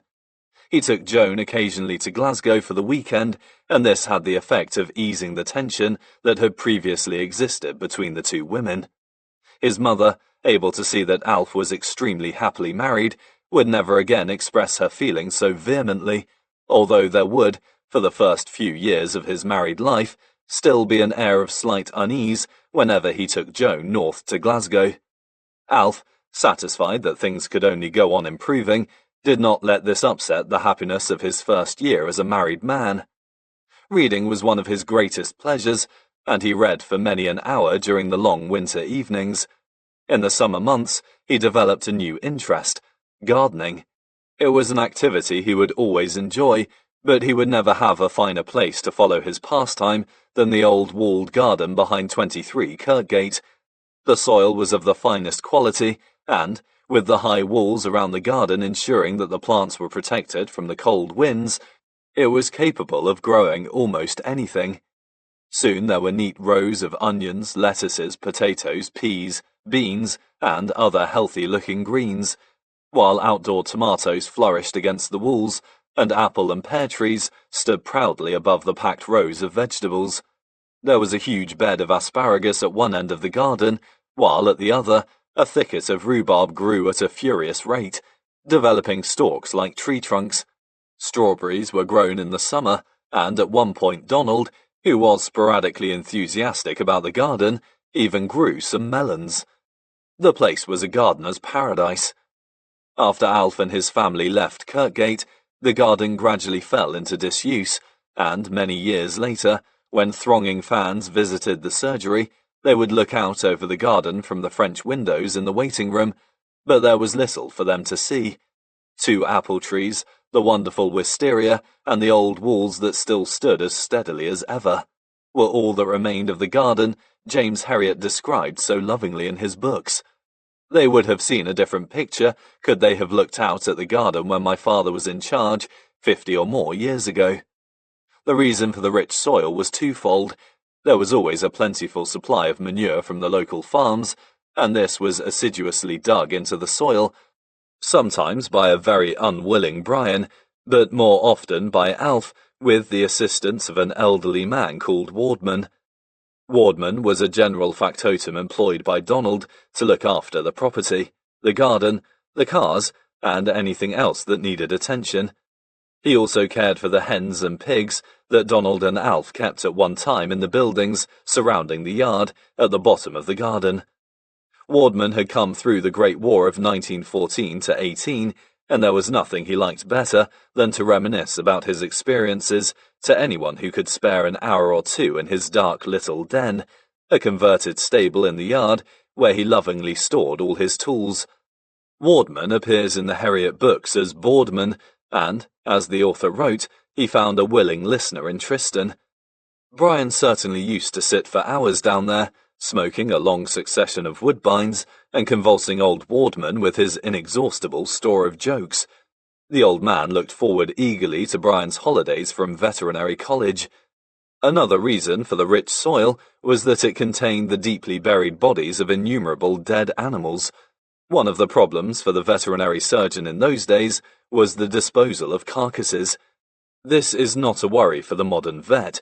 All bodies are now cremated cleanly and efficiently, but years ago there existed only the doubtful services of the knacker man, who not only picked up fallen stock from farms, but would call in at the surgery as well to pick up the bodies of animals that had been post-mortemed, died naturally, or had had to be put to sleep. When the knacker man failed to arrive at the surgery, which was frequently, the vets had to roll up their sleeves and dig the bodies deeply into the ground. The garden gradually turned into a giant cemetery, one that grew giant vegetables. One evening, around 20 years ago, I was with my father in an Italian restaurant in Yarm. He always loved pasta dishes, and, as so often, he was reminiscing about old times. The subject of the garden and life with Donald came up. I thought that I had heard all the astonishing exploits of Donald Sinclair, but my father had another one or two up his sleeve. Donald is an amazing man, and I have written about him at length in my books, but there are some stories about him that I would never print, he said. Why not? I asked. Well, Donald is a bit sensitive about the way he has been portrayed as Siegfried in the books. He doesn't consider himself to be an eccentric, and I don't wish to make matters worse by telling everyone about some of his more bizarre behavior. I was surprised. I knew that Donald was a very unusual person, but I thought I had heard all the stories. Did I ever tell you about the hot bones? Continued my father with a sidelong glance. This sounded an interesting one. He then proceeded to recount an episode that illustrated perfectly the impulsive and chaotic nature of his partner. One day, in the early years of his employment in Thirsk, Alf had to put a little dog to sleep. He understood the owner's grief and performed the sad task with great sympathy and respect for her feelings. He thought that this was the end of the matter, but about 3 weeks later, she came into the surgery to thank him for his kindness, and to ask him a very delicate question. "Mr. White," she said, "you are so kind to me and I am very grateful to you, but I have been haunted by something since that sad day." There was a pause, and she composed herself before continuing. "Could you tell me what happened to the body of my poor little dog?" Alf's brain shot into overdrive. This was a difficult one. How could he tell the owner that the knackerman had probably picked it up and that his body could be anywhere? Suddenly, he was aware of a presence at his right shoulder. Donald had walked into the room and was in one of his confident and effusive moods. "I'm so sorry about your dog," he said, oozing charm. "And you have no need to worry. He was cremated." The lady was overjoyed. "Oh, thank you so much," she said. "That is exactly what I hoped you would say. If you will excuse me for a moment, I'll just pop out to my car. I have a cloth to put his ashes in." She walked out of the door to a profound silence from the two veterinary surgeons. Alf felt a sudden tightening in the pit of his stomach. "She shall have them!" Donald cried suddenly, springing out of the room. There were a few tense moments as Alf tried to guess his partner's next move. He steeled himself for his return. He did not have to wait long. Donald swept back through the door within 2 minutes, brandishing a dustpan in which was a heap of grey ashes and bones. Down in the old backyard, Wardman kept an outside boiler, used for heating swill for the pigs, underneath which piles of ash and old bones collected. It was to hear that Donald had just executed a speedy visit. The owner, who had returned, held out the cloth, and Donald poured the ashes onto it. Alf stared at his partner. He could not believe this was happening, but the charade was not yet over. Suddenly the lady gave a loud shriek and threw the cloth high into the air. Within seconds, the room was thick with smoke. The little dog may have died weeks ago, but his ashes were still hot. Alf might have had a fairly quiet life during the first years of his marriage, but with a partner like Donald Sinclair, there was never a dull moment.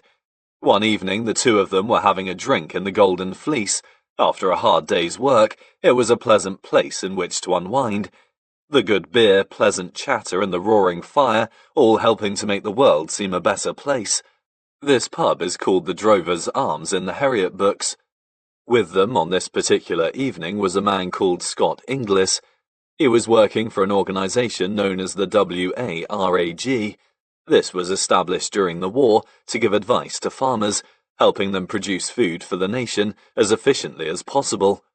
Scott Inglis was a mild, gentlemanly person who later became a professor of animal husbandry at Glasgow Veterinary School, and who taught me in the early 1960s.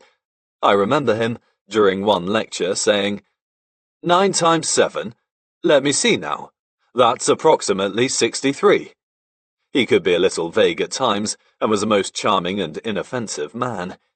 He was carrying a round steel helmet in his hand on that occasion, and Donald was extremely interested in it. "What's that, Scott?" he asked abruptly. "It's my safety helmet," he replied. "What's it for?" continued Donald. "It protects me from such things as falling bricks when I am, for example, going round damaged buildings." "Is it any good?" "Oh, yes. It's very strong." "How strong?" "Well, let me see. If you hit me with that poker there, by the fire, it would protect me from injury very effectively." "Can I test it out?" "By all means, Donald. You can hit me over the head with the poker and you will see that it protects me very well," continued Scott confidently. He placed the helmet firmly onto his head. Donald moved over to the fire, grasped the poker and swished the air with it a couple of times. Alf felt a stab of tension. He was aware of his senior partner's unusual behavior, but was unprepared for the next move. Suddenly, Donald raised the heavy poker and, with every ounce of his strength, brought it down onto Scott Inglis' head with a terrifying crash. A huge dent appeared in the helmet, and the little man sank silently to the floor. Alf stared with horror at the motionless figure. "My God," he thought, "he's killed him." After an agonizing few moments, Scott delicately regained his feet, but it took more than one restorative draft to effect his complete recovery. His helmet had just passed its most severe examination. I remember Professor Inglis, many years later in Glasgow, asking me how everyone was in Thirsk. "How is your father?" he asked. "Very well, thank you," I replied. "Good. Do please give him my regards." Professor Inglis paused for a moment before speaking again. "And Mr. Sinclair?" "He's well too." He paused again. "An interesting man," he said, a distant look in his eyes. Alf was not alone in finding Donald Sinclair a source of amusement. Many others, farm clients included, were unable to mention his name without introducing a humorous slant into the conversation. Many years later, my father was highly amused to hear of a visit that I had made to Sir Hugh Bell's farm at the village of Ingleby Cross. Sir Hugh appeared in the Herriot book, Vets Might Fly, as a character called Lord Hulton, and was a most open and likeable man. I had been to see some pigs, and Sir Hugh, who was friendly with Donald, was asking after him. "How is Donald these days?" he said with a mischievous grin. "Very well, Sir Hugh," I replied. "Pleased to hear it," he continued. His boyish face then broke into a wide smile, and his sharp eyes danced before me. "An entertaining man," he chuckled, "and only slightly insane." Alf may have had an extraordinary employer for whom he had to work very hard, but his good fortune in having a job at all was never far from his mind. Some of his friends from Glasgow Veterinary College were not so fortunate. In a letter to his parents in July 1942, he wrote, "I heard some remarkable things about some of the lads I knew. You remember McIntyre, who was in my year? Well, he's still there, poor devil, sitting surgery for the umpteenth time, and Andy Flynn is still sitting pathology. Isn't it amazing? Aubrey couldn't stick it any longer at Cornwall, describing his employer as a miserable old get, and is now in Sussex, while Eddie Strayton seems to be the only one who is doing well. Jimmy Steele says Eddie works from 6 a.m. to 9 p.m. every day and will have a nervous breakdown if he isn't careful. The wages, I hear, are awful too, and though I sometimes grouse at my lot, I feel I am a great deal better off in most respects. There are too many miserable devils and slave drivers in this profession. Jimmy has to do most of his jobs on a bicycle.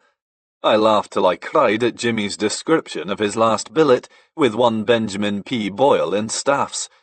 He had to cut the lawn and hedges, chop wood, collect coal, but when they told him to clean the chimney, he left. Jimmy Steele had, in fact, been receiving the princely salary of £100 per year. Although the availability of jobs in the veterinary profession was gradually improving, primitive working conditions for recently qualified assistants were still commonplace. Alf, considering himself to be a lucky man, was determined to make the most of his position in Thirsk. He had soon realized that treating farm animals, especially cows, was what interested him most. In some of the letters to his parents, he expressed his feelings for the job. "It's funny how one gets a reputation in certain branches of the work. Nowadays Donald is the horsey man, and I the cow doctor. I am also firmly established as the small animal surgeon of Thirsk. All the ladies now ask for Mr. White to see to their dogs and cats. Donald can't be bothered much with them, and my Sunderland training stands me in good stead. But in my heart, I am a cowman. When I started this game, I thought I'd never get to like those seemingly dull and uninteresting creatures, but I really have a great interest and affection for them now. My dream of the future is a practice of my own in a nice country town, bigger than Thirsk, with enough to provide a decent small animal practice, and outside the town, a good dairying district with cows forever. Of course, it seems impossible ever to save enough dough to buy a practice." This illustrates Alf's ambitions, ones which he was to realize in the years to come. His work never failed to enthrall him, and even in the wondrous years of his worldwide fame as an author, he would repeatedly maintain that he was 99% vet and 1% author. This statement might be hard to believe, but there is absolutely no doubt that he was one of those who was blessed with a genuine love for his job throughout his working life. Although James Herriot endeared himself to so many of his fans through his caring and thoughtful approach to small animal cases, the real man, Alfred White, was, first and foremost, a large animal veterinary surgeon. It was not until well into the late 1960s that the treatment of family pets would become an important contributor to the practice finances. That is not to say that he was disinterested in the small animal work. He enjoyed it. During those early tough years when he was tuberculin testing, castrating and dehorning, when he was spending long hours stripped to the waist, carving cows and lambing ewes, the treatment of dogs and cats made a welcome and civilized variation to his day's work. He also realized, from his earliest days as a qualified vet, that the establishment of a thriving small animal side to the practice would become ever more important as the years rolled by. In the 1940s, however, with the large animal work dominating the veterinary surgeon's day, Alf used to gaze longingly westwards to the green dales of Frank Bingham's practice. They contrasted sharply with the prime arable land around Thirsk, with its fields of sugar beet, barley and potatoes, outnumbering those full of grazing animals. He regarded the dales as the veterinary surgeon's paradise. No ploughed fields, just grass and cows everywhere. He relished his frequent trips to do the TB tests for Frank Bingham. He loved the work, but it was hard and, in the winter, it was cold. One of the first things Alf noticed about Yorkshire was that it was much colder than Glasgow. There is very little shelter on the vast Vale of York, and howling north winds were commonplace, bringing with them heavy falls of snow. Just getting to cases could be a feat in itself. With his primitive little car adding to the discomfort, by the time he had driven the 30 or so miles up into the dales, he was often numb with cold. On arrival, he had the near stupefying prospect of handling frozen syringes with fingers that had lost all feeling. The first item he put in his car in preparation for these comfortless journeys was a shovel. He was continually digging his car out of huge snowdrifts, but this, at least, had the effect of thawing him out. He considered himself to be an expert in the art of digging, the garden in summer and the snow in winter. In a letter to his parents he wrote, "The snow has dominated everything for the last few weeks. What weather! I performed great deeds in battling around the dales for the first 2 weeks of the storm, and it was some experience, believe me. In the mornings, by the time I had driven to my first farm up in the hills at the top of Wensleydale, I was literally frozen stiff and had to thaw out over the farmer's fire before starting. Then away up the hillsides from barn to barn, trudging through the snow with head down against the blizzard, and so on all day. The first week was a bit too much for me, and I found I couldn't eat my dinner when I got home at night, just frozen miserable. But the second week was okay. I must have got tougher. Last week, however, capped everything. We woke up on Tuesday morning to find snow about 4 feet deep, even on the main roads. It took Donald and me over an hour to dig the cars out of the garages, and even then we couldn't get to our local cases. The Dales were notorious for snow in those days, but the high ground of the Thirsk practice was just as bad. When it was raining in Thirsk, villages such as Cold Kirby or Old Byland, on the top of the Hambleton Hills, could be experiencing sweeping blizzards. Alf got to know, only too well, the high-pitched buzz of his car tyres as they spun wildly on the frozen roads, or the sight of the exquisitely shaped snowdrifts sweeping across the road, beautiful but deadly as they relentlessly erased his tracks in the snow. Many times, as he struggled with tough cases on remote farms, Alf would wonder whether he would be able to return home safely over the white snowbound roads. The less severe winters in Yorkshire today bear little resemblance to those weeks of freezing blizzards that Alfred White experienced so many years ago. His introduction to the country that he would grow to love was indeed a cold one, but the summers in Yorkshire could be as sublime as the winters were unrelenting. During those long hot days, as Alf drove from cool to cool with his car windows and sunroof open, he would continually marvel at his good fortune in working in such a beautiful area of Britain. However, summer or winter, he had to contend with one of the major difficulties facing veterinary surgeons years ago: the dearth of effective drugs with which to combat disease. Alf, Donald, and when he was present, Brian, spent many hours concocting mixtures like colic drinks, bloat drenches, and stomach powders.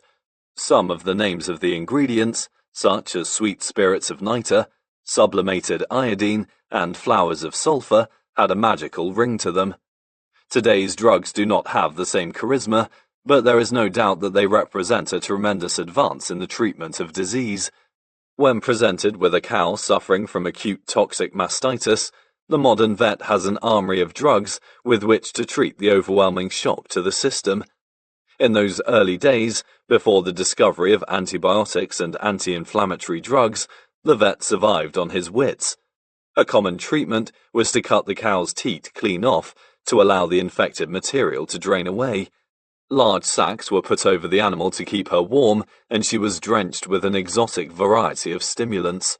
For cases of pneumonia, mustard plasters were slapped onto the animal's chest, while skin conditions received gruesome attention in the form of liberal application of such substances as tar and diesel oil.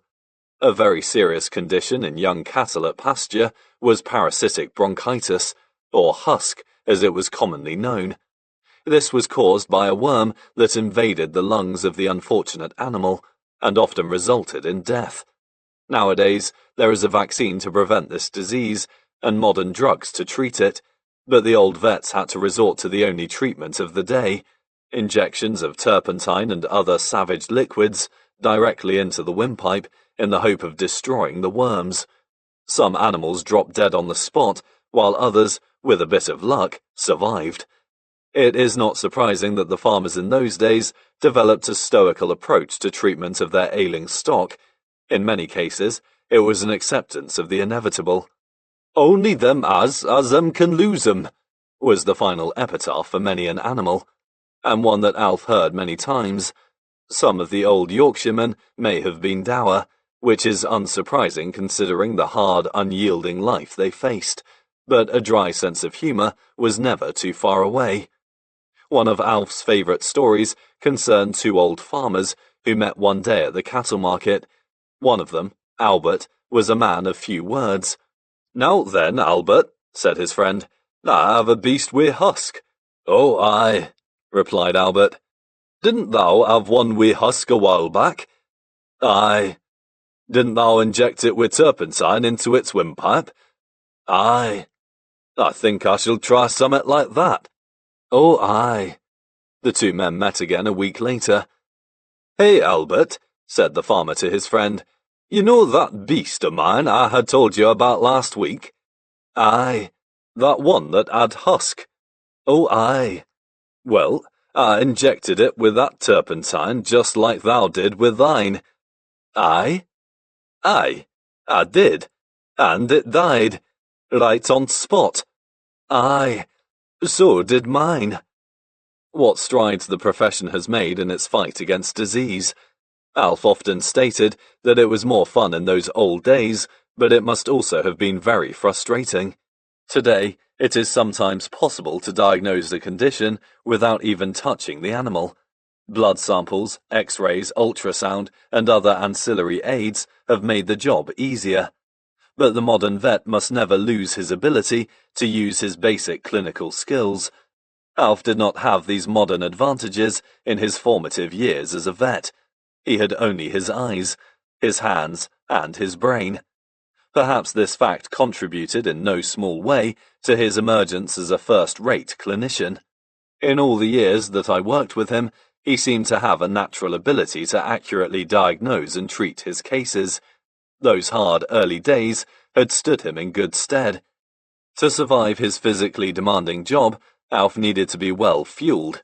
In Joan, he had a wife who made sure that his energy levels were well maintained as a succession of fine meals kept heading in his direction. One of the big differences about married life was the superb variety of sandwiches he discovered each day when he was away working in the Dales. Formerly, he had survived on an interminable succession of cheese sandwiches, but now it was different. To open every lunch pack was a gastronomic adventure as he bit into succulent pies, delicious cakes, and sandwiches made with homemade bread. As Alf tasted the wonderful food produced by Joan, the deprivations induced by wartime rationing seemed to have little effect upon her ingenuity as a cook. His mind would frequently stray back to his bachelor days in 23 Kirkgate, when he, Donald, and Brian often had to cook for themselves. On the occasions when the housekeeper, Mrs. Wetherill, was away, Donald would roast huge pieces of mutton, which would last the men for days. Alf, who was never keen on either lamb or mutton, experienced a dull, leaden sensation in his stomach as he remembered those endless slices of cold, grey meat with their thick white slabs of fat.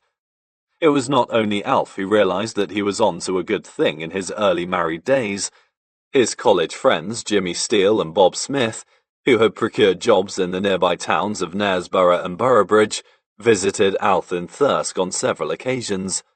The three men not only had the enjoyment of swapping their tales of triumphs and disasters, but they had the pleasure of sampling Joan's cooking.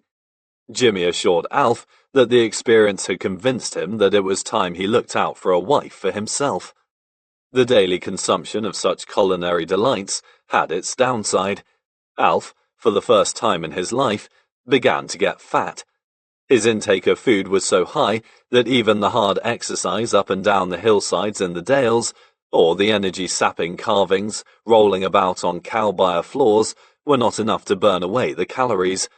Donald was the opposite. He was built like a string bean, with long, thin arms and a spare waistline. As one client commented, "I've seen more fat on a fork shaft." Another client, Jim Fletcher, remarked to me one day while recalling Messrs. Sinclair and White of years ago, "When your dad stripped off, we used to say, 'Where's he come from?' And when Mr. Sinclair took his shirt off, we'd say, 'Where's he gone?'" One thing above all others that benefited from Alf's life as a country veterinary surgeon was his health. The active outdoor life, carvings, foalings, the miles of exercise hiking to the high barns in the Yorkshire Dales, made him feel better than he had done for many years. Alf was deeply appreciative of his good fortune in this respect. He looked back to those pain-racked days in Sunderland, hardly able to believe that, in so short a space, the healing hand of time, together with the clean, fresh air of Yorkshire, had effected such a remarkable transformation.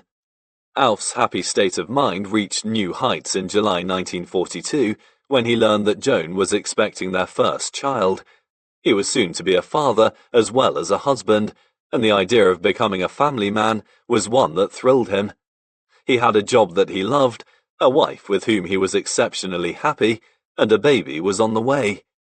There was something, however, that loomed over him like a gathering storm. Some 16 months earlier, just a week or two after meeting Joan for the first time, Alf had signed up to join the Royal Air Force.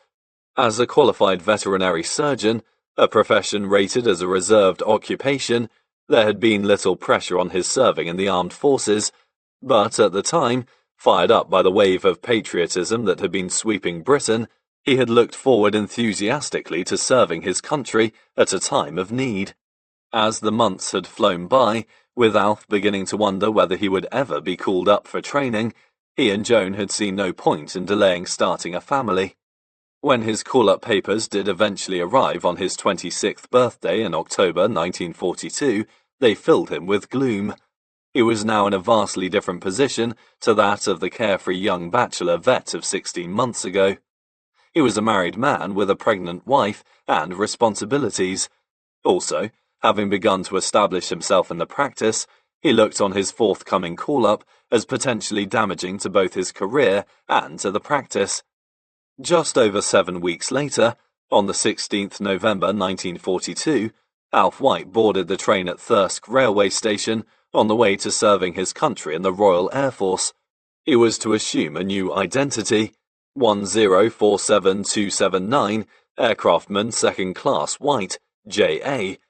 On that day, he had graduated from the status of an insignificant specimen of the veterinary profession to that of a tiny pawn in the turmoil of the Second World War. Chapter 12. Quite apart from wanting to serve his country at a time when Britain was virtually standing alone against the might of Nazi Germany, there was another good reason why Alf joined up. In March 1941, the German Luftwaffe had launched a savage air raid on the city of Glasgow.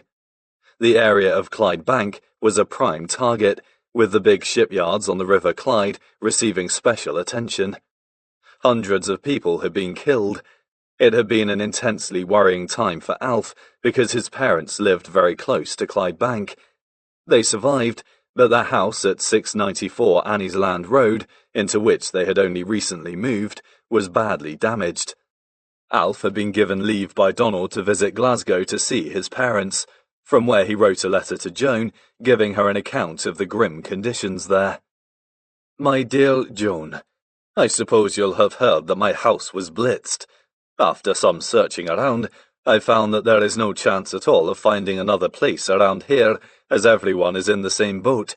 So, there's nothing for it but to try to make the battered remains of the old house more or less habitable, and to get a good shelter built in the garden in case of a second visit. Number 694 looks rather like Revo Abbey on a smaller scale, but we have managed to make the 2 rooms at the back sort of half safe, though it's dangerous to bang the doors in case the ceiling comes down. It is all rather sickening, but I am too pleased that my folks are safe to worry about material things. Mother sleeps at one of the few comparatively sound houses in the district, and Dad and I keep down on the floor under a dining table, just in case the ceiling gets tired of staying up.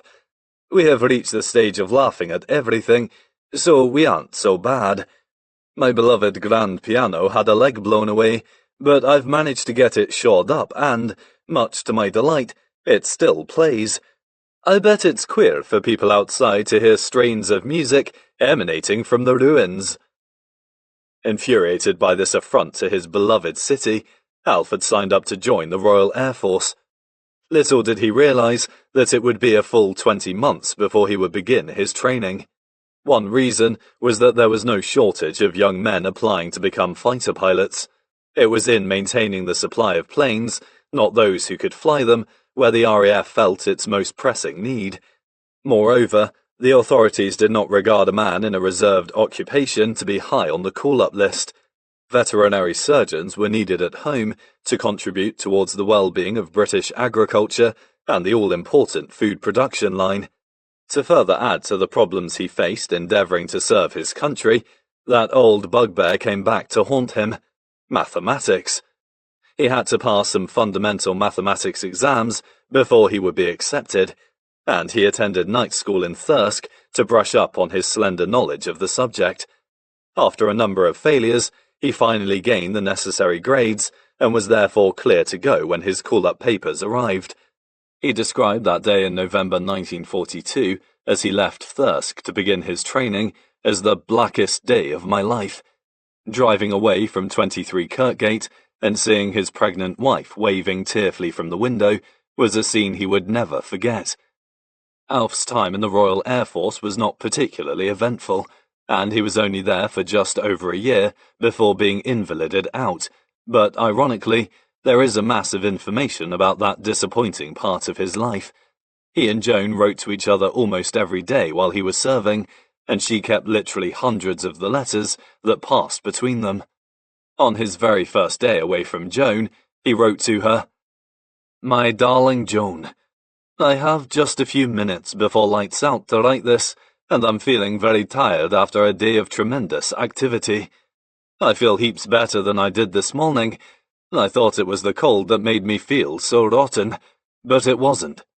It was leaving my little wife that did it. Honestly, Joan, I've never felt so completely lousy in my life, and believe me, it has been a lesson to me. I'll never leave my little wife again. It's funny. I haven't known you so very long, and yet you have become my whole life to me, and when I left Thirsk, I felt I was leaving a part of myself behind." He was certainly at a low ebb, but no more so than Joan. Like many other young wives, she was terrified that her husband might be killed while on active service. Not a happy thought for a young woman carrying her first child. She knew that she would only see him very rarely, and it certainly didn't help that his pay was to be a paltry 3 shillings per day, a big step down from the £4 to £5 per week he had earned in the practice. He sent as much as he could afford, but it amounted to very little. With her parents having none to spare, and her husband almost penniless, Joan was supported by a wartime benefit and maternity allowance, amounting to about £2 10 shillings per week. The multitude of letters that passed between Alf and Joan carried a similar theme. Alf, despite the pain of being away from his wife, displayed a determination to do well in the RAF, while Joan wished desperately that he could return home. It was a very sad young woman who waited expectantly each morning for the letter from her husband that would help to lift her spirits.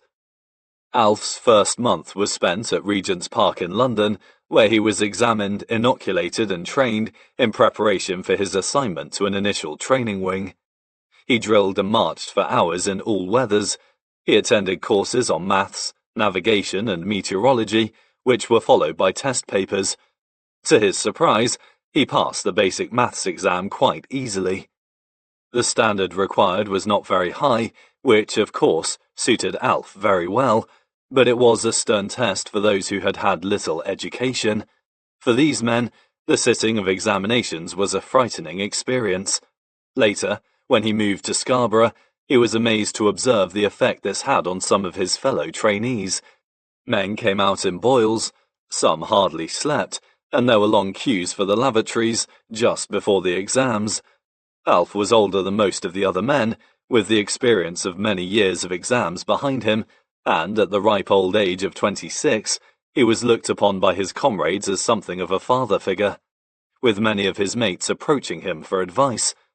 In one letter home, he gives an indication of the intellectual level of some of the new recruits. When visiting Westminster Abbey, one young airman saw a floor plate with the words, "Here lies an officer and a gentleman."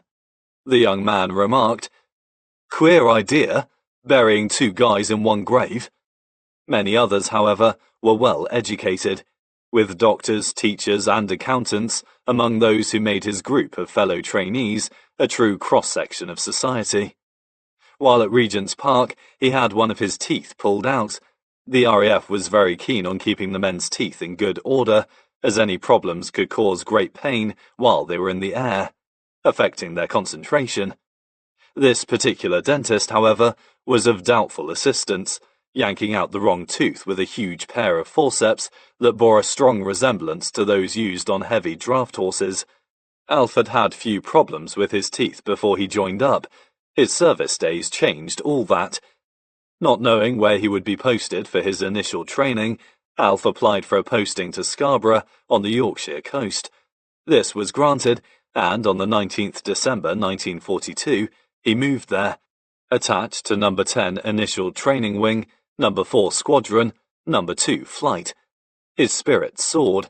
He would be a mere 40 miles away from Joan in Thirsk. Alf was in Scarborough for 5 months, and it was here that he spent his happiest times in the RAF.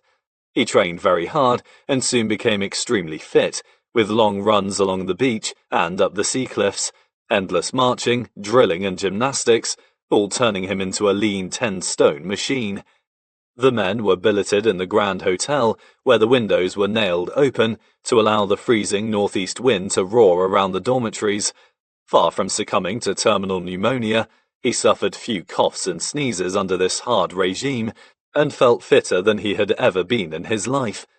As well as the physical training, he studied navigation, Morse code, armaments, hygiene and law, in addition to being taught to understand about engines and to develop basic mechanical skills. Alf passed the exams easily and began to feel that he was acquitting himself well. He looked forward to the next step in his training. He wanted to climb into an aeroplane and get into the air. Alf's most enjoyable times at Scarborough, however, were when he visited Joan in Thirsk, and this is a part of my father's life that I find intriguing. He was always a man who played everything by the book. The idea of breaking the law in any way was unthinkable. Throughout his years as a veterinary surgeon, he never pocketed a single penny away from the eyes of the Inland Revenue, nor did he smuggle as much as a thimbleful of wine through customs during his holidays abroad. As far as the law was concerned, he was a total conformist, yet during the months of January and February 1943, he went absent without leave several times to visit his wife. He must have been desperate to see her, as the consequences, had he been found out, could have been very serious. The need to see Joan was heightened by the strange fact that he experienced odd pains in his stomach as the birth of his first child approached. His letters to Joan at this time refer to these weird pains. He deserted for the 3rd time on the 13th of February 1943 to visit her on the day that I was born. As he later wrote in Vets Might Fly, he received a severe shock on seeing his son for the first time. He was used to gazing upon newborn animals, usually most attractive and appealing little creatures, but the sight of a freshly minted human being presented a vastly different picture. His surprise was greeted with waspish indignation by the midwife, Nurse Bell, who promptly showed him another equally grotesque little form in the next room. It was only then that he felt a little calmer. Shortly after the birth of her son, Joan returned to live with her parents in Sowerby, a village adjoining Thirsk. Alf visited her whenever he could, reminiscing in his later years about the delectable meals she prepared for him. His favourite was egg and chips. One of the privations of the war years was, of course, rationing. Such staples as eggs and butter were in short supply, but Joan had connections with some local farmers, while Donald would sometimes slip a little butter and a few eggs her way. Alf was always a man who loved his food, and, in the far distant future, would eat in some of the finest restaurants in the land, but he would experience nothing that could beat the memory of savouring those plates of fresh eggs and homemade chips. There were some enterprising individuals in the Thirsk area who made the most of this wartime rationing, with thriving businesses springing up, especially in the farming community. Eggs, butter, bacon and ham were there in plenty, if you knew where to look, and were prepared to pay. As Alf remarked later, "Aye, it was a black day on some of the farms around here when peace was declared in 1945. Following the birth of his son, Alf felt much happier, but he was soon to be posted further away from Joan to begin his flying instruction. On the 20th of May, with a swollen face, the RAF dentists having raided his mouth again, hauling out 2 wisdom teeth and filling several others, he arrived at Wingfield Aerodrome near Windsor. By now, he had graduated to the rank of leading aircraftsman, 2nd class, LAC 2, and his pay had shot up to 7 shillings per day. Not only was he looking forward to flying, but his financial status was healthier.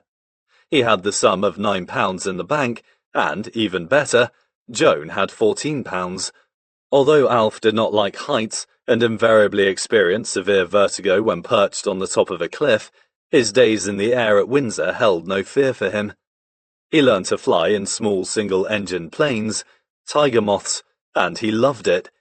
Out of 50 men, he was one of only 4 who were allowed to fly solo after less than 2 weeks.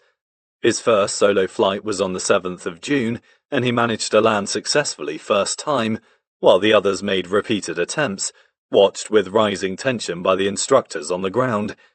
Alf was making a real success of his RAF career, the only blot being his constant state of homesickness and worry about his wife, who, he knew, was still missing him desperately.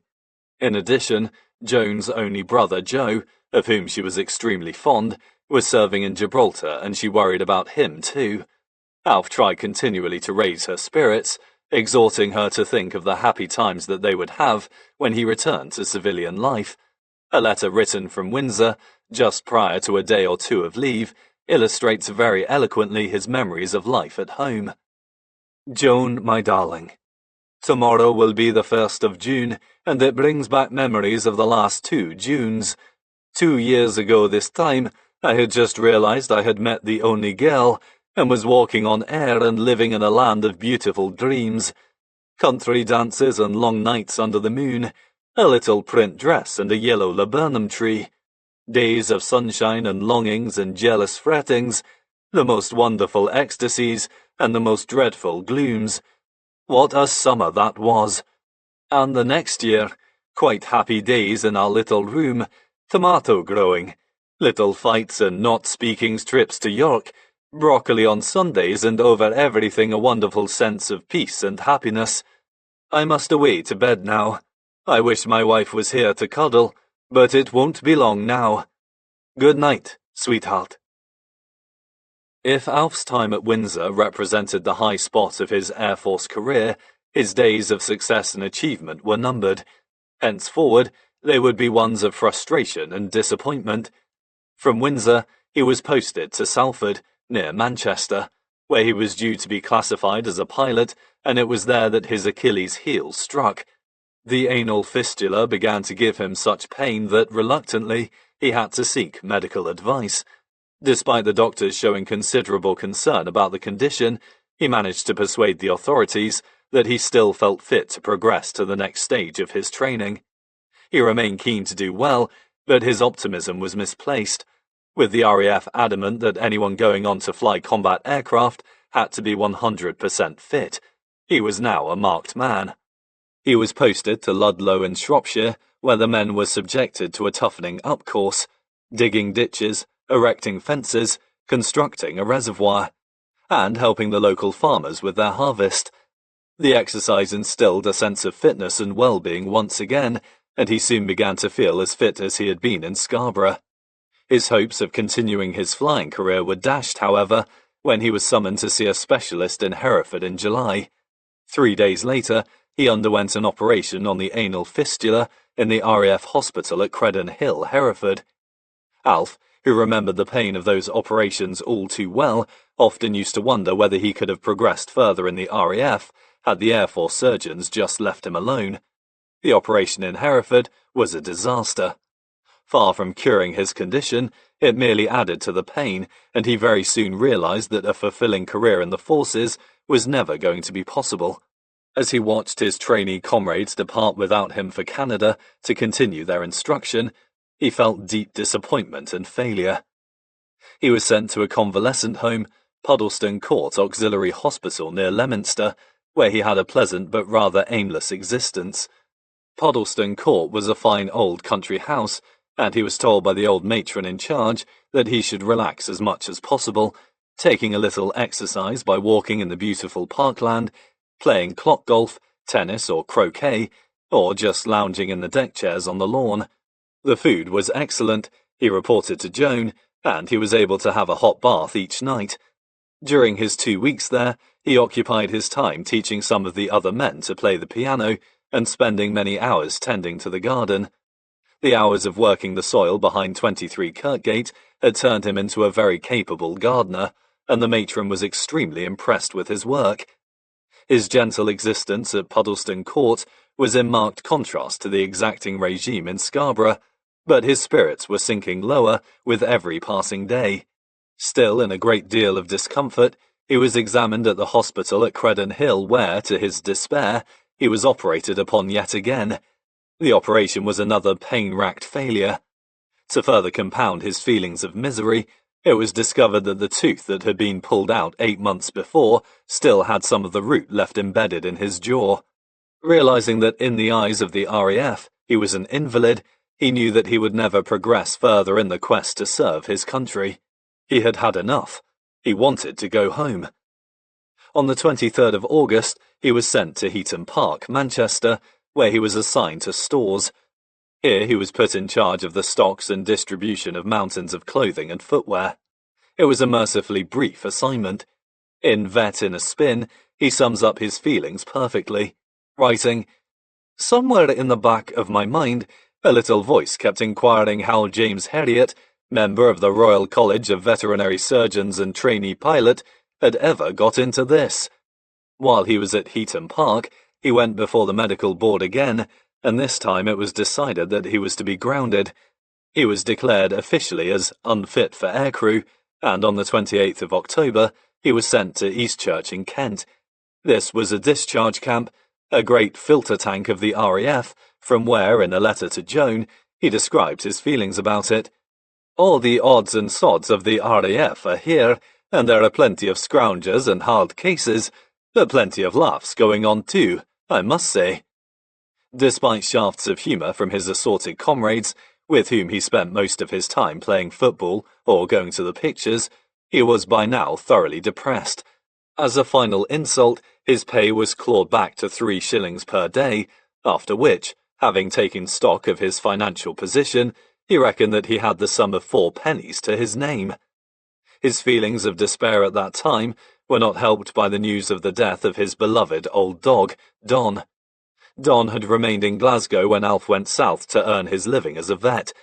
Although it was a wrench to leave him, he decided it would be kinder to leave him at the home he knew. Alf's parents had looked after him so well that he had reached the age of 15 before finally succumbing to renal failure. Alf, who had rarely failed to ask after Don in his many letters home, learned of the news with great sadness, as his mind strayed back to the countless miles the old hound had run by his side. As he looked out across the flat grey landscape of Eastchurch, Alf reflected upon those happier days he had spent in the green dales of Yorkshire and on the fine mountains of Scotland. He was at a low point of his life, one that seemed to be going nowhere. Wondering how long he would be condemned to his futile existence, Alf applied for discharge from the RAF. To his dismay, this was rejected. He was so desperate to restart a life of meaning and hope, he reapplied. His requests were finally heeded, and on the 10th of November 1943, to his profound relief, he left the Royal Air Force. Leading aircraftman Second Class White J.A. had completed his war service for his country. It had lasted for just under 1 year. In his books, Alfred White wrote amusingly about those final weeks in the Royal Air Force, but in reality, they were some of the most miserable of his life. He was a reject, something that was hard to accept for an ambitious man who took a great pride in all he did.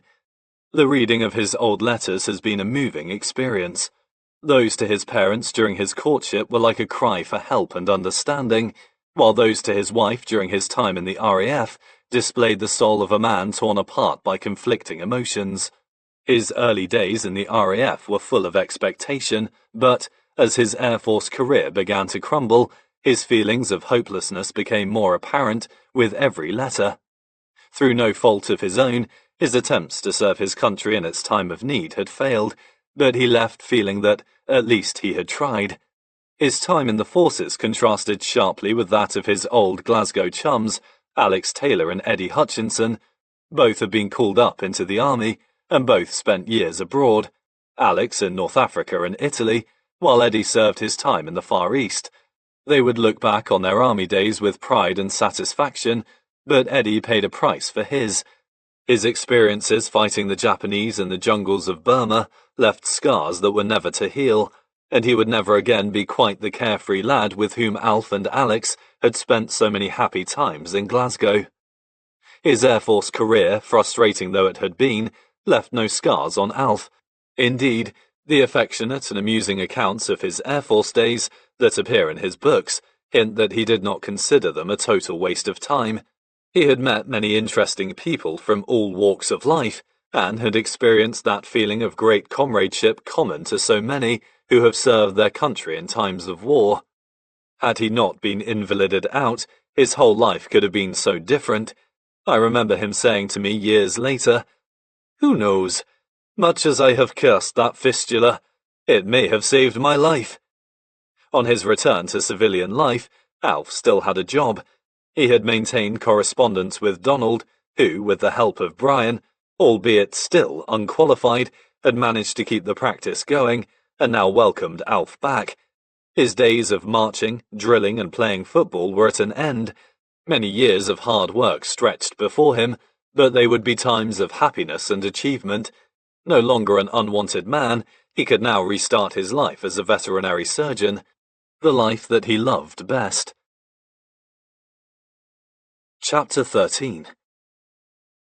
After his discharge from the RAF, Alf White travelled straight up to Glasgow.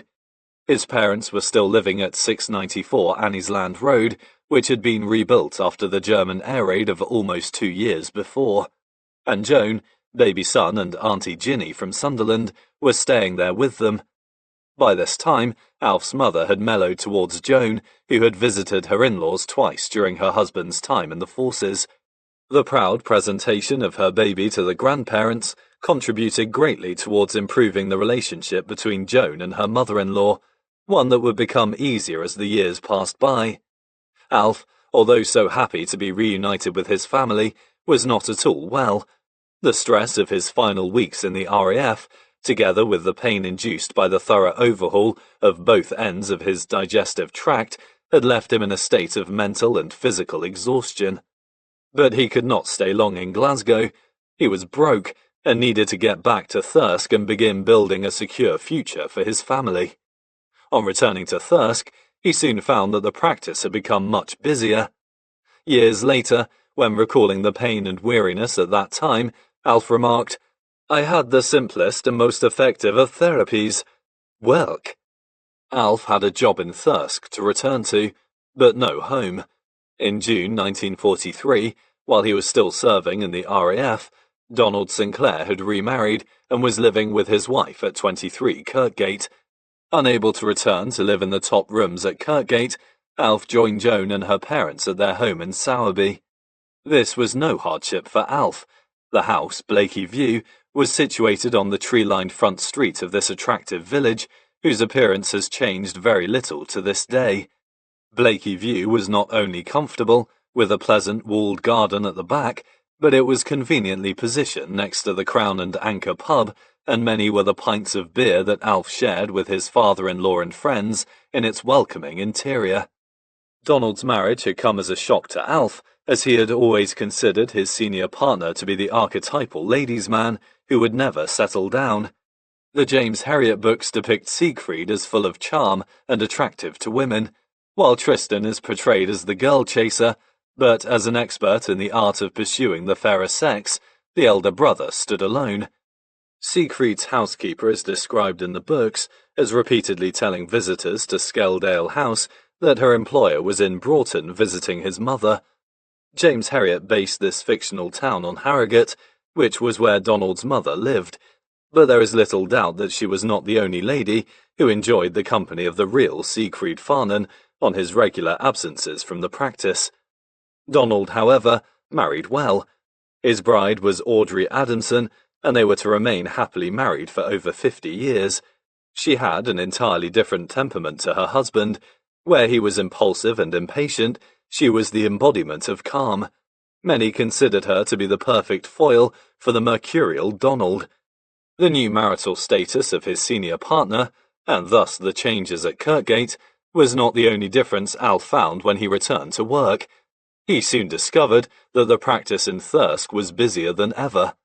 One of the greatest contributors to the rejuvenation of British agriculture was Adolf Hitler, the war years having ensured that the country needed food. With both arable products and livestock becoming more valuable, farming fortunes took an upturn, and, with them, those of the veterinary profession. Alf found himself working harder and harder, and although enjoying his work despite the long hours, he soon began to feel that a major decision about his future would have to be made. As a salaried partner, he was not only working harder than Donald, but doing virtually all the night calls, and he felt that he deserved his fair share of the profits. In addition, he had no lasting security. He wanted to have a full partnership. With Donald benefiting from the increased revenue from the practice, a large gulf had opened between the fortunes of the two men, and it was widening by the day. Alf would often recall those days. My overwhelming ambition was to work for one man, J.A. White. Much as I liked Donald, I needed more security. I was simply working myself to the bone and filling his pockets. In January 1944, he approached Donald with a view to acquiring a full partnership. Donald, although having a genuine affection and respect for his younger colleague, had no intention of relinquishing undisputed control over his practice, and Alf's request was flatly refused. Alf found he had easily re-established himself in the practice, and felt that he could have enjoyed a long and happy future in Thirsk. He liked the farmers with their hard and honest approach to life, and he got on well with his senior partner, despite his unpredictable ways. Desperately disappointed at Donald's rejection, he began to consider his options. He would not attempt to establish a business in opposition to Donald. Not only did he regard him as a friend, but his contract as a salaried partner precluded such a move within a radius of 10 miles of Thirsk. He discussed the situation with Joan, who, although not wanting to leave a town that had been her home for so many years, was fully prepared to go where her husband could find security, which, for a man in his perilous financial position, was of paramount importance. He had no alternative but to begin to look elsewhere. Many conflicting opinions about Donald Sinclair have been expressed over the years. Articles have been written accusing Alfred White of being too hard on Donald, claiming that his portrayal of Donald as Siegfried Farnan was unfair, and that he was not simply an eccentric and unusual man, but one full of fine qualities, ones that the books failed to convey. Others, however, have hinted that James Herriot was much too kind towards the character of Siegfried, saying that the real Donald severely exploited his younger partner throughout his professional career. The truth lies somewhere in between. Above all, Donald was a humorous and warm personality, someone whom it was utterly impossible to dislike, and there is no doubt that James Herriot portrayed him as such. The fan mail that Alf received over the years substantiates this. To millions of readers, Siegfried Farnan is a most engaging and fascinating man. In this respect, James Herriot's readers have not been misled, but Alf hid the other side of his partner from his fans. Donald may have been a most interesting and entertaining person, but he was also one of the most difficult, with many being of the opinion that the partnership survived thanks only to the patience and good nature of Alfred White. Regular work was something to which Donald would never submit. He was not a lazy man. In fact, he was on the go all the time, but his erratic personality dictated that he could not discipline himself to work regular hours. In the early years, when there were only two of them in the practice, Alf worked almost every night, Donald looking after night duties only when his partner was away on his short and infrequent holidays. The constant and tiring grind of veterinary practice was not for Donald Sinclair. This fact was only discussed among his close associates, and in his later years, my father used to amuse us with his memories of Donald's reluctance to work. There is a subtle difference in our approach to night work between Donald and myself, he told me many years ago. I dislike night work, but I do it. He loves it, but he doesn't do it. Donald regularly told me how much he himself loved out-of-hours work, and often he would reprimand me gently should I be a little short-tempered in the morning, following a night of feverish activity on some farm, while everyone else, including Donald, was asleep. "You should count your blessings, Jim," he would say to me patiently. "It's a privilege to get up in the early hours on a summer morning and drive around this beautiful countryside. It's like a holiday with pay." Strangely, he very rarely enjoyed this attractive aspect of the veterinary surgeon's life. "Call out the boys," was a cry we often heard. Such was his pride in our provision of a prompt 24-hour service. He would repeatedly inform our clients, "If you have any doubts, do not hesitate to telephone. Day or night, call out the boys." The boys, of whom I was one, did not advertise their services with quite the same enthusiasm. Over the 25 years that I worked with Donald, I never saw him perform any night duties at all, save during one period in the mid-1970s. He decided then, for some inexplicable reason, and at the age of well over 60, to begin regular visits to farms at night, something he had never done previously. Was this because he was feeling a little guilty? I do not think so. I am sure it was just another example of his unique and unpredictable personality. Donald's avoidance of regular work throughout his professional life has been a source of great amusement, not only for Alf White, but for the many young veterinary surgeons who worked in our practice. A gentle smile would always crease my father's face whenever he produced the classic phrase which summarized his partner's attitude perfectly. "Willing to work, but won't." Alf not only worked harder in the practice than his partner, he shouldered almost all the responsibilities of running it. He had no one to share this burden, as Donald steadfastly declined to take on any additional partners. Many young veterinary surgeons sought partnerships in Thirsk, but all were refused, myself included. Donald did not want the hassle of partnerships, considering them a potential source of bad feeling within the practice. There may be some truth in this, but it also resulted in the practice of Sinclair and White lacking any real stability, with the paying customers having to keep adjusting to a long procession of different veterinary assistants driving onto their farms. James Herriot was very loyal in the portrayal of his partner in the books, revealing little of the difficult side to his character, but, in fairness to Donald, his many good qualities would always far outweigh his less appealing ones. When I was refused a full partnership in 1976, I did not worry too much. I had some security, knowing that one day I would inherit my father's share.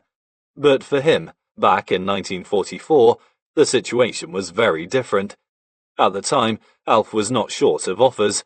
He was in regular touch with his first employer, Jock McDowell in Sunderland. While he saw a great deal of Frank Bingham in Leyburn during the course of his work, not only did both men, having heard of Alf's dissatisfaction with his situation in Thirsk, express their interest in his joining them, but his old Glasgow college friend, Eddie Strayton, who was building up a large practice in Staffordshire, wrote to Alf as early as November 1943, suggesting the possibility of a partnership. In February 1944, Alf visited Stafford to have a look round, and he liked what he saw. Eddie was well organised, and his practice was booming, with a busy small animal branch as well as the large animal work. There were cows everywhere. Staffordshire, with its endless green fields full of bovines, was exactly what Alf was looking for. He returned to Thirsk to think things over and discuss a possible move with Joan. There was no urgency to join Eddie straight away, which suited Alf as he wanted time to consider. A big decision lay ahead. Staffordshire, although an attractive county, could not take the place of Yorkshire in Alfred White's heart. He desperately wanted to remain in the county that he loved. Over the next few months, he could think of little else but his future. In the rare time off that he had, he visited other parts of the country where there were opportunities to set up in practice. One place he visited was Whitby on the Yorkshire coast. As there was no veterinary surgeon there at that time, Alf considered it had potential. One afternoon, he stood on the high ground near Whitby Abbey and looked out to sea. As he watched the waves crashing into the shore, with a bitter northeast wind slamming into his face, he thought to himself, "It can be cold in Thirsk, But this is something else. He looked out to sea again, before turning round in a full circle. Another thought struck him. There's only half a practice here. No money was to be made out of the North Sea, and Whitby was crossed off the list. He visited a practice in Cumbria, where there was a possible partnership, but he did not take to the veterinary surgeon there. A future with someone he did not particularly like was not an appealing prospect, and that opening too was jettisoned. His brain boiled with possibilities. He still had offers from both Jock McDowell and Frank Bingham, but did not consider them seriously. He did not fancy going back to work in Sunderland. Not only had he grown to love the beauty of the countryside around Thirsk, but he did not want to return to mainly small animal work, having tasted the life of a country vet. He realized he would also have to work very long hours unless old Mac changed his drinking habits. Frank Bingham's offer had the attraction of a life among cows in some of the finest scenery in England, but much as he loved Frank, he could not accept, knowing that he would be doing almost all the work. Frank could spend vast amounts of time with a glass in his hand, and Alf knew him well enough to know that he would never change. There was no one he liked more than Frank Bingham, but the easy-going Irishman and the young, ambitious Alf White would form a very one-sided partnership. Eddie Straighton's offer too worried him. Knowing Eddie well, he was aware of his machine-like work rate. How long could he keep pace with him? Some letters he received from Eddie in 1944 gave him food for thought. I have been trying to get time to answer your letter, Alf, but this last fortnight has been something of a nightmare. 10 days ago, between 7 and 8 a.m., one morning we received 14 phone calls, all large animal cases, and 3 of them were calving cases. In another letter he wrote, I have now finished my colts, castrations. Thank goodness. I did 7 last Sunday morning. I've been waiting to get a car with some power in it for ye, because this is a widespread area, and these small horsepower cars just don't stand up to the work. In yet another he wrote, My wife only sees me once per day at around 6 to 7 a.m. One man can only do so much, but 2 men can attain 3 times as much. Eddie Straighton was extremely keen for Alf to join him. With his dream of forming a partnership of Straighton and White, he not only offered Alf an immediate and equal share of the practice profits, but he was prepared to allow him an extended period of time over which to buy his share in the business. This was enough to sway Alf's decision. Despite fully realizing that he would be plunging into a fermenting cauldron of work, he could not refuse this opportunity to establish himself in a practice with enormous potential. In the spring of 1944, he accepted Eddie's offer. Never one to be frightened of hard work, he made preparations to join his workaholic chum in Stafford. Having informed Donald of his decision, he assured him that he would stay on until an assistant was appointed to take his place. Several weeks elapsed before one arrived, and it was Alf who had arranged it. While in the Air Force in Scarborough, he had met a fellow veterinary surgeon called Jim Hancock. The 2 of them had worked together in the Grand Hotel's basement, where Jim had remarked that it was an unusual sight to see 2 qualified vets shoveling mountains of coke. The Air Force authorities must have considered them a good team, as they were promoted to mucking out stinking piggeries together later in their RAF careers. Alf and Jim Hancock had become friends, and when it was agreed that he was leaving Thirsk, Alf contacted Jim, suggesting that there may be a job for him there. Jim accepted and arrived in July 1944. It was then that all Alf's plans were, quite suddenly, blown clean away. The deal with Eddie Straighton fell through. Eddie wrote to Alf with some disturbing information. With the war still in progress, he said that despite veterinary surgeons being in a reserved occupation, he had been informed that should Alf join him as a partner in the Stafford practice, there existed the possibility of one of them being called up into the armed forces. This unexpected turn of events presented the 2 young veterinary surgeons with a very serious situation. Eddie, having built up his practice through months of unbelievably hard work, could not take the chance of being called up. The effects on his thriving but still young practice could have been catastrophic. With a heavy heart, he wrote to Alf suggesting that their plans would have to be shelved until after the end of the war, an unknown period of time. Eddie's letters to Alf at the time displayed genuine, deep-felt sorrow, but he had no alternative. Alf, now unemployed, with little money and a wife and child to support, had to find work somewhere, and fast. But he was not too downhearted. British agriculture was in a healthy state, which meant that there were well-paid jobs available. He began to study the veterinary record for vacancies, but could see little that really appealed to him. Despite the problems over the partnership with Donald, he really wanted to remain in Thirsk. He saw little chance of achieving this, but to his astonishment, he was wrong. Within days, the opportunity arose to restart his career in the town he felt was home, and it was his friend, Jim Hancock, who was largely responsible for providing it. Jim had worked in Thirsk for only a week or two before he realized that such a life was not for him. Not only did he find it impossible to adjust to Donald Sinclair's erratic running of the practice, but he nurtured an ambition to enter the world of teaching and research. When he learned about Alf's predicament and understood that Donald would accept Alf back into the practice readily, the two men were still friends, despite the difficulties of the preceding few months. He generously offered to leave quickly, thus providing Alf with the opportunity to start again in Thirsk. This unselfish and providential gesture from Jim Hancock marked a turning point in Alf White's fortunes. From that time on, he established a toehold on the ladder of financial security and consolidated his position through years of hard work and common sense. He was to have periods of financial worry ahead of him, but never again would he stand in front of his family as a man who owned nothing. After Jim Hancock's departure, Alf felt that the finger of fate was pointing to his future in Thirsk. He still could not acquire a full partnership with Donald, but with every passing day, his love of the Thirsk area grew, and with it, the realization that this was where he wanted to make his home and bring up his family. Donald was someone he still could not help liking. He had come to know him well and could see beyond his awkward side, discerning qualities he considered vitally important in a colleague, a sense of humour, and not so much as a trace of underhand behaviour. The only remaining problem lay in persuading Donald to accept him as a full partner. Donald's lifestyle, through his marriage to Audrey Adamson, had undergone a remarkable transformation.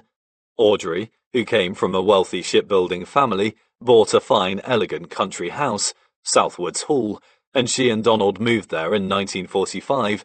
Having married into money, he could indulge in some pleasurable pastimes, shooting, hunting, fishing, and walking around his country estate, which was finely situated in the hills a few miles east of Thirsk. With the persistent nudge of financial worries no longer being felt by Donald, he did not really have to put in too many hours at 23 Kirkgate. It helped, too, that in Alf White he had a willing worker as a colleague. As 1945 progressed, however, Alf decided, in his own words, to be a sucker no longer. With his standing in the farming community now much stronger, and feeling in a solid position to demand a fairer deal from Donald, he approached him again. This time, Donald, although still refusing to grant him a full partnership, agreed to Alf having an equal share of the practice profits from 1946 onwards, resulting in a tremendous boost to Alf's finances. He had received a total of £464, about £9 per week in 1945, but, after sharing the profits equally with Donald, he grossed £1,229 at the end of the financial year in 1946, a leap of 265%. He had to work like a Trojan to earn it, but he didn't mind. He was on his way. A lot of nonsense has been talked about the exploitation of Alf White throughout his years as a veterinary surgeon, describing his earnings as paltry and his attitude to his senior partner as one of a mixture of fear and servility. His earnings in 1945, of around £9 per week, were certainly not those of a poor man, while to receive well over £20 per week in 1946 placed him in the bracket of a high earner. In 1946, at the time when Alf was earning £20, a fully qualified chartered accountant, for example, was earning less than half that amount. On the 2nd of May 1949, Alf White's roots in Thirsk were finally anchored when he received a full partnership from Donald. He did not have to pay a single penny for this, but he had to earn his share of the partnership in other ways. As one part of the agreement reveals, paragraph 11. The said James Alfred White shall devote his whole time and employ himself diligently in the business of the partnership, and use his utmost endeavours to promote the interests thereof, and the said Donald Vaughan Sinclair shall give such time as he may desire to the partnership affairs. Donald, quite obviously, had no intention of working his fingers to the bone, but the next paragraph reveals that the partnership was not quite so one-sided after all. Paragraph 12. The said Donald Vaughan Sinclair shall be entitled to 2/3 of the fees paid to him, or the partnership in respect of professional services rendered by him in connection with the said practice, or 1/3 of the net profits of the said practice, whichever shall be the lesser amount, and the said James Alfred White shall be entitled to receive the balance of the net profits of the partnership. This meant that Alfred White was to earn more than Donald Sinclair, and so it would turn out to be for the rest of their professional lives. Alf would always work harder in the practice than Donald, but in return, he would earn more. He had displayed patience and determination in achieving his goal of a partnership, two qualities that were to resurface more than 20 years later in his pursuit of success in a very different field. The arrangement must have been broadly agreeable to both parties, as they remained friends and partners for another 40 years. Alf always considered himself fortunate to have known such a fascinating man as Donald Sinclair, but Donald, in return, was blessed throughout his professional career with an honest and hard-working colleague. Alf was to be a selfless and loyal partner for Donald, and later as James Herriot, he would be equally generous in his portrayal of Donald as the unforgettable Siegfried Farnan. Chapter 14. When Donald and Audrey Sinclair moved out of 23 Kirkgate in the summer of 1945 to live in Southwoods Hall, Alf and his family moved from Blakey View in Sowerby to live once again in the old house in Thirsk, staying for the next 8 years. Alf's mother-in-law, Laura Danbury, accompanied them. His father-in-law, Horace Danbury, had died in January of that year, and Laura did not want to continue living alone at Blakey View. Lal, as she was always known, was to live with us for the next 30 years. Lal was not the typical music hall mother-in-law. She was a quiet, sweet-natured lady with whom we never had a cross word. She was no trouble. In fact, she was a great asset, since she was always a willing babysitter when Alf and Joan wanted to go out. She was also of great assistance to Joan in the big house, helping her daughter with both the housework and the cooking. Despite Lal's help, Joan found the burden of keeping 23 Kirkgate clean an exhausting one. Alf worried constantly as he saw his wife slaving day and night in the big rambling house. Through her obsession with housework, she fought stubbornly to keep everything sparkling and geometrically neat and tidy. "For God's sake, Joan, stop scrubbing these stone floors, will you?" was a cry that we heard almost every day. Aware that his pleas were falling on deaf ears, he realized that the only way to stop his wife destroying herself with work was to find another home and leave 23 Kirkgate. My mother's domestomania would be a major factor in our eventual departure from the old house in 1953. All 3 stories of the house were available to the family. The top story, which had been Alf and Joan's first home, was little used. There were 3 bedrooms and a bathroom on the middle floor, while downstairs were the sitting room, dining room, kitchen and scullery. In those days, with very little dog and cat work, the waiting rooms and consulting rooms were virtually non-existent. People just marched in to have their animals attended to on a little wooden table, either in the drugstore or just in the old passageway, very often by the veterinary surgeon in Wellington boots. The extensive and well-stocked surgery shown in the television series and films of the Herriot books were greatly exaggerated. The real Skeldale house never looked so impressive, with the family rooms doubling up as rudimentary consulting rooms and waiting areas. The house certainly had plenty of charm with its long winding corridors and the fine walled garden, but it was really quite basic. It was also extremely cold. The modern large animal veterinary surgeons still have a demanding life and have to wrestle with difficult cases in cold conditions, but at least they usually return to warm, centrally heated premises. This luxury was not available to the young Alf White. He returned to 23 Kirkgate. We spent many happy years there, but the old house certainly did not wrap us in comfort. The winter winds probed its every corner, with drafts blasting up and down the long stone-flagged corridor. As I spent my youth attired in short trousers, I frequently complained of the cold, whereupon my father used to say, "Run, Jimmy, run!" and I would hurtle up and down the length of the house to keep warm. The winters in Yorkshire nowadays are positively tropical in comparison to the iron-hard days we endured when I was a boy. Snow fell regularly throughout the winter months, while huge icicles hung from the gutters for weeks. With the windows often white with frost, my most vivid memories of 23 Kirkgate are of the beautiful wintry patterns on the glass, something we rarely see today in our warm, centrally heated homes. The only source of heat in the entire house were 2 coal fires downstairs and an infuriatingly temperamental anthracite stove in the office. Most things were done at high speed. To linger resulted in severe hypothermia. On winter mornings, my father, having leapt out of bed into the freezing air of the bedroom, would run downstairs and along the passageway into the kitchen to light the fire. He could never even loosely be described as a handyman, and was virtually useless at performing household tasks. His attempts at putting a picture up on the wall would invariably result in its crashing to the floor within minutes. To ask him to change an electric plug was followed by what seemed hours of intense concentration, followed by sparks and the house invariably being plunged into darkness. The job of lighting fires came no easier to him, and there was little comfort to his family when they came into the kitchen in their search for warmth each morning. My overriding memories of his tiny fires are of black smoking mounds from the depths of which occasionally appeared a small white flame that quivered and spluttered for a few seconds before disappearing as suddenly as it had arrived. My mother's fires in the living room were a different proposition. She could have a roaring inferno going within minutes, and we sat round this oasis of warmth in high-backed chairs and sofas, the perpetually moving curtains bearing testimony to the draughts coursing around the room.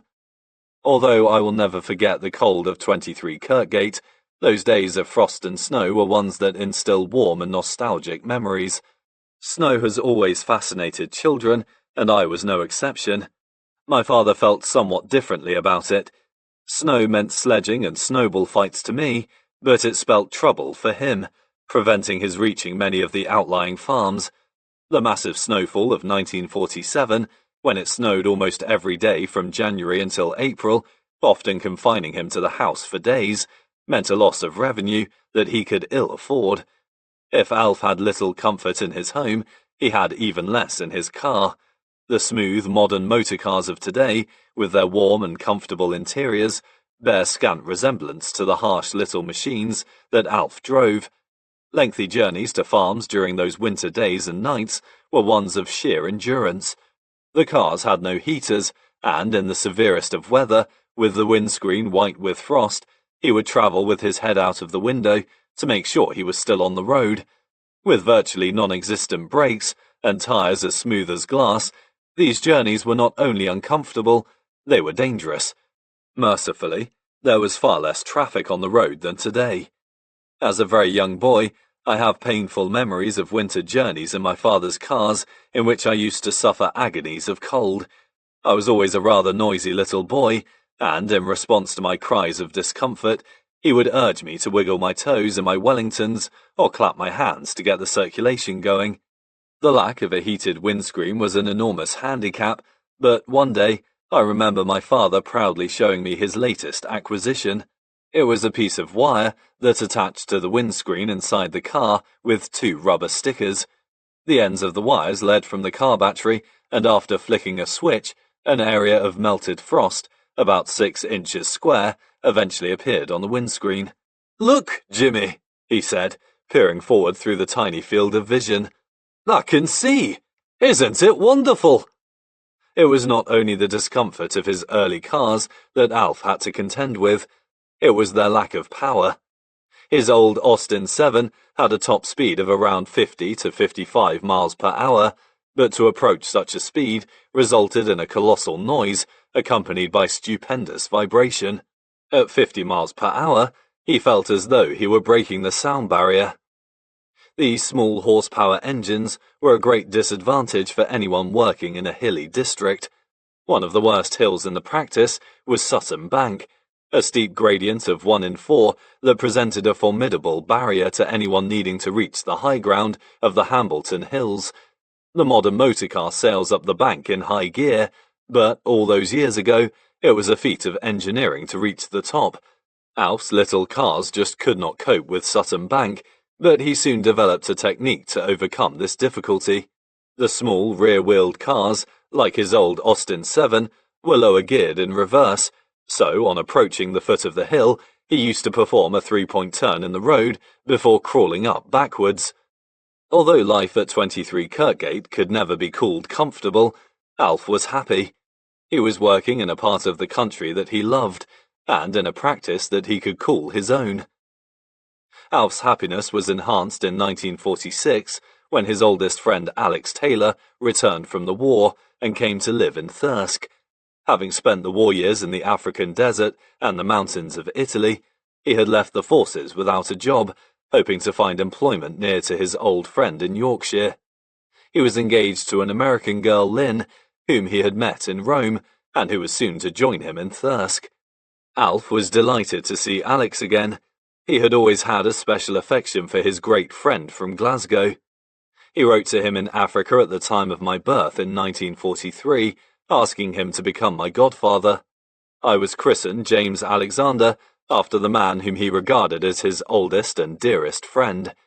When he returned to Britain, Alex was young, fit, about to be married, and was ready to embark on a new life back home. There were only 2 minor problems. He was completely broke and had not the slightest idea what he was going to do. At this point, Alf stepped in to help him. Alex stayed at 23 Kirkgate for several weeks, during which time he accompanied Alf on his farm visits. He enjoyed the open-air life so much that he decided to make a career for himself in farming. Alf contacted 1 or 2 local farmers, and Alex and Lynn, who married in May of that year, were soon in lodgings with Tommy Banks of Oldstead, a fine and well-respected farmer with a good herd of dairy cows. Farm workers were very poorly paid, but Alex received his keep as well as gaining some invaluable practical experience. At the time before mechanization, with many tasks having to be performed by hand, every farm employed large numbers of men. Such jobs as haymaking, harvesting and mucking out the fold yards were completed by hours of hard physical labor. The old term farm laborer meant just that. The men developed bodies as tough as teak, and although Alex reckoned that he was fit and strong, during his 5 years in the army, he had trekked countless miles through the mountains of Italy. He was ill prepared for the Yorkshire farmer's typical working day. One of his first jobs at Tommy Banks' farm was to carry 16 stone sacks of corn up the granary steps. Tommy's sons, Fred and Arthur, could run up the steps with the sacks on their shoulders, but when the first sack was put on Alex's shoulders, his knees buckled and he collapsed on the floor, his arms and legs thrashing beneath the huge sack like a stranded beetle. It was a welcome piece of light entertainment for the farm lads. After leaving Banks' farm, Alex and Lynn found lodgings in Thirsk, where they remained for 3 years. Alf was able to find more work for Alex with a number of farmers who were good customers of the veterinary practice. Following his time with Tommy Banks, his next job was with Bertram Bosomworth, and it was no easier there than it had been at Oldstead. It was harder. In his heyday, Bert, who is still alive to this day, was the epitome of the rugged Yorkshire farmer, a man whose life was one of work. He worked all the hours God sent, and expected his men to do the same. A hard but fair man. Alex remembers wryly how, during the biting winter, he would set out at 6 o'clock in the morning to ride the 3 miles to Bert's farm on Joan's old rusty bicycle. Here, as well as the regular back-breaking chores of milking the cows, feeding and mucking out, He would pick frozen sugar beet out of the iron-hard ground for hours. He returned home each night in a state of complete exhaustion. He would stagger into the house and collapse onto a chair, his head bowed and his arms dangling by his sides. As Alf looked at the limp form with its cracked and bleeding fingers, he often wondered whether he had done his friend a good turn in introducing him to the life of a farmer. Bert Bosomworth said to Alf one day, when he was making a farm visit, I do like Alex. He's a grand bloke. You know, I don't think of him as a worker. He's a companion." Alex Taylor, Bert's companion, laughs heartily when we talk about those old days now, but he wasn't laughing 50 years ago. There is an old proverb, "Hard work never killed anyone." This is debatable. Many farmers and veterinary surgeons were crippled by hard labour, but men such as Bert Bosomworth are, perhaps, testimony to some truth in the old saying. There is little wonder that my father respected the Yorkshire farmers of his day. Some of these men seemed to him to be almost indestructible. Although the sapping work on the Yorkshire farms almost destroyed Alex Taylor, it provided the first step on the young man's road to a successful career in estate management that was to take him all over the United Kingdom. He would never forget the help he received from his friend Alf White during those tough, unrelenting days in Thirsk. 9th of May 1947 was a memorable day for Alf and Joan. It was the day they became parents for the second time, as their daughter Rosie came into the world. Alf, Donald, Alex and several other friends decided to celebrate the birth in style. This they did in the Black Horse in Thirsk, a public house, like many others in the town, that no longer exists. And Alf was later to write about the riotous evening in his 7th book, The Lord God Made Them All. With drinking after hours being strictly forbidden, the carousing was brought rudely to a halt when the local policeman suddenly burst into the room, threatening everyone with an appearance in front of the magistrate in the morning.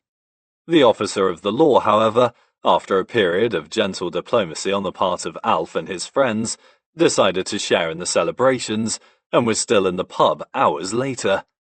Dawn was breaking when Alf's car eventually wound its unsteady way through Thirsk Marketplace. Alex was in the back seat, desperately attempting to quieten the obscene chants of the intoxicated policeman who was hurling abuse at the police inspector's car parked near to the town clock. Rosie's birth marked the beginning of a period during which Alf spent increasing amounts of time with his family. Despite his high work rate, he always found time to spend with us, especially during the summer months when the practice was not so busy. As well as taking us to the seaside or on trips into the hills around Thirsk, we both travelled miles with him in his car around the farms. This was a time of his life he would repeatedly recall as one of the happiest of my life. Alf White was not only a dedicated veterinary surgeon, but a truly devoted family man. The years 1945 to 50, however, were ones dominated by work. Having gained his full share in the partnership, he dedicated everything towards the prosperity of the practice. They were not only years of hard work, but ones of tremendous change within his profession, as new technology and drugs began to sweep away the old techniques. Although this made the veterinary surgeon's life just a little less physically demanding, it was still no job for a weakling. One day, in the years when I was still at primary school, my father was seated opposite me at the table. His face was drawn and weary. He had been up half the night at a carving case, and he looked even more tired than usual. "You look exhausted, Alf," my mother said. He laid his head back, looked up and took a deep breath. "I am," he replied. "What a bloody awful shambles we had this morning." It was not surprising that he was tired. Following an exhausting night in a cow byre, he and Donald had endured another of the stress-packed episodes that so typified the veterinary surgeon's life. They had visited a farm near Bedale to castrate a big horse. In those days, Donald and Alf did the job standing, operating on the animal solely under local anesthesia. This method required great care and expertise. Many a veterinary surgeon suffered serious injury and even death after receiving fearsome kicks from their patient. Not surprisingly, the loss of his testicles had not figured in this animal's plans, and he had proved to be a difficult patient. Donald had hardly begun when he felt what he thought was a gentle rush of air past his face. The knife that had been poised in his hand was nowhere to be seen. The lightning kick that had removed it from his grasp had missed his head by inches. It was after this that the show had really begun. With Donald thankful to be still alive, the horse had been led into a field, at which point a chloroform muzzle had been applied to its nose, the idea being to perform the operation under full anaesthetic. This had sparked a dramatic response, and the horse had taken off like a bullet across the field, with Alf hanging on grimly to the head rope. It must have been an entertaining sight, but the animal had soon dispensed with his services. As the chloroform took effect, the big horse had crashed through a fence into a garden, flattening an ornamental flower bed in the process. The operation had been finally completed, with Alf sitting on the horse's head, while Donald operated speedily among the flowers at the other end. This spectacular variation to his daily routine had been observed by the unsmiling owner of the garden. Legal proceedings could well be on the agenda. I remember my father saying to me when I was very young, "It's dead easy to remove the testicles from a horse. The real skill lies in persuading him to part with them." He thought for a few seconds before he spoke again. "One day, I don't know when, but one day, someone will invent an injection given in a small syringe, and the horse will collapse quietly to the ground. The vet will walk up and do the job. No shouting, no flying hooves, just a calm professional procedure." Prophetic words. Nowadays, in our practice, we inject a small volume of anaesthetic into the patient before performing our task safely and quietly, very different from the tumultuous days that Alf enjoyed in his heyday. He was quoted as saying in 1992, "I enjoy writing about my job because I loved it, and it was a particularly interesting one when I was a young man. It was like a holiday with pay to me. The whole thing added up to a lot of laughs. There's more science now, but not so many laughs." As the many readers of the James Herriot books have learned, there were a lot of laughs, and numerous events were amusing to recall, but they were not quite so funny at the time. As a small boy, I remember laughing loudly on being told of that escapade with the horse, but I do not remember my father sharing in my delight. Alf White experienced more than half a century of enormous transformation within his profession. As a full-time working vet for more than 40 years, no one could write with more authority about the changing face of veterinary practice than he. In those days, it was a much more physical job. It was a man's job, and the tougher you were, the better. As well as the rough obstetrical work with cows and horses, the vet's day was occupied with jobs such as foot trimming, TB testing, and dehorning, and, while the veterinary surgeons of today still have many hard physical tasks to perform, they have more effective drugs and modern equipment to assist them. In the 1950s, the farming industry decided that cattle would be better without horns, and Alf spent many an hour sawing or guillotining them off. It was hard work. The horns were often the consistency of concrete, with the work more akin to butchery than surgery. It was, however, a task that had to be done properly, and many veterinary surgeons took great pride in executing a good professional job. Alf used to purr with satisfaction upon seeing the fruits of his labours 6 or 8 weeks later, a smooth, even slant on each side of the head, where once there had been a pair of wicked-looking horns. Whilst dehorning work was rough, some of the carvings and folings of these big animals were worse. Farm animals, never having been noted for their cooperation when receiving veterinary attention, seem, most unreasonably, to exhibit a preference for giving birth during the hours of darkness. This meant that Alf's early days as a veterinary surgeon were characterized by many hours of work, when most of the country was asleep. To add to the discomfort, stripping off to the waist was frequently a necessity. This harsh existence, with rasping winds playing around the naked torso, took its toll. His respiratory system went through a regular cycle each year. He began coughing every November before finally stopping the following May. It is more than coincidence that the opening chapter in his very first book describes a calving case. Some of his experiences struggling in cold cow byres remained his most vivid recollections of the hard old days. One of the lowest points of his career occurred one New Year's morning. He had crawled delicately into bed at 2 a.m., his Scottish connections having ensured that he had celebrated Hogmanay to the full. At 6 o'clock sharp, the bedside telephone blasted into his ear. He groped for the receiver, to be greeted by the flat voice of a Yorkshire farmer. New Year meant little to these men, and there was no need to waste time with season's greetings. "This is Stanley Duffield, Kilburn Parks. I have an effer carving. Don't be o'er long." Stan Duffield was a faithful client of the practice, one who typified the honest and hard-working Yorkshireman Alf liked and respected, but he felt an intense desire not to see him that morning. As well as the physical strain on the system, one of the greatest problems for the vet years ago was the limited availability of drugs to combat infections. May and Baker's sulfanilamide, which appeared around the early 1940s, was the only standby, and the old ledgers of Sinclair and White were full of references to the widespread use of M&B. This came in powder form, which, when mixed with water and poured down the throat, saved many lives. A great advance in the mid-1940s was the appearance of sulfur drugs in injection form. One, known as Prontosil, was much more effective than the drenches down the throat, but the greatest leap forward in the treatment of infection was the emergence a year or two later of antibiotics. In the early years of their use, results were often spectacular.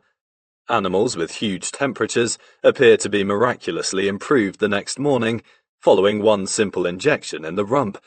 This period of his professional life, during the late 1940s and early 1950s, not only gave Alf enormous satisfaction, but his customers were hugely impressed. The vet, armed with a needle and a syringe, attained the status of a magician in the eyes of some of the older farmers. Modern intensive farming has resulted in the emergence of diseases that were unheard of years ago, ones that often respond poorly to antibiotic injections. The vet is no longer the magic man with the needle, but Alf was one of those lucky enough to experience the golden years of antibiotics, savouring the wonderful results following the simple jab into arse. Donald Sinclair was not slow to exploit this situation. One day he visited a pig with erysipelas, an acute infectious disease that responds dramatically to an injection of penicillin. The pig belonged to a smallholder called Tommy Barr, and Donald decided to make a bit of a name for himself. He always believed in painting a black picture about every case that he saw. "Never say anything is going to get better," he used to tell the young assistants in the practice. "If you say it's going to be all right and it dies, you're sunk. If you say it is going to die and it does, well, you have been proved right. But if it lives, you're a hero." This particular pig was very ill.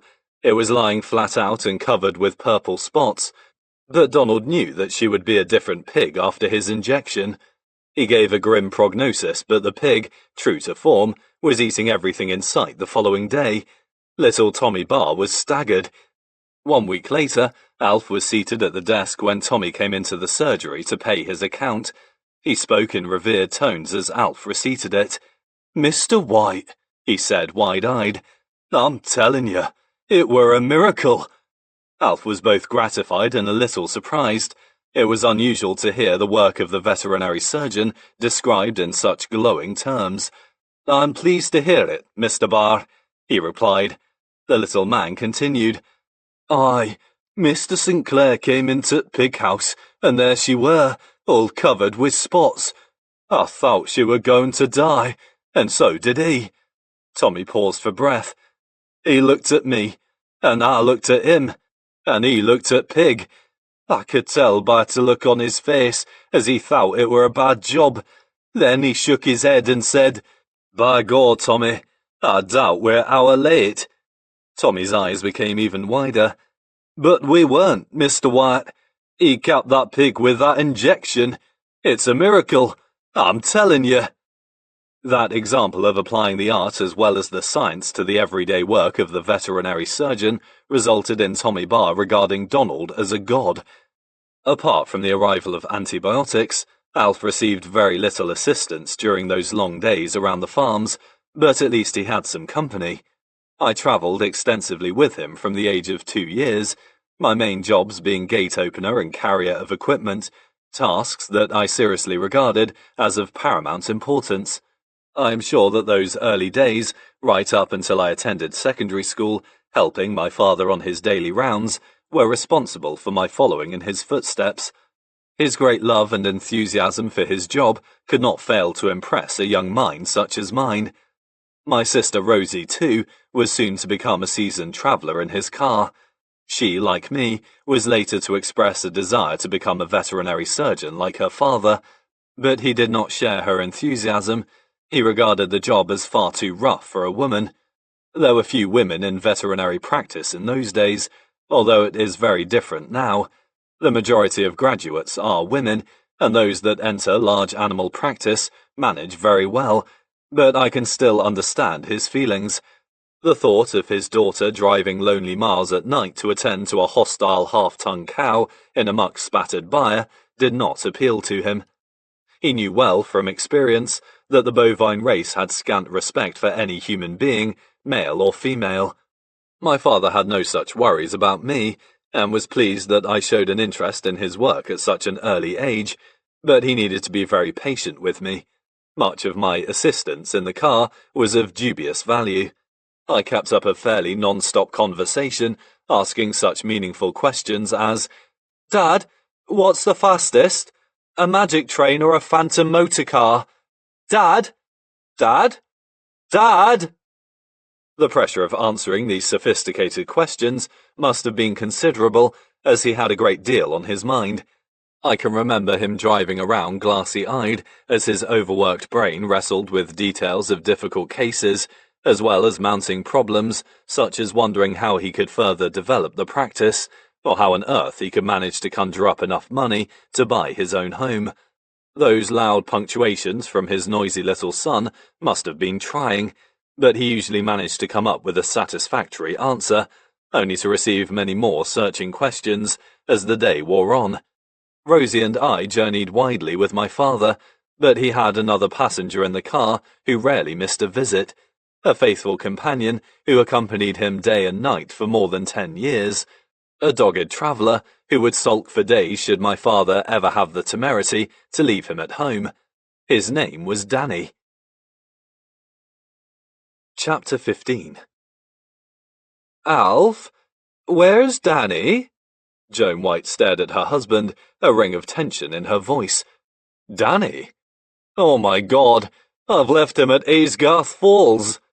Alf, who had just returned from another day's TB testing in the Dales, was looking forward to relaxing at home, but within seconds he was back in his car and screaming through the darkness to Aysgarth, some 25 lonely miles away. He had had so much on his mind, he had completely forgotten about his little companion. He just hoped that he would be able to find him. Throughout the years of his literary fame, Alf, as James Herriot, was repeatedly asked, "What is your favourite animal?" He invariably gave the same answer: "Most definitely the dog." Dogs figured prominently throughout his life. From his earliest days in practice, a variety of four-legged hairy friends accompanied him on his daily rounds. His books abound with so many stories about dogs that, in 1986, James Herriot's Dog Stories was published, an anthology taken from his other books. During his busy days in veterinary practice, he would always find some time to stop the car and walk his dogs. This pastime, strolling amongst the hills and dales with his favourite animals by his side, provided shafts of delight and relaxation in his demanding days. No matter how busy he was, he always found time for his dogs. For the first year in practice, he was without a dog, but this was soon to change. Joan brought more to the marriage than her half-share of a pig. She owned a dog who was to become the first of a line of canine companions that was to ride thousands of miles with her husband, and walk hundreds more. It was this small white creature, of mystifying parentage, that he drove frantically up into the Yorkshire Dales to find on that dark night about 50 years ago. Danny was a compact bundle of muscle and hair who had been presented to Joan by one of her boyfriends. His uncertain origins meant that no one really knew to what breeds of dog he belonged. We always thought of him as mainly West Highland White Terrier, but the rich blood of many obscure breeds coursed through his veins. Danny, whose character radiated self-assurance, was totally devoted to my father. His whole existence was geared to accompanying him everywhere he went. To leave him at home was the ultimate insult. On these rare occasions, he sulked very effectively, a small nose peeping from under the bed, exuding waves of hurt and indignation, never failed to consume my father with guilt. At 23 Kirkgate, the cars were garaged at the bottom of the long garden, and Alf would have to walk the length of it when called out at night. He never had to call Danny from his bed. He knew that the small, bristly form would be already trotting by his side. Arriving at the dark garage, he would automatically hold the car door open for a second, and the little dog would flit silently inside. Alf was never alone during those countless night calls of his early career. Alf was mortified as now he hurtled along the road to Aysgarth Falls to retrieve his dog. How could he have done such a thing to his faithful ally? He need not have worried. As his car drove onto the bridge over the river, the headlights picked out a small white creature sitting patiently at the roadside. Danny had seemingly not moved since my father had left him there hours previously. After jumping into the car, he sat haughtily on the seat all the way back to Thirsk. To his ordered little mind, this was simply a puzzling deviation from the daily routine. Danny did not look to be a thin dog. In fact, he appeared to be rather well-rounded. His dense mass of white hair, however, belied the sinewy body beneath. On the few occasions that he was bathed, we were horrified to observe the skeletal figure that emerged from the tub before he disgustedly disappeared up the garden to dry himself off. In those days it was accepted that dogs roamed freely, and Danny was familiar with every dark alleyway of Thirsk, which resulted in his becoming a veteran of many fights. Here, his thick coat of hair was a great advantage. He never seemed to instigate a fight.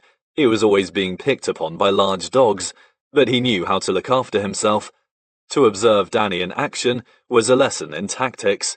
His assailant often appeared to be having the better of the affray, but was managing only to grab huge chunks of hair, while his little opponent, having dived underneath the bigger dog, was wreaking havoc from below. These short, frantic fights usually ended with the larger dog limping away bleeding, while little Danny, covered with saliva, would casually shake himself before trotting off to carry on with his day. He was not only an expert pugilist, he was also an accomplished ratter, a sport he indulged in gleefully in the yard at the bottom of the garden. My father used to keep battery hens in an old stable, which was plagued by rats. They climbed up into the batteries and ran among the hens, eating all the feed, something my father could ill afford to waste. He, Danny, and I would work as a team. I would shine a torch, while my father blocked off the rat holes around the floor of the stable to prevent their escape, following which, with the aid of a long stick, he would poke at the rats among the battery cages. Rats would shoot out of the batteries onto the floor, where the quivering little dog was waiting. One quick bite was all that he needed. I have a clear childhood memory of Danny, his eager face shining in the torchlight as he waited for his next victim. On our visits to Glasgow, where this confident little dog accompanied us on all our holidays, my memories are of the small figure trotting away on his own along the streets surrounding my grandparents' house. The alien city seemed to hold no fears for him. His wiry little frame was sustained by a Spartan diet. He was never a greedy dog, sniffing disdainfully at succulent plates of meat that other dogs would demolish in seconds. But there was one thing that he loved: pancakes, sugar, and milk. Joan fed him this for years, and, apart from the odd gristly bone, this unusual dish maintained Danny to a ripe old age. The manufacture of dog food is now a huge industry, with special diets scientifically formulated to help dogs live healthily into old age.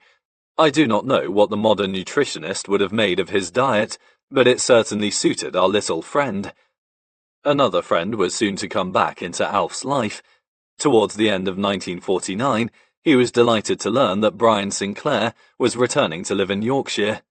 Following his eventual graduation from Edinburgh Veterinary College, Brian had joined the Royal Army Veterinary Corps, during which time he was posted to India, where he was, in his own words, involved in studies of infertility and spent a large part of my time with my hand up the backsides of water buffaloes. Despite the hours he spent exploring these dark and pungent recesses, he developed an interest in infertility, which he continued to pursue in his next job, working for the Ministry of Agriculture in Inverness, in the north of Scotland. He remained there for 3 years, before returning to work in Yorkshire, again for the Ministry of Agriculture, in the Veterinary Diagnostic Laboratories in Leeds. He was to remain there until his retirement. Since Brian and Alf now had young families, the wild and carefree escapades of 10 years before were fewer, but with Brian having bought a house in nearby Harrogate, he and Alf were able to meet regularly. A refreshing injection in Alf's hectic life. The two friends would never lose touch from that time on. At about the time that Brian returned to the area, Alf's other great friend Alex Taylor left. Alf had heard of a vacancy for an assistant district officer with the Ministry of Agriculture, and Alex applied for the job and got it. He and Lynn then moving to Whitby on the Yorkshire coast. Soon he was on his way to passing exams, which qualified him as a land agent, managing farms for big estates. Alex was to leave Yorkshire in 1954, but although he then worked in several far-flung corners of the British Isles, he always maintained regular contact with his old friend. Years later, Alex recalled how much he owed Alf in getting him set up with a job, as well as providing support at a perilous financial period of his life. "Not only was he responsible for setting me on the right track," he said, "but he was, in so many other ways, such a great friend to me." During the years immediately following the war, Alf faced a demanding routine. He worked a 7-day week, being on call almost every night and weekend, but he still found time to follow his many interests. One of these was music. Although not an accomplished performer on any musical instrument, save for his ability to turn out tunes by ear on the piano, music always formed an integral part of his life. He loved all varieties of music, and was just as much at home listening to the voices of Bing Crosby or Frank Sinatra as he was sitting in a concert hall drinking in the enthralling music of a Puccini opera. Around 1949, he bought a radiogram. The most elegant piece of furniture, for which he saved diligently, was a wireless and record player combined, in front of which he would sit for hours on long winter evenings, listening to the music of his favourite composers. Among many others, Beethoven, Mozart, Brahms, and Tchaikovsky. He used to listen enthralled, night after night, to the lyrical voice of his favourite tenor, Beniamino Gigli, just as his father had sat listening interminably to the great Caruso on his old gramophone in Glasgow. Alf's passion for sport, too, provided therapeutic breaks from work. His football team Sunderland was too far away to visit regularly, but he could watch First Division football at the nearest league team, Middlesbrough. With fellow supporters Cyril Dale, Bill Spence, Maurice Peckett, Ray Hart, and several others, he travelled regularly to the stadium at Ayerson Park and soon became an avid Middlesbrough fan. His Uncle Stan, however, ensured that he never forgot his allegiance to the red and white stripes of Sunderland, dispatching to Thirsk every week during the season the Sunderland Football Echo. After Uncle Stan died, his son-in-law John Eaves carried on the tradition, the bulletins always being essential reading for Alf. Through his love of football, he met a man who was to become a lifelong friend. Guy Robb, a farmer from the village of Catton near Thirsk, travelled thousands of miles with Alf to watch football. Guy, who was considerably older than Alf, was an intelligent and humorous man, and provided Alf with many hours of welcome conversation along the well-travelled roads to the football grounds. Guy was a good horseman and hunted regularly, but rather unusually for lovers of field sports, he was also a fanatical follower of cricket and football.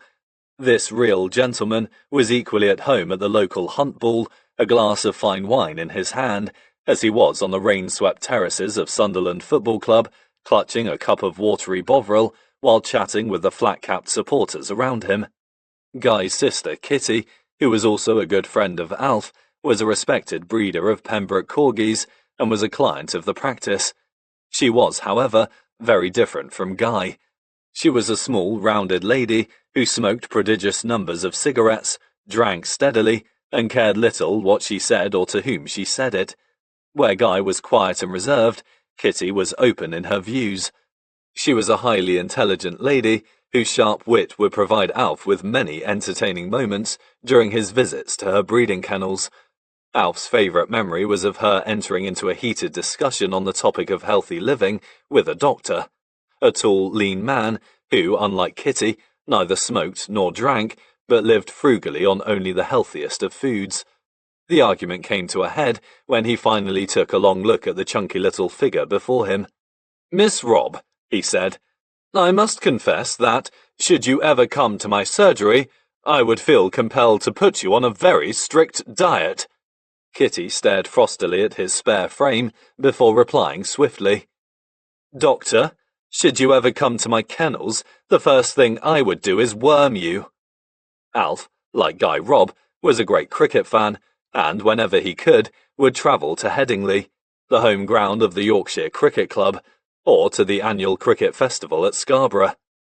Alf not only managed to watch sport, he played the one at which he had excelled since his boyhood, tennis. He was a regular at the Thirsk Athletic Club, playing for the club in the local tennis league. Alex Taylor, during his few years in Thirsk, was also a member, and he and Alf formed a formidable doubles partnership that won many matches for Thirsk. Joan, too, was a good player. She had always been an excellent hockey and tennis player in her years at Thirsk Grammar School, and her keen eye for a ball ensured that she and Alf had many challenging matches together on the club's courts. 1 half-day per week every Thursday was Alf's only regular break from work for the first 10 years of his professional life. These hallowed few hours were spent in the town of Harrogate. This elegant spa town, referred to in the Herriot books as Broughton, was one for which he and Joan developed a lasting affection. Right up until the final years of Alf's life, they followed the tradition of visiting Harrogate every Thursday, with, in the early days, these visits following a set pattern. Eating was the number one activity. Alf and Joan always enjoyed their food, but their performance with the knife and fork was particularly impressive at that time. Thursdays opened, as usual, with a good breakfast, after which Alf built up an appetite around the practice in the morning, while Joan wetted hers, scrubbing at the already clean Kirkgate stone floors. They then departed for Harrogate, stopping en route at the Red Lion at South Stainley, a famous inn noted for its good food. After a substantial 3-course lunch, they drove on to Harrogate and spent the next couple of hours browsing around the shops before hunger pains drew them through the doors of Betty's Cafe. What followed then was the effortless consumption of hors d'oeuvres, fish and chips and a tasty dessert. The clean and friendly cafe, with the smiling waitresses and the gentle chink of fine china, was a wonderfully relaxing contrast to the rough and tumble of the cold Yorkshire farmyards. The next stop was the cinema, after which, upon emerging from its dark interior, they were assailed by the irresistible aromas issuing from Lewis, a nearby restaurant. Lewis was a small, volatile Italian gentleman, a masterful chef who ran a small cafe that provided a satisfying end to the White's day as they swiftly put large plates of spaghetti or other delicious Italian dishes out of sight. Harrogate was a sweet retreat for Alf and Joan, a place where they could forget the clamour of 23 Kirkgate with its relentlessly ringing telephone. He writes affectionately in 1979 about the town in his factual book, James Herriot's Yorkshire. "I love my work, but it is stressful, and the sense of escape as Helen and I roamed the streets of this lovely town was unbelievable. Even now, when I step from my car in Harrogate, I can feel myself relaxing, feel the tensions and the pressures growing less." One day, Alf and Joan were in Betty's when Alf was approached by a man who said to him, "Excuse me, but are you George Donaldson?" "No," replied Alf. "Why do you ask?" "You look just like George Donaldson," he replied. "He was at school with me at Strathallan." "The only man I know of who comes from Strathallan is Gordon Ray, the vet from Boroughbridge," continued Alf, "but I've never actually met him." "Now you have," said the man. "That's me." Gordon Ray began laughing, something that he and Alf would continue to do together for many years to come. This meeting began a lasting friendship between Gordon and his wife Jean and Alf and Joan, during which time they would meet regularly in Harrogate almost every Thursday afternoon for the next 25 years. If I had to count the very best friends of my father on the fingers of one hand, Gordon Ray would be among them.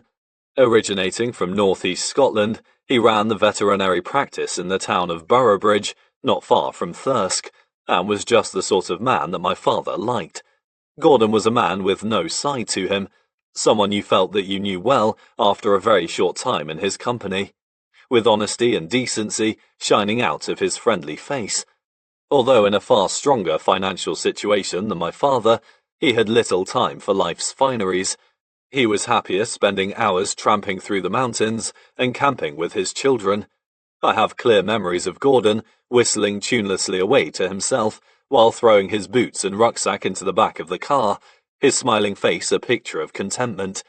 Unlike my father, he had little interest in sport or music, but, as well as sharing a sense of humour, they both loved the wild uplands of Britain, where they would spend many hours together walking and laughing. This cemented their friendship in such a way that Jean and Gordon, with their 3 sons, Alistair, Martin and Douglas, would spend several family holidays with us in the years to come. With Gordon, like Alf, a slave to general practice in those days, he had many amusing tales to tell. It was an especial comfort to Alf, as he laughed at Gordon's stories of triumph and catastrophe, that his exacting life as a veterinary surgeon was one that was shared by so many of his colleagues. Alf White would never tire of the company of Gordon Ray. In 1949, with the veterinary practice in Thirsk becoming impossibly busy for the 2 vets, Donald and Alf acquired their first employee, a retired railway clerk called Harold Wilson. Up until this time, Joan, as well as being on almost permanent telephone duty, had helped in keeping the practice books, but with her growing family and house to attend to, the workload had become too much for her. Some neat and tidy organisation was badly needed. Bits of paper covered with Donald's spidery writing littered the office, and spare cash bulged out of drawers and over the top of the old pint pot on the mantelpiece that James Herriot was to describe in his first book. Harold Wilson, who, unlike both of his employers, possessed a remarkable head for figures, soon had things in better shape, but he had an uphill task in receiving full cooperation from Donald. In If Only They Could Talk, James Herriot describes the first secretary in the practice as a Miss Harbottle, who had a running battle with Siegfried in trying to balance the practice books. This character was, in fact, based very loosely upon Harold Wilson, and is one example of Alf disguising the true origins of his characters by altering their sex. The uneasy exchanges between Harold and Donald were many. Harold, who found his employer's shambolic approach to any semblance of organisation almost impossible to bear, in return irritated Donald by loudly clearing his throat to capture his attention, nearly always at a most inconvenient time. Donald was never noted for his patience, and there were occasions when he responded vociferously. But despite these eruptions, Harold remained a valued and loyal employee of the practice for more than 10 years. Despite Harold Wilson's help with the office side of the practice, the veterinary workload became ever more demanding, and it soon became apparent that it was too much for 2 men. An added burden for Alf was that Donald was branching out into other ways of earning money, spending increasing hours away from the practice. Throughout his life, Donald Sinclair was a man with a multitude of interests. As well as shooting, fishing and hunting, he ran a pack of beagles, and later harriers, throughout the 1950s and into the 1960s. One of his most enduring interests, in his later years, was pigeon racing. He maintained a very good loft of pigeons at Southwoods Hall, being acknowledged as an expert, with pigeon fanciers from all over the north of England asking him for advice. One day I asked him how he enjoyed his transition from horse specialist to a doctor of pigeons. "Very much," he replied. pigeons don't kick. As well as following these pastimes, he embarked on many different money-making schemes, some successful, some disastrous. His most successful was the growing of Christmas trees in the hilly land around Southwoods Hall, which began more than 35 years ago and is still thriving today, years after his death. His earlier business ventures at the time when only he and Alf were in the practice were less rewarding. In the late 1940s, with Audrey's help, he bought 2 farms, Bumper Castle and Low Cleeves near Thirlby, thus becoming a part-time farmer as well as a veterinary surgeon.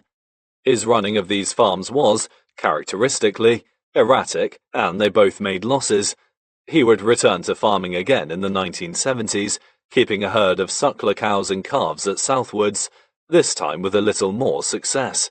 In the late 1940s, as well as the running of the farms, he branched out with other more exotic ideas.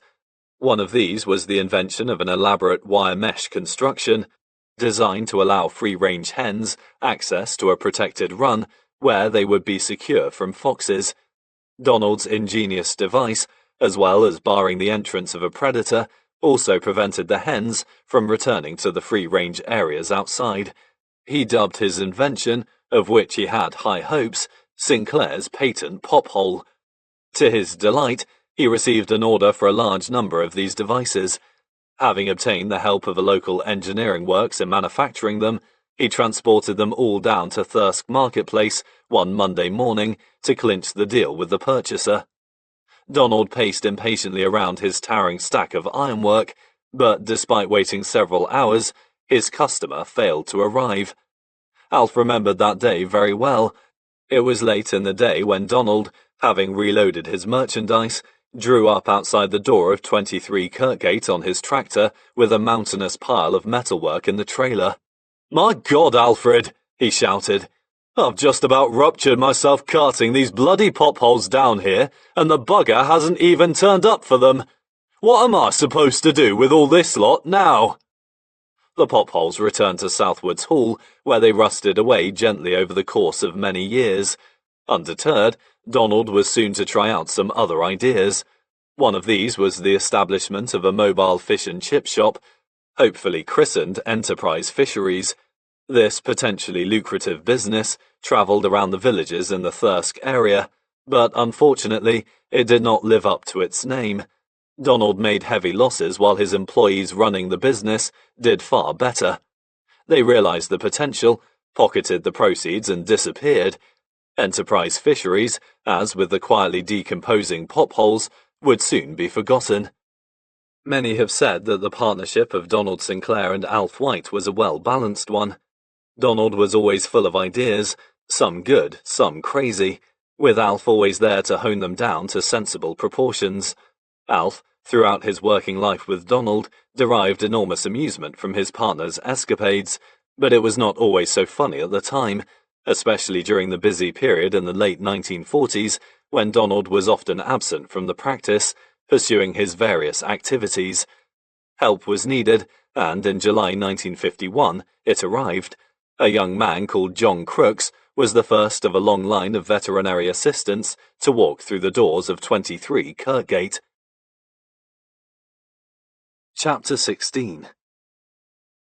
It was rather wonderful to have an assistant, especially a good one like him. I had always liked him, but when I got a call to a calving heifer at 3 o'clock in the morning, and was able to pass it on to him and turn over and go back to sleep, I could feel the liking deepening into a warm affection. These words, written by James Herriot in his final book, Every Living Thing, will have a special significance for many veterinary surgeons who have experienced the dubious privilege of leaving a warm bed to drive out to a cold farm in the early hours. The arrival of John Crooks heralded a whole new meaning to Alf White's life. During his first 10 years as a practicing vet, he had had to be on call almost every night, and to be able to send someone else was a delightful and unbelievable experience. For the first time in my life, I had someone working for me. John was not only a competent veterinary surgeon, he was a likable man and was popular with the customers. For Alf, those years of the early 1950s were happy ones. He and John became great friends, and an atmosphere of laughter and good humour pervaded the practice.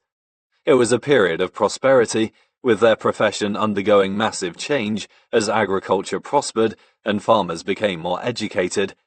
From the veterinary surgeon's side, high standards were expected, an ideal situation for a young, keen man like John Crooks.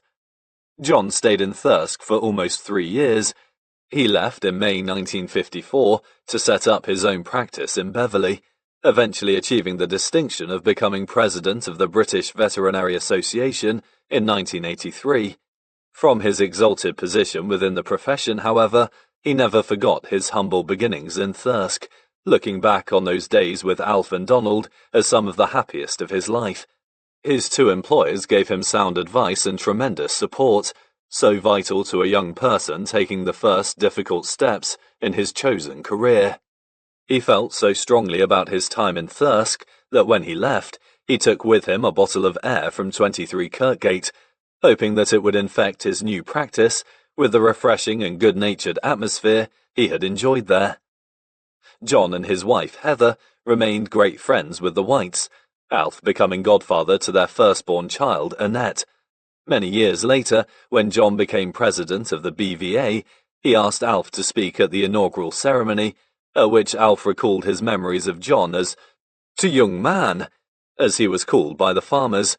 That was when Alf White, no longer the youngest man in the practice, suddenly realized that he was getting older. The luxury of having an assistant transformed Alf's quality of life. Having savoured a taste of a more civilized existence, but still seeing his wife slaving in 23 Kirkgate, he became more determined than ever to get his family out of the big, cold house. On his many visits to the Yorkshire farms, he had been deeply impressed with the farm kitchens. They were not only warm, with fires or big cooking ranges dominating the room, but they seemed to be the nerve centre of the house, where everything good seemed to happen. For a long time, he had dreamed of a comfortable house with a big, warm kitchen, he and his family seated cosily around the table. It was a vision so different from the Spartan, icy surroundings they had endured for so long. Although he had earned well for the past 5 years, Alf had saved very little. Quite apart from the cost of simply feeding and clothing his family, he had taken on additional financial responsibilities. I received private education at Ivy Dean Preparatory School, while my mother had enjoyed the help of some busy little women in her uphill task of keeping the house in order. Having begun his professional career with no money behind him, Alf faced the task of looking for a new home with virtually no capital to his name. Undeterred, he soon had his eye on a house in Stockton Road in Thirsk.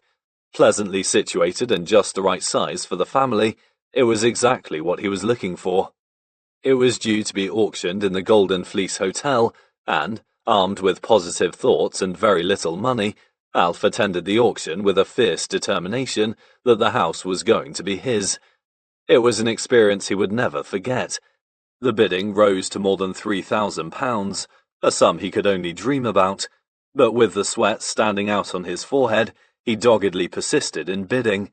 So desperate was he to get his family out of the cold, stone-flagged Kirkgate house. Finally, with the tension in the room rising by the second, and with only him and one other contestant left in the bidding, Alf could take no more. His iron resolve suddenly evaporated, and he conceded defeat. He left the Golden Fleece a drained and beaten man. The experience left its mark on him. As he was leaving the hotel, he glanced in a mirror, but hardly recognized the ghastly visage framed within it, a gaunt, pale shadow of the man who had strode into the auction with such high hopes. He felt 100 years old. This incident remained so firmly in his memory that he recalled it in every living thing. How would he have felt had he been able to look more than 30 years into the future, when the sum of £3,000 would be small change to him? The loss of that house, in fact, turned out to be providential. Very soon afterwards, and after many hours of bartering, he bought a plot of land in Topcliffe Road, on which he had his own house built. This house, costing £1,000 less than the other, was not only a better house, but was one built to his and Joan's specification. With his stronger standing in the practice, having enabled him to obtain a mortgage for £2,000, he could now look forward to some comfort for the family in the years ahead. He called his new house, into which we moved in the winter of 1953, Roadennan, after a favoured and beautiful spot by the side of Loch Lomond. It would be our home for the next 25 years.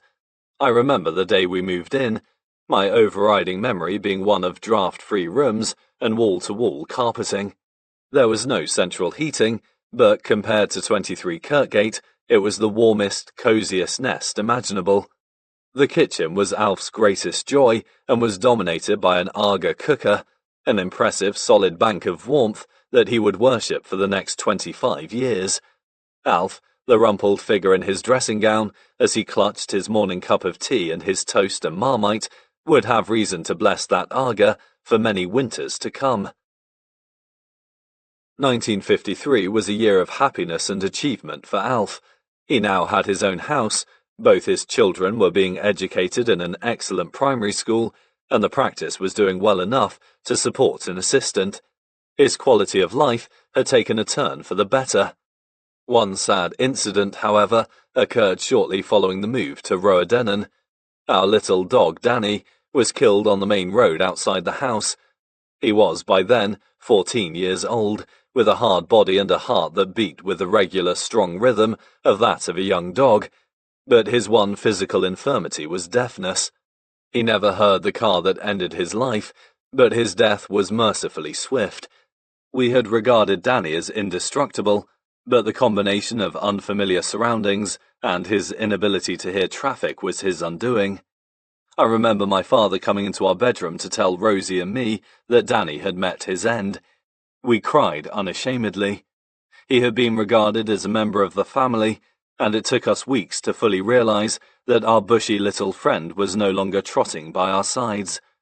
Alf quickly realized that to travel to the farms without some canine company in the car was unthinkable, so he did what he always told his customers to do following the loss of a pet. He found another. Donald was running a pack of beagles at the time, in which there was one very small bitch that was regarded as the runt of the pack. As she had difficulty in keeping up with the rest, Donald was only too pleased to present his partner with a replacement for Danny.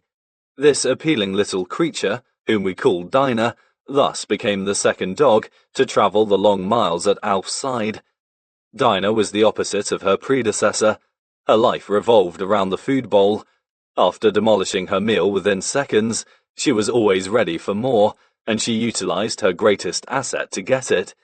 This irresistible little hound had a sweet face with liquid brown eyes, which, once turned upon us, totally demolished our stern resolve not to overfeed her.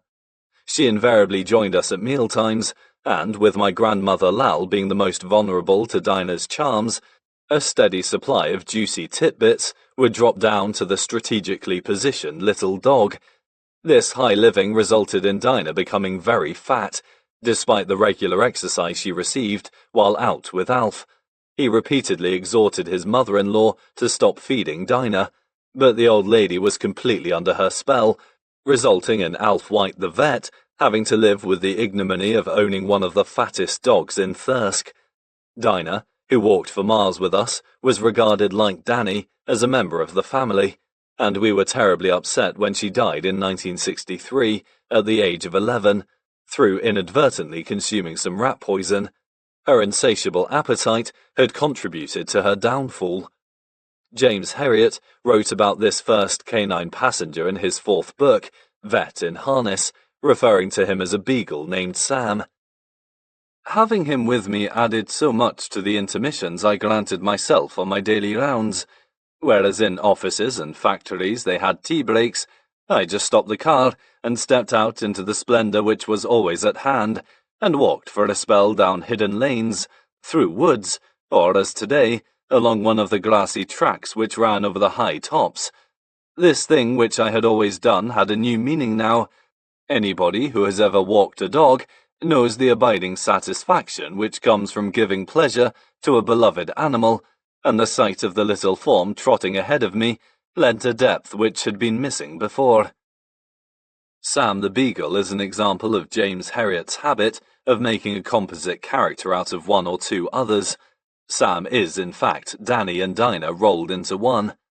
Such was his feeling for the canine race, Alf never understood how anyone could live without a dog, let alone walk without one. One day, he and I were exercising Dinah along the side of the Codbeck, a popular route with the dog walkers of Thirsk. A man whom neither of us recognized strode by, whereupon my father said to me, "That's a suspicious-looking character. I wonder what he's up to." "Why do you say that?" I asked. The man looked fairly normal to me. "What's suspicious about him?" He gave the retreating figure another glance and smiled. "He hasn't got a dog." All good things come to an end, and in the spring of 1954, Alf was very sorry to learn that John Crooks was leaving to establish his own practice in another part of Yorkshire. He would see John depart, to be replaced by another young veterinary surgeon, a pattern that would be repeated many times across the portals of 23 Kirkgate.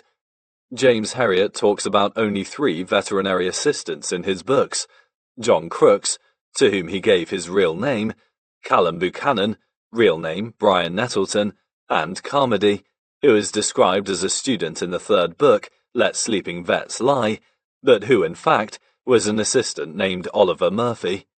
There were, of course, many others. Over a period of 48 years to the present day, upwards of 30 young people have worked as assistants in the practice, all providing a rich variety of personalities. James Herriot writes about his sadness at the departure of John Crooks and how this was tempered by the arrival of the unforgettable Callum, complete with his badgers and an assorted menagerie. Brian Nettleton, the real Callum, did not actually arrive until 1957, and there were, in fact, 4 other assistants in Thirsk in the meantime, men whom Alf never mentioned in his books. The assistant who followed John was a young man called Jim Chadwick. Had my father ever written another book, he may well have figured in it. While researching my father's life, I came across some work he had put on disc for future reference, among which there is a great deal of material about Jim. Jim Chadwick was a handsome young man who soon became a great favourite with the ladies. He was not only handsome but charming, and turned out to be a real asset to the practice. He was a very good veterinary surgeon, but in his first few weeks lacked confidence, continually appealing to Alf to extricate him from sticky situations. He told me years later how grateful he was for all the valuable support he received during those first uncertain weeks. Alf did not mind. He preferred to have a young man who was willing to listen and learn. I remember another assistant who adopted a different attitude. Believing he knew everything, he refused to heed advice from his more experienced employers. The result was some disastrous mistakes on the farms, which gave Alf and Donald many sleepless nights.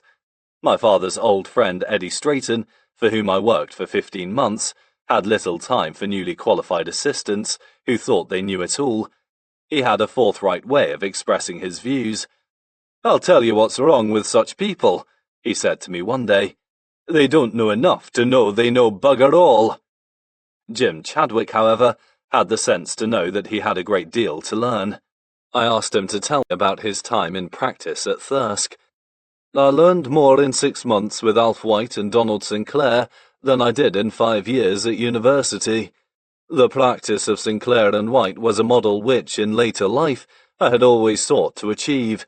I have had 2 people that I have tried to emulate. One is J.G. Wright, Dean of the Faculty of Liverpool Veterinary School. The other is Alf White." Jim wrote about one incident which smacks of life in Skeldale House with the incomparable Siegfried. "I never saw Alf White put out, but Donald Sinclair had his moods. I can remember the dressing down I received when I dropped a glass syringe, which of course broke. Imagine my delight when a few days later Mr. Sinclair did the same thing. I did not think it politic to comment, though I did see the twinkle in Alf's eye." With the TB testing work increasing, the workload became such that another assistant was appointed, Ken Hibbett from Bristol, who had seen practice with Alf and Donald as a student. He arrived in November 1954, and he and Jim Chadwick became great friends.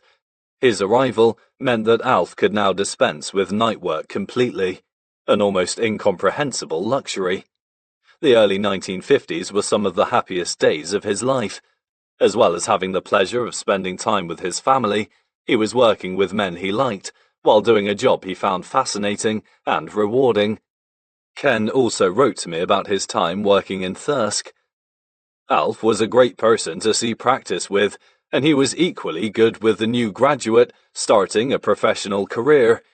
He did not restrict his young colleagues solely to TB testing and dehorning and other routine jobs, but gave them an opportunity to visit the more interesting cases without interference. On the other hand, he was always available for discussion and pleased to offer advice. If an animal died, he was sympathetic and attempted to boost the confidence of his disappointed colleague.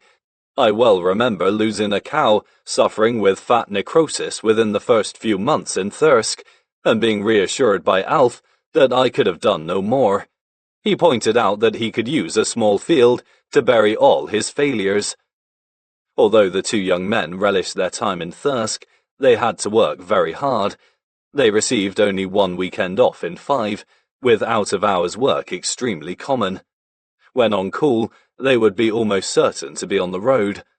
Alf knew that Ken would not remain in Thirsk. He had the brain of an academic, with an ambition to take up a post in teaching and research. He left in February 1956 for Bristol University, where he lectured in biochemistry and attained a doctorate of philosophy in metabolic disease. Ken's departure meant that another assistant had to be found, and in that same month, Oliver Murphy arrived. I am sure that, should his name be mentioned to the older clients of our practice, they would not remember him at all, yet he was one of the few assistants upon whom James Herriot bases a story. Oliver, a serious-minded young man who was also bound for an academic future, stayed only 4 months in the practice. Although having little idea of how to handle farm stock and becoming involved in some frightful rodeos, he was a pleasant young man, and the farmers liked him. They liked him because he was a trier. He never gave up. Alf used this to effect in his books, describing Oliver as Carmody the student, the young man who stubbornly hung on to a rope attached to a rampant beast while being towed through oceans of manure. Alf loved to hear funny anecdotes from his colleagues, and Oliver, despite his serious attitude to life, was not without a sense of humour. He returned from a farm one day, plastered in mud after a torrid session trying to catch some wild bullocks. He had met with little success chasing his patients around a foldyard, finally hanging by his legs from a beam with a lasso in an attempt to snare an animal as it thundered past. The huge beasts were all fired up, and had Oliver succeeded in catching one, he would probably never have been seen again. After a few futile minutes hanging upside down, he got a taste of some dry Yorkshire humour. The farmer appeared beneath him and looked up into his face. "Mr. White doesn't do it like this," he remarked, calmly lighting his pipe. Oliver was only a transient assistant, but he was in Thirsk long enough to leave a strong imprint in the mind of the future James Herriot. Late in 1956, some dark clouds began to gather. Jim Chadwick wanted to remain in Thirsk, but as a married man with responsibilities, he needed some security. Alf liked him so much that he fervently wished he could make him a partner, but as Donald would not agree, Jim had no alternative but to leave, which he did in January 1957. I was only 14 years old at the time, but I remember how depressed my father was at losing his colleague, someone he felt he could have worked with happily for the rest of his life. He was in low spirits for many days, but soon realized that life goes on, and he prepared himself for a fresh face, a new man to instruct in the ways of Sinclair and White.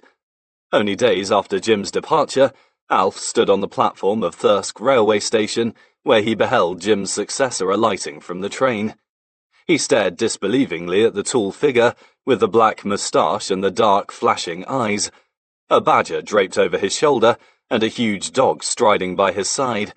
He had always known the veterinary profession to be wonderfully varied, as the old principal at the Glasgow Veterinary College, Dr. Whitehouse, had promised. and this spectacle certainly confirmed it. Brian Nettleton had arrived. Alf reckoned that the new assistant was going to be an interesting one, if nothing else. He was right. Brian was to provide his employers with rich memories that would be reborn in the guise of Callum Buchanan, a character who would enthrall millions of television viewers many years later. I doubt that a single one of the older farmers in our practice has ever forgotten Brian Nettleton. "Tut vet with tut badger." Brian was a unique character, but also a very fine veterinary surgeon, one of the finest to walk the corridors of 23 Kirkgate. He was not only a big, strong man who impressed the clients with his no-nonsense practical approach, he was also a skilled surgeon who could perform delicate operations upon all species. He was meticulously clean, and his neat wounds always healed rapidly.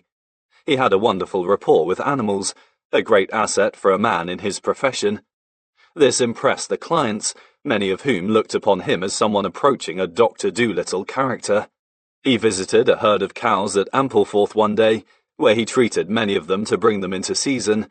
Brian, unknown to the herdsman, had erroneously calculated the dose of the drug, administering to each animal 10 times the recommended amount. The herdsman was impressed. A day or two later, when speaking to Alf, he said, "I've never seen out like it. He injected all them cows and the whole bloody lot came on.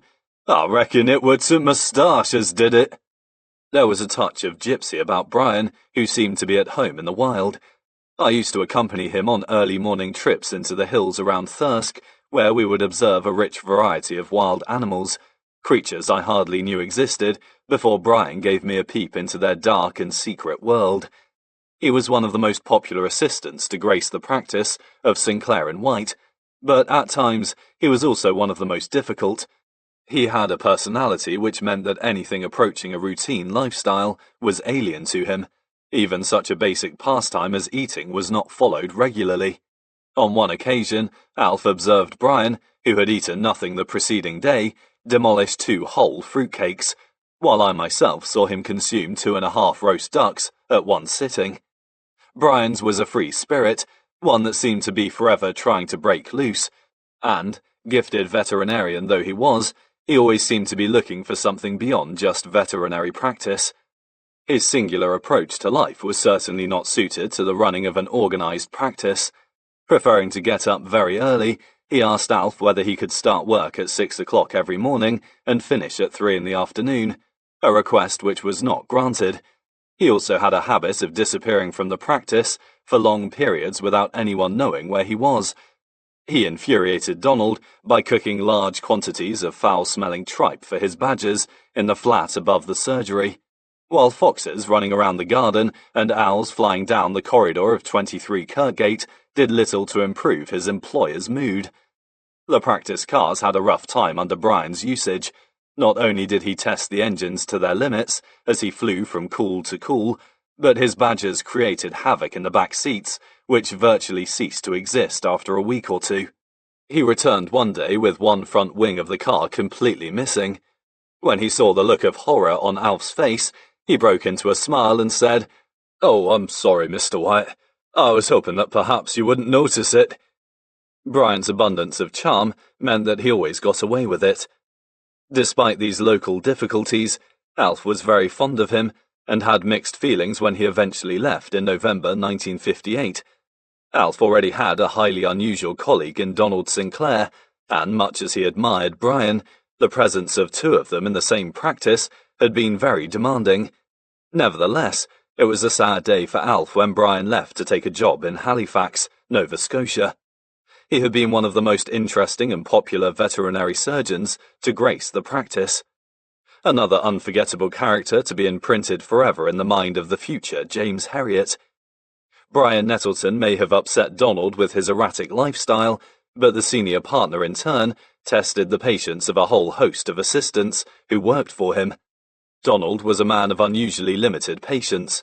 His being incapable of remaining on the telephone for long made it nigh on impossible for clients to convey their full message.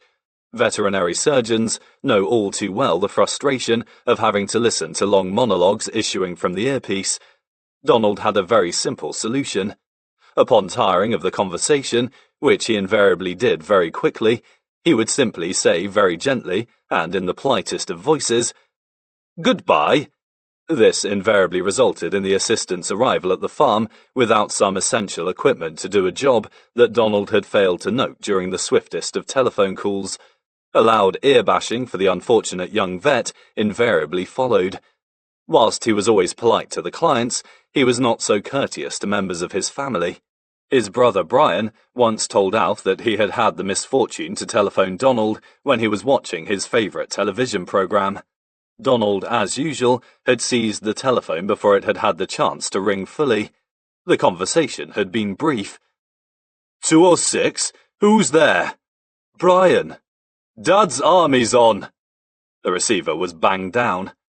Another of his habits, when in the mood, was that of taking on a huge number of calls. Despite protestations from his colleagues, he assured them that he would complete them all. He, of course, did not, and the assistants on call would have to mop up Donald's remaining visits during the evening. Donald always got away with it. He would apologise profusely, invite the young man for tea, and be totally forgiven every time. His natural charm was his saving grace. "You know," Alf said once, expounding on his partner, "everyone is born with some quality that helps them along life's road. With Donald, it is his natural charm. No matter what he has done, you just cannot be annoyed with him for long. For as long as I have known him, he has possessed the ability to have people running around working for him. I wish that I could say the same of myself." One of Donald's genuine endearing qualities, however, was his attitude to children. This phenomenally impatient man displayed a total reversal of character whenever a small child was involved. He gave plenty of time to his own two children, Alan and Janet, with whom Rosie and I played for many hours around the huge magical Southwoods Hall, and he showed no less patience with those of others. I remember him talking one day to a client in our office, when he was abruptly interrupted by a little girl. She had just completed a drawing of a frog and was longing to show it to someone. She chose the right man in Donald Sinclair. He turned away from the client, stooped down towards the child, and said, "How very interesting. Let me see." He examined the drawing carefully while the little girl jumped up and down with delight. "And what do you call this little frog?" he asked gently. "Francis!" cried the child, jumping higher and higher. "Francis Frog. What a nice name," Donald said. There followed an excited account about her frog while Donald listened intently. He then took the little girl by the hand and led her out into the garden to show her some flowers, having totally forgotten about his paying customer in the office. What an extraordinary man! He had little patience with his fellow men, but he had all the time in the world for a small child. My father had two other assistants, my sister and myself, and we accompanied him frequently on his rounds throughout the 1950s. One way we were of genuine assistance was through our dedication to opening and closing gates. The modern farm has far fewer gates, most of which have been replaced by cattle grids, but in those days a considerable slice of the veterinary surgeon's time was spent leaping out of the car to deal with the gates. When visiting the Ainsley brothers of Neveson House, Alf had to climb in and out of his car 14 times to open and shut the gates, every one of them held together with old string. It turned a visit to this farm into a marathon session, so much so that he wrote about the place with its ancient gates and deeply rutted track in the opening to "The Lord God made them all." Rosie took her task very seriously. When the time came for her to attend school in 1952, at the age of 5, she was racked with worry, lest her father could not cope on his rounds without her. During my years at secondary school, when I had already decided to become a vet and had begun a more serious appraisal of my chosen profession, I had the opportunity to study him at work. I noticed his conscientious and caring approach, and particularly enjoyed watching him carving and lambing, procedures he performed with extreme gentleness. He said many times that lambing ewes was easily his favourite job, one he could perform quickly as well as gently when the need arose. One afternoon, he was confronted with 16 visits to lambing ewes. 3 hours later, he had completed them all. Another animal he treated very skillfully was the pig. I had little doubt, as a teenager, that I had chosen the right profession, but the visits to pigs with my father tested my resolve to its limits. I was terrified of pigs. In those days, with home-cured bacon still figuring prominently in the Yorkshire country person's diet, there were many local smallholders with ramshackle sheds at the bottom of their gardens that housed huge fat sows. These formidable animals did not appreciate needles being driven into their bodies and were especially aggressive when their piglets required treatment. Large sows possess a fine set of teeth, but my father, who seemed to have no fear of them, would enter their domain, armed simply with a board or an old broom, and skillfully inject them, despite their savage barks of protest. When the piglets needed attention, the sow would be tempted outside with some food and the door locked, enabling the vet to carry on with his work in safety. The pig has been described as a difficult animal to treat, one that responds vociferously to the mildest of restraint. This is certainly true, and piglets are endowed with stupendous vocal cords from the moment they are born. I spent many an hour in my youth helping my father inject squealing piglets, while outside, the enraged mother sow, driven on by the deafening noise of her offspring, furiously attacked our shaky refuge. My sole aim throughout these ear-splitting sessions was to establish an escape route should the colossal sow blast her way into the building. I remember my father once asking me to inject a sow when I was about 15 years old. Quivering with terror, I shot the needle into her leg. The vast pig erupted from the straw with a roar, and I vaulted back out of the pen, my needle still protruding from her thigh. I received a severe dressing down. "Damn it, Jim," he shouted. "You'll never make a vet if you run away from your patient." "I don't want to lose a leg," I replied. "Have you seen the size of those teeth?" "You have got to get in and out quickly," he shouted. "It's no good being frightened of the bloody things."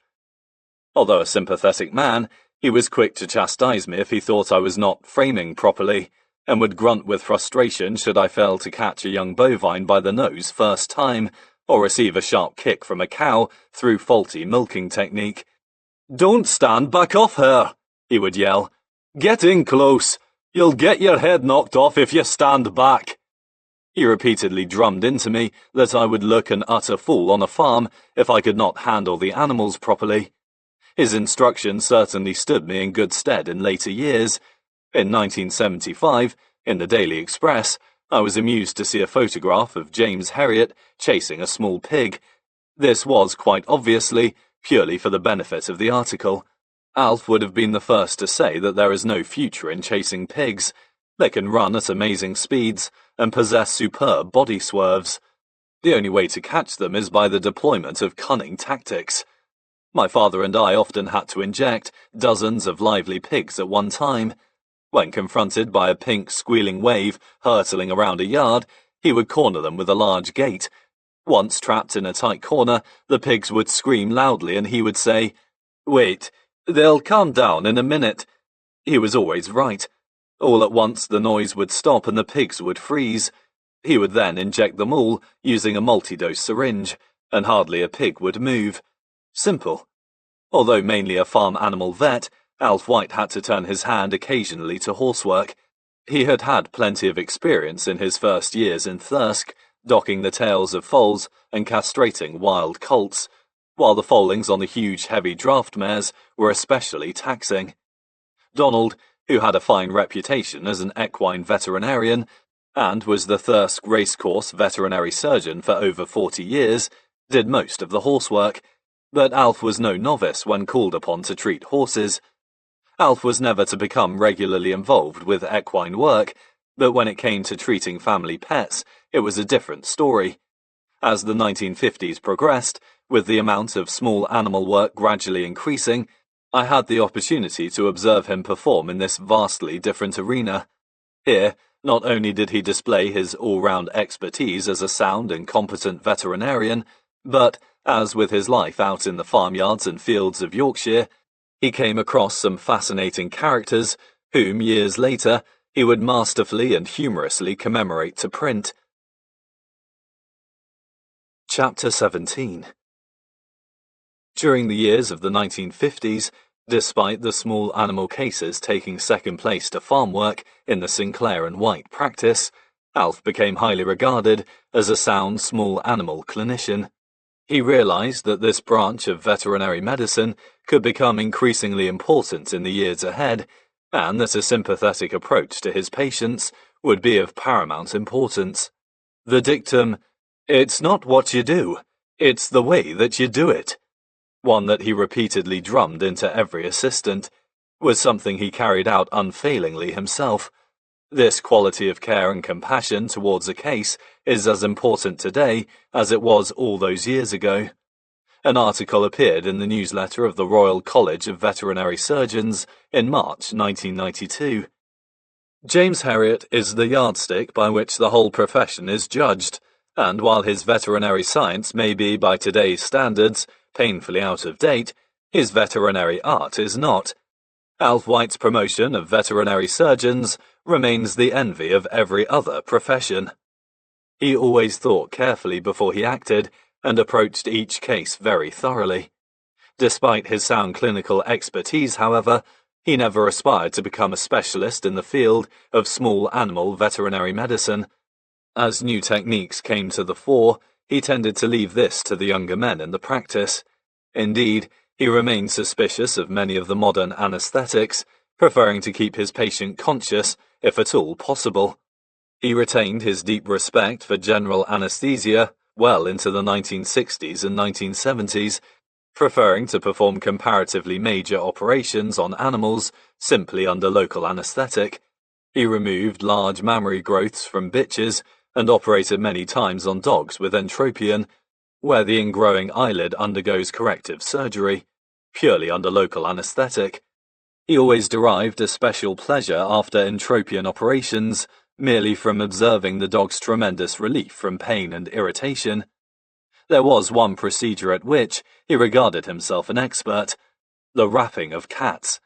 Using nothing more than an old blanket, he could reduce a savage, snarling cat to a trussed-up sausage in a matter of seconds. He was especially proud of his expertise in this field of veterinary surgery, and I remember him saying to me one day after completing one of these lightning performances, "I probably won't be remembered for much after I've gone, Jim, but at least you'll be able to say that your old man was good at one thing: he could sure wrap a cat." It was his sympathetic approach to his cases that, more than anything, won him so many fans amongst his clients, with no one appreciating this more than Miss Marjorie Warner and her little dog Bambi. This lady and her appealing Pekingese, who lived in a fine big house in Sowerby, were immortalized in the early James Herriot books as Mrs. Pumphrey and Tricky Woo, and they were to become two of the most well-known of all his characters. Bambi Warner was a delightful dog who loved everyone, and how we loved him. Every time this thoughtful little animal took his holidays, which was frequently, magnificent hampers would arrive at our door, addressed simply to Uncle White. These contained foods we had previously only dreamed about: caviar, pâté de foie, honey roast hams, exotic preserves, and many other mouth-watering delicacies.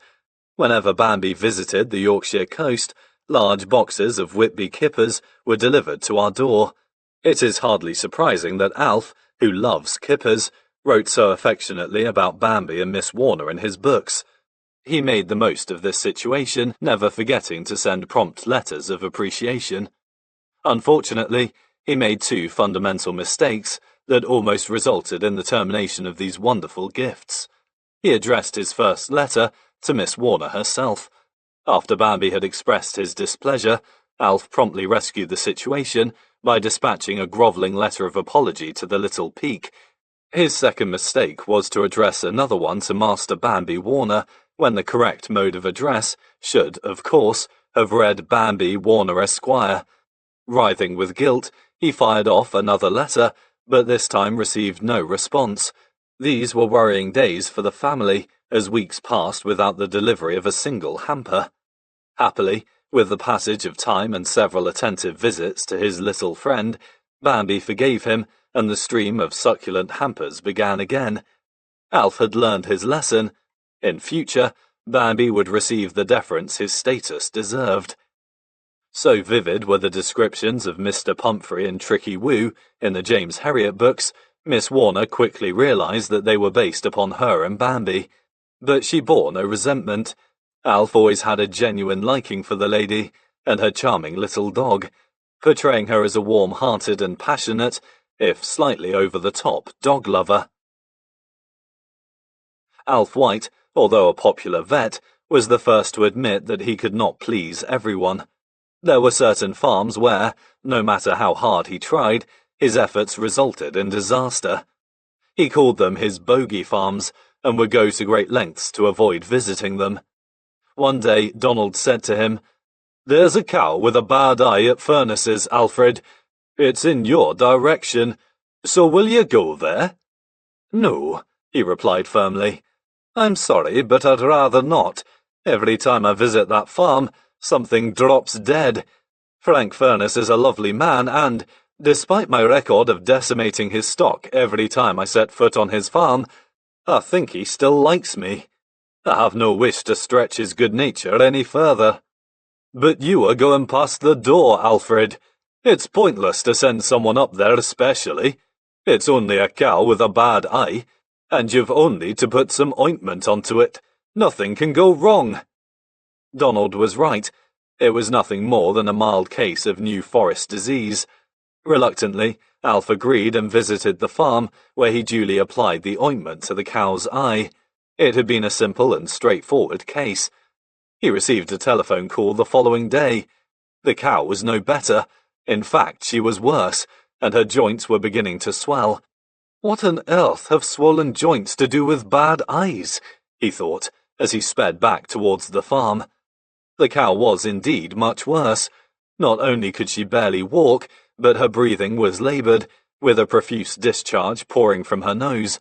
With grim determination, Alf tried all he knew to save her. He injected her with antibiotics. He administered steroids and fluids intravenously. He shot high doses of vitamins into her, and, before leaving the farm, he personally blanketed her up to keep her as comfortable as possible. He returned home with one thought drumming in his brain. What has all this to do with a sore eye? Alfred White's hand of doom had struck again. The following day saw a massive deterioration, with his patient recumbent and sunken-eyed. The knacker man arrived the same day to put her out of her suffering.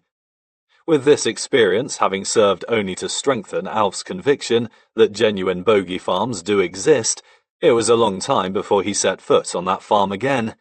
Frank Furnace never blamed Alf, and years later, when the James Herriot books began to hit the headlines, he wrote a delightful letter of congratulations to him. It was not only with the large animals that Alf realised a veterinary surgeon cannot win all the time. There was a lady in Sowerby who regarded him as an idiot. Likeable, but nevertheless an idiot. Each time he treated her dog, something went wrong. In due course, the dog became terminally ill, suffering from renal failure, and she asked for it to be put painlessly to sleep. Realizing that he was on delicate ground, he had elected to inject the barbiturate into the abdomen, rather than by the less easy, but more reliable, intravenous route of administration. To his dismay, the drug seemed to have no effect. 30 minutes later, the dog was still walking around the floor. The woman turned on him. "Mr. White, over the years that I have brought my dog to you, you have consistently failed to improve his condition. Now that I want you to destroy him, you can't even do that properly." As the 1950s progressed, some major small animal surgery was tentatively undertaken. Towards the end of this decade, Alf was performing cat and bitch hysterectomies, but more complicated cases were sent to a small animal specialist 26 miles away in Darlington. Denton Pett, an imposing, accomplished small animal surgeon, was to become one of Alf's greatest friends, one who would, many years later, be immortalized as Granville Bennett, first appearing in the 4th Herriot book, Vet in Harness. The description in the book fits the real man perfectly. Not over tall, but of tremendous bulk. He wasn't flabby, he didn't stick out in any particular place, He was just a big, wide, solid, hard-looking man. Above all, Denton Pett was a man of enormous presence. His wife Eve, who is still a close friend of my mother, once said that a friend of hers asked someone how she would recognize Denton, having never before met him. "Just look for a square man," was the reply. As James Herriot, Alf wrote very affectionately about his friend, referring widely to Denton's capacity to enjoy himself to the full. This incredibly generous man was the first to buy everyone a round of drinks, but, with his apparently indestructible constitution having an ability to endure hours of extravagant socializing without any perceivable ill effects, one needed to be in good shape to survive an evening with Denton Pett. Alf and Joan enjoyed many memorable occasions in the company of Eve and Denton, with Alf frequently senseless at the end. I, too, would spend many enjoyable hours with the Petts. Like my father, almost invariably ending up glassy-eyed and incoherent, he and I were, many times, driven home by my mother after roisterous sessions with Denton and his friends. What would all the James Herriot fans think of their hero if they could see him now? I remember my mother saying one night as she smiled at the slumped figures in the rear seat. Despite Denton's exhilarating social life, much of which I experienced during my time seeing practice with him as a student, he always appeared immaculate each morning, in beautiful suits and sparkling shirt cuffs. As I listened to his rich, soothing voice with the clients hanging on his every word, I realized that I was in the company of a highly successful man. His surgical expertise was amazing. He had thick, stubby fingers that seemed to caress the tissues as he worked, and he operated with lightning speed. One day, when working in Thirsk, I took a small dog to him in Darlington for an eye operation. Denton was beginning a surgical list. When he told me that he had 3 hysterectomies to perform, I suggested that I wander round the town for an hour or so and return later. "Not at all, laddie," he replied. "I'll be with you in 20 minutes. "But you have 3 bitch space to do, Denton," I exclaimed. These operations, full of hysterectomies, take the average surgeon about half an hour to perform. 20 minutes. We'll have some coffee first. Care to assist me? I then watched him complete the 3 operations in exactly 17 minutes. If I had not seen it for myself, I would never have believed it. He was a wonderfully gifted surgeon, fast yet gentle. As Granville Bennett, James Herriot would, very accurately, portray his friend as the talented, colourful and generous man we all knew. In the later years of the 1950s, while watching Denton at work, Alf realised he was taking a peep into the future, where the veterinary surgeon's day would become ever more involved in the treatment of family pets. Much as he admired Denton's work, however, his more rural existence among the farmers of North Yorkshire was the one he still preferred. As James Herriot, Alf White said many times that his life in veterinary practice was far harder in his early days than it was in the last 2 decades of the century. It may have been more demanding physically, but he was the first to admit that, in other respects, it was far less stressful. The modern veterinary surgeon treads a minefield where one mistake can result in distressing legal procedures. His every move has to be carefully made, lest he breaks one of an endless list of rules and regulations, while the end of the day is usually taken up with filling in never-ending forms. Paperwork sails into the modern vet's life in mountainous waves. Alf's life in the heyday of his professional career was not so bedeviled, and, in addition, he did not have the pressure of long hours consulting indoors, which is the norm for the modern vet. He spent hours driving to small family farms, with his typical working day, demanding though it was, often finishing at 5 or 6 o'clock, with tea in the company of his family. At this hour, for the modern veterinary surgeon in a high-powered urban practice, his day can be just getting into its stride with a full waiting room. I observed the tremendous rise in small animal work in the 1970s, and even in a largely rural area like Thirsk, tea with my own family was a rare occasion indeed. This may well have been a factor in not one of my 3 children showing the slightest inclination to become a veterinary surgeon. When I look back on my father's life in practice during the 1950s, my abiding memory is of a sunburned figure in an open-topped car, his dogs by his side, driving from one case to another, among some of the prettiest countryside in England. There is little wonder that he wrote about those days with such feeling. Those days were equally enjoyed by his family, for whom he always made plenty of time. My memories of the 1950s are of taking off into the hills around Thirsk, or up into the Yorkshire Dales, and walking for miles, becoming familiar with every corner of the country around our home. Visits to the seaside, Whitby, Scarborough and Marske, were a special treat. As we two children grew older, we would camp and stay in youth hostels with Alf, as well as play cricket, football and tennis. He was not just a father, he was one of us. Shortly after moving into our new house in 1953, Alf bought an extra plot of land behind the house, on which he built a tennis court.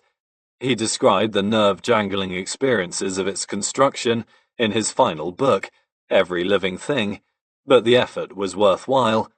We played countless hours of tennis on that court. He and I had many marathon games. In my teenage years, I played a great deal of tennis and regarded myself as a fairly competent performer, going on to win the school tennis championship. But I could rarely beat him. Our games were closely contested encounters of rude energy versus class.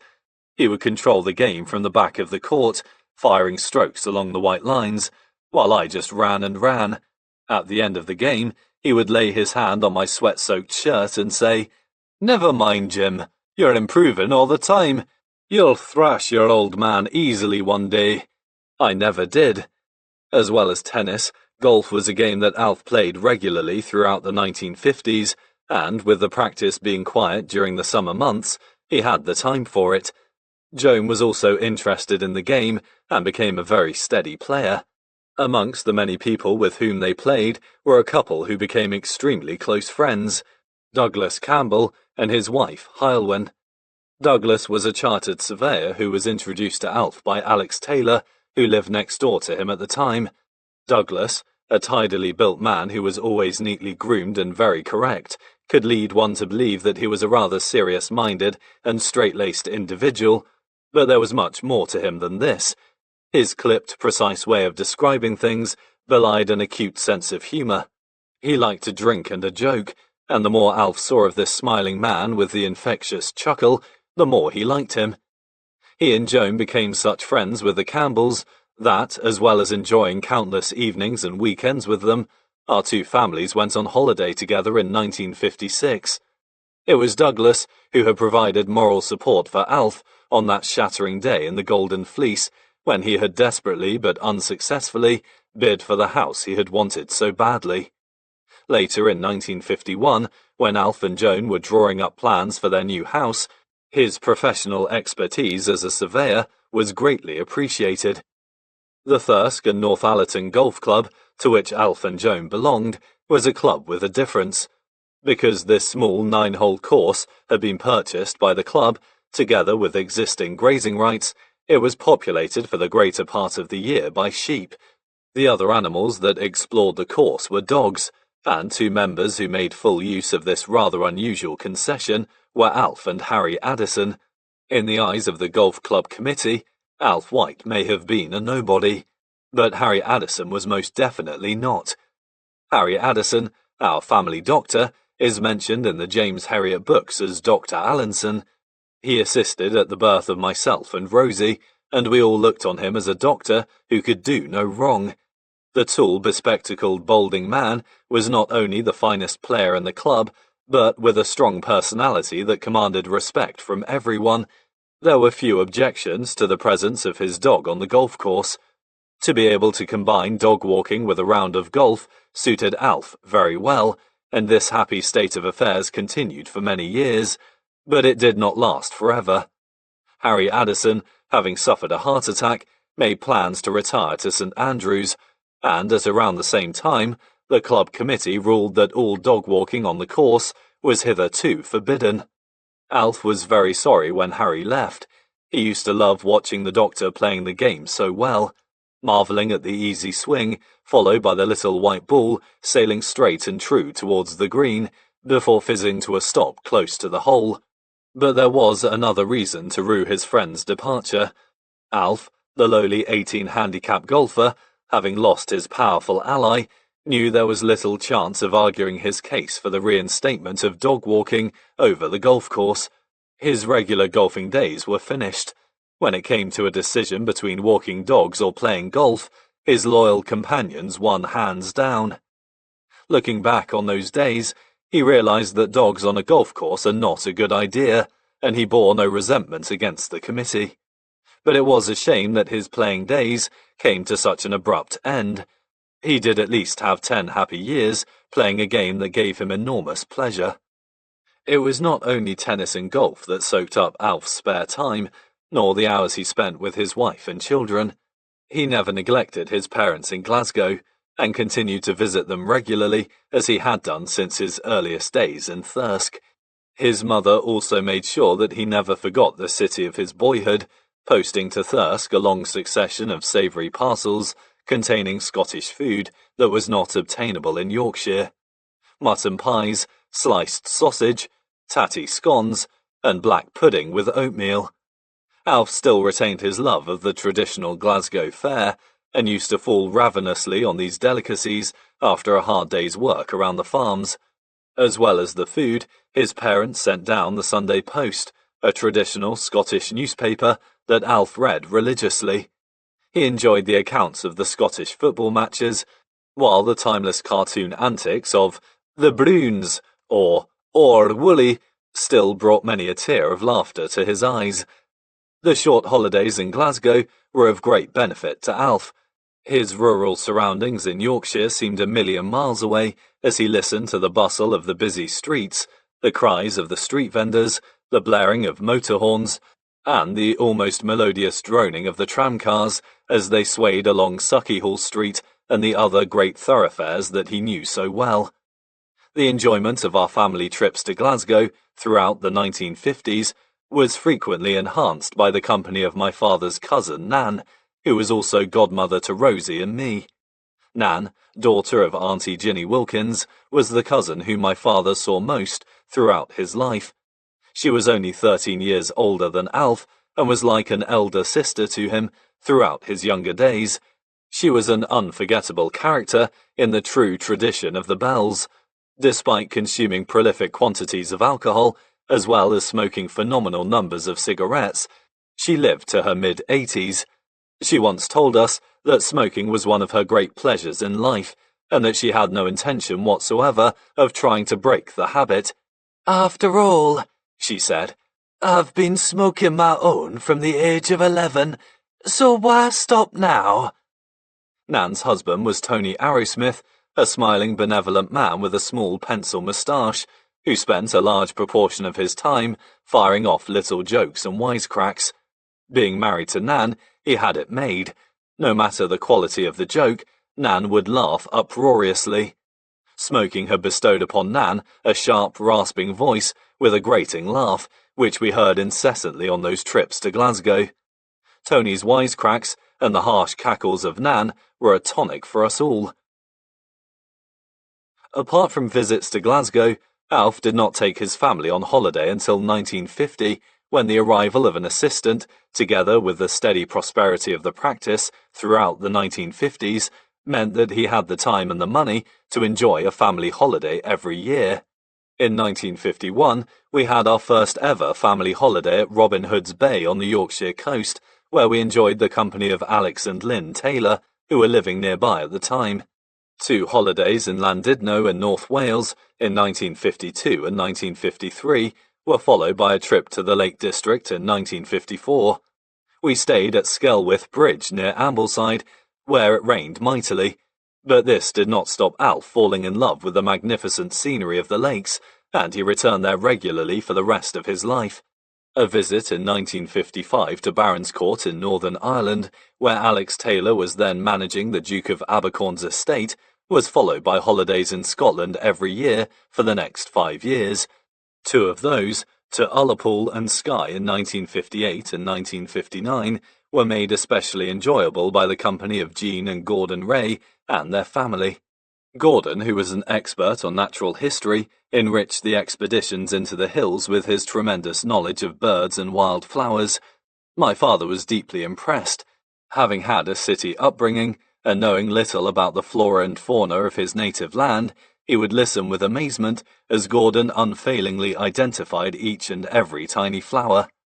Gordon was a fitness fanatic.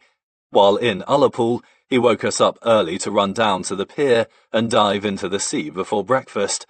My father, although keen on keeping himself fit, had by now adopted a less rigorous approach to maintaining his health, with the old days of the ice-cold baths having long since been abandoned. He politely declined to join us. In those days, Alf and Joe never considered a holiday abroad. Few people did in those days.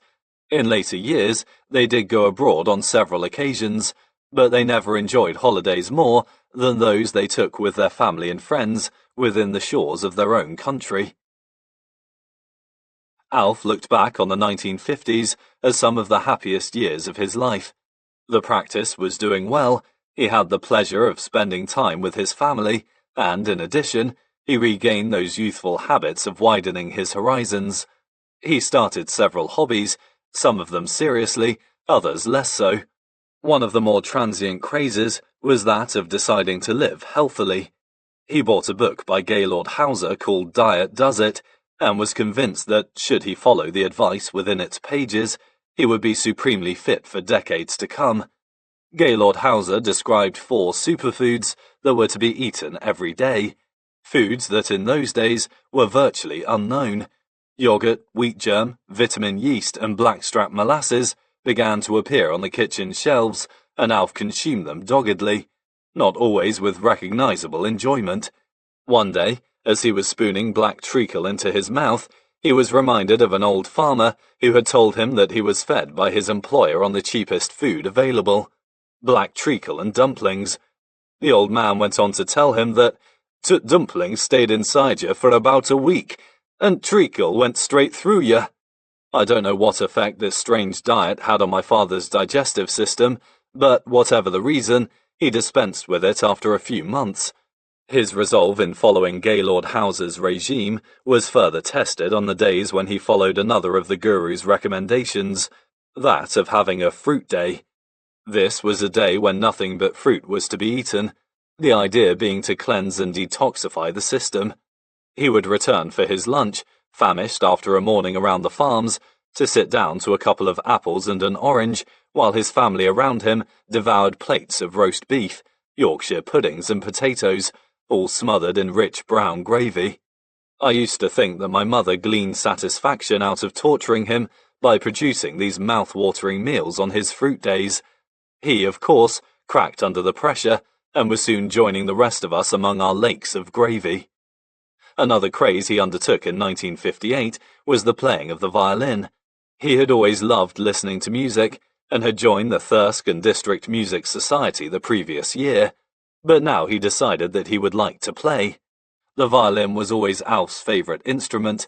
He had all the great violin concertos on record, and admired in particular the famous performers like Alfredo Campoli and Jascha Heifetz.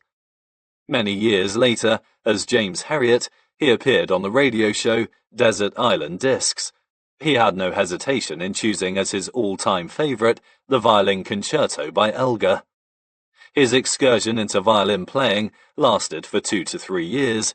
He played with Steve King, headmaster at the local school, and through their common love of music and sport, they became good friends. Steve played the cello, and the two spent many hours playing duets as well as performing in the local school orchestra. Alf wrote to his parents in 1958 about his new hobby. "The old fiddle is progressing fast, and I have improved out of all recognition. I am now nearly as good as those poor blokes you hear in the streets. But I do love it. I grab the instrument at every opportunity, and it is funny how quickly the room empties after I start soaring." He did not progress much further with the violin, and he received little encouragement from his family. The violin needs to be played very well to sound acceptable, and there were some very scratchy sessions around the fireside on those winter evenings.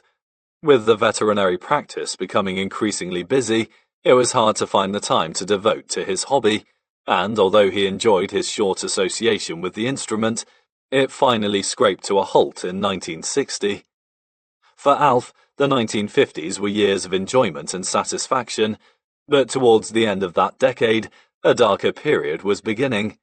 It gradually worsened, almost unnoticed, but an event in 1960 would precipitate him into the abyss of a nervous breakdown that lasted for almost 2 years. It would be the only period of my life when I could say I had a father I hardly knew. Chapter 18. Friday the 8th of April 1960 began happily for Alf White. With his friend Guy Robb, he left Thirsk for the international football match between Scotland and England at Hampden Park in Glasgow, to which they would be accompanied by his father. These visits were enjoyable and relaxing occasions. Alf would not only have the pleasure of seeing his parents again, he would be able to talk football with Pop, always one of their favourite topics of conversation. The letters that Pop wrote to Alf and Joan invariably began with the formalities of asking after the family, telling in a short sentence or two how he and Granny White were faring, the remainder consisting of long accounts of football matches, views on the state of Sunderland AFC, or his latest opinions on the England cricket team. They radiated the words of sports fanatic, and Alf's letters to his parents, although not quite so heavily weighted, were in a similar vein. Joan would read the first couple of lines of Pop's letters, but on seeing the start of a 3- or 4-page report of a match between Rangers and Celtic, would then hand the rest over to her husband. His son's visits to Glasgow were the highlight of Pop's year, and they were equally enjoyed by Alf, who never tired of his father's company.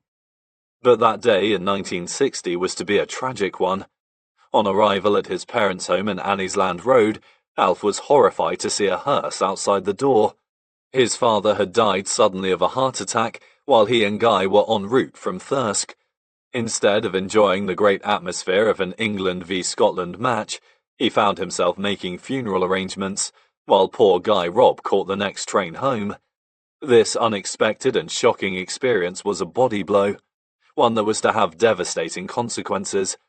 He had lost someone he loved dearly, and for more than a year afterwards, his emotions would carry him downhill into a state of deep and serious depression. My mother, Rosie, and I travelled to Glasgow for Pop's funeral, and I remember the look on my father's face at the Maryhall crematorium. He appeared to be completely bewildered, bravely fighting back tears, while all around him, people, myself included, were crying at the loss of someone we all loved. The emotional pressure on him at the time must have been incredible. In a letter to his mother, shortly after his father's death, he tried to raise her spirits while expressing his own feelings. "I know how he must be filling your thoughts, and of the awful emptiness you feel. I feel it too, as you will know. But, you know, I feel now a kind of companionship with Pop. When something comes up about football or anything else in which we were both interested, I feel I am discussing it mentally with him. These things are all a closed book to us, but what is certain is that the love and the memories never die, and are a comfort to those who are left." It is not surprising that Pop's sudden and shocking death hit Alf so hard. There was a tremendous bond of friendship and affection between the two men. Pop's death was a blow to me too. I was 17 at the time, and in September of the following year was due to stay with my grandparents at Anniesland Road while I attended the Glasgow University Veterinary School. One of my greatest regrets is that Pop was not there to share my university days, but it was much sadder that he was not alive to see the wonderful achievements of his son as a writer. He would have been a very proud man indeed, and no one would have devoured his books more avidly or appreciated the skill of James Herriot more than Pop. He would also have been proud to watch his son receive so many tributes from all over the world. Alf, too, had regrets that Pop never had the opportunity to read his work, but he thought that there was one tribute that his father would have been particularly pleased about. One day, more than 30 years later, at the time when his fame and popularity were at their height, he was walking with Alex Taylor and they were talking about Alf's recent distinction of being made honorary president of Sunderland Football Club. "You know, Alex," he said, "old Pop would have loved to see my literary success, but he would have considered this to be my greatest achievement." Pop's sudden death was the catalyst for sending Alf White spiralling into a nervous breakdown, but it was not solely responsible. He had been deteriorating emotionally for some time before that event. Nervous breakdowns can be very difficult to understand, and in his case, there were many factors involved. In some respects, Alf was ideal nervous breakdown material. Following his recovery, people used to say to me, "I'm surprised that your dad had a breakdown. He always seemed so calm and never seemed to let anything worry him." This explains a great deal.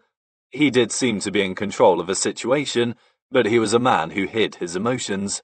Someone who would bottle things up rather than openly discuss his feelings with others. He was a worrier, a private man who rarely allowed his deeper thoughts to surface. He worried about Joan and her slavish attitude to housework. He worried about Rosie and me, and whether he had done enough for us.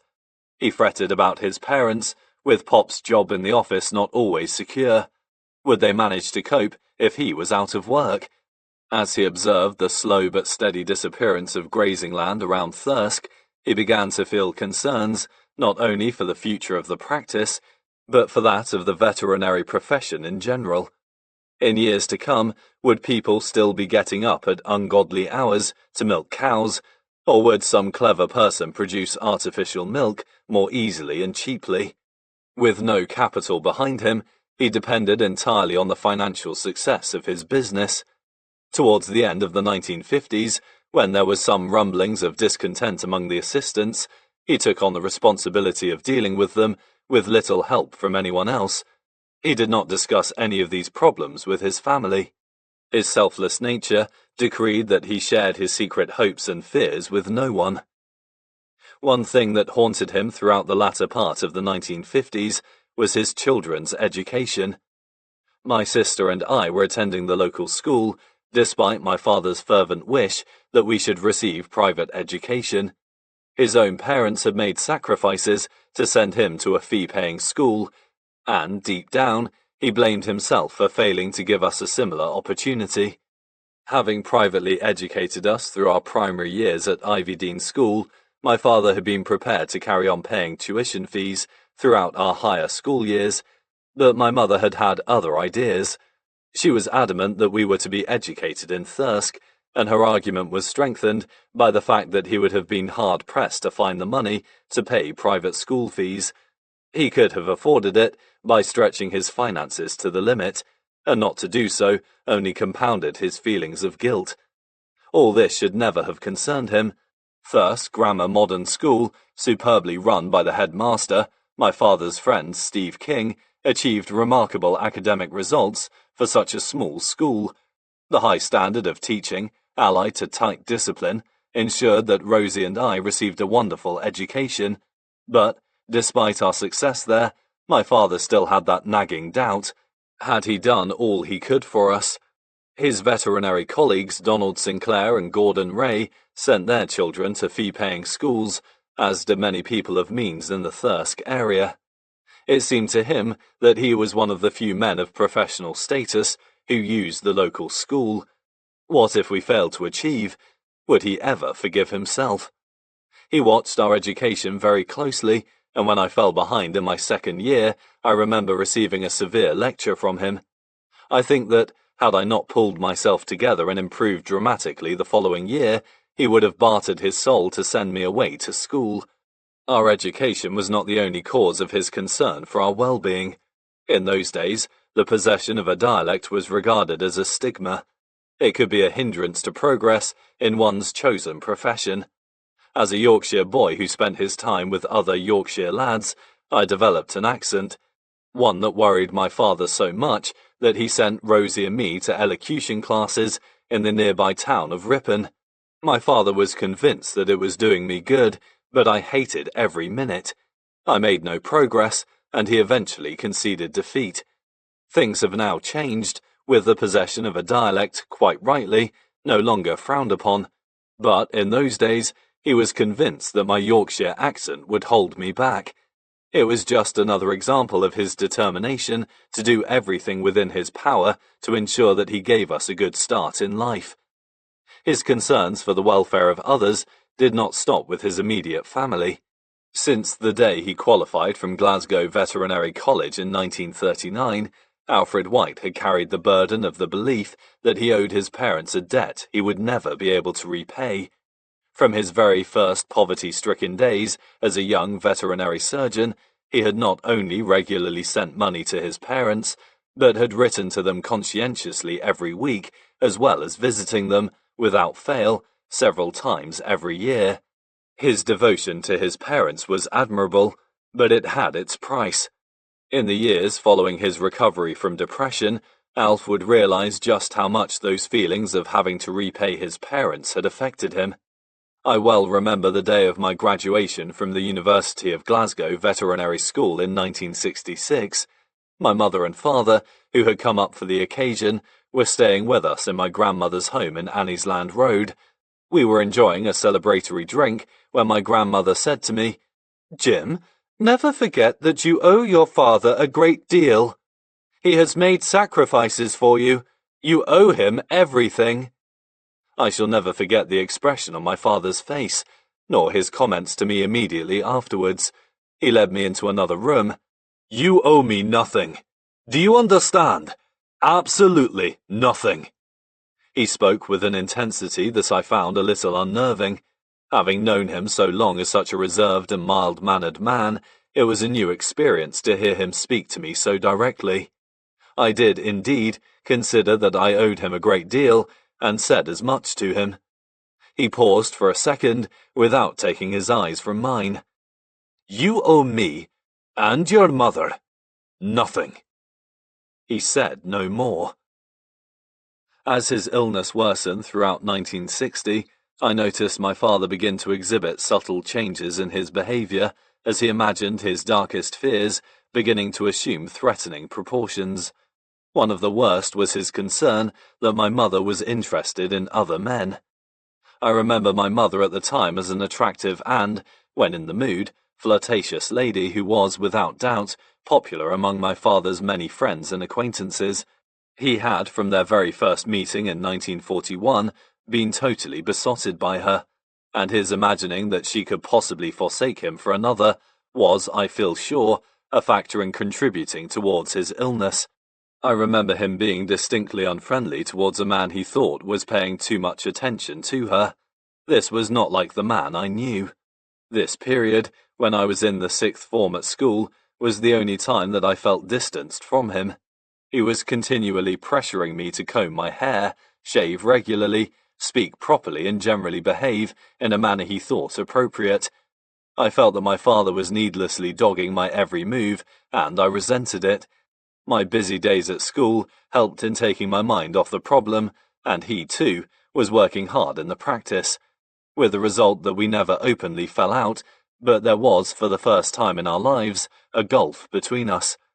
I did not fully realize it at the time, but I was observing a man who was treading on the brink of a total nervous collapse, carrying the worries of the world on his shoulders. In the early summer of 1960, when his illness appeared to be worsening by the day, Joan, on advice from the doctor, took him to York for psychiatric treatment. It was a very hard time for her.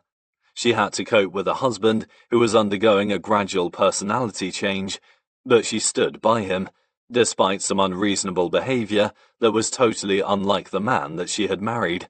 He seemed to become hypercritical of her, just as he was of me, but she bore it all with fortitude. I remember feeling great admiration for her. I was old enough to know that there was something seriously wrong with my father as I tried to imagine the strain that she was under. As a result of the electroconvulsive therapy he was receiving, his memory began to desert him. On the occasion of Rosie's birthday, we all went to the cinema in Ripon to see a Walt Disney film, The White Wilderness.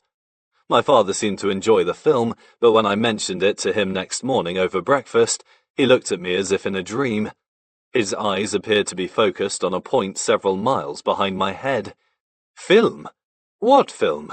he said. He had no recollection of the previous evening. It has been suggested that repeated attacks of undulant fever were responsible for Alf's depression.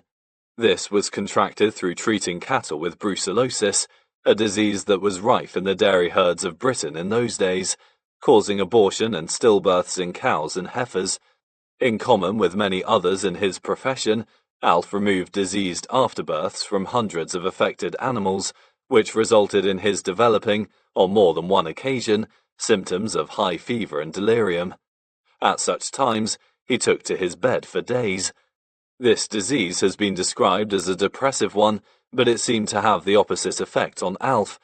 He became light-headed and happy, lying in bed while cracking jokes to which he himself would respond with wild and hysterical laughter, often listened to with ill-concealed amusement by his children. Years later, he was to write a chapter in Every Living Thing in which he described the unusual symptoms that he experienced. These attacks were very short-lived, and he always returned to work quickly. Fortunately, he did not suffer any long-term effects from the disease, unlike many of his professional colleagues who developed such symptoms as crippling arthritis or severe and lasting depression. It is difficult to disregard brucellosis entirely as a contributory factor towards Alf's illness, but it cannot be held solely responsible for pitching his emotions into such a grievous turmoil. The causes were far more complex than that. Despite his marked deterioration following Pop's death, he managed to hide his depression from others, with his colleagues at work having little idea that there was anything wrong. He put a brave face on everything, but there were times when even he could not conceal the effects of his illness from his family. In October 1960, he took Rosie with him to visit his mother in Glasgow. As they approached the city, quite suddenly he seized his young daughter's hand and held it tightly to the gear stick of the car. She was only 13 years old at the time, but she can still remember the look of tension on her father's face, holding her hand in a vice-like grip as he approached his mother's home. Was the memory of his father's death too much to bear, or was there an inherent fear of his mother that was coming to the surface? After he recovered from his breakdown, he was to adopt a far more relaxed approach to his mother, but as he drew near to his old home that day, Rosie's hand firmly in his own, there were certainly some very powerful and devastating emotions within him. To his eternal credit, however, he kept his feelings from us as much as he could, and, reading the letters he sent to his mother, there is no hint of the upheaval within his mind. He fought his illness in the only way he knew. He kept working. The practice was thriving, and, thanks to the increase in TB testing work, 3 assistants were working there through most of 1960. In the spring of 1961, however, 2 of them left. It was at a time when my father was very low, and he found himself having to revert to night work again, working as hard as he had ever done in his life. This was probably therapeutic and helped take his mind off his escalating worries. In a letter to his mother in March 1961, he wrote, "This morning I was out on a sunny hillside outside Ampleforth, lambing a ewe, and just thinking what other job in the world could be so wonderful." The ability to still appreciate his good fortune in having a job that he loved must have been a great comfort to him in those difficult times. Despite his high work rate, he made time for his hobbies of gardening, tennis, and playing the violin, and he never forsook his family. In 1960, we went on our annual holiday as usual, staying with Alex and Lynn Taylor, who by this time were in Glenlivet in northeast Scotland. Nor did he forget his mother in Glasgow, continuing to write weekly letters to her, supplying advice and support during a period when she felt so low at the loss of her husband. He was still the caring father to us and a loyal son to his mother. In October 1960, Eddie Strayton, while on a visit to Thirsk to speak to the local veterinary clinical club, had noticed that his old friend was not well. 6 months later, having heard that there was little improvement, He offered to come to Thirsk to work as a locum in the practice, while sending Alf and Joan to his holiday house in Banal Bufar on the island of Majorca. All of this at his expense. This generous gesture was one Alf would never forget. That restful holiday in June 1961 was Alf and Joan's very first trip abroad. The complete change of surroundings, with the wonderful scenery and the warm hospitality of the local people, provided a turning point in his recovery. I remember collecting my parents from Thirsk railway station on their return from Majorca. Having not seen my father for 3 weeks, I was shocked at his appearance. He had lost a great deal of weight, his inability to resist the delicious Majorcan fruit and vegetables having had a stimulating effect upon his digestive system. He was wearing a large white sun hat, which seemed to dwarf his scrawny body. I walked up to him and shook his hand. "How was your holiday, Dad? Great to see you back." The sunken eyes in the white face looked at me for a moment. He must have been thinking how well I looked. We had a heatwave in Yorkshire, and I had been playing tennis with Eddie as well as accompanying him around the practice in his open-topped sports car. I looked like the one who had been to sun-drenched Majorca, not the pale figure standing before me. "Marvellous, Jim," he said, and his gaunt face broke into a smile. I knew then that he was on the road to recovery.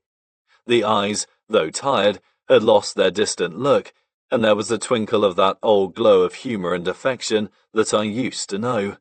He looked ghastly, but I knew he was turning the corner. He returned from holiday to discover that one of the assistants in the practice was ill and unable to work, and, weak though he was, he returned to the time-honoured therapy for nervous illness. Hard work. As the weeks went by, however, there were occasions when he lapsed back into his quiet moods, and this prompted us to persuade him to take another holiday. He could afford to be away from the practice, as 2 more young assistants had been recruited by this time, and Rosie and I, together with one of her school friends, accompanied him on a walking holiday in the Yorkshire Dales. This holiday, during which I watched him getting better every day, has remained one of my most memorable. The exercise and the fresh air was a tremendous tonic. Instead of worrying about everything, he had to concentrate on the physical challenge of keeping up with younger people. We walked through Wensleydale, Swaledale, and Dentdale. We climbed over high fells and marched along green river valleys. We stayed in youth hostels, where we slept the deep and refreshing sleep that follows days of exercise in the open air, and despite suffering pain from blisters and developing a swollen knee while descending Great Shunner Fell, he enjoyed every minute of it. As I watched him improve, mentally as well as physically, it was as though the pure Yorkshire air was cleansing his mind and washing away the worries that had plagued him for so long.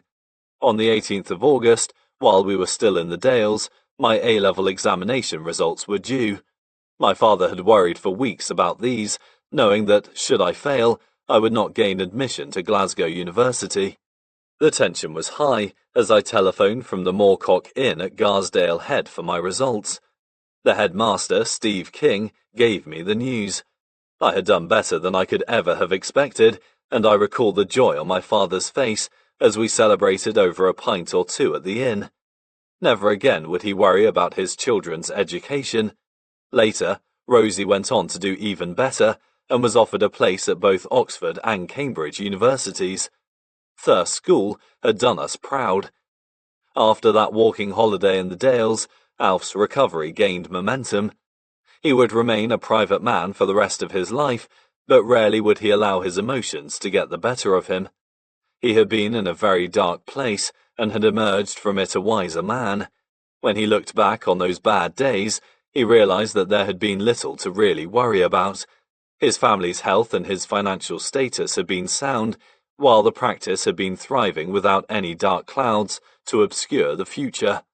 Realizing that he should have confided in us more, he became a Samaritan in the mid-1960s, spending many hours just listening to other people, allowing them to unload their worries onto him. It was something he himself should have done many years earlier. People had helped him through his illness, my mother with her unflinching support, Eddie Straighten with his wonderful gesture of friendship, and, in our own way, my sister and I in doing well at school and alleviating his fears. But one man deserves most of the credit: Alfred White himself. It would have been easy to give up work, but he refused to do so. He had hardly a single day off, labouring valiantly throughout what must have been a terrible time. I have always felt great admiration for the way that he fought his illness and beat it. There were days towards the end of 1960 when we feared that he would never recover. But he did. In the years ahead, there would be periods which were to provide him with real cause for concern, but he had learned a lesson. Never again would he allow his inner feelings to tear him apart. Chapter 19. It was fortunate that Alf had emerged from his illness a stronger man. In the years following his recovery, there was plenty to occupy his mind, with many demands upon his financial status. Not only was the gradual replacement of grass fields by arable land continuing, but the remaining stock farmers were becoming more knowledgeable, with an increasing number of them treating their own animals. Alf accepted this as part of the inevitable march of progress within the farming industry, but, with small animal work still very much regarded as a sideline, it spelt a reduced cash flow coming into the business. The practice continued to be busy, and his income remained one worthy of his professional standing, but there was still plenty for him to worry about. One stress factor in running the practice was the job of keeping a weather eye on the performance of the young assistants. Donald and Alf always liked to employ new graduates. They emerged from the veterinary schools full of up-to-date information which they could impart to the two partners, who, in return, could mould the young men into the ways of the practice, giving them the invaluable practical experience of working with two men who had learned a great deal over the years. The acquisition of knowledge is not in itself enough to equip a person for a life in practice. A willingness to learn and a liberal dash of common sense are vital qualities for a successful veterinary surgeon. Most of the young graduates adapted very quickly to their new life, but there were a few who found it difficult. There was always a good-humoured atmosphere at 23 Kirkgate, which, most importantly, provided a happy environment for the young vets starting out on their new careers. The two partners had a list of rules which they imparted to every assistant. Although given very much with the tongue in the cheek, each one contained a grain of common sense. In my student days of the early 1960s, I remember Donald taking me round the farms, expounding his golden rules. I can hear his voice as though he was sitting beside me. Always attend. I don't care if a farmer rings in the middle of the night for a visit to an animal that has been ill for 6 weeks. You will attend. Donald, of course, was very rarely the one who was asked to do so. Be pleasant.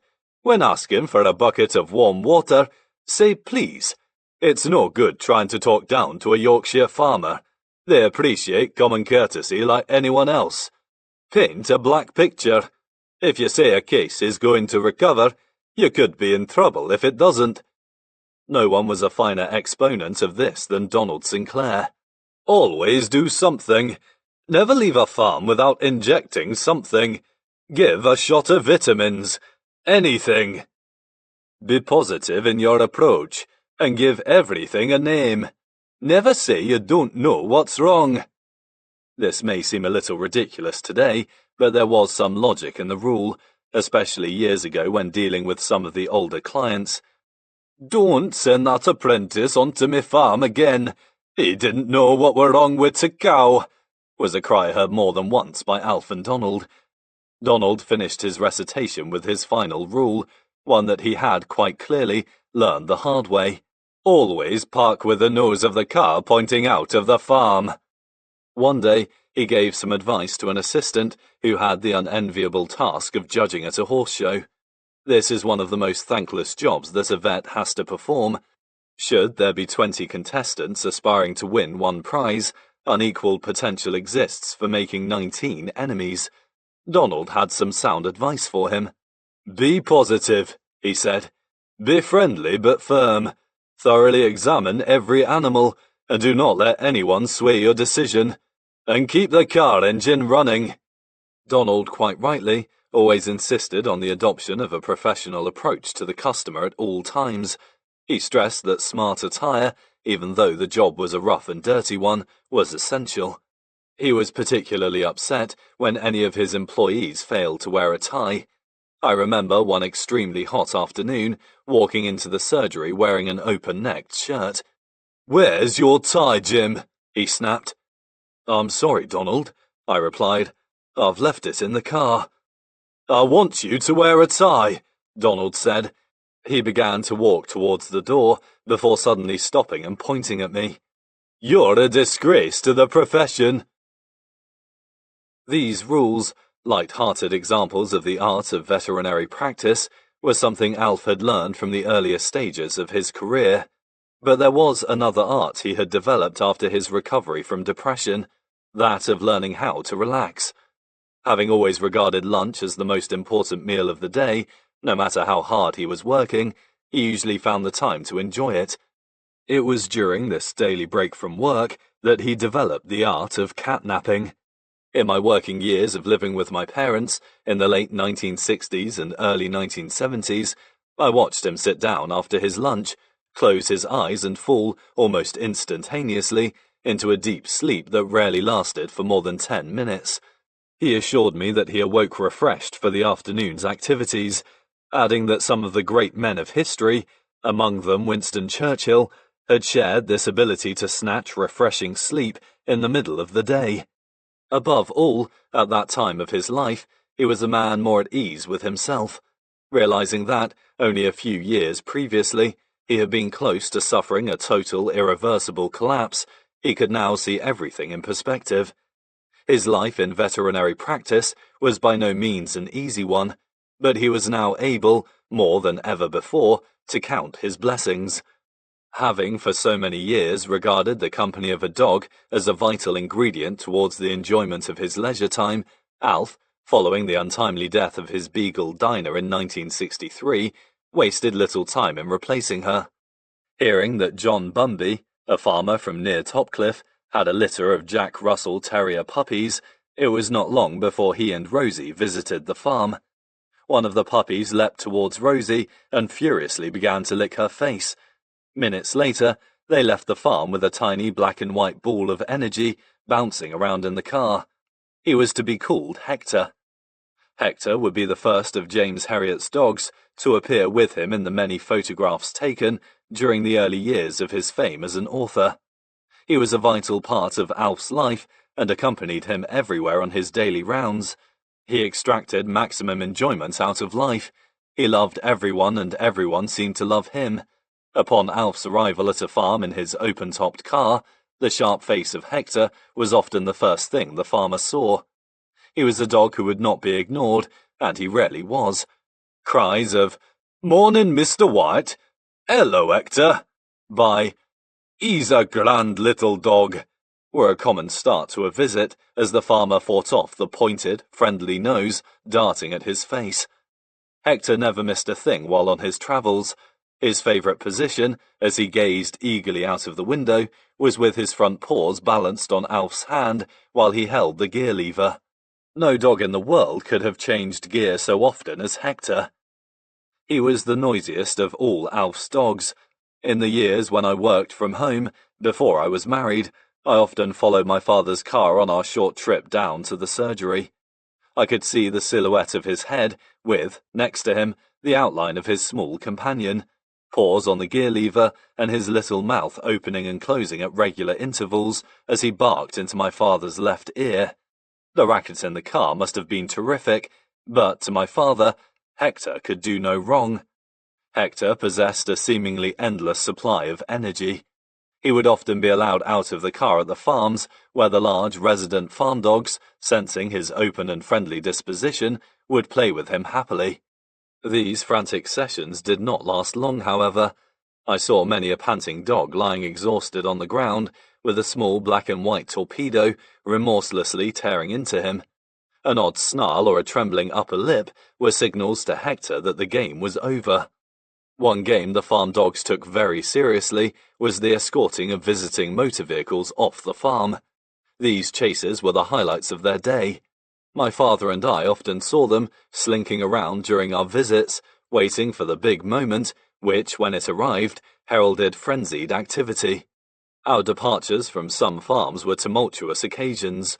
As soon as the car wheels were set in motion, packs of lean, hairy creatures would appear from everywhere to accompany us down the long farm roads, their faces a picture of taut concentration. This threat to his domain drove Hector frantic as he rocketed around the inside of the car, barking defiance at the dogs outside. These frenetic episodes were not without danger to the dogs. They had a habit of darting in towards the car and biting the wheels, which sometimes resulted in serious injury. One way of cooling the enthusiasm of our assailants was a well-directed jet of water. This was my job. I would load up a multi-dose syringe and, at the precise moment, fire at the panting faces when they got too close. It seemed to be very effective. On receipt of the cold blast of water, the dog would grind to a halt before running off dejectedly back to the farm. On occasions, I felt rather guilty about this, especially when the dog shook its head before following this with a reproachful look, as if saying, "What did you have to do that for? We're only having a bit of fun." Those days of riding shotgun with my father were a source of great entertainment from my earliest years. The farm dogs provided the action and, later, Hector supplied the soundtrack. Although basically a sound little animal, and much in demand locally as a stud dog, Hector became virtually blind at the age of 5 or 6. He suffered from a disease called keratitis sicca, a slowly progressive drying of the conjunctiva, resulting in a curtain of black pigment creeping across the eye surface. There are modern treatments for this disease now, but in those days, having little idea as to the cause, we could only attempt to ease the severity of his condition while watching helplessly as Hector's window on the world gradually became darker. Despite the pain and blackness, the little dog remained as vibrant as ever, peering expectantly out of the car and barking defiantly. Hector was, without doubt, Alf's favourite of all the dogs who shared his life. Much has been written over the years of the many benefits of pet ownership, with countless examples cited of the positive effects upon the health of those who enjoy the company of a pet. No animal had a more exhilarating effect upon its owner than that bestowed upon Alfred White by Hector, whose insatiable and infectious zest for life provided him with the perfect therapy to follow his recent years of illness. Well aware of his good fortune in having emerged relatively unscathed, he determined to enjoy his life again to the full. Always having believed that there was more to life than just work, he began once again to take an interest in the world around him. The early years of the 1960s were a time when he decided to see more of it. In 1961 and 1962, he visited Russia and Turkey as official Ministry of Agriculture veterinarian in charge of shipments of pigs, sheep and cattle, during which time he kept a diary, later using some of the entries in The Lord God Made Them All. He was so intrigued by Russia that, on returning home, he began to teach himself Russian. He decided against learning Turkish. Following their holiday in Mallorca in Eddie Strayton's villa, Alf and Joan revisited the island twice more. In 1965, they drove through France and Spain to reach the island, during which time Alf again kept a diary. In 1965, he attended night school in Thirsk to study Spanish. Beginning to feel so much better physically, he not only began to play much more tennis again, even representing Thirsk at the age of 46, when he and Rosie teamed up in a doubles match, but he took up skiing in the winter as an additional interest. All this, together with his unchanging pastimes of walking, gardening, reading and watching football, resulted in his life becoming once again one of multiple activities. His old enthusiasm had returned. With his marriage sound, as was the health of both himself and his family, Alf's outlook on life had taken a remarkable turn for the better. As he eagerly threw himself into his work in the practice, his exhausting illness of such a short time before seemed but a distant memory. Alf not only made time to spend with the practice's assistants, He was enormously helpful to me. In the summer of 1965, he made arrangements with Eddie Strayton for me to see practice with him in Staffordshire. It was an enjoyable 2 months, during which I learned a great deal from Eddie, who was a first-class veterinary surgeon. For part of my time there, Eddie took a break in Mallorca, while I continued to work with the help, when needed, of his neighbouring colleagues and my father. I was on the telephone to Thirsk every day, asking about the treatment for scouring pigs, lame cows, and coughing horses. I asked for advice on calving cows and how to treat batches of calves with pneumonia, and in every case, I received invaluable assistance. My father had enough work of his own, and it must have been very trying giving advice to a young green student more than 150 miles away. But he did, and I hung on his every word. On one occasion, I faced the prospect of having to administer an intravenous injection to a cow. Aware that serious complications could follow a faulty technique, I was worried. Yet again I rang my father for advice. "Dad, I have to visit a cow with milk fever." "Is it down?" he asked. "Yes, I suppose I will have to give it an intravenous injection." "You will," he replied. "Which vein shall I use? The milk vein or the jugular?" There was a pause. "The jugular is a cleaner area to work." "Which is the easier?" I asked. He replied promptly, "Hector could find the milk vein." After I had qualified from Glasgow Veterinary College in 1966, I returned to work officially for Eddie Strayton, my first job as a veterinary surgeon. It was in the October of that year that I telephoned my parents from Staffordshire. As it was soon to be their silver wedding anniversary, I wanted to know what the plans were for the forthcoming celebrations. At that time, I reckoned my parents' financial position to be more than adequate, and I looked forward to joining the family and friends at whatever party was being arranged. I was to receive a surprise. "I don't think we'll go anywhere special," my father replied. "It's pretty expensive to go out nowadays." I thought this a little strange. 25 years of marriage is quite a milestone and deserves some recognition. But there was to be no candlelit dinner for Mr. and Mrs. Alfred White. The reason was simple enough. Alf was seriously short of money. He had recently visited his accountant, assuming that he had £820 in the bank, but had received a severe shock. He had been informed that he owed the Inland Revenue £800, leaving him the grand total of £20. On the day he received this sobering piece of news, he went to Elland Road Football Stadium to watch Leeds United play, having been invited by 2 young men who used to live opposite the surgery in Thirsk. Alf often spoke later of his feelings at the time. "I was there, but I never saw the match. It was like a dream. I thought to myself, my God, I have slaved away in that practice for more than 25 years, and what have I got to show for it? 20 quid! It seems incredible that Alfred White, a professional man of some standing in the local community, could not summon up enough money to celebrate his silver wedding. But there were good reasons, and many factors were involved. Alf had earned well for most of his professional life, but not well enough to become a rich man. His words to me before I embarked upon my veterinary career were very true. "You'll make a decent living as a country vet, but you'll never make a fortune." Unlike many modern practices, his was, for most of his working life, an agricultural one. The hours he spent driving large distances in his car, although enjoyable, only brought in a limited sum of money. Today, the treatment of family pets and horses generates a high proportion of our practice income, but during the 1960s, he still depended primarily on farm work. Overheads were high, staff had to be paid, and there were cars to be run.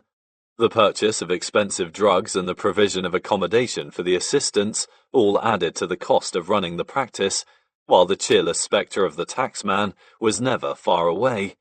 Many modern large practices are now run as successful businesses, employing full-time managers, but in those days, in common with the vast majority of their professional colleagues, Alf and Donald Sinclair ran the practice themselves. Neither was an astute businessman, and it must have been very tiring to turn their hand to paperwork at the end of a long day. Alf was never good with figures, and Donald was not much better.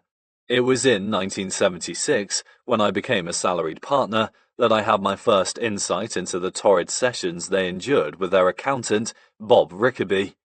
Alf liked Bob very much, but he dreaded his annual visit, the theme of which varied little from year to year. Alf and Donald used to sit around the old wooden table in the waiting room, listening to the resume of the financial year. Donald suffered from a delicate digestion, the symptoms of which usually surfaced during Bob's visits. He would always sit in a hunched position, with his arms tightly wrapped around his stomach, leaning forward and groaning softly at every piece of bad news from the accountant. Alf adopted a very different posture. He would sit upright, staring out of the window at the old garden, a fixed and distant expression upon his face, and dreamily saying, "Yes," in response to the accountant's questions. I clearly remember my first occasion around that table. I was seated next to Donald, who had a large piece of cod protruding from his coat pocket. My father was staring glassily at Bob, who, having explained in detail how he had arrived at the figures, asked him whether he had understood. "No," replied my father. The accountant was very thorough, attaching great importance to his client's understanding of their financial position.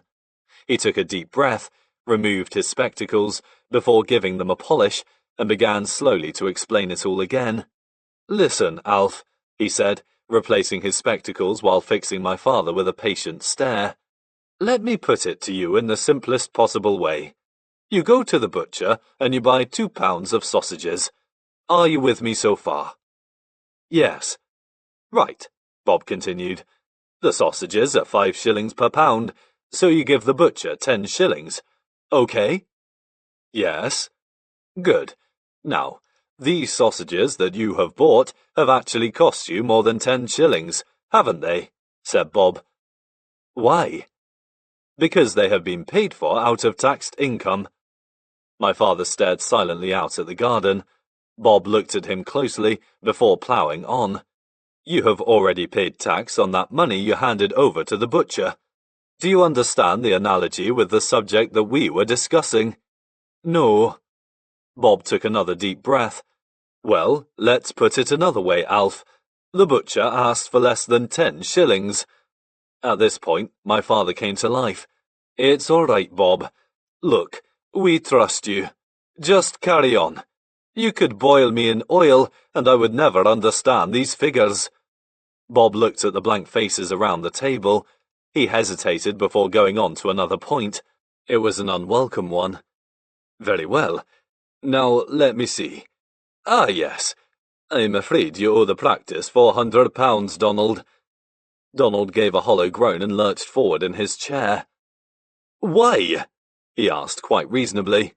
"You have overdrawn." Donald sat bolt upright. "Bloody hell, Bob!" he shouted. "You're always giving us bad news. Why can't you give us some good news for a change?" Bob was unruffled. "If you look at the profits, Donald, there is some good news." "Not for me, there isn't," interrupted Donald, tightening the grip around his waistline. I could see from the expression on his face that his digestive system was in ferment. Bob continued to explain that the practice was really not doing too badly, but that expenses had to be met, and the taxman wanted his cut. "Not too badly, you say?" said Donald. "I think we are going out of business. We pay out huge bills, and nothing is coming in. We are going under. What do you think, Alfred? Don't you think we are going to the wall?" He nervously fingered the fish in his pocket. My father continued to gaze out of the window, but a fleeting spasm crossed his face. We sat silently for a few moments, trying valiantly to grasp the facts and figures. "How much can I have, Bob?" Donald exclaimed suddenly. "How much is my share?" I had the feeling that my senior partner's limited store of patience was almost exhausted. "Well, after deducting that £400, let me see." "Never mind that. How much?" The accountant arrived at a figure while Donald rocked backwards and forwards in his chair. After receiving his answer, he leapt quickly to his feet. I must go now. Audrey is waiting for this fish. Lovely to have seen you, Bob. Do give my love to Gwen. Goodbye. Our yearly financial consultation had just ended. Despite neither Alf nor Donald being experts in the field of facts and figures, the practice continued to make a profit, but many other things conspired towards limiting it, not least among them the thorny issue of bad debts. Obtaining money from many of the old Yorkshire farmers was an art in itself, with some of the clients owing the practice large sums of money for years. I remember telling my father, over lunch one day, about my morning round. I met 2 grand blokes today, Dad, full of laughs with hardly a care in the world. Who were they? He asked. I told him. He gave a wry smile. You know why they are so happy, he said. They receive a prompt service for which they pay me very infrequently. They receive totally free overdraft facilities from our practice. Alf loved his work, but he never enjoyed the business side of it, such as sending out bills and chasing up bad debts. Many vets today enjoy the challenge of managing their own businesses, but he never did. Why can't I just drive around, doing the job I love, and receive a sum of money at the end of the week? He used to say. I don't want a huge amount, just enough to ensure that I can continue to enjoy my life. Apart from some security for my future, there is nothing in the world I really want that I haven't got already.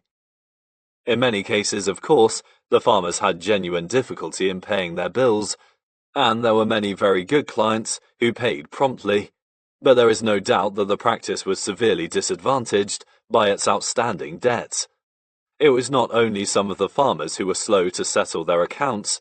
A large proportion of small animal clients walked out of the surgery without paying. Many of them never paid at all, and one can only guess how much the firm of Sinclair and White would have been worth had all the debts been settled promptly. Neither Donald nor Alf were ruthless businessmen. Not only did they find it difficult to ask for money, they performed much of the work for vastly reduced fees. Old-age pensioners and anyone who had fallen on hard times were given cheap, sometimes free treatment. When a dairy farmer from Azenby near Thirsk died, leaving a widow and a very young son and daughter to run the farm, Alf did not charge them for his veterinary services for a whole year. This Robin Hood approach, Alf and Donald were not alone among their profession in this respect, while being very admirable, contributed significantly towards limiting the practice profits. It is not hard to understand why the old farmers were so reluctant to hand over their money. Every penny they made was earned through sheer hard work. But every cloud has a silver lining, and years later as James Herriot, Alf had many a good story to tell about the Yorkshireman's reluctance to part with his brass. Another drain on the practice finances was running of the motor cars. The assistants were provided with cars, and the golden rule seemed to be that they were driven at maximum speed at all times. These tormented little machines rocketed around the country roads, frequently shooting into ditches, somersaulting into fields, or having the oil sumps torn off on the rough farm tracks. They were a very expensive item. On one occasion in the early 1960s, when I was on holiday from university, I was with my father in the office when suddenly outside I heard a tortured roar, followed by a high-pitched squealing. I ran to the window but could see nothing. What on earth was that terrible racket? I asked. My father seemed unmoved. It's only Ron setting off on the morning round, he replied. He walked over to the window and looked wistfully out onto the street. He'll be arriving at the first farm by now. He was obviously resigned to it all. Ron Reeves was a very able and popular assistant, but one who set a new record in the practice. He managed to put a smooth, shiny finish onto a brand new set of tyres in just 3,000 miles of motoring. A few years later, Alf bought a second-hand car, a grey Renault 16. Previously, whenever he had replaced his car, he had bought a new one, but other priorities, for example pension provision, were now diverting his financial resources along other channels. One thing comforted him: he would not have to take any more ribbing from the farmers. This used to be quite embarrassing. Whenever he was seen in a new car, he would receive remarks such as, "By Gor! Look here! Another new car. Veterinary job must be paying our well. It was good-natured banter, but he still cringed when under attack. He thought he was safe in his second-hand car as he drove onto a farm one day. He was mistaken. The farmer's wife sprang out of the door to meet him, and she was in an aggressive mood. It was just his luck that he was visiting one of the very few unpleasant farmers' wives in the district. "Bye, the whole country's talking about your bills," she shrieked. "And look at this, another new car. All got with the money from us poor farmers." My father was ready for her. "Actually, it's only a second-hand one. I can't really afford a new car nowadays." She looked at it for a moment before returning to the attack. "Oh, so it's just a lot of show and nout, eh?" He said no more. He knew when he was beaten. Despite everything, my father was doing well enough in the early 1960s to preclude his receiving a full local authority grant towards the funding of my university education. As that decade progressed, however, he saw a gradual downturn in the practice fortunes. The amount of TB testing, although still a major contributor to the practice income, began to slowly diminish as the number of stock farmers in the surrounding area declined. In the early 1970s, a new government scheme to eradicate brucellosis would begin, meaning more revenue for country practices, but not only was that still a long way off, the big upturn in small animal work was yet to materialize. To add to his worries, a veterinary surgeon had established a practice in the nearby village of Mornby. This was a difficult time for Alf and Donald as they saw some of their clients desert them, taking their business to the new vet. It was also a very revealing experience. Some of the clients who left were men whom Alf had considered to be personal friends. Conversely, others whom he did not know so intimately remained loyal to Sinclair and White. Alf was a very thoughtful man at that time, and he would never forget those clients who remained faithful to the practice. The opposition did not last very long, departing in 1968, but some clients were lost to the practice forever. It is interesting to compare the practice accounts during the years of the 1960s. At the end of the decade, Alf earned £4,685, over £1,000 less than he had earned in 1960. Although inflation was not high during that decade, it was still very easy to forget that the value of money gradually diminished with the advancing years, and that other gently rising expenses chipped away persistently at the practice profits. This was a time when Alf and Donald realized that their charges, whilst still regarded by some of the farmers as being too steep, had not risen in line with their expenses. Although Alf was never adept at dealing with figures, he was always a sensible person, and this stood him in good stead during his years of financial uncertainty. Despite the many factors limiting his practice profits, he still managed to earn well. In 1966, the year that he could not afford to celebrate his silver wedding, he managed to earn the respectable sum of almost £5,000. Why, then, did he have no capital? There is a simple answer. He earned well, but rather than save it, he spent it. Alf was always a generous man who thought little of spending money on others. This, combined with the high cost of living that everyone experiences, was a major obstacle to amassing capital. His own family benefited from his generous nature. My sister and I had the happiest childhoods imaginable. We were well fed, we had several holidays each year and, in our school days, rarely missed out on trips. If my father was ever short of money, we were never aware of it. It was not only his children who benefited from his generosity. He strove continually to make Joan's life less demanding. Even though Roadenham was a modern house and easier to keep clean than the big old Kirkgate house, he still paid women to help her. In 1956, he bought her a Morris Minor, the first of a succession of new cars. After 1961, he had to fund my university education, and 4 years later, Rosie's as well. But one of the most revealing examples of his generosity was the financial support he provided for his parents.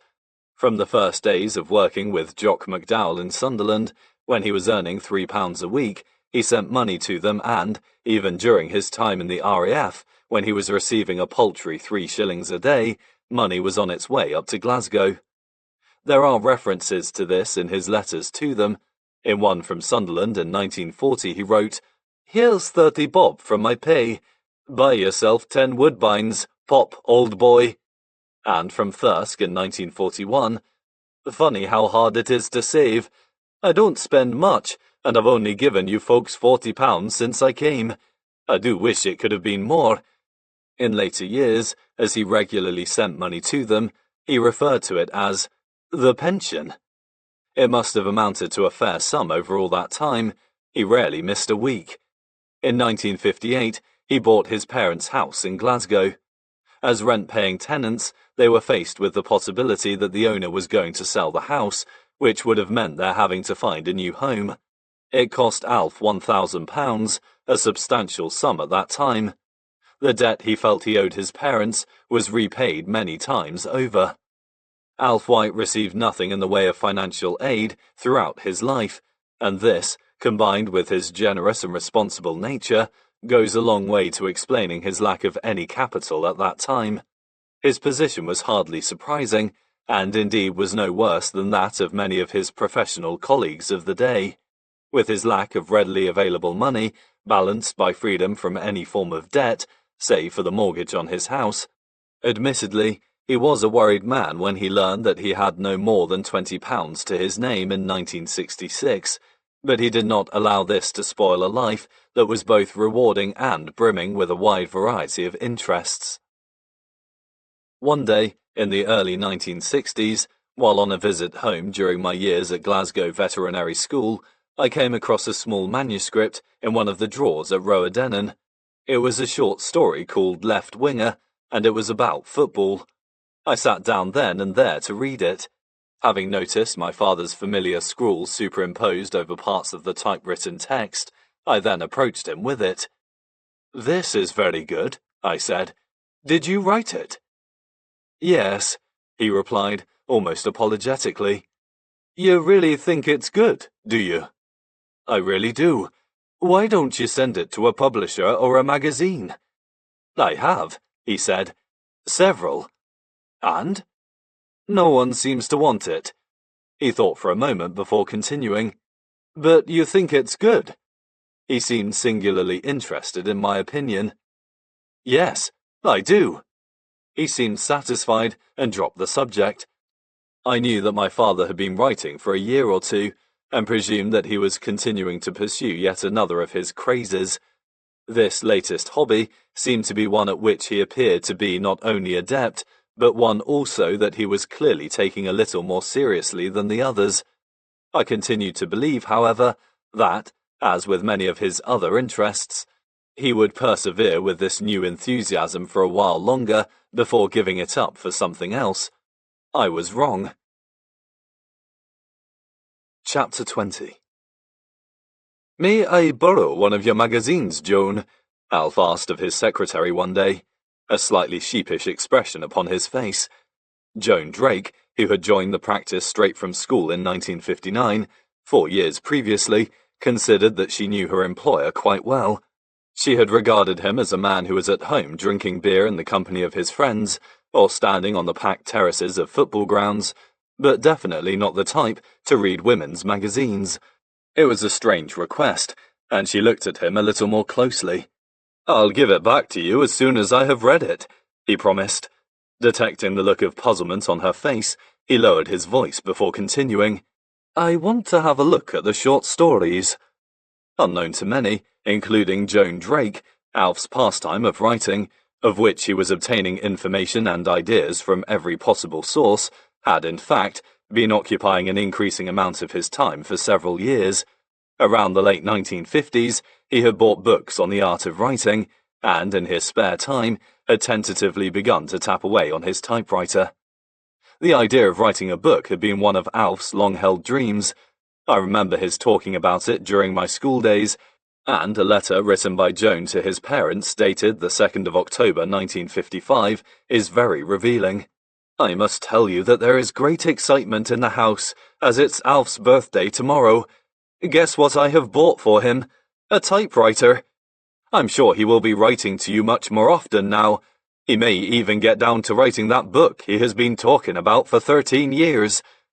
Although Joan had been listening to Alf's ideas for writing a book almost from the day they first met, it took him more than 20 years to think seriously of turning his dream into reality. He had an excellent grounding in that he was extremely well read and was a dedicated and accomplished letter writer. He had observed tremendous change taking place within his profession, and he felt a burning desire to put it all down in print. He wanted to talk about the quirky characters he had met, with their fascinating, old-fashioned customs and remedies. He felt compelled to describe the old Yorkshire he had grown to love, a way of life that was fast disappearing, and he wanted to preserve it for others to enjoy. A humorous slant could be provided by his friends, Donald and Brian Sinclair, with whom he had had so many hilarious times. It was following the recovery from his nervous breakdown that, with such fertile ideas, he began to write in earnest. But he soon discovered that it was not going to be as easy as he thought. After about 18 months of chopping and changing his story, he came to the conclusion that he was going nowhere.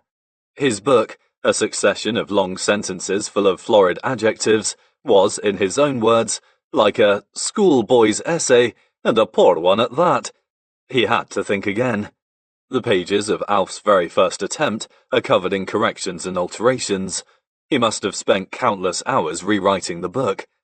The end result was a somewhat jerky collection of stories about farmers and his veterinary friends, Donald and Brian, whom he called Edward and Henry Vernon. Some of the episodes are ones that were eventually to appear in his first published book, but they are a pale shadow of the work that was to appear years later. It was while he was sadly taking stock of all his efforts that an idea came to him. His book was, in essence, just a collection of short stories, tenuously connected together. He had always been a great admirer of the art of short storytelling, with the stories of Conan Doyle, H.G. Wells, and O. Henry remaining some of his all-time favourites. He decided temporarily to shelve the idea of a long book and try his hand at short story writing.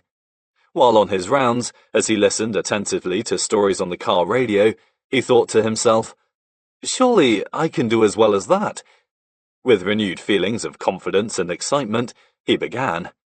For around a year or so, he wrote stories about football, golf, various outdoor activities, and human relationships in general. Having reread them many times over, he thought that they were really quite good, and that his style was improving. He was quite impressed with his efforts. With feelings of delicate optimism, he soon began to wonder what others might think of them. He decided to take the plunge and sent some of the stories to selected magazines and periodicals, as well as to the British Broadcasting Corporation. Perhaps he might get the odd one published. It is widely believed that James Herriot wrote innumerable stories that never reached publication. In fact, there were not many. He was working hard in the practice, managing to write only in short bursts in his free time, and the result of his labours was no more than 7 or 8 stories. After his death, I found one in his study entitled The Saint's Day, a story that I had never seen before. This story, about the discomfort suffered by a middle-aged man while on a sponsored walk with his young daughter, took me a long time to read. I had to keep stopping to wipe the tears of laughter from my eyes. I read the stories at the time with great enjoyment, but it seemed that not everyone agreed with my opinion. His efforts at getting his work published drew a blank. His stories came back to him by return of post, and he became, as he said later, a connoisseur of the sickening thud that a manuscript makes as it falls through the letterbox. Not only did no one seem to want his work, but he was even further disheartened by the total absence of any comments or words of encouragement. The stories of James Alfred White had completely failed to interest anyone. As a potential author, he was a nobody. Alf said very little to anyone about his hobby. As he did not really expect to attain the heady heights of published authorship, he kept his rejections very much to himself. He was discouraged, but by no means beaten. He enjoyed writing, and he did not take it too seriously, tapping out his stories in his own time, with no one to pressurize him. But, deep within him, Feelings of intense frustration were growing. He genuinely believed that the stories he submitted were as good as many he had read or listened to on the radio.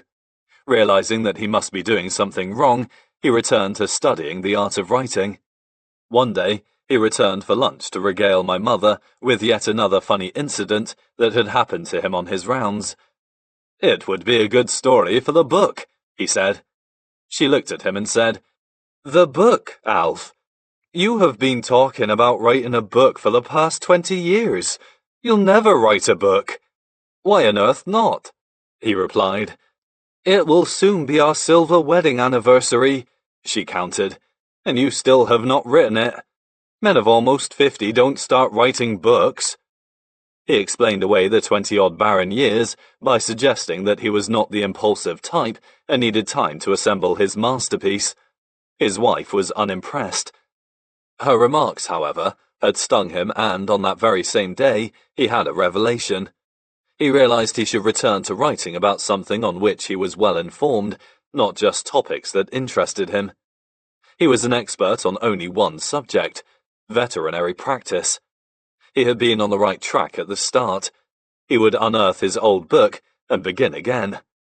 The more he thought about it, the more excited he became. He had fresh ideas and bought more books on the art of writing, studying them all closely. He had many hilarious episodes firmly fixed in his mind, and he felt sure that, this time, with a year or two of practicing behind him, he could make a good job of it. He sensed a new surge of enthusiasm.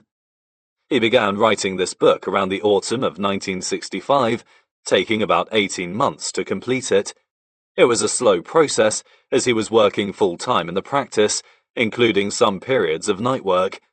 Abandoning the use of impressive and complicated words, he completely rewrote several chapters of his original book, changing the story many times over, until, by the early months of 1967, he felt that he could improve upon it no more. His simpler conversational style was, he felt, far more readable than his previous one. He had finished. He felt that this was not only a great improvement on his original effort, but was a book that could be enjoyed by people of all ages. With a warm glow of satisfaction, he realized that he had completed one of his life's ambitions. For a few weeks, he relaxed and enjoyed the feeling of achievement.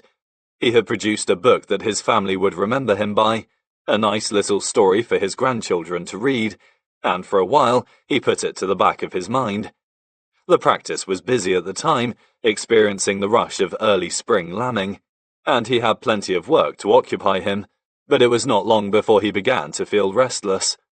There was still a nagging question that remained unanswered. Was his book good enough to interest a publisher? He just had to know. He was not very optimistic. With the rejections of his earlier work having been such a disappointment, he had little reason to expect better luck with this one. He thought long and hard about the next step. Joan had a suggestion.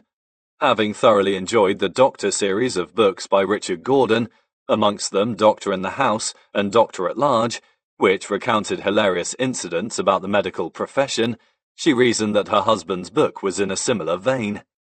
Why not, therefore, send his manuscript to the publishers of those books?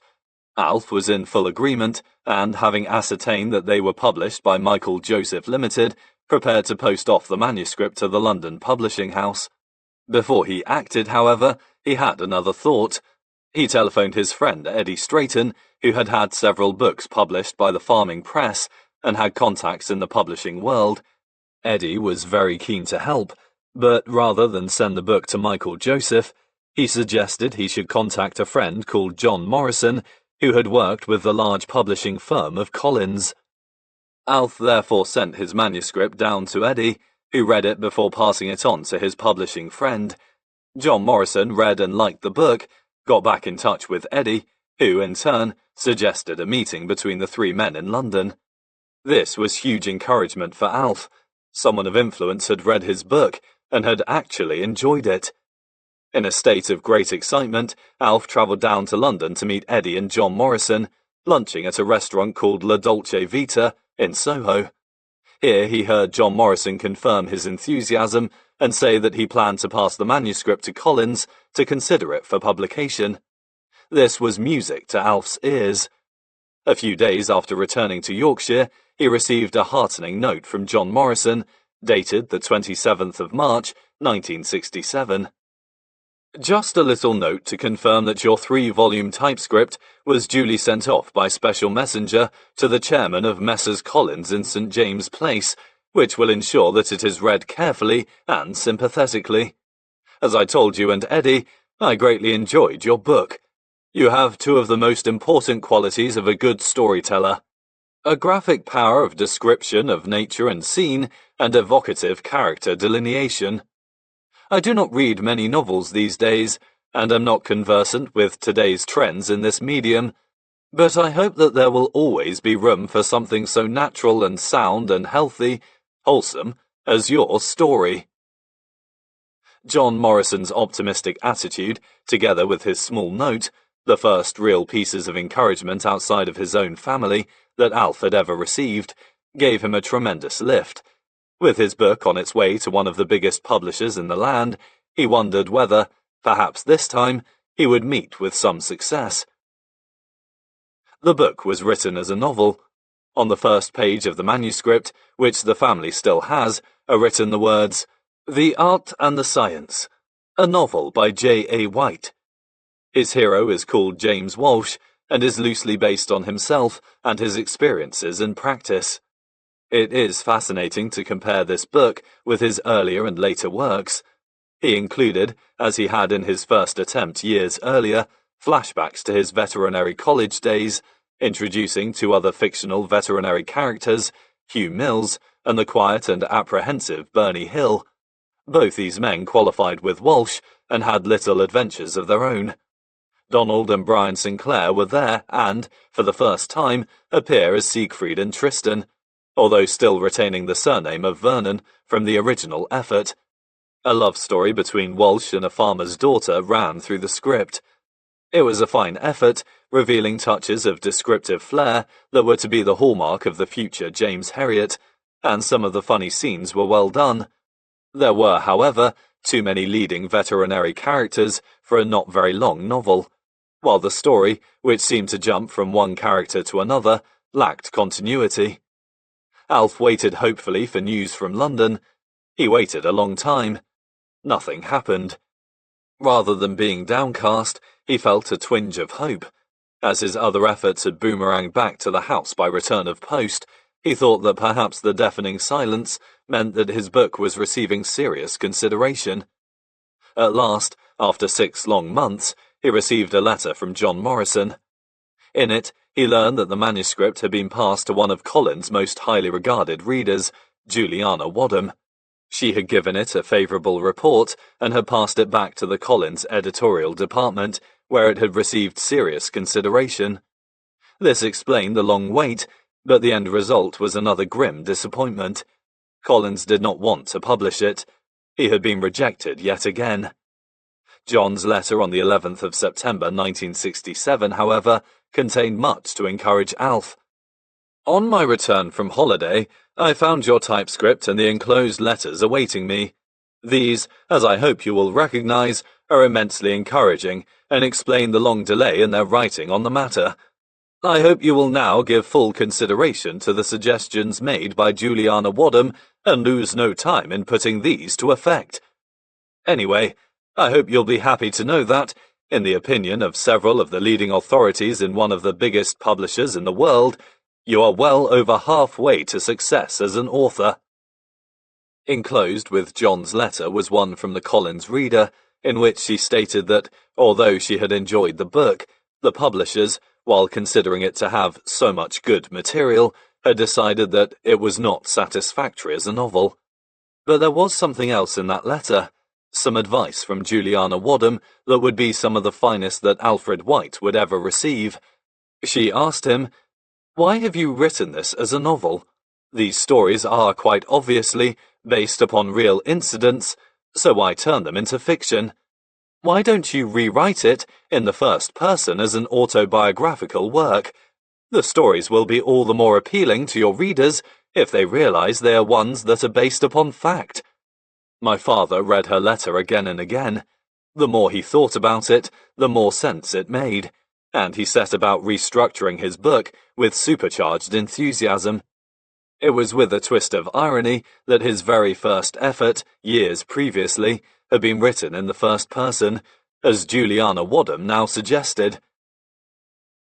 In September 1967, when I was still working with Eddie Strayton, I received a telephone call from my father.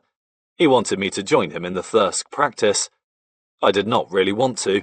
I was having a great time in Staffordshire and wanted to get some more experience before returning home at such an early stage in my career.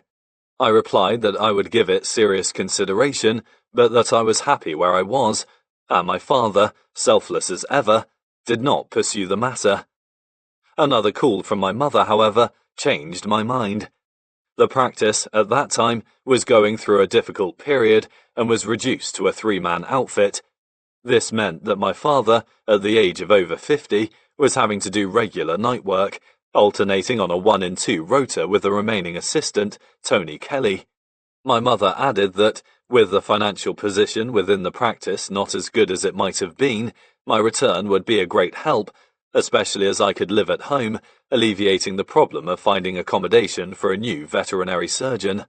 I returned to Thirsk in October 1967, which, as well as providing extra help for my father by taking on his night work, gave him more time to rewrite his book. I have always found it intriguing that my father not only wrote his novel while working full-time in the practice, but from August 1966, he had been on call every alternate night. He must have had amazing dedication to sit down and begin writing after a full day's work, a time when most people would have just wanted to put their feet up. During my first few months working in Thirsk, I remember him restructuring his book. He did not have a study, but simply tapped away on his typewriter among the rest of us in the sitting room. He wrote that book in front of the television, having the ability to shut off his mind and concentrate on the words in front of him.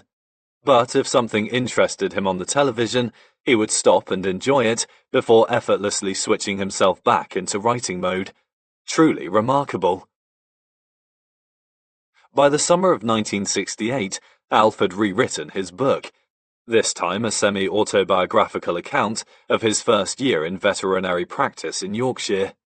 Although it was now written in the first person, many of the stories were ones that had appeared in his previous book. As before, the main characters were based on the Sinclair brothers. He changed the title from The Art and the Science to If Only They Could Talk. This title was suggested to him in November 1967 by a client called Arthur Dand, a dairy farmer who lived on an uncompromising little farm at the foot of the White Horse, near Kilburn. He was a farmer with a difference. He, too, was a keen writer and sent off parcels of his work to various publishing houses. Like Alf, he was meeting with little success. Whenever Alf visited Arthur Dand's farm, the visit was a long one, as the two men compared notes and discussed their aspiring ambitions to become well-known authors. Alf always thought that Arthur was one of, perhaps thousands of writers, whose work sadly will never be enjoyed by the rest of the world.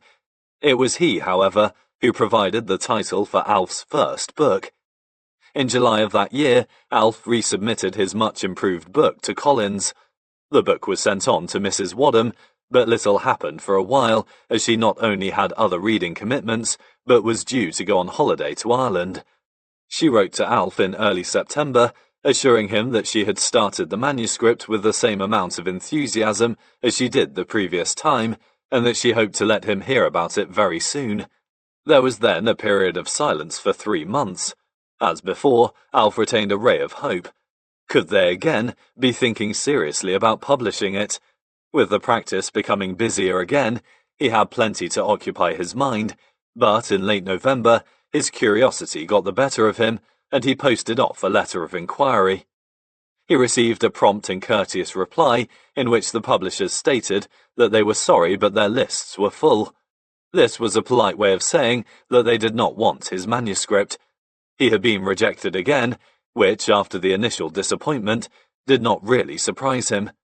The length of time required for the reply, plus the fact that he had had to remind them about the manuscript, led him to ponder whether anyone had even bothered to read it. 2 days later, however, he received an apologetic letter from Juliana Wadham. She had read and greatly enjoyed the manuscript, but her enthusiasm had not been shared by Collins. Her letter, dated the 29th of November 1968, said, "I was appalled to hear today that you still haven't heard from Collins, as I sent your book in several weeks ago. I really can't apologize too much, as you have been so kind and patient, and I myself, as you know, am an enthusiastic supporter of If Only They Could Talk. By now, I expect you will have heard that Collins themselves don't feel it is quite the book for their present lists. I personally am very sad that Collins are not going to do it, and I hope you have more luck in the future." There was still a tiny glimmer of hope. His manuscript had been passed on by Collins' editorial department to an associate company, Geoffrey Bless Limited in Doughty Street. 3 weeks later, however, Alf received an all too familiar message. Their lists were also full. At this point, he asked that his manuscript be returned to him direct. He later recalled, "The thud that it made coming back through the door was the loudest of all." This rejection was, he felt, the final blow. He had had enough. He had to accept that he was a veterinary surgeon, not a writer, and he finally admitted defeat. He had tried very hard, but he had failed. He still felt proud of what he had done, quite apart from having written a book that could be passed down through generations of his family. He had had the satisfaction of having his work genuinely praised by John Morrison and Juliana Wadham, two highly experienced readers who had no reason to enthuse over his little book, other than that they thought it had real potential. Alfred White had knocked on the door of the world of publishing, but he had not managed to walk through. He had, he thought, done pretty well to have progressed so far, but this was the end of the road. He put his sorry brown paper parcel into a drawer and immersed himself in the job that he was trained for, the one that he loved best, veterinary practice. These were happy days in the practice. Tony Kelly, the longest-serving assistant ever to work for Sinclair and White, was a most likeable and reliable vet with a great sense of humour, and there was both hard work and plenty of laughter in our daily routine. The rejected book lying in the drawer was the last thing on my mind. Watching my father laughing at some of Tony's latest escapades one day, I thought that he, too, had forgotten all about it and had finally cast off his ambitions to be a published author. With the figure in front of the television now no longer having a typewriter in front of him, I felt that this latest enthusiasm had had its day. Once again, I was mistaken. One day in the spring of 1969, Joan said to Alf, quite out of the blue, "Why don't you send your manuscript to Michael Joseph, as we were going to do originally?" Knowing her husband well, she sensed that even though his book had lain in a drawer untouched for weeks, he could not really stop thinking about it. With her words, yet again having rekindled the smouldering desire to get his manuscript published, he opened the drawer and took out his book. He did not send it straight to Michael Joseph. He had another idea. 2 years previously, Alf had bought a book called Sell Them a Story by someone called Jean Leroy. In it, she advised that anyone who wished to have their work published should first approach an agent, and she would know because, according to the biographical note on the jacket flap, she herself was a literary agent. Until this time, Alf had not seriously considered sending his book to an agent, but suddenly the idea seemed a very good one. He located Sell Them a Story on his crowded bookshelves, took it to bed, and began to read it again. Alf found the book inspiring, and as he read it for the second time, his ideas took a new turn. Not only would he send his manuscript to an agent, he would send it to none other than the author of that little book, Jean Leroy herself. As he lay in bed that night, he must have wondered whether he would ever meet with success. As a veteran of so many rejections, he was not too optimistic, but believing that his book was easy to read and contained material that could be enjoyed by people of all ages, he still felt hopeful. It was a fateful spring day in 1969 when Alfred White opened the drawer and lifted out his tattered manuscript. As the well-travelled parcel sped on its way to Miss Jean Leroy, care of David Hyam Associates, 76 Dean Street, Soho, London, questions flashed across his mind. Would the amusing stories about Donald and Brian Sinclair that his friends and family had heard about for so many years ever reach a wider audience? Would the agent read his book, and if so, would she like it? Would she consider it worthy of publication? This time, he would not have to wait long for his answer. Chapter 21.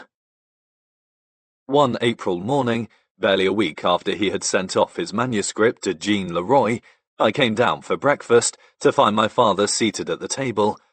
His hands were trembling as he fingered a letter that had just arrived. He looked at me and said very quietly, "Jim, I can't believe it, but my book might be published. After all these years, I just can't believe it." He handed me the letter. It was from David Bolt, a director at David Hyam Associates, saying that he liked the book enormously and considered it would have every chance of reaching publication. This was a revelation.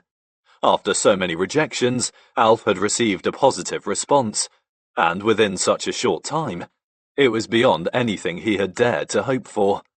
The letter included an invitation to visit the literary agency in London, which happened to be extremely convenient as he was already going down to the capital to see the football match between England and Scotland at Wembley. As Alfred White watched Scotland take on the old enemy that day, he had more than just football on his mind. On its arrival at the David Hyam offices, Jean Leroy had taken the manuscript home and almost immediately had started to read it. After only 1 or 2 chapters, she had realized that she was in the company of an unusually gifted writer. The author's wonderful descriptions of Yorkshire, his vivid characterization, the humor and the easy readable style had convinced her that she was in possession of something special. Jean Leroy was thrilled with what she had read and walked excitedly into the David Hyam offices, waving the manuscript and exclaiming, "This is a find!" As she personally handled newspaper and magazine rights rather than selling to publishers, she passed Alf's manuscripts to David Bolt. He too was greatly enthused and felt sure they could be on to a winner. A letter to the unknown author was soon on its way to Yorkshire. At the meeting in London, where Alf met both Jean Leroy and David Bolt, he was told that they felt very positive about the book and had the ideal publishing house in mind. "Which one is that?" Alf asked. "Michael Joseph," replied David Bolt, the very publisher to whom Joan had suggested Alf should send the first manuscript over 3 years previously.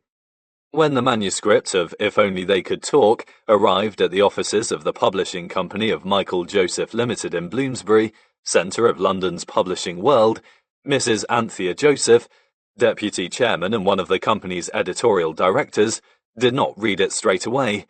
This was not unusual. Manuscripts of all descriptions flowed through the doors of Michael Joseph each day, with the ones sent in by agents meriting more attention than those arriving unsolicited from hopeful members of the general public. Only a fraction of the manuscripts received would achieve publication. Although any manuscript arriving from David Hyam Associates, an agency Anthea Joseph rated highly, would be considered carefully, the company had published in the previous decade 3 novels with a veterinary background, and Anthea was not certain there was room for any more in a similar vein. These 3 books, A Vet's Life, The Vet Has 9 Lives, and Vets in the Belfry, were by an author called Alex Duncan, which was, in fact, a pseudonym used by the thriller writer Madeline Duke, whom the company also published. Anthea Joseph passed the manuscript of If Only They Could Talk to her part-time secretary, Jennifer Katz, to read. Young people in editorial departments often took manuscripts home to read and report on. It was one way of adding to the notoriously low salaries paid to junior publishing staff. Jennifer took it home for the weekend and, like Jean Leroy, returned to the office on the Monday morning, waving the manuscript in the air and exclaiming, "We must publish this book! It is the funniest book I have read for years!" Such was her enthusiasm that Anthea Joseph duly packed it into her briefcase, along with 4 or 5 other manuscripts she had to read, and took it home. Anthea Joseph, widow of the company's founder, was an extremely astute publisher, and she could smell a good book when she met it, whether the book was literary or commercial. At the following week's editorial meeting, she consulted with her colleagues. Could they publish another book with a veterinary background, starting off a new author from scratch? Dick Douglas Boyd, sales director at the time, was certain they could. However, there was one other factor which may have contributed towards the destiny of If Only They Could Talk.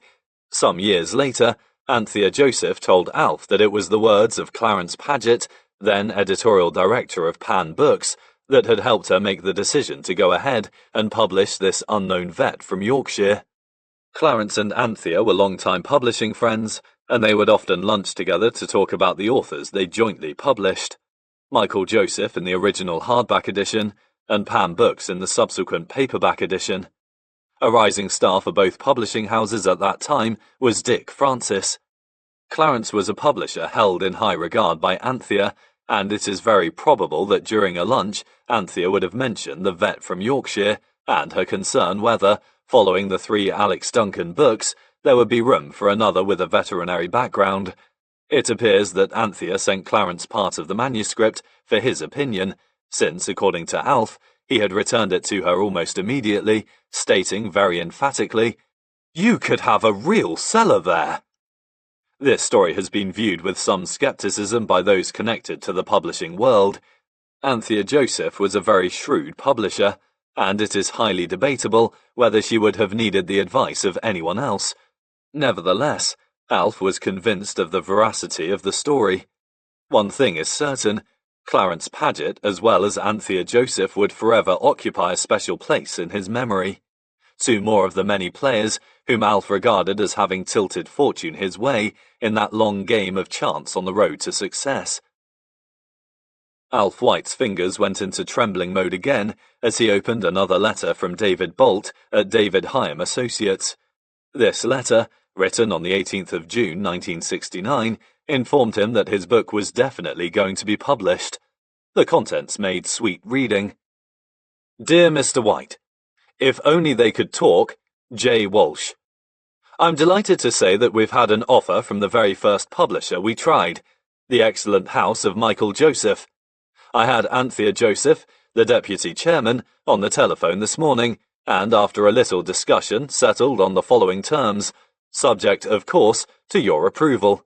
As you may know, Joseph are particularly good with animal books, and ought, I think, to do very well with this one.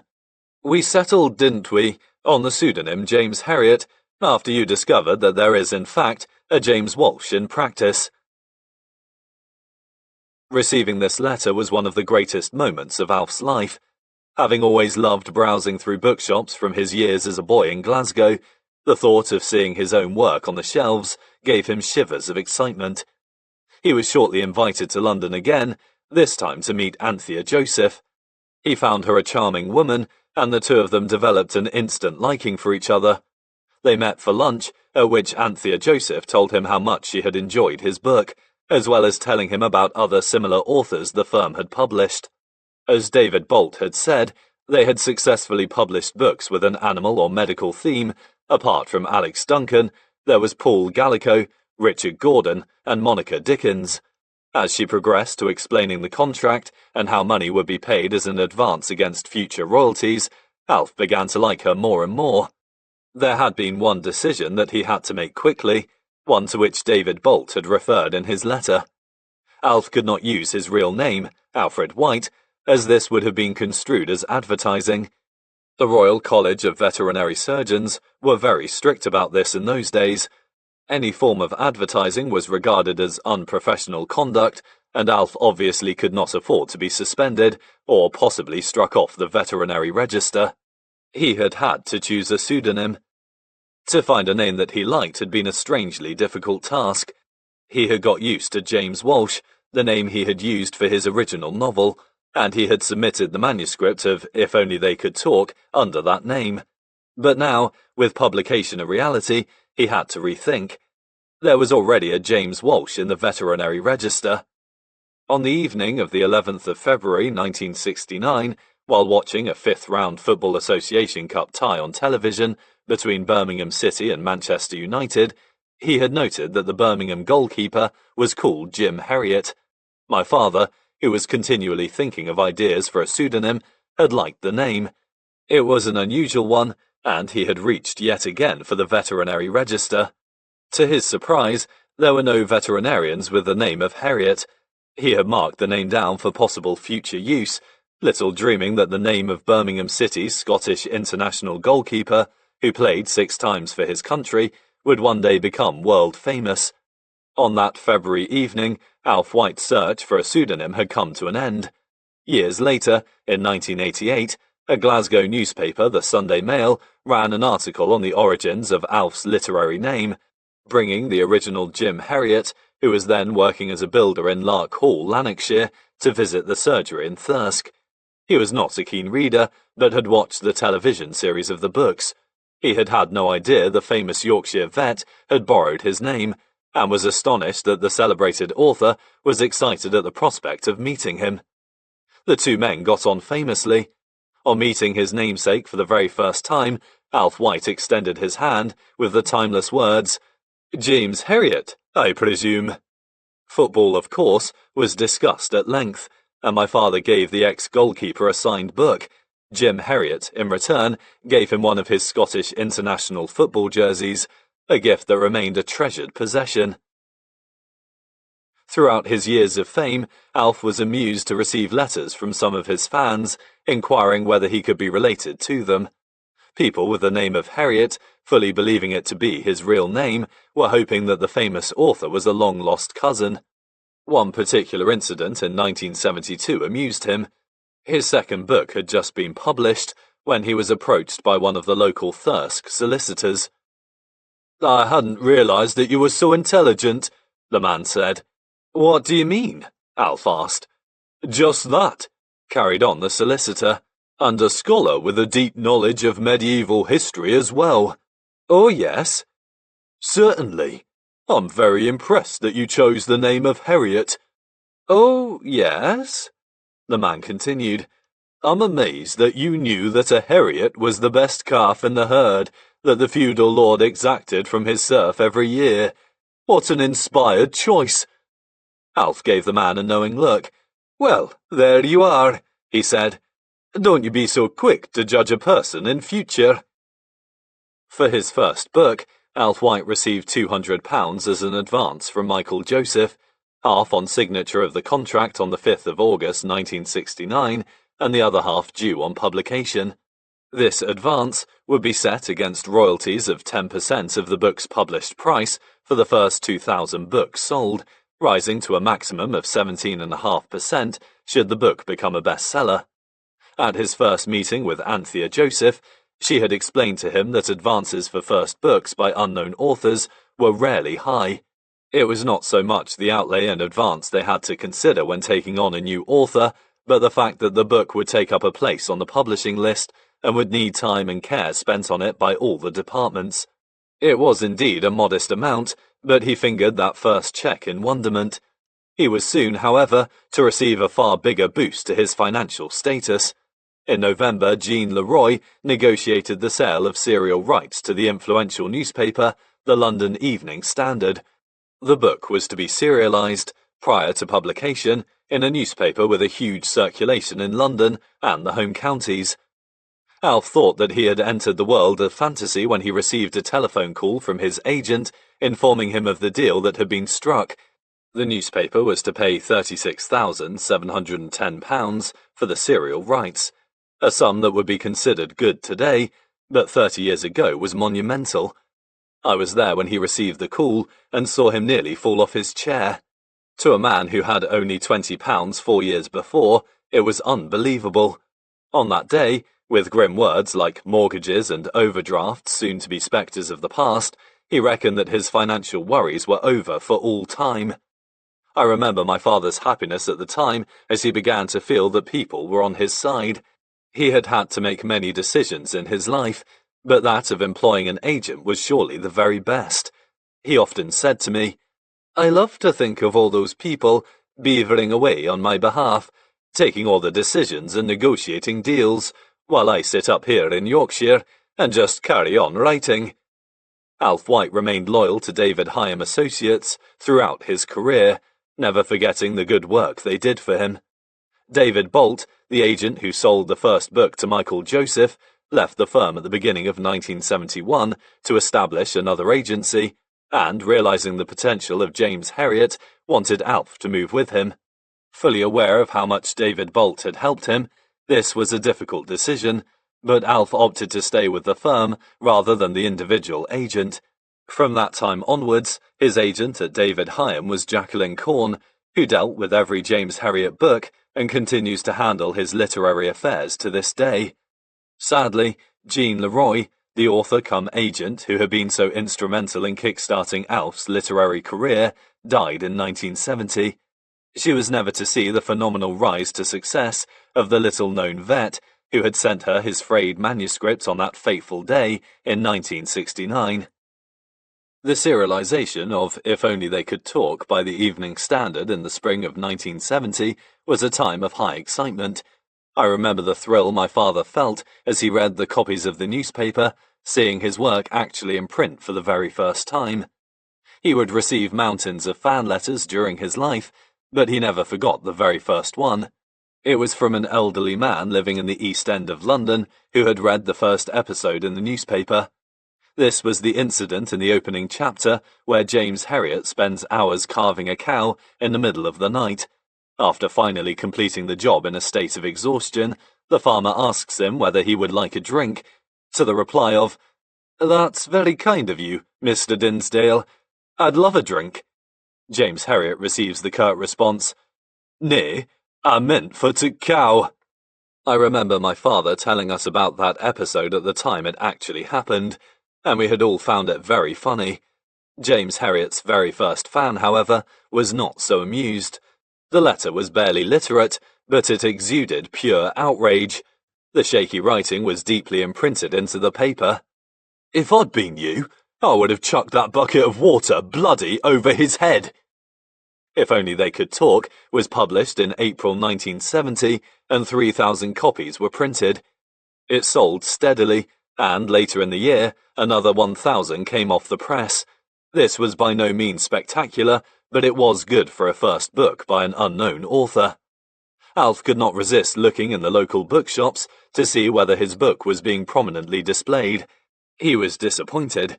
Very few copies seemed to be on view, and in many cases, it was placed in the children's sections. Brian Sinclair, who was delighted to be portrayed as Tristan, was very supportive. He, often assisted by John Crooks, Alf's first veterinary assistant, went into every bookshop he could find, switching the books onto the bestseller shelves to help the sales. This eager support from Brian contrasted sharply with the attitude displayed by Donald, whose response to the release of If Only They Could Talk, from the first day of publication, had been one of almost total silence. The two brothers, sharing many qualities through their singular behaviour, were, in other respects, so very different. Alf looked for references to his book in the review pages of numerous newspapers and magazines, but without much success. However, despite the lack of publicity, he was a man still hardly able to believe his good fortune in becoming a published author, and was more than satisfied. One person who loudly extolled the virtues of the book was his ebullient cousin, Nan Arrowsmith, in Sunderland. Not only was she the most fanatical lover of animals of all Alf White's relatives, always possessing at any one time a noisy menagerie of assorted dogs and cats, but she and Tony ran a bookshop in the town, and she looked forward eagerly to selling his book. Half of Sunderland must have known that her cousin was now an author. One day, a young sales representative walked into the shop. "You may be interested in this new book," he said, showing her a copy of If Only They Could Talk. "Some old vet has written down his experiences. It's all been done before, but it may be worth stocking a couple of copies or so." He could not have anticipated the dramatic response. "Let me tell you, young man," Nan exploded, blasting cigarette smoke into his face. "James Herriot is my cousin, and he is not old. He's no but a lad, and I'll tell you something else. His books are going to be bestsellers, and I personally will sell hundreds. You mark my words, you cheeky young bugger." The long grating laugh that followed helped to put the startled sales rep at ease. It is not surprising that many people saw the potential of that first book. It is written in an easy-to-read conversational style, with vivid characterization woven into the poignant descriptions of a bygone way of life. Above all, the book conveys a warm feeling to the reader, with an abundance of humor and astute observations into that most fascinating of subjects, human nature. It is revealing to compare this polished final product with the earlier book that was rejected in 1967. There is no doubt that Alfred made huge strides in the art of writing within the space of only 2 years. In Chapter 8 of If Only They Could Talk, Siegfried takes James to a farm to perform a post-mortem. He forgets his knife and has to borrow a carving knife from the farmer's wife. This story was included in the original novel, and the following is an extract. When he arrived at the house, he found that he had forgotten to take his PM knife and decided that he would have to borrow a carving knife. In the published version, it is told differently. We arrived at the farmhouse with a screaming of brakes. Siegfried had left his seat and was rummaging about in the boot before the car had stopped shuddering. "Hell!" he shouted. "No post-mortem knife. Never mind, I'll borrow something from the house." He slammed down the lid and bustled over to the door. The flat narrative of his earlier effort is replaced with a graphic illustration of the character of his eccentric partner. The stories of Siegfried and Tristan, in If Only They Could Talk, are so masterfully reproduced in print that I enjoyed reading about them even more than hearing them firsthand. During the years at the end of the 1960s, when my father was rewriting his book, I was only dimly aware of his dedication and determination. None of us really expected that he would become a published author, and anyway, being young, carefree, and finding my own feet in my new profession, I had other things on my mind. I was pleased that my old man was enjoying his hobby, but I showed little interest in the final product. That is, until he showed me the letter from David Bolt. Realizing that he must be a better writer than I had thought, I read the manuscript. I read it purely for enjoyment, the way it was meant to be read, and I enjoyed it primarily because it was very funny. The fact that I knew most of the characters within its pages made it all the more fascinating. I could see my father was pleased that I had read the book, and he repeatedly asked me for my opinion on it. Throughout his literary career, he seemed to attach great importance to his family's view on his work, and from that time onwards, I read every one of his manuscripts prior to publication. I provided a fair amount of material for him. He was always on the lookout for fresh stories, and a proportion of them, even in his first 2 books, were based on my own experiences. He had an ear for any little incident, with the storyteller's ability to turn it into an enjoyable tale. After my father received his letter of acceptance from the publishers, I wanted to tell people about his success, but he felt differently. Years before, he had asked us to keep quiet about his writing, and he re-emphasized his wish that I tell no one. "I don't want anyone to know about this," he said to me. "Why not?" I asked. "It's a great achievement." "Well, I wouldn't like some of the characters in the book to recognize themselves," he replied. I was surprised. Most of them came over as appealing personalities. Also, some were so vividly described that I was sure the real people would recognize themselves anyway. "Everyone will know that Atom Thompson is Finn Calvert in the book," I said, "and Miss Warner is unmistakable as Mrs. Pumphrey." My father winced. "Not if I keep denying it. These people may not like to be portrayed as they have been. They probably won't read it anyway, but please don't say a word."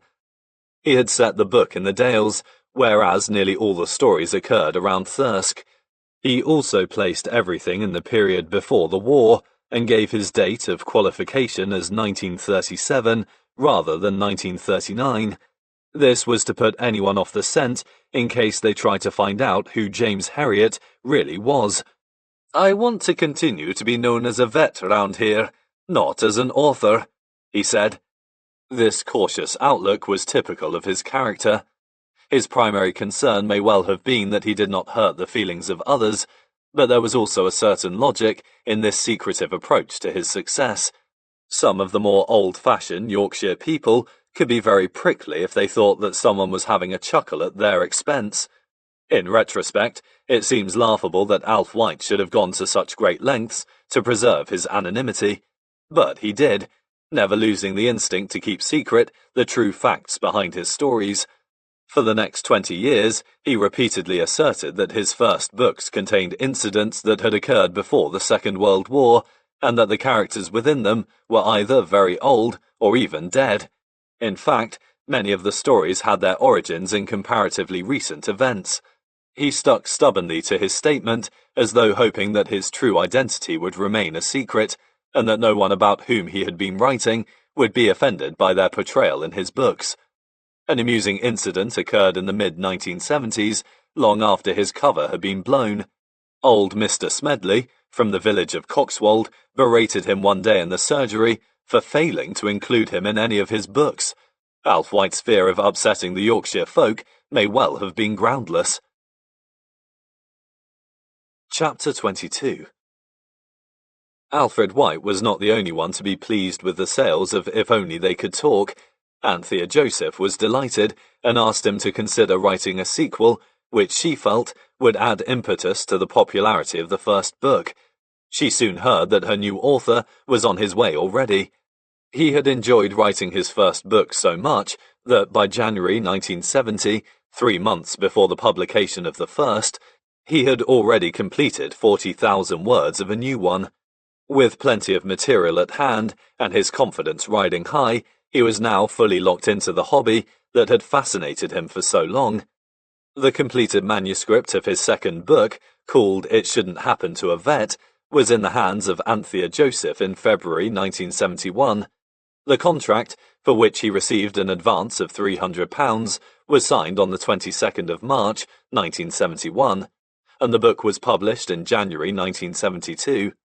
Once again, to the delight of my father and his bank manager, the London Evening Standard serialised the book prior to publication. The book received far more publicity than the first, and was reviewed in various papers and magazines. One review in the Sunday Express of the 23rd of January 1972, by the then literary editor Graham Lord, meant a great deal to Alf. Lord's growing appraisal of the book did wonders for Alf's morale, who was convinced that this one review, in a widely read paper, gave him one of the biggest breaks of his literary career. My father, ever the appreciative man, contacted Graham Lord to express his thanks and was to remain grateful to him to the end of his days.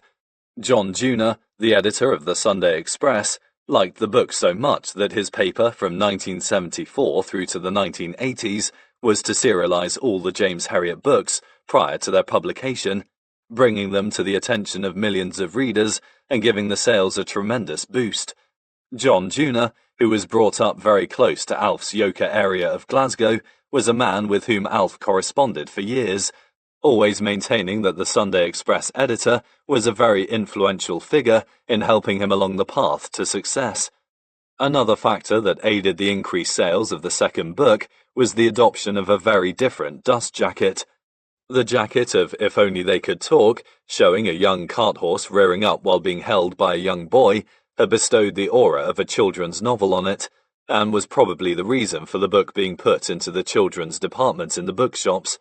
Michael Joseph, realizing their mistake, commissioned a jacket illustration from the popular artist Larry, and also asked him to produce a cartoon for each chapter opening, which emphasized the book's humorous content. Not only did Larry go on to illustrate the next 4 James Herriot books, but he also produced a new dust jacket cartoon for If Only They Could Talk, which appeared on the second and subsequent reprints of Alf's first book. 8,000 copies of the second book were printed, a very big increase over the first book, showing Michael Joseph's confidence in their author from Yorkshire. James Herriot was not yet a household name, but his books were selling well. He was on his way.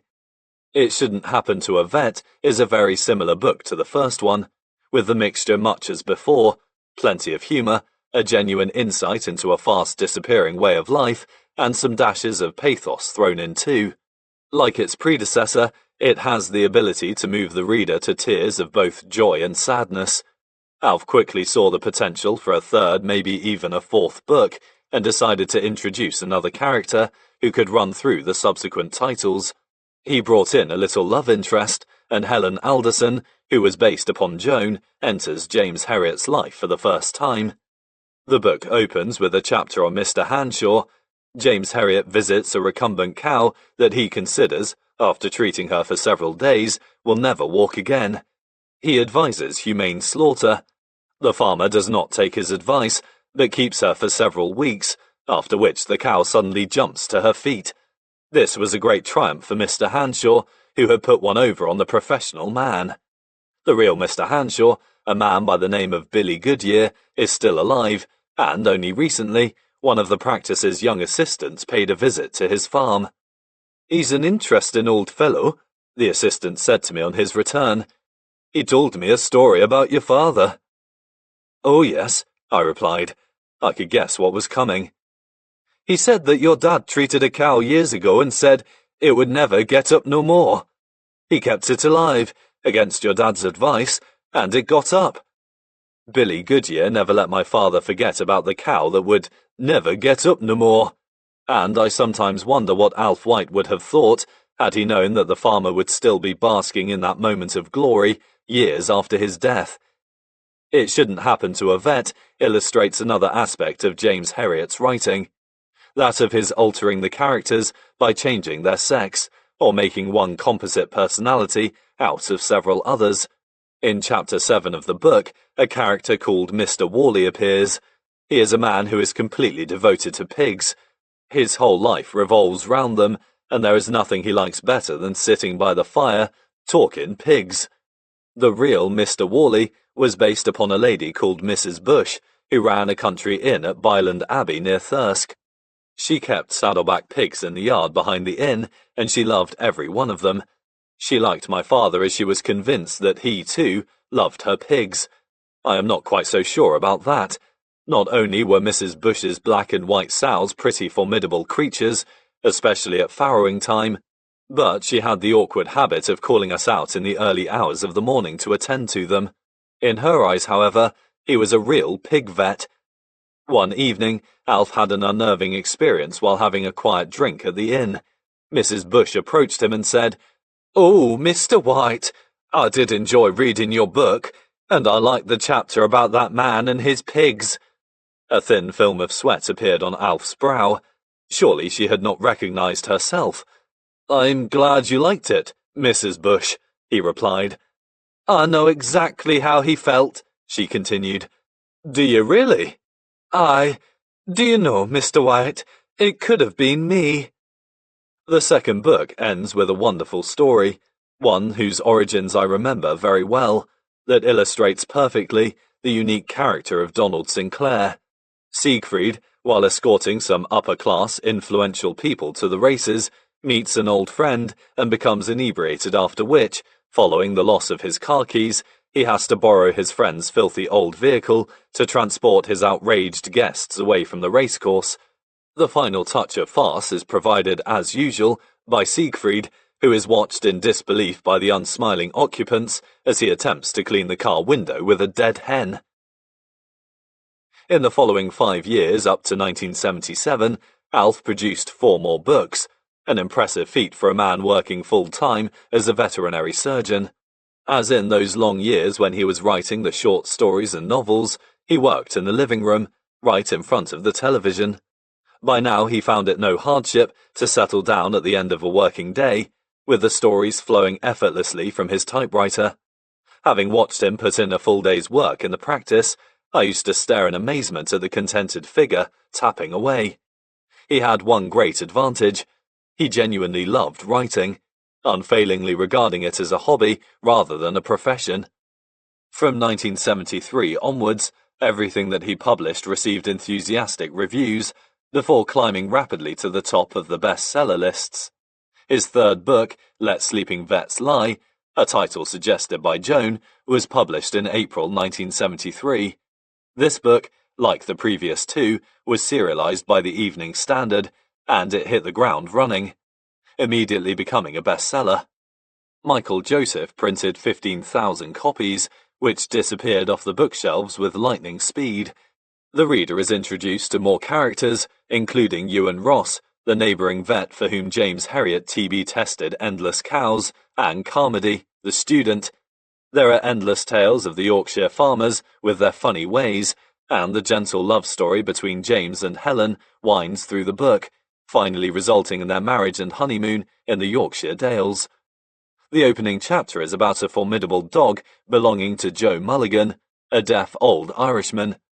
In real life, he was a man called Mr. Thompson, and the dog was one that no vet in his right mind would dream of approaching. This enormous animal, known simply as Thompson's dog, sparked waves of high tension along the corridors of the surgery whenever he walked through the door. One day, Alf was walking his little Jack Russell Terrier Hector across the fields near Thirsk, when he beheld the misleadingly benevolent face of Thompson's dog shambling along beside the old man. To his horror, Hector began to gambol around the huge animal. The big, shaggy creature displayed little more than mild interest towards the small black and white form that was swarming all over him. But my father was still concerned. Old Mr. Thompson could see the consternation on Alf's face. "Don't worry, Mr. White," he shouted. "He only eats Alsatians." On the 18th of April, 1973, at Michael Joseph's new offices in Bedford Square, the official publication of Let Sleeping Vets Lie was celebrated. So pleased was the publishing house of Michael Joseph with their increasingly popular author that besides throwing the special publication party for him, they had, 2 months previously, already contracted him to write 3 more books, for which they paid a total advance of £5,250. These were still early days, and the figure was not a generous one, but to Alf White, with his ever-accelerating sales over the next few years, this would turn out to be of little significance. One of the benefits of having a now famous father was the frequent attendance at many excellent parties, together with the meeting of hordes of interesting people. New friendships were forged at these functions, commonly enhanced by the presence of liberal quantities of alcohol. This first publication party was right up to expectations. Many of the family's friends were willing participants. Denton Pett, later to be depicted as Granville Bennett, Brian Sinclair, Tristan, of course, and their wives were there. Donald Sinclair remained at home to manage the practice, as was Eddie Strayton, as well as my future wife, Gillian, who had been invited as a close friend of Rosie's. Jill, unfortunately, having underestimated the alcoholic content of the drinks that seemed to be poured into her glass in never-ending quantities, spent the latter part of the evening in a moribund state in the ladies' cloakroom. Full of remorse the following day, she wrote an abject letter of apology to the author. His reply is one that she has kept as a treasured memento. "My dear girl, I hasten to assure you that your feelings of remorse are entirely unnecessary, and in fact, there is something ludicrous in apologizing to me, the veteran of 1,000 untimely disappearances and as many black and hopeless dawns. I see you describe yourself as a sordid little heap in the ladies. Well, that's a good description of me, but for ladies read gents, or friend's back room, or back seat of car, or in one case, corner of tennis court. Let me further assure you that your awful behaviour was probably not even noticed by a room full of people who had punished the champers for a couple of hours, then waded into the vino for a similar period. It remains rather a blur to me. I dimly remember the 2 Michael Joseph men making rather incoherent speeches of thanks, to which they tell me I made a slurring 12-word reply. I honestly don't remember, and that goes for a very drunken Tristan and most of the others. But I do remember meeting you right at the start, and that was lovely. Much love, James Herriot." Jill received another souvenir of that memorable evening. Larry, the cartoonist, whose brilliant illustrations brightened each chapter of the books, was also a guest at the party. On hearing that Jill was a doctor, He drew her a cartoon depicting a needle on the end of a massive syringe being thrust into an equally imposing backside. The drawing was completed in a matter of seconds, a feat watched with amazement by Alf. To him, painting or drawing, like mathematics, were pursuits that would forever remain shrouded in mystery. I have cause to remember that evening, as it was then that I heard for the first time Brian Sinclair giving a strident rendition of his maniac laugh that my father had described to us so often. After the party was over, and we were beating our uncertain way back to our hotel, he suddenly let loose. As I listened to the London streets echoing to the sinister, primeval cries, I felt exceedingly grateful that the man causing them was none other than old Uncle Brian himself. At heart, he had changed little since those wild days in Thirsk so many years ago. The fourth book, Vet in Harness, was published in 1974 and was another immediate success, this time with an initial printing of 20,000 copies. The reader is introduced to the larger-than-life Granville Bennett, while in Chapter 25, a village cricket match on a hopelessly sloping and uneven pitch is described. Alf, always a great cricket fan, was very proud to receive a letter from Sir Leonard Hutton, whom he rated as one of the all-time great Yorkshire and England batsmen. He had obviously enjoyed the chapter. Dated the 26th of February, 1976, it read, "I have just read your new book. May I congratulate you on the cricket match? It reminded me so much of one or two of my earliest matches in Yorkshire. Thank you so much for making two dark February evenings so enjoyable. I know the people so well whom you have spent your life amongst. We have them in cricket too." This was where Alf scored. His books were not just a collection of stories about animals and vets. His professional experiences were a backcloth to a description of so many different walks of life. There was something in them to interest everyone. As he kept generating more books in the early 1970s, Alf's confidence grew. He had attempted the art of introducing flashbacks in the novel that was rejected in 1967, but he returned to this technique for his next two books, Vets Might Fly, which was published in 1976, and Vet in a Spin, which appeared on the bookseller's shelves in 1977. So successful was he now that 60,000 copies of Vets Might Fly were printed by Michael Joseph, and they flew off the shelves within a very short time. These two books hark back to his time in the Royal Air Force, and he returned to those earlier days with much greater skill in the use of flashbacks than in his previous attempts. By this time, he was a household name, with his books entering the bestseller lists within a couple of weeks of publication. As each new book was published, it acted as a catalyst for the sales of the preceding titles, and by the mid-1970s, he had sold hundreds of thousands of copies in hardback together with millions in paperback. Paperback books, of course, sell more copies than the more expensive hardback editions. In the 1970s, Michael Joseph, along with many other publishers at the time, did not have a regular paperback partner with whom they shared profits. They would sell paperback rights to any number of paperback houses, Penguin Books, Pan Books and Corgi being some of the leading names.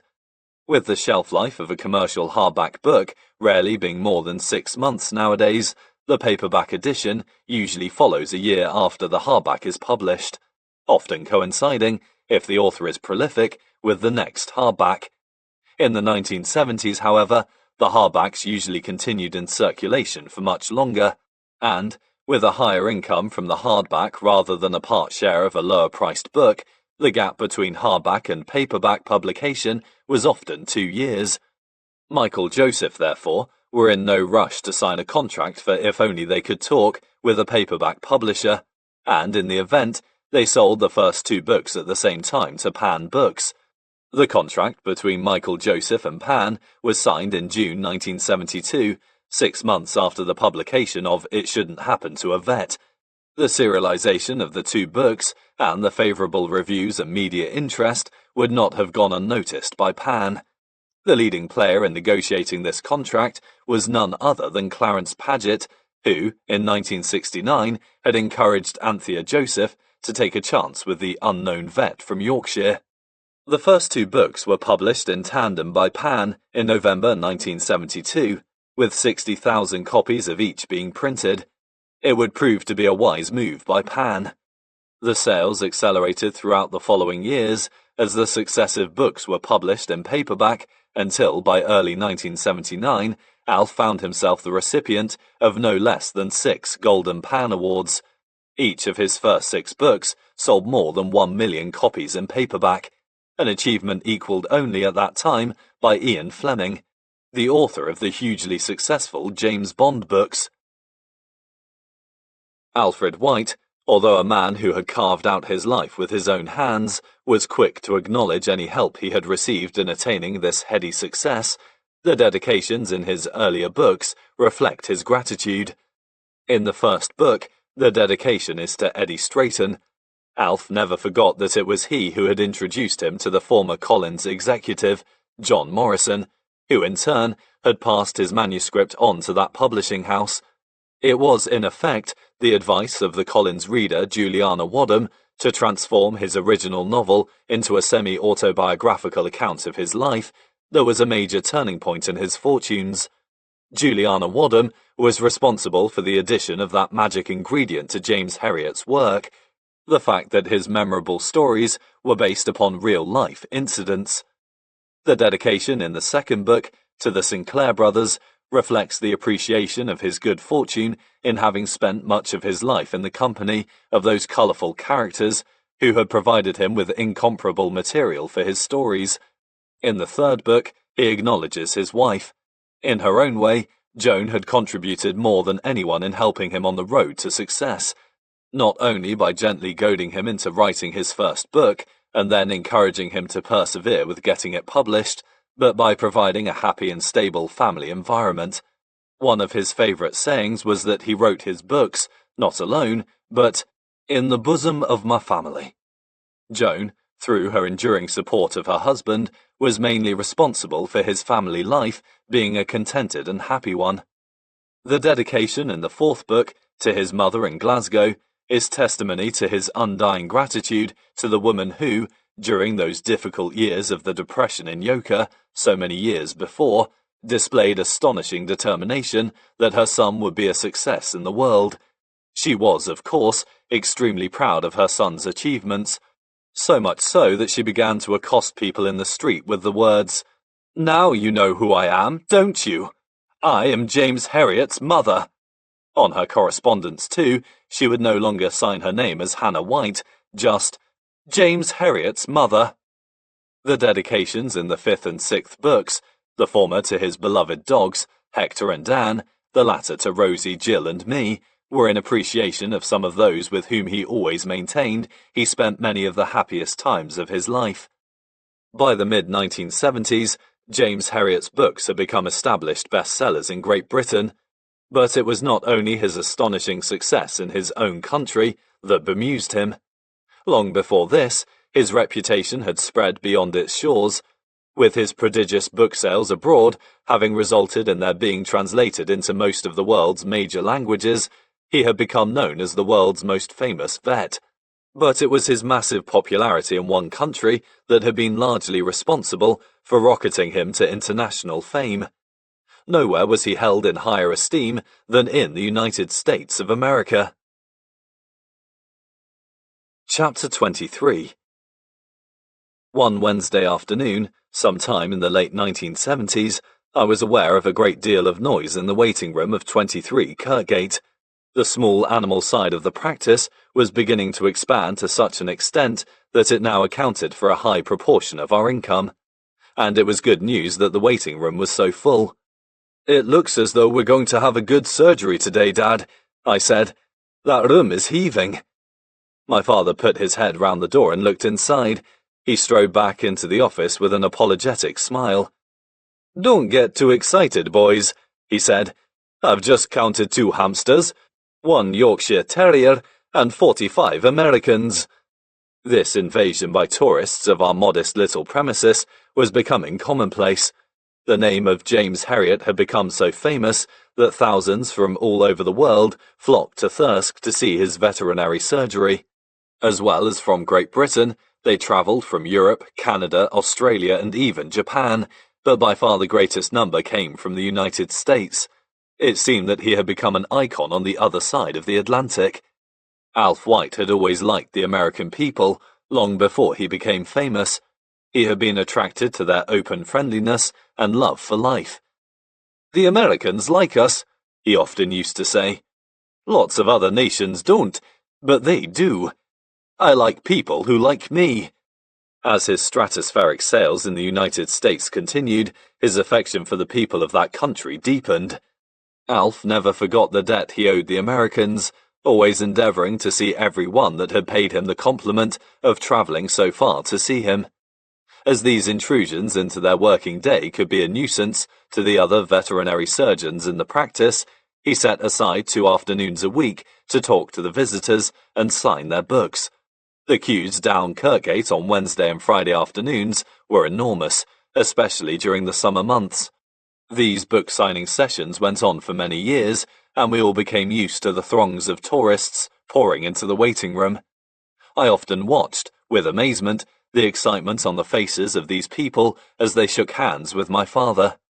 He meant more to them than just an author whose work they admired. He was someone they felt they knew personally through his warm and compassionately written stories. Alf, who always considered himself to be a very ordinary man, could never really understand this adulation. He said to me on many an occasion, "Here's me, an ordinary run-of-the-mill vet, and all these people are flocking to see me as though I was the new Messiah." Some who travelled to worship at the shrine of 23 Kirkgate were fellow veterinarians, with a string of degrees to their names. Alf used to say that he felt a fraud to be treated with such respect.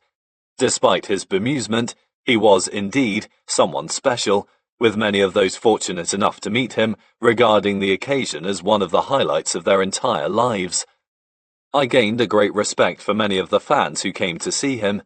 A large number, understanding that ours was a working business, did not intrude. They would simply approach the building and photograph it. Others who came inside displayed astonishing generosity. After signing their books, my father would invite them to give a donation to a local charity that he supported. This was a stray dog sanctuary, the Jerry Green Foundation Trust, that had a branch near Thirsk. On several occasions, a £50 note was found when the little red box was emptied. It was not only James Herriot himself who profited from his incredible success. In an address to the Harrogate Medical Society in 1974, Alf tried to explain the American people's fascination for his work. "I think that the American people like my stories because they are reaching out for the simple things which they, in their materialistic and urbanized society, have lost. Old, unspoiled Yorkshire, and the way of life so different from their own." Through his warmth, understanding and compassion for both his patients and fellow men, James Herriot, in effect, humanized his profession, and the many fans who travelled the thousands of miles to see him found that the real man behind the caring image was every inch the gentleman they imagined him to be.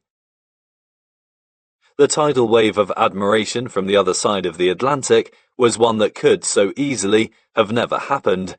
As with his publishing achievements in Great Britain, it was through a small twist of fate that he got his first foothold in the United States, and one man, more than any other, was responsible for establishing James Herriot's enduring grip on the American public's imagination. His name was Tom McCormack. McCormack was the chief executive of the New York publishing house, St. Martin's Press. He flew to London in the summer of 1970 on a buying trip, hoping to acquire some books that would have good potential sales in the United States. He was desperate for something spectacular, since St. Martin's was struggling to keep afloat. Unless a best-selling author could be found to turn around the fortunes of St. Martin's Press, there was a real possibility that the company would have to close down, with the loss of many jobs. While in London, he arranged a meeting with David Bolt at David Heim Associates, one of many such meetings he had during his visit. An agent would always try to interest visiting American publishers in books in which they held American rights, where they had responsibility to the author to try to place the book in America. David Bolt would have discussed a number of the company's clients with Tom McCormack, and when he handed him a copy of If Only They Could Talk, it would not have been with any great hope, since the book was very British and an unlikely one for the American public. If Only They Could Talk had not been published long, and its sales had not caused any ripples in the pool of London publishing. Tom McCormack looked at the book distastefully. Not only was it small, Americans like to read big books, preferably about Americans, and at the time were not very interested in short British books. He did not like the jacket, which he thought gave it the impression of being a children's book. He liked the title even less, and when he learned that it was written by some unknown vet from Yorkshire, his interest evaporated.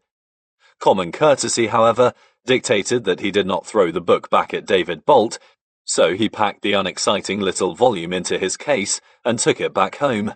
3 years earlier, James Herriot's work had lain around in London, completely forgotten, and the same fate was to befall it in New York. It lay unopened in the chief executive's house for a full 3 months. He may never have read the book, but his wife Sandra picked it up one evening and began to read it. It was not long before she voiced her opinion.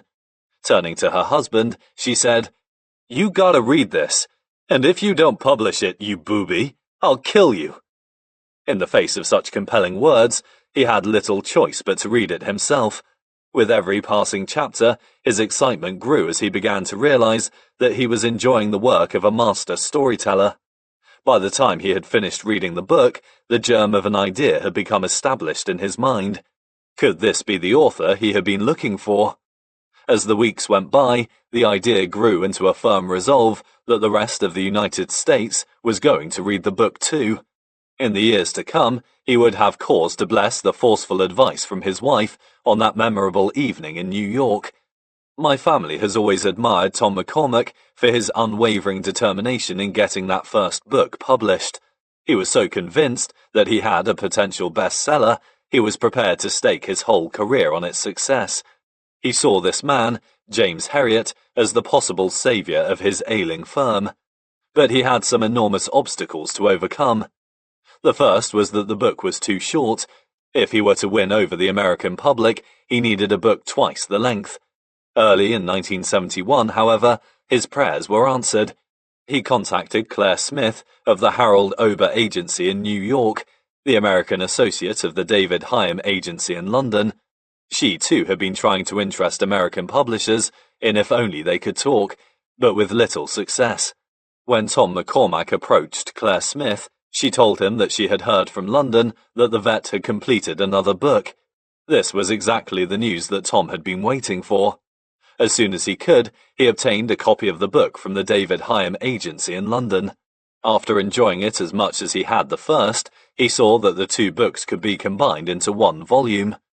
Tom still had a problem. He wanted the book to have a more definite ending, something that the second book, like the first, did not have. Through David Hyam Associates, he contacted Alf, very tentatively asking if he could write a finale to the book, one where James Herriot marries Helen in order to give the story a satisfying conclusion. He wondered what the strange vet in distant Yorkshire would make of such a request, but he was not to be disappointed. Alf, intensely excited at the prospect of his books being published in America, was only too happy to oblige, and, in Tom McCormack's words, "He wrote 3 chapters, gave us a wedding, and an ending that chimes as gloriously as the sound of music." Rosie proposed a title for this new book, Ill Creatures Great and Small, while, coincidentally, someone at St. Martin's Press had come up with the title All Creatures Great and Small. Alf was keen to use Rosie's title, but Tom preferred to adopt the more traditional title. There was no argument, and Tom got his way. These were exciting days, and, bemused as he was by the enthusiastic approach of his newfound publisher in America, Alf was willing to cooperate in every way that he could. In later years, when he had become an established best-selling author, he had the confidence to stand his ground when Tom wanted to alter parts of his stories, but in those early days, he towed the line. On the 17th of September 1971, as Alfred White signed the contract with St. Martin's Press for All Creatures Great and Small, he could hardly believe his good fortune. But no one could have anticipated just how momentous that signature would turn out to be. 1972 was a hectic year for Tom McCormack, during which he had to overcome another huge hurdle, convincing everyone at St. Martin's Press that the memoirs of the first 2 years in the professional life of an obscure vet in faraway Yorkshire could possibly become a bestseller. Having finally persuaded his colleagues, he next had to convince the booksellers to support it. He began a campaign of enticement, intimidation, and force-feeding. He threw everything into the marketing of the book. 6,000 copies of the first chapter were printed and given away to selected librarians, bookstores, and reviewers. A money-back guarantee was offered to anyone who was not delighted with the book. Little ivory animals were sent to major bookstores as a gimmick to draw their attention to the book, while Tom wrote personally to all the major reviewers. In his letters, he described the reading of the book as a rich and joyful experience, while saying of James Herriot and his work, "He conveys a love of life that seems thoroughly justified. No book I've worked on in 15 years of publishing has given me more pleasure." Despite this energetic marketing campaign, advance sales were disappointing, with only 8,500 copies of the book in the shops 2 weeks before publication. Tom, however, remained convinced that if only a leading reviewer would read it, like it, and give it a good review, then the book would take off. The vast American public, he felt sure, needed only a taste of all creatures great and small before they would want more. All he asked was that someone would give it to them. This was a brave venture from a man who had put his whole future on the line. The failure of this book, on which he had pinned so many hopes, could have serious consequences for both himself and his company.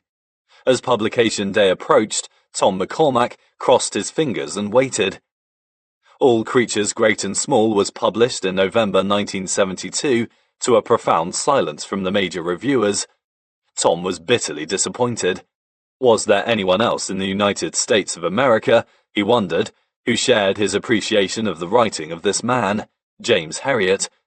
Was he the only one in the vast publishing industry who saw the author's potential? Had he made a massive mistake in risking his future on the work of the unknown Yorkshire veterinarian? He waited, desperately, for a tiny glimmer of hope. It was not long before his questions were answered. On the 12th of November, while reading the Chicago Tribune's Sunday Book World, he felt a surge of excitement. On the front page of this enormously influential newspaper was a review of James Herriot's book.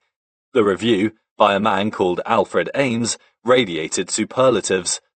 "If there is any justice, this book will become a classic of its kind.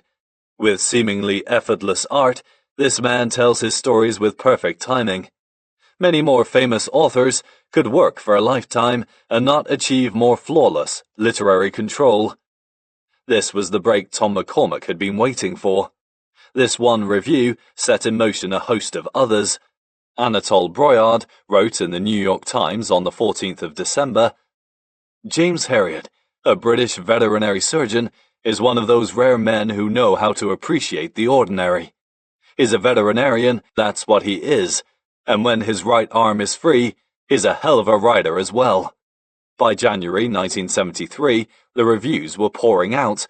The Houston Chronicle headed its review, "Superlatives aren't enough. This book is absolutely super, a rarity, magnificently written, insightful, unforgettable. If you have ever loved a friend, human or otherwise, this is the book for you." These reviews provided the spark to ignite a sales inferno that swept across the United States of America. The book was on Time magazine's bestseller list by early January 1973, and that of the New York Times later that month. James Herriot's fame soon spread from coast to coast, and within 1 year, his book had been selected by book clubs, serialized in magazines, and published as a condensed book by Reader's Digest. Within a few months of publication, the paperback rights were bought by Bantam Books, and after 200,000 were sold in hardback, a further million followed in paperback.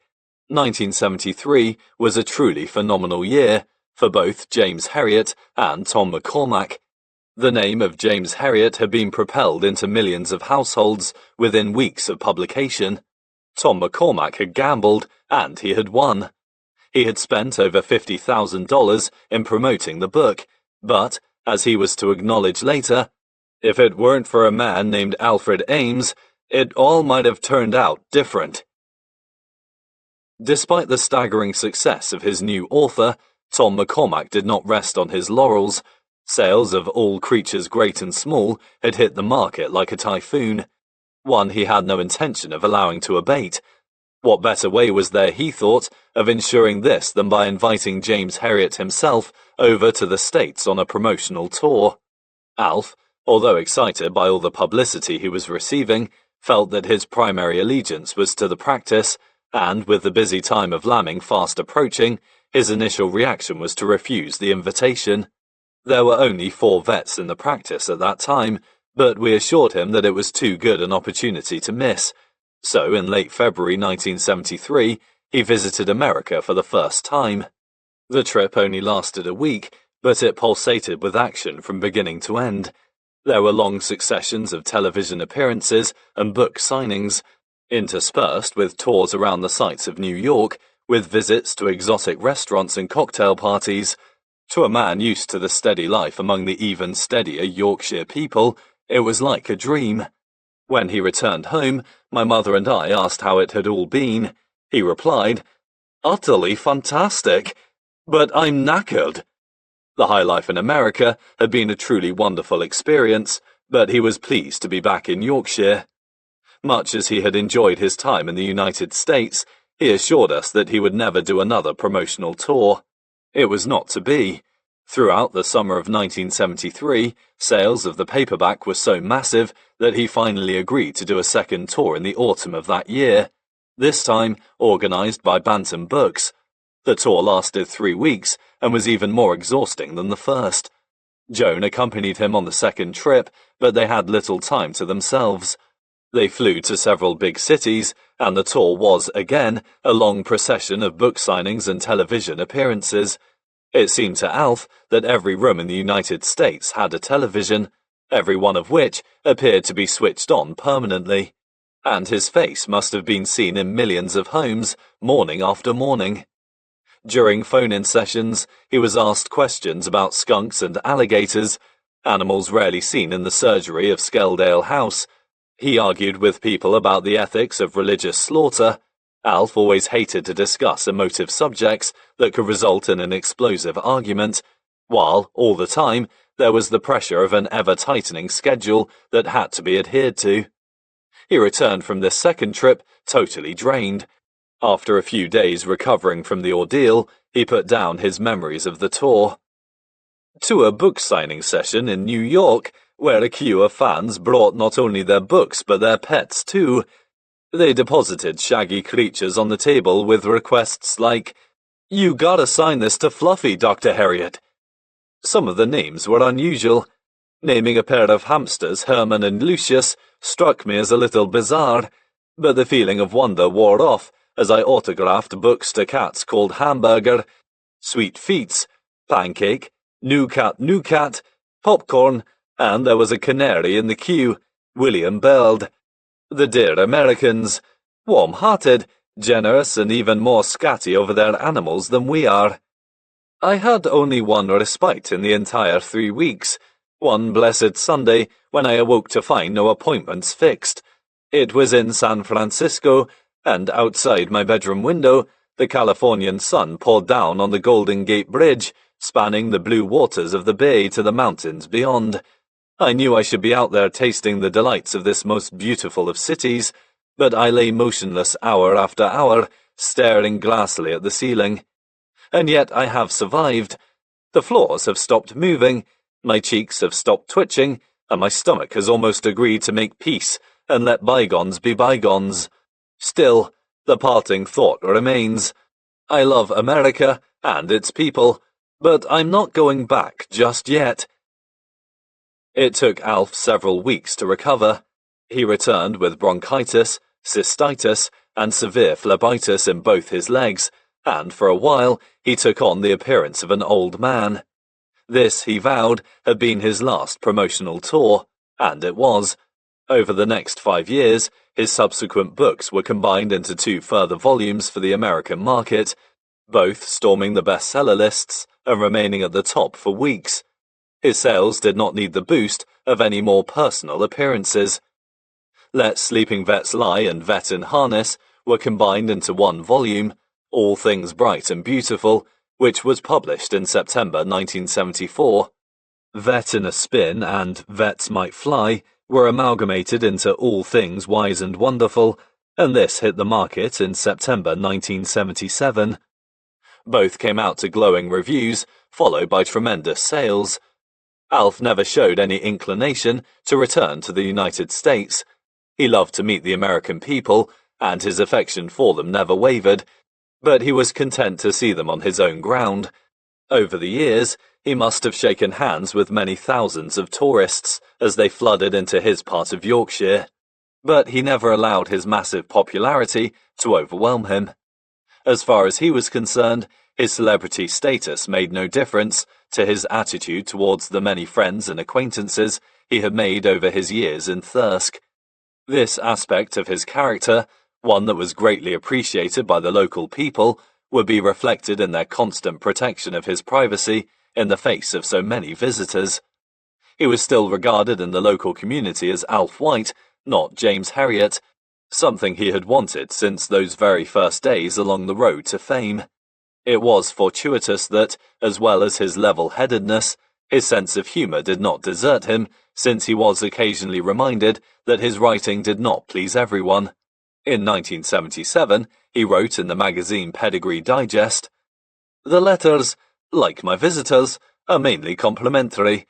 I read them with my morning tea, and it is a good start to the day to learn that I have given pleasure to many people in many ways. The letters which touch me most deeply are from people who are ill or who have suffered bereavements and who tell me that I have made them laugh and helped them to face life. But nothing is perfect, and even the letters have their other side. It makes me choke over my tea when I am suddenly accused of an obsession with drink and profanity, or out of the blue, I am told that my books reek of male chauvinism. The Americans in particular castigate me for taking the Lord's name in vain, based on what I had thought to be an occasional innocent 'my God' in my writings." 1 or 2 visitors expressed disappointment upon meeting him. On the covers of the American editions, James Herriot was depicted as a handsome young hulk, but Alf, of course, was around 60 when the hordes of tourists began to invade Thirsk. Some of them, expecting to see a younger man, received a surprise. He wrote about one such incident in the magazine Pedigree Digest in 1977. "Many readers of my books come along to the surgery expecting to see a dashing young vet of 25. When they are confronted by a grizzled 60-year-old, they often find it difficult to disguise their dismay. Most of them are diplomatic about this, but one lady was disconcertingly forthright. 'You know,' she said, 'it was so funny when I introduced my daughter to you this afternoon. She thought she was going to meet a young man, and she got a dreadful shock when she saw you.' Fortunately, this information was imparted to me in a pub, and I was able to reach for a quick restorative." He was finding that fame can bring its own problems, but he accepted this quite calmly. I remember his handing me a strange letter from a displeased reader. After I had finished reading it, he gave me a resigned smile with the words, "You can't win 'em all, boy." Such sharp little wounds to his ego, however, were few and far between, as his popularity continued to accelerate throughout the 1970s. But despite this, Alf continued to maintain as low a profile as possible, politely but firmly declining all the many invitations to revisit the United States. Ironically, it was his friends and family who gleaned far more enjoyment and satisfaction from holidays there. In the late 1970s, Brian Sinclair, who was now famous as Tristan, toured America on several occasions, speaking about his friend James Herriot. He received wonderful hospitality from his hosts, many of whom were veterinarians, like himself. Brian used to meet Alf regularly in those days, regaling him with stories about his American experiences, and Alf would rarely return from these meetings without another humorous anecdote. One of his favourite memories was that of Brian recounting a social occasion at which there was a Scotsman dressed in full Highland regalia. He was wearing a magnificent kilt, hanging in front of which was a highly coloured hairy sporran. This splendid human being was approached by a pleasantly inebriated woman. She had heard of the mysteries that lurked beneath a Scotsman's kilt and was fascinated by the dangling sporran. She pointed at it unsteadily and, in a slurred voice, said, "Now tell me truthfully, what exactly do you carry in your scrotum?" It was not only Brian, but many other friends who benefited from the high regard in which Alf was held in America. On trips over there, whenever they mentioned that they were from Yorkshire, the name of James Herriot almost invariably arose. It was one that bonded many friendships across the Atlantic. Tom McCormack and Alfred Ames, two men who played vital parts in helping Alf to his success, were held in very high esteem by the family. Tom and his wife Sandra met Alf and Joan several times over the years during their frequent visits to Great Britain, while the Alfreds, Ames and White, and their wives were to meet in Yorkshire in August 1988. That vital and influential review in the Chicago Tribune so many years before remained fresh in the minds of both men. Alf White was a man who always appreciated those who had helped him, and in return, Tom McCormack never forgot the Yorkshire vet whose writing helped put his firm back on a safe footing.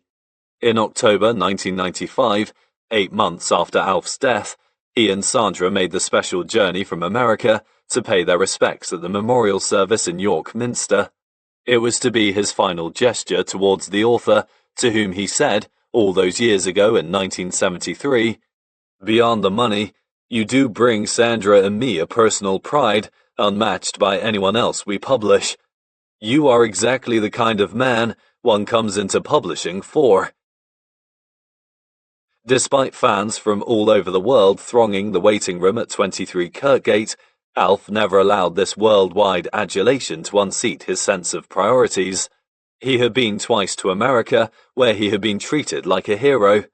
He was an international celebrity, with his financial worries now behind him, but he was still exactly the same man that I had always known. Not only did he speak very little about his achievements, but his attitude to his family, friends, and local people remained completely unchanged. Around 1977, I remember approaching him for some advice about a problem in the practice. I apologized and said, "I shouldn't really be bothering you with this, Dad. You are a best-selling author now. You shouldn't have to worry about the practice anymore."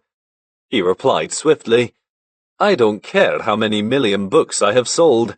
The welfare of this practice will always be more important to me." The explosion of publicity surrounding his literary success was beyond anything that any of us could have imagined, but during those exciting years of the 1970s, he was still, first and foremost, a family man and a veterinary surgeon. Chapter 24. A period of 10 years had seen a dramatic upturn in the fortunes of Alfred White.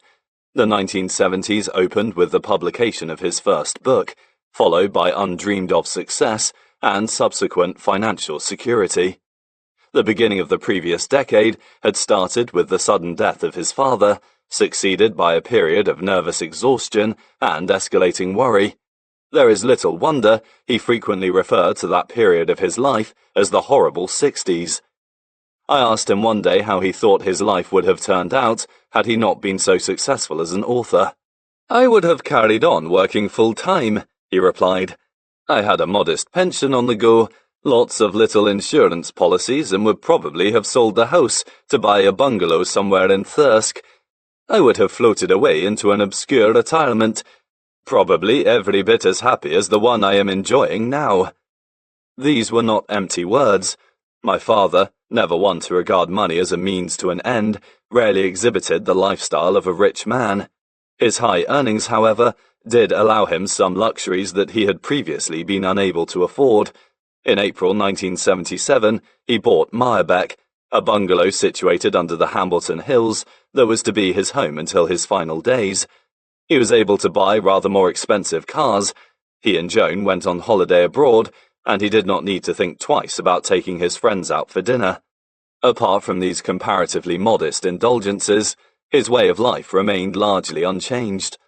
It would be an exaggeration, however, to say that he was disinterested in his new financial status.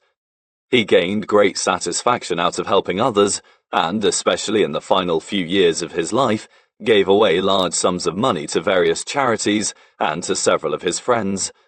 Rosie and I especially had great cause to be grateful for his generosity in assisting us with such vital outgoings as buying houses and the funding of our children's education. A more helpful and thoughtful father would be hard to imagine. As well as satisfaction, he derived considerable amusement out of his improved financial position, not least upon observing the deference that was accorded him in some circles. Whenever he walked into his bank, the attitude of the manager and staff towards him was in sharp contrast to the reception he used to receive in his younger days.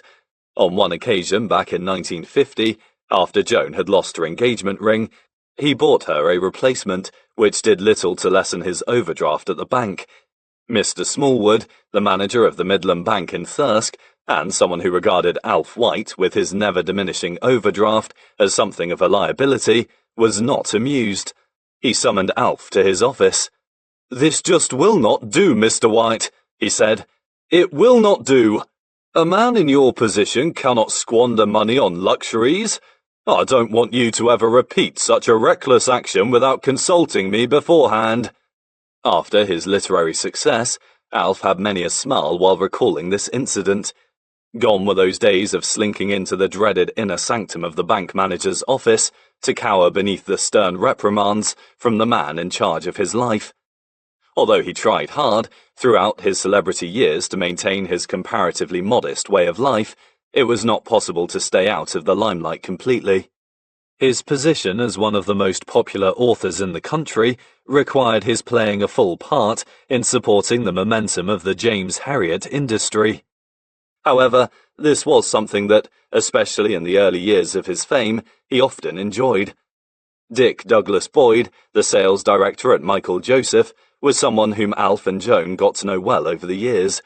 Whenever a new book was published, there were inevitable requests from booksellers for signing sessions, and Dick would usually attend these to ensure everything went smoothly. In fact, he and Anthea Joseph used to vie for the pleasure of travelling from London to be with Alf, Anthea usually winning the literary lunches or dinners. With everyone so interested in his rise to fame, Alf found himself thrust into the world of after-dinner speaking. It was something he never really enjoyed, but with such an interesting story to tell, and an equally interesting profession about which to talk, he was soon in great demand. One function he really enjoyed was the annual Authors of the Year reception, run by Hatchards, the famous booksellers in London's Piccadilly. At these parties, he met the creme de la creme of that year's authors. Like him, the ones who had made the tills rattle the most. He often recalled the first one he attended, a New Zealand house in London. Alf could hardly believe the upturn in his fortunes. As he and Joan stood on the Martini Terrace, the top floor of New Zealand House, which looks out over Trafalgar Square, Westminster and the lights of the city, they sipped champagne, while rubbing shoulders with such celebrities as H.E. Bates, Jilly Cooper, Antonia Fraser, and Spike Milligan. Alf and Joan attended many Hatchards parties over the years, and on one occasion were introduced to the Queen and Prince Philip. They always enjoyed meeting the other authors, and some very famous personalities, the majority of whom used to greet them like old friends. They also learned that the public image these people sometimes portrayed could be a misleading reflection of their real selves. One politician, whom they regarded with less than a friendly eye, was the Labour Prime Minister Harold Wilson. The fact that his government was plundering Alf's income through punitive taxation did not improve his opinion of him. "He may be a clever man," he said, "but I don't trust him an inch. I wouldn't buy a second-hand car from Harold." Edward Heath, the leader of the Conservative Party, was, in Alf's opinion, a far more genuine and upstanding man than the Labour leader. how he wished that Heath, not Wilson, was in charge of the country. Then, at one of the Authors of the Year receptions in the mid-1970s, he met none other than Harold Wilson himself, and I shall never forget my father's later remarks. "I met Harold Wilson. What a grand little man." "I thought he wasn't one of your favourite people," I replied in amazement. "He comes from a similar background to myself," my father continued enthusiastically. "And he is a dog lover and a football supporter. We had a rare old chat together. Do you know, he is just the sort of man I like. I could have spent all night talking to him."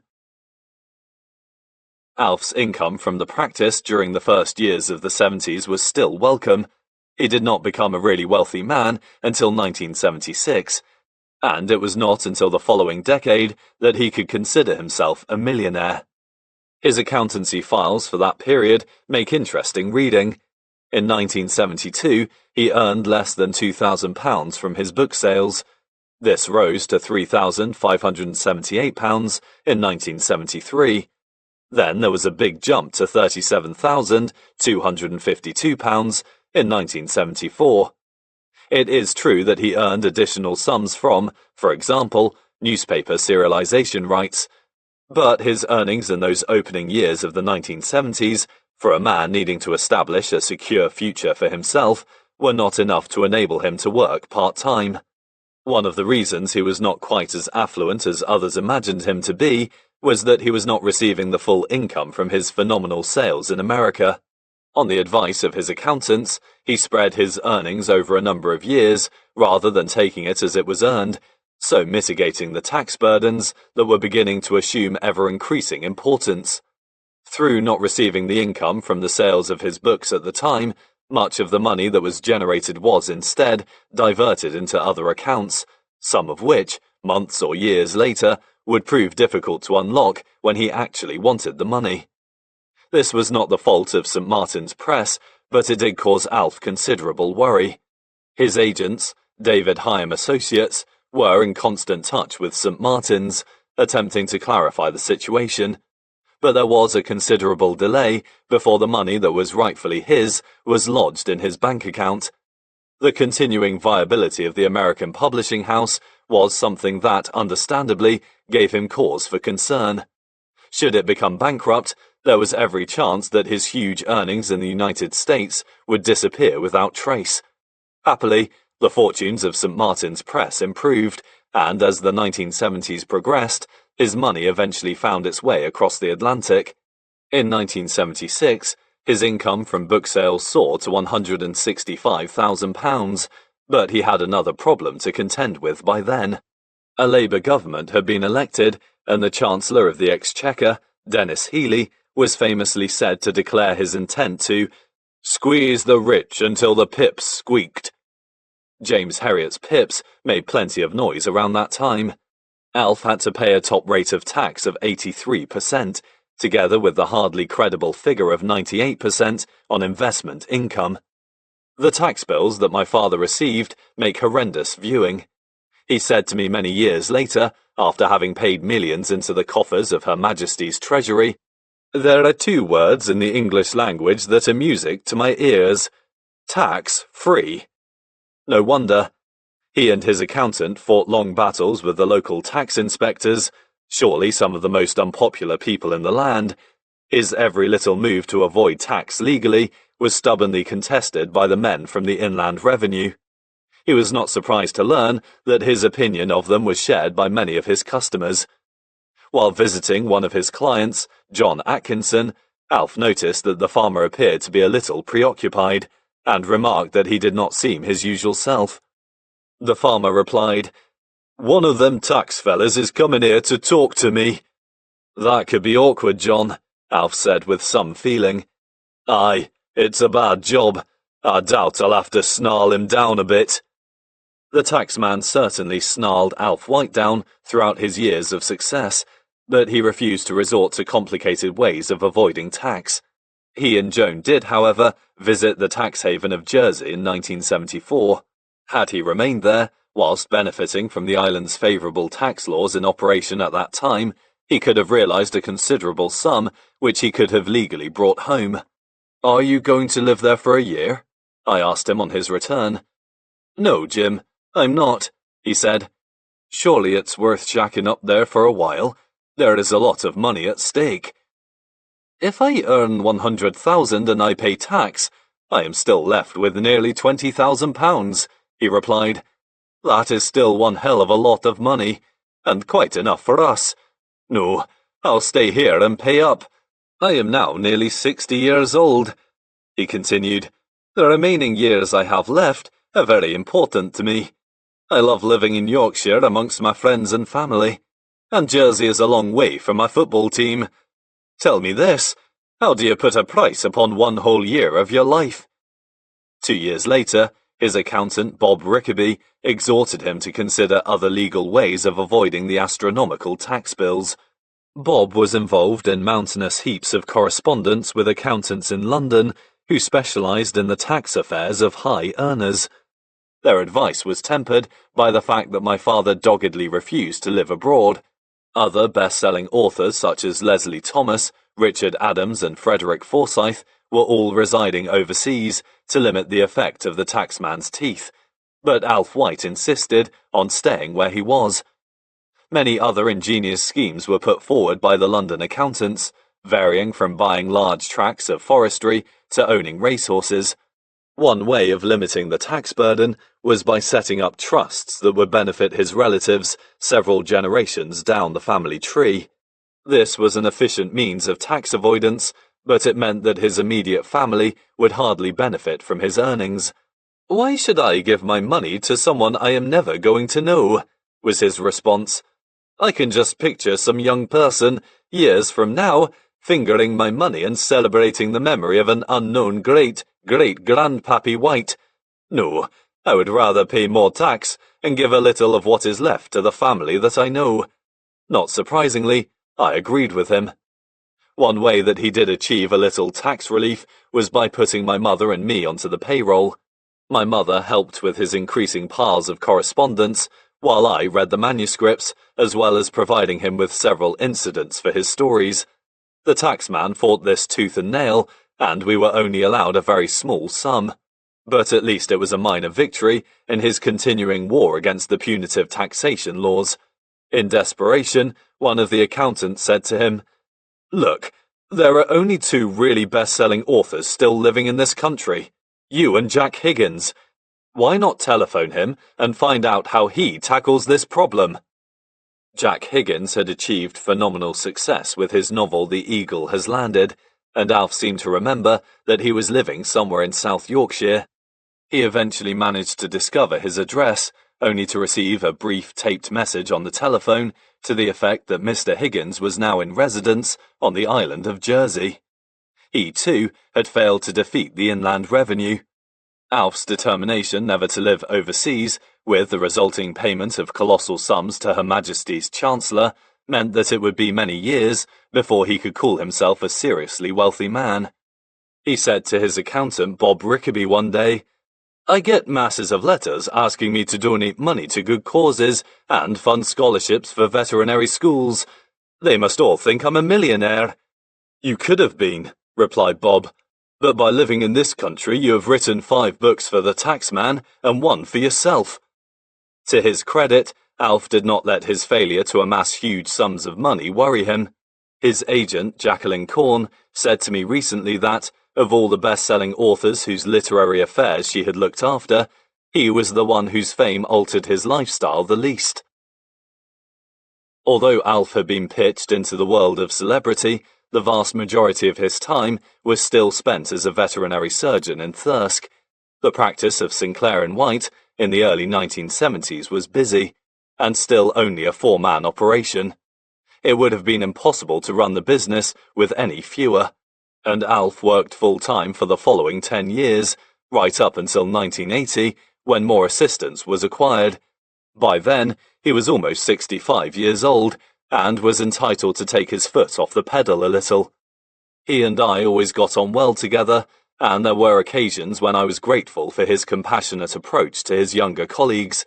In those early years of the 1970s, when I was living at home, he observed on many occasions my delicate condition after an evening on the town.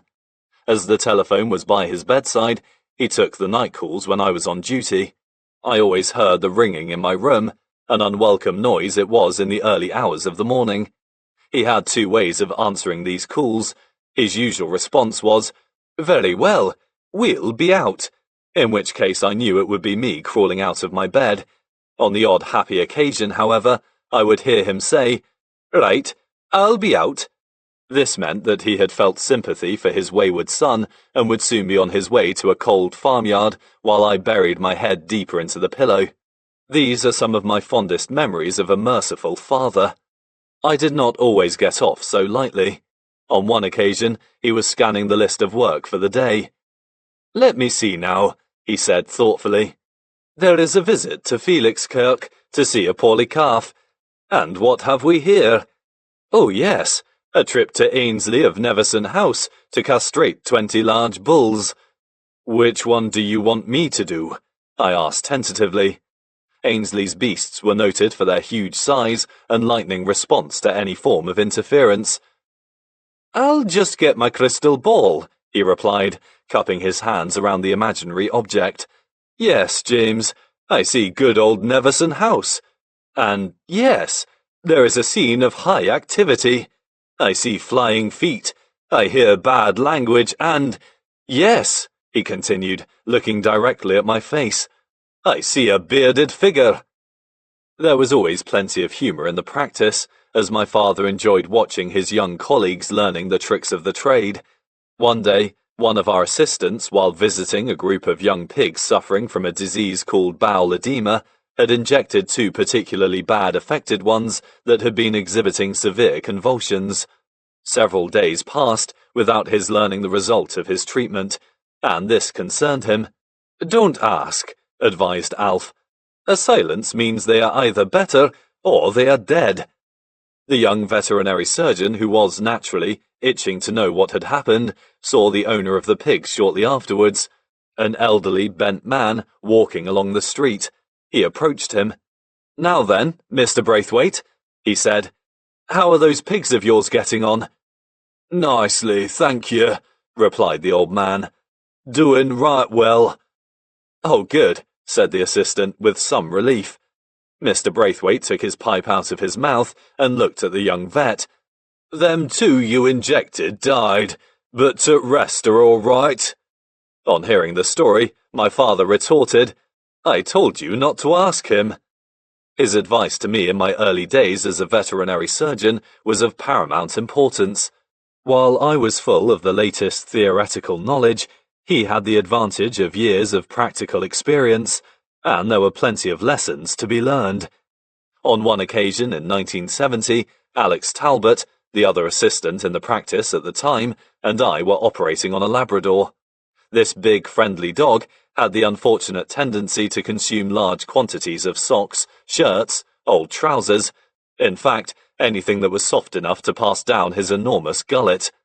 These unscheduled eating episodes were frequently followed by emergency operations to remove the offending substances, and he soon became one of our most valued customers. On this occasion, he had feasted upon a long piece of highly coloured cloth, and, having opened his abdomen, we had made several incisions into his intestinal tract, but could not remove the cloth in one piece. It seemed to be firmly anchored somewhere. The operation was beginning to assume epic proportions when my father walked in. "What's the problem, boys?" he asked. I explained, through clenched teeth, that we had opened up several holes in the dog's digestive system, but that the cloth was still tightly anchored. He looked at the gaping wound and the perspiring faces of his two young assistants before opening the dog's mouth. "This is interesting," he said quietly, and began to extract very gently a long piece of colourful material out of the animal's mouth. There seemed to be no end to it as he continued pulling. When he had finally finished, he tossed the entire heap nonchalantly into the waste bin. "There was some string attached to the cloth, and this was wrapped around his tongue. I don't think you will have any more trouble." He walked quietly out of the room to a deafening silence. It had taken him less than 1 minute to solve the problem.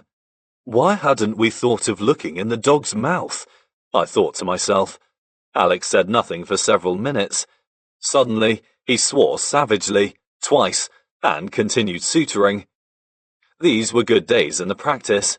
Business was improving and, with it, the profits.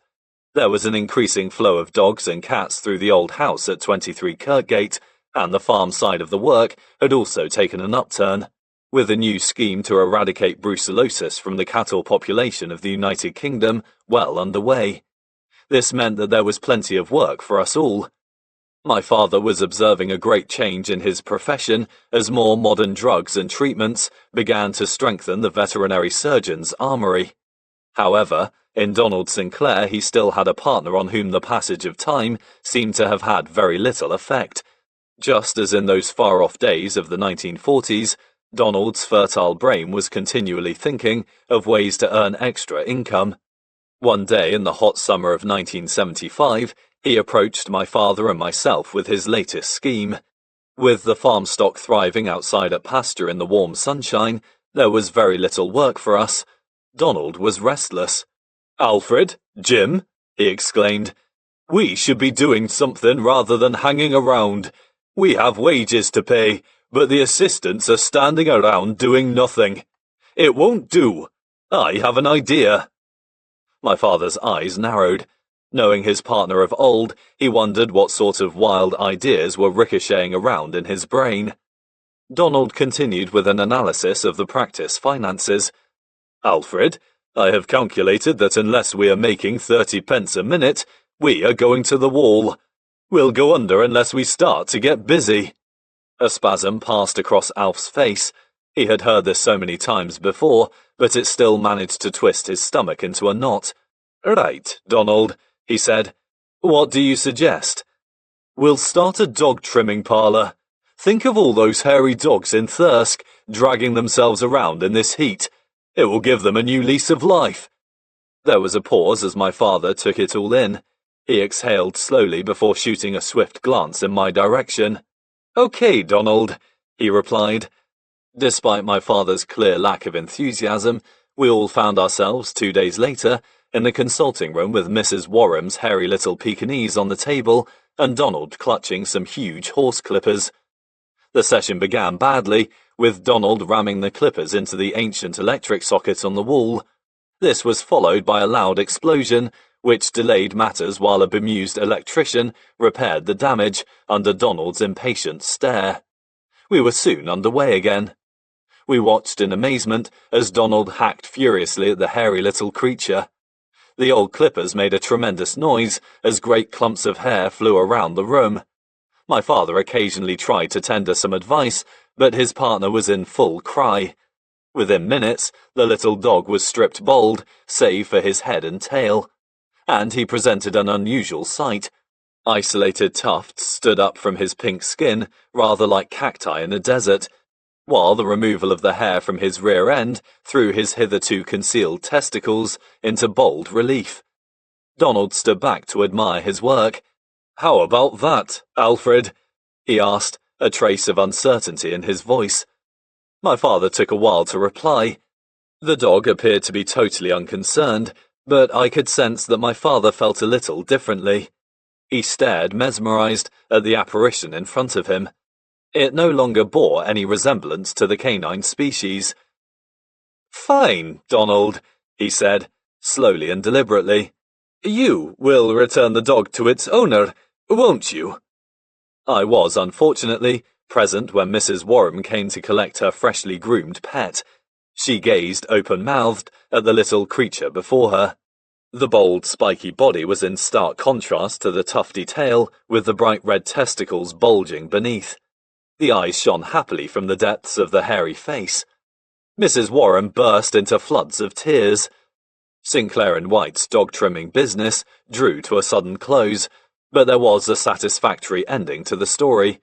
The summer of that year turned out to be an extremely hot one, and Donald's little patient, bereft of so much hair, enjoyed the best summer of his life, and went on to grow a wonderful new shining coat. Donald had been right. His first and only customer did, indeed, receive a new lease of life. The fact that some things altered little was quite refreshing for Alf. as he was under pressure to adapt to the ever-changing aspect of his work as a veterinary surgeon. Realizing he had to move with the times, he kept well abreast of developments within the large animal side, but left the more sophisticated small animal work to his younger colleagues.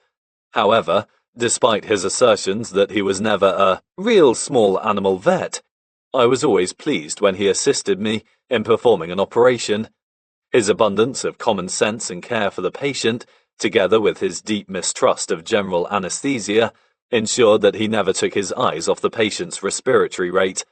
As a veterinary surgeon, when in the company of animals both large and small, I always found his presence a reliable and comforting one. Although he had a great deal to learn from his younger colleagues, we in turn had much to learn from him. We soon realized that many of our customers were far more impressed with a man of experience than one full of book learning. In turn, Alf never forgot that it was his life among the farming community that had provided him with much of his material, and would continue to do so. His veterinary work throughout the 1970s took an extra meaning as, with his mind now switched onto writing, he was continually looking for new material, asking me or the other members of the practice to jot down anything interesting that had occurred on the daily rounds. His first 6 books contained many incidents that actually happened around this time, rather than in the years either side of the war when he set the stories. To remember incidents, he relied simply on headings. There are notebooks full of these headings in his virtually illegible handwriting. He did not, as already mentioned, keep a regular diary. These simple headings were all he needed to remind him of the many interesting or funny incidents that he might incorporate into his books, and he referred to them continually as he wrote. Alf repeatedly maintained that his celebrity status meant very little to the local people of Thirsk, but, when one considers the average Yorkshire person's reluctance to display his feelings openly, it is likely that he may have been mistaken. There is no doubt that a large proportion of them, farmers included, were not only well aware of his achievements, but derived pleasure themselves through his worldwide acclaim. The fact that they rarely exhibited their opinions on his success suited Alf very well. He often said how lucky he was to have spent most of his working life amongst them. During his years of literary fame, whenever he appeared under the spotlight, he never seemed fully at ease. I observed him many times on television, wearing the vague and uneasy look of someone who wished that he were elsewhere. The fact was that he was not comfortable when under the media glare. It was something he never fully enjoyed. Alf White was at home among the farmers of North Yorkshire, and his oft-repeated expression, "I am 99% vet and 1% author," was one spoken from the heart. All of this contrasted sharply with the open admiration expressed by his adoring fans from further afield. One day, an American visitor had accompanied Alf to a farm and said to the farmer, "What's it like having such a world-famous author as a vet? It must be great, yeah?" The farmer displayed no emotion. "He's just one of the boys round here," he replied. This is exactly how Alf wanted to be known. He did not seek deference from those people he had known for so long. "The farmers around here couldn't care less about my book-writing activities. If one of them has a cow with its calf bed hanging out, he doesn't want to see Charles Dickens rolling up." This casual approach to his fame by the local people was illustrated by an incident that remained etched in his memory. In 1974, when Alf had 4 published books to his name, BBC television cameras descended on Thirsk. They were there to film for the nationwide programme, and the object of their attention was James Herriot and his meteoric rise to fame. The film crews were there all day. Zoom lenses homed in on him as he carved cows. Cameras were held inches from his face as he drove from farm to farm, and the premises at 23 Kirkgate were festooned with all the latest in modern technical equipment and what seemed like miles of cable. It was a long and tiring day. It was well into evening surgery when the director finally said to Alf, "Mr. White, would it be possible, just to round everything off nicely, to interview one of the interesting old characters that you talk about in your books? Can you think of anyone?" "There happens to be a man in the waiting room who would fit the bill perfectly," replied my father, pleased to be able to take a break from the exhausting schedule. His name is Mr. Hogg, an engaging chap, and a well-respected breeder of sheepdogs. Not only was Mr. Hogg, a farmer from nearby Kilvington, indeed something of a character, he was also a good talker. He revelled in his appearance in front of the cameras, and the director got more than his money's worth. When the interview had finally ended, the farmer sidled up to the director and whispered quietly into his ear, "I heard that you wanted to talk to a local character. Is that right?" "Yes," replied the director. Mr. Hogg's voice sank to a whisper. He pointed a soiled finger towards Alf. "You should have a word with Mr. White. He's a very interesting fella." "Oh yes," said the director. "Aye, in fact, I'll tell the summit." He put his face even closer to the director's ear. "Don't let it go no further like, but just between you and me, I've heard he's written a couple of books." In tandem with literary success, there were many happy occasions in the first half of the 1970s. In September 1973, Rosie was married, and 12 months later it was my turn to leave the family home. I was 31 years old, and I think my parents were pretty relieved that I had finally taken the plunge. Having been living at home for almost 7 years, they were beginning to think that I was going to be a permanent resident. One of the happiest events occurred in May 1973, when our beloved football team Sunderland, against all the odds, beat Leeds United in the FA Cup final. This, the most coveted prize in the English game, had last been won by Sunderland way back in 1937. Alf travelled to Wembley with his old friend Guy Robb, and I well remember the smiling, swaying figure staggering back home that Saturday night. In 1990, he wrote about that memorable day in a newspaper article. "When the referee blew the final whistle at Wembley, and I found myself dancing with my arms around a distinguished-looking gentleman in a camel coat who was a total stranger, I felt that from that moment on, I could die happy." Alf derived enormous pleasure and satisfaction from his literary achievements, but nothing would thrill him more than watching that tremendous victory for the Red and Whites. There were other less happy events. In June 1972, Joan's brother, Joe Danbury, died in hospital following a protracted illness. This distinguished and good-natured man was liked by everyone, and his death was a severe blow, especially to Joan. Then, on the last day of December 1973, Alf's great friend and colleague, Gordon Ray, died. Despite his dedication to physical fitness, Gordon had developed severe arthritis in both hips, followed by a series of heart attacks. His death was felt keenly by both Alf and Joan. Their weekly Thursday outings to Harrogate were a little darker without Gordon's open and laughing face. He was one of the most likeable men Alf had had the privilege of knowing. At his funeral, Alf and Joan recalled their impecunious days of the 1960s, when, unable to afford the cost of dinner out to celebrate their silver wedding anniversary, Gordon and Jean Ray had saved the day. As Alf had also just had his 50th birthday, he was asked where he would like to spend the occasion. "The Double Luck Chinese Restaurant," had been his immediate response. The occasion was to be modest, but both enjoyable and delicious, and one that would forever be fondly remembered by Alf and Joan. Joan's mother, Laura Danbury, who had lived with us for so many years, outlived her son Joe, but only by 3 years. In the final 12 months of her life, she was confined to a nursing home in Ripon. She was almost blind, and my wife, Gillian, used to read her extracts from my father's first books. The old lady would lie back in bed and listen attentively to every word that was said. She always thought the world of her son-in-law, and she loved his stories as well. Alf, in return, had a great regard for his quiet and gentle mother-in-law, who, even a day or two before her death, had the complexion of a young girl. He often said to me, "Before you think of marrying someone, have a good look at her mother. More often than not, she will turn out to be like her." Perhaps he had gazed long and hard at Laura Danbury before marrying Joan all those years ago in 1941. Another less than happy event occurred in 1975 when Rosie divorced her husband, Chris Page. She moved back to Thirsk with her baby daughter, Emma, and her life soon began to improve as she began work as a doctor in general practice in the town. She received enormous help from her parents in raising Emma, who spent most of her childhood in the company of her grandparents.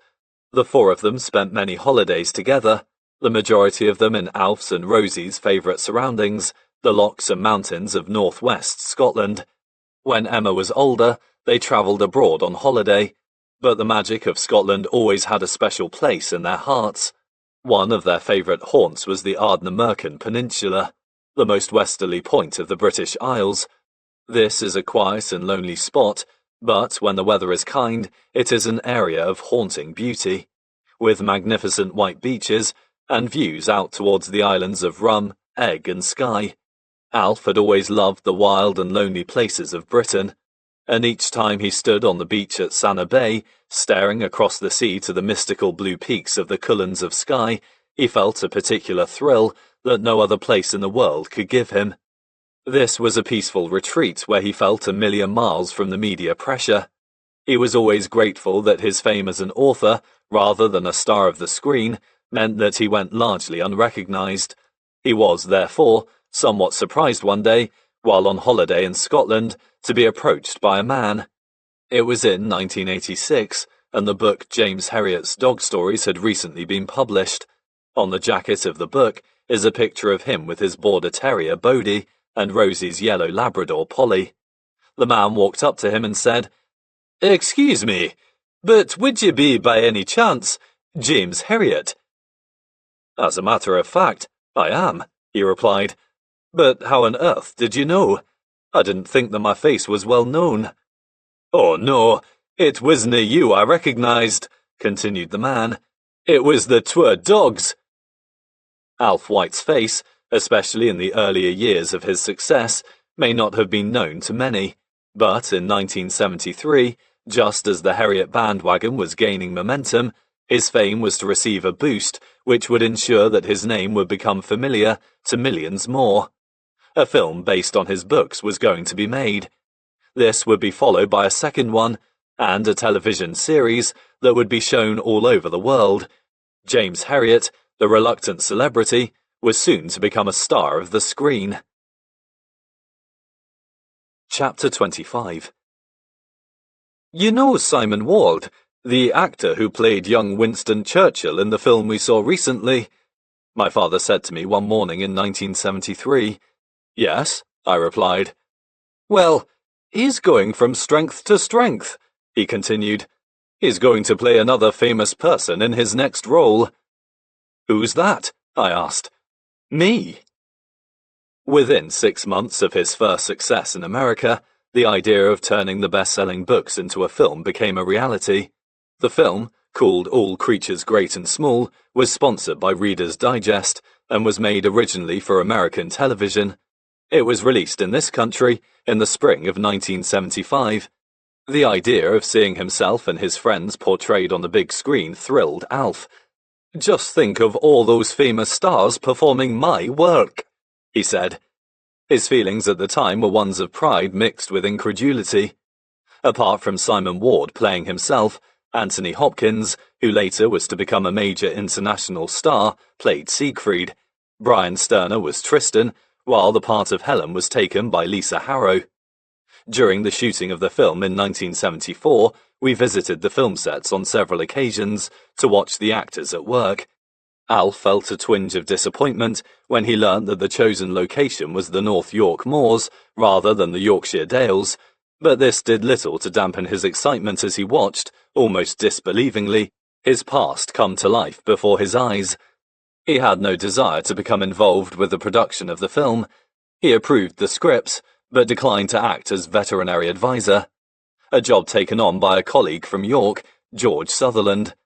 Alf was especially delighted with the performance of Anthony Hopkins, who brought out the warm and effervescent nature of Siegfried perfectly.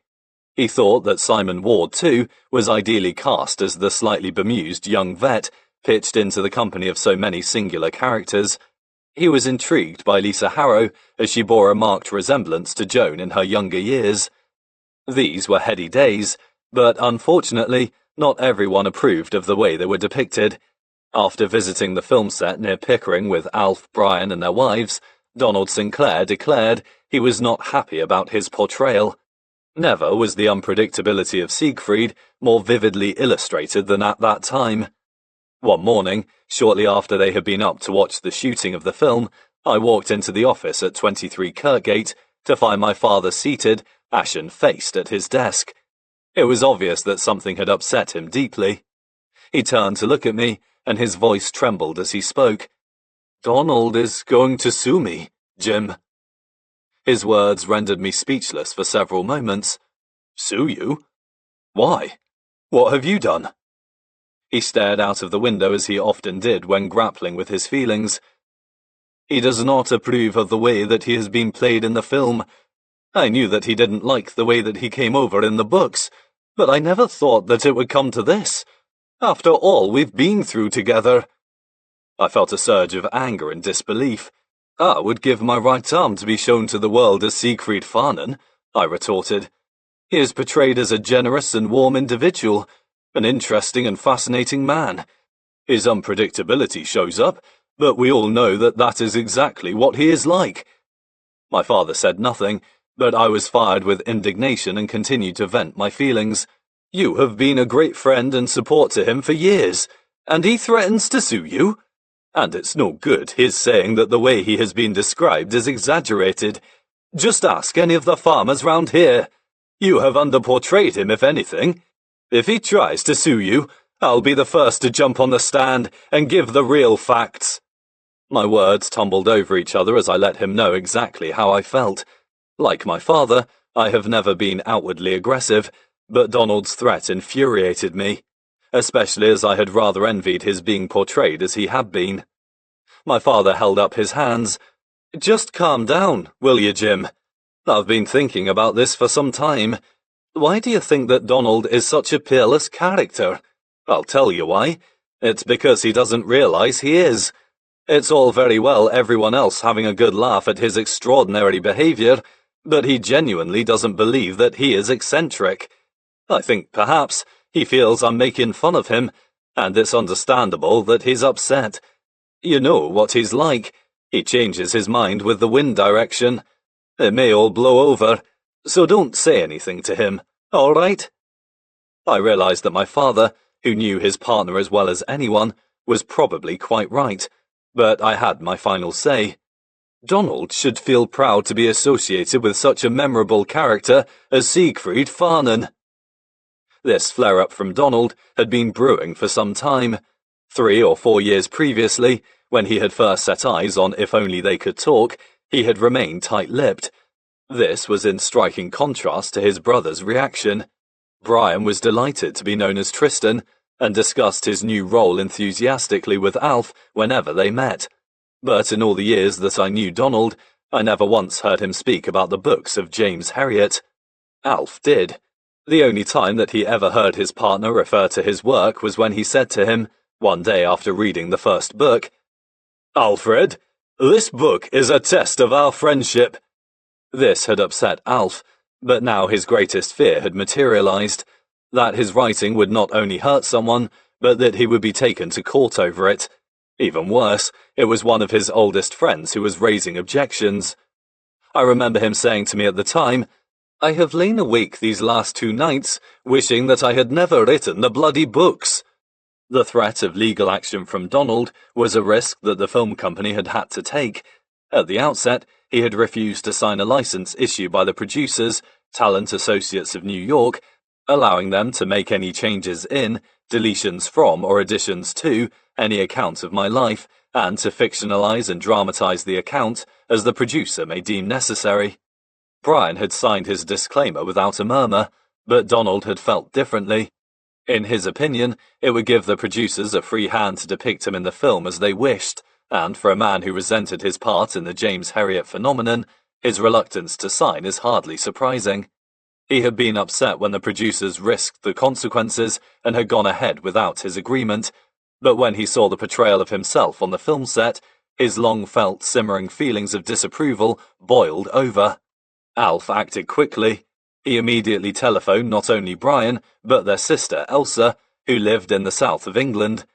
Having explained the situation, they both offered Alf their full support, agreeing that the depiction of their brother was not exaggerated in any way. Elsa was a great fan of the Herriot books, and was so indignant that Donald was objecting to the character of Siegfried that she warned her brother forcibly that there would be dire consequences should he attempt to take the matter further. Whatever she said appeared to work, and filming continued. Donald exploded again the following year, when he read some of the reviews of the film, which described Anthony Hopkins' performance as the eccentric bachelor and the excitable Siegfried, but never again was the threat of litigation to cloud the relationship between the two men. In Donald's defense, I firmly believe that he would never have actually sued my father. He was always a man whose next move was impossible to predict, and despite this confrontation over his portrayal as Siegfried, he always had a deep respect for his partner. In all the time that I knew Donald, I never really understood how he felt about the publicity surrounding the Herriot explosion. Shortly after his threat of legal action, he and Audrey were present at the end-of-film parties that everyone enjoyed with the actors and producers, and they seemed to be thoroughly at ease. In the following years, when thousands of tourists invaded the surgery, Donald would frequently take it upon himself to give them a guided tour of the premises and the old garden. Was this the same man who had confronted his partner about the books and films, which he said he disapproved of so strongly? The inimitable Siegfried Farnan was every bit as unpredictable in real life as James Herriot had shown him to be. After this episode, Alf trod warily when writing about Siegfried, toning down his character considerably in future books. I thought this was a great shame, and I told my father so at the time. I had always reckoned Siegfried to be the pivotal character in the books, one whom the many Herriot fans had grown to love. Tom McCormack, of St. Martin's Press in New York, agreed. He wrote to Alf in 1974, "I think you can honestly tell your partner that the million American readers who have come to know him through All Creatures are immensely fond of him. Next to James and Helen, he is easily the favorite character in the book. Surprisingly, his combustibility is a much more attractive thing than any blandness and sobriety that might replace it. I'd urge strongly that the American edition be allowed to retain the lively and explosive Siegfried we've all grown so fond of." Throughout their years together, Alf was always the driving force in the practice, to whom Donald often turned for advice, even on personal matters. There was no real need for him to bow to Donald's wishes in any way, but at the back of his mind he felt a stab of guilt.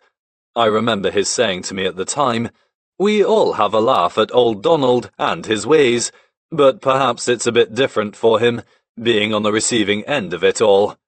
Alfred White had upset one of his oldest friends, and he was going to see that it did not happen again. From then on, the character of Siegfried was considerably played down in the books. One thing that softened the blow a little for Donald was that he, Brian, and I received a small percentage of the money from the film royalties. This was a legal measure to avoid tax, my father arguing that we had contributed toward providing the material on which the original stories were based. The taxman did not allow any substantial amounts to filter down to us, but nevertheless, it was a welcome addition to the yearly budget.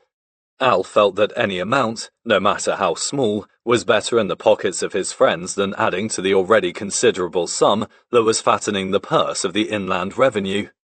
This injection of cash was repeated with the next film, and we received regular little checks right through the television series into the 1980s. As a newly married man, I was highly appreciative of this extra money, and Brian, too, was delighted to receive these welcome boosts to his economy. As a letter written to Alf in May 1980 reveals, the style shows that he had changed little from those fantasizing days of his youth. Salutations, Shistosoma. I have just received a simple printed letter from David Hyam and his limited associates, enclosing another simple cheque for £597.38. A blessing on you, kind and noble sir. This means that I and my kin can revel in the hot groceries once more, and I can indulge my craving for Tetley's bitter ale to my belly's content. We must meet again soon, to taste the dishes of Cathay, so nobly served in Wetherby Marketplace. Yours as ever, Wolf J. Flywheel. The first film received good notices, and a second one was planned. This one, called It Shouldn't Happen to a Vet, was shot in 1975 and had its gala premiere in London's Shaftesbury Avenue on the 8th of April 1976. Reader's Digest again sponsored the film, and the producer, as for the previous one, was David Susskind. This time, to Alf's delight, the film was shot in the Yorkshire Dales, around his most favourite areas of Wensleydale and Swaledale. Apart from Lisa Harrow, who played Helen once again, there were different actors playing the main characters. John Alderton, already popular with the British public for his many appearances in Upstairs Downstairs, took the part of James Herriot. Colin Blakely played Siegfried, but in this film there was no Tristan character. While John Alderton provided a more forceful James Herriot, with a flash of humour always evident, Colin Blakely's role as Siegfried was more subdued than the portrayal by Anthony Hopkins. Although he brought some wonderful comedy to the part, there was hardly a trace of the spontaneous eccentricity that was the hallmark of the real man. This was partly because Alf insisted on some changes, since he was not prepared to upset Donald again. After reading the scripts in advance of shooting, he was adamant that the peaks and troughs of Siegfried's character be smoothed out. Joan and Alf approved of all the actresses who played the part of Helen in the films and television series, but Lisa Harrow was their favourite. She never forgot her role in the Herriot films and kept in touch with Alf and Joan for years afterwards.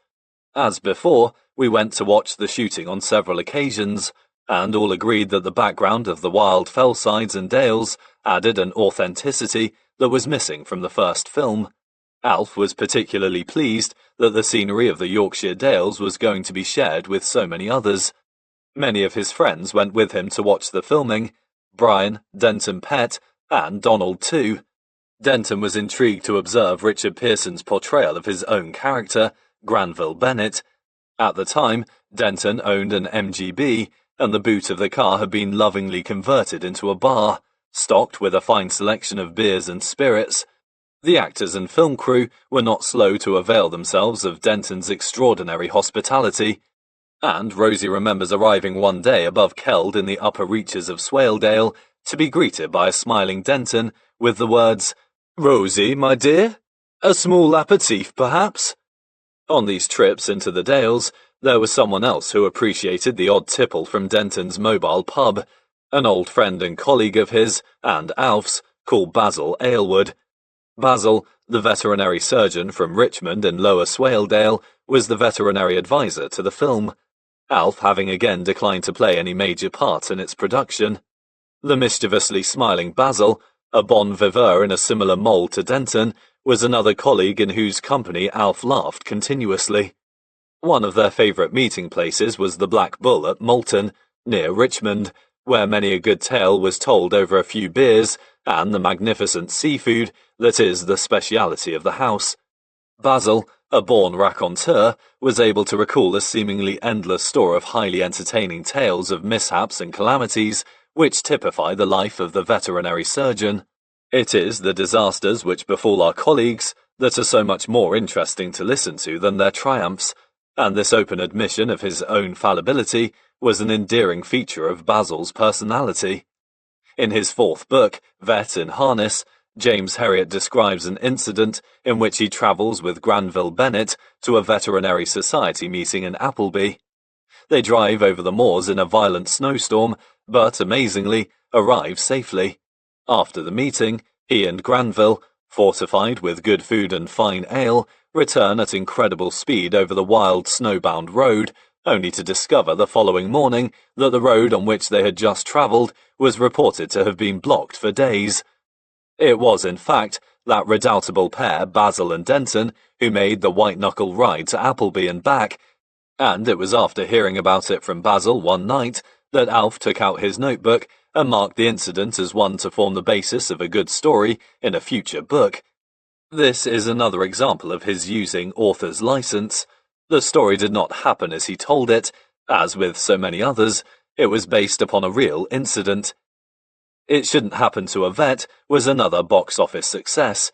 As excellent family viewing, it was a change from the increasingly violent films that were being released at the time.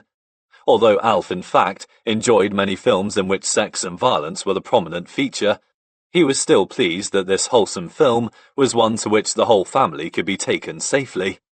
Donald seemed to approve of the way he was portrayed this time. We were all very relieved, especially as one scene in the film compares Siegfried with Adolf Hitler, describing him as a mad sod. Alf seems to be more upset about this than Donald, who, after completion of the film's shooting, threw a big party in Southwoods Hall for all the cast and several of his friends. Donald was in great form at the party, laughing and chatting with everyone.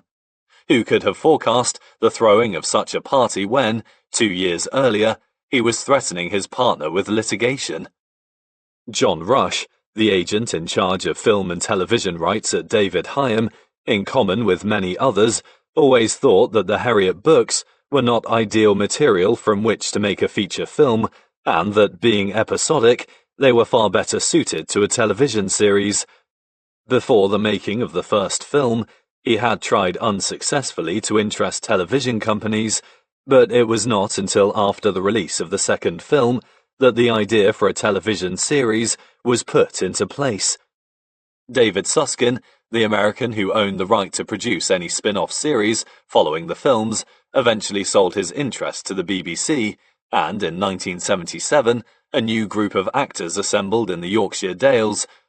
James Herriot's stories were to be filmed yet again, but this time they were to be beamed into the homes of millions. The books and films had made the name of James Herriot famous, but the television series All Creatures Great and Small turbocharged his popularity. It was after this series that the number of tourists visiting Thirsk rocketed to unbelievable proportions.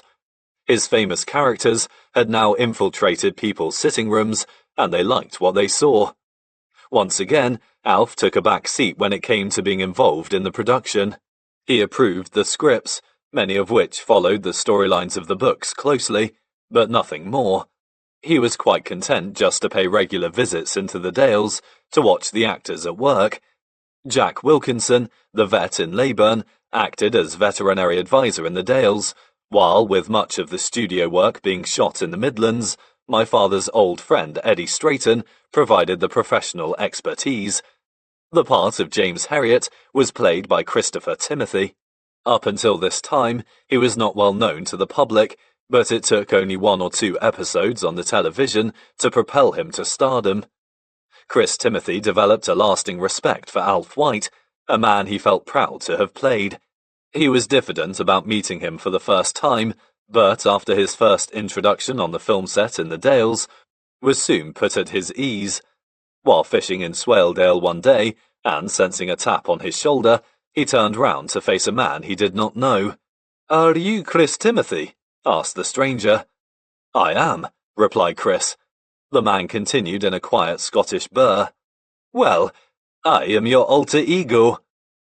Chris liked him from that first meeting, and he never lost his affection for my father, whom he described many years later as a private, totally approachable, totally delightful, upfront guy. For their part, of all the stars Alf and Joe met during those intoxicating years, Chris has been the one who has kept in touch with the family more closely than any other. He continues to visit my mother whenever he is nearby, and often sends letters from abroad whenever his acting engagements take him further afield. Chris, who has appeared on many factual programs about James Herriot, has been incredibly supportive of anything that has involved the man to whom he feels he owes so much. His role as the famous vet, one which gave an enormous boost to his career, is something he has never forgotten. I shall always remember his unflinching cooperation when asked to speak at my father's memorial service in 1995, together with the wonderful performance he gave when reading the passage from Vet in Harness about that great composite character Biggins. Chris was pleased we had chosen that particular episode, since he had become friends with the actor who played Biggins in the series, who had himself sadly died prior to the memorial service. If Chris Timothy was a comparative unknown before assuming the mantle of James Herriot, the actor who played Siegfried, Robert Hardy, most certainly was not. He was already an established and much respected performer, and as well as having experience as a Shakespearean actor to his credit, his versatility was such that he had stepped expertly into the roles of such diverse personalities as Winston Churchill and Benito Mussolini. I remember my first meeting with Robert Hardy. One afternoon in the surgery in 1977, I was surprised to see a figure in a white coat counting tablets into a bottle beneath the disconcerting stare of Donald Sinclair. Seconds later, Donald seized the bottle. "No, no, Tim! I've already told you. These tablets are for dogs only. You never give these to cats." I wondered who this unknown, browbeaten employee of the practice could be. I looked more closely at him. "Good heavens, it's Robert Hardy," I said aloud. His smiling face turned towards me, and Donald introduced us. "I am very pleased to meet you," he said. "Call me Tim. That is how I am known to my friends." I took an instant liking to him. With filming having only recently begun, he was spending a few days at Southwards Hall with Donald to give him the opportunity of studying his character. It proved, not surprisingly, to be a most illuminating experience, and his time was obviously well spent because his portrayal of Siegfried, a character whom he came to love dearly, was brilliant. Although he bore no physical resemblance to the real man, he captured his impulsive character perfectly, and his performance passed the severest possible test, the approval of the Yorkshire farmers who knew the real Siegfried so well.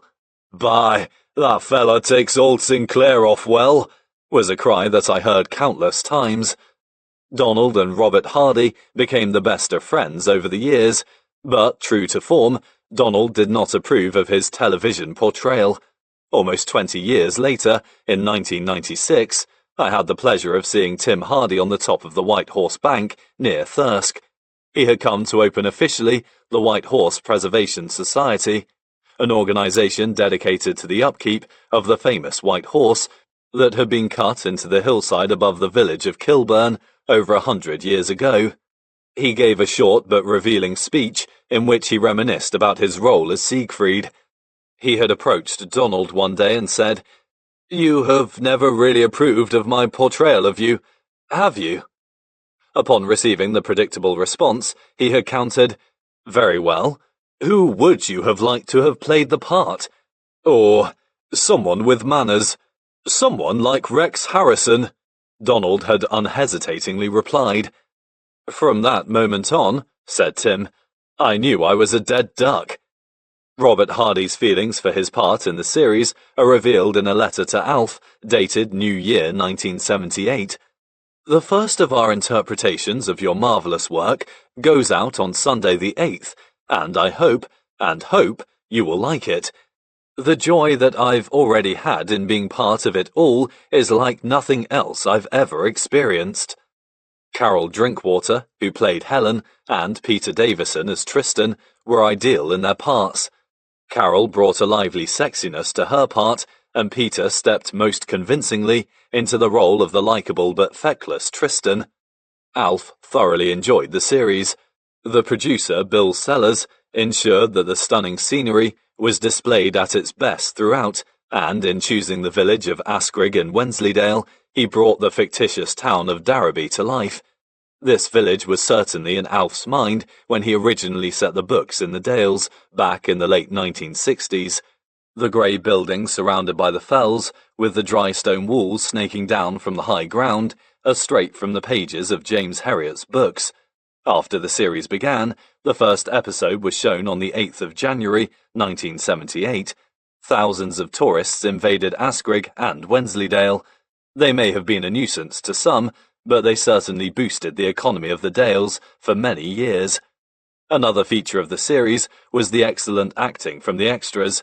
Some of the farming characters were brilliantly represented, and, as Alf said, "could have stepped straight out of the old farm buildings that I used to know." Johnny Byrne, the scriptwriter, did a most skillful job in transposing the writing of James Herriot to the spoken word, and many of the scenes rang with authenticity. One of Alf's favourite episodes concerned the vet's uphill struggle in extracting money from some of the old farmers, He said to me, the day following the screening of the episode, "Did you see that one, last night? It brought back a few memories, I can tell you." For many, the series became addictive viewing. An extract from the Western Daily Press, dated the 30th of January 1978, illustrates the high regard in which it was held.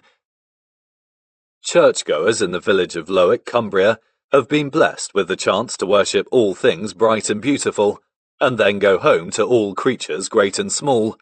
For the tiny Lakeland church has been given a special dispensation to hold its Sunday evening service earlier than usual, so the congregation can go home in time to watch its favourite television programme. Since the series started, there had been a decline in the numbers attending Evensong, and those that turned up complained of missing the start of the programme. Such was their popularity, 41 episodes were shown over the following 5 years, and they very quickly became compulsive viewing for a huge proportion of the population, with estimates running up to 14 million viewers. Alf's own opinion of the television series appeared in the Yorkshire Evening Post in 1981. "Not only did it capture the essence of what I had tried to say, but also the central characters were absolutely splendid. They were us come to life. I watched it faithfully. Human nature being what it is, I probably watched Chris Timothy a little more closely than I did the others. I always saw myself as the rather diffident figure, not exactly a grey figure, but not a particularly colourful one, caught between two flamboyant, thoroughly zestful characters. Christopher Timothy perfectly captured that air of diffidence."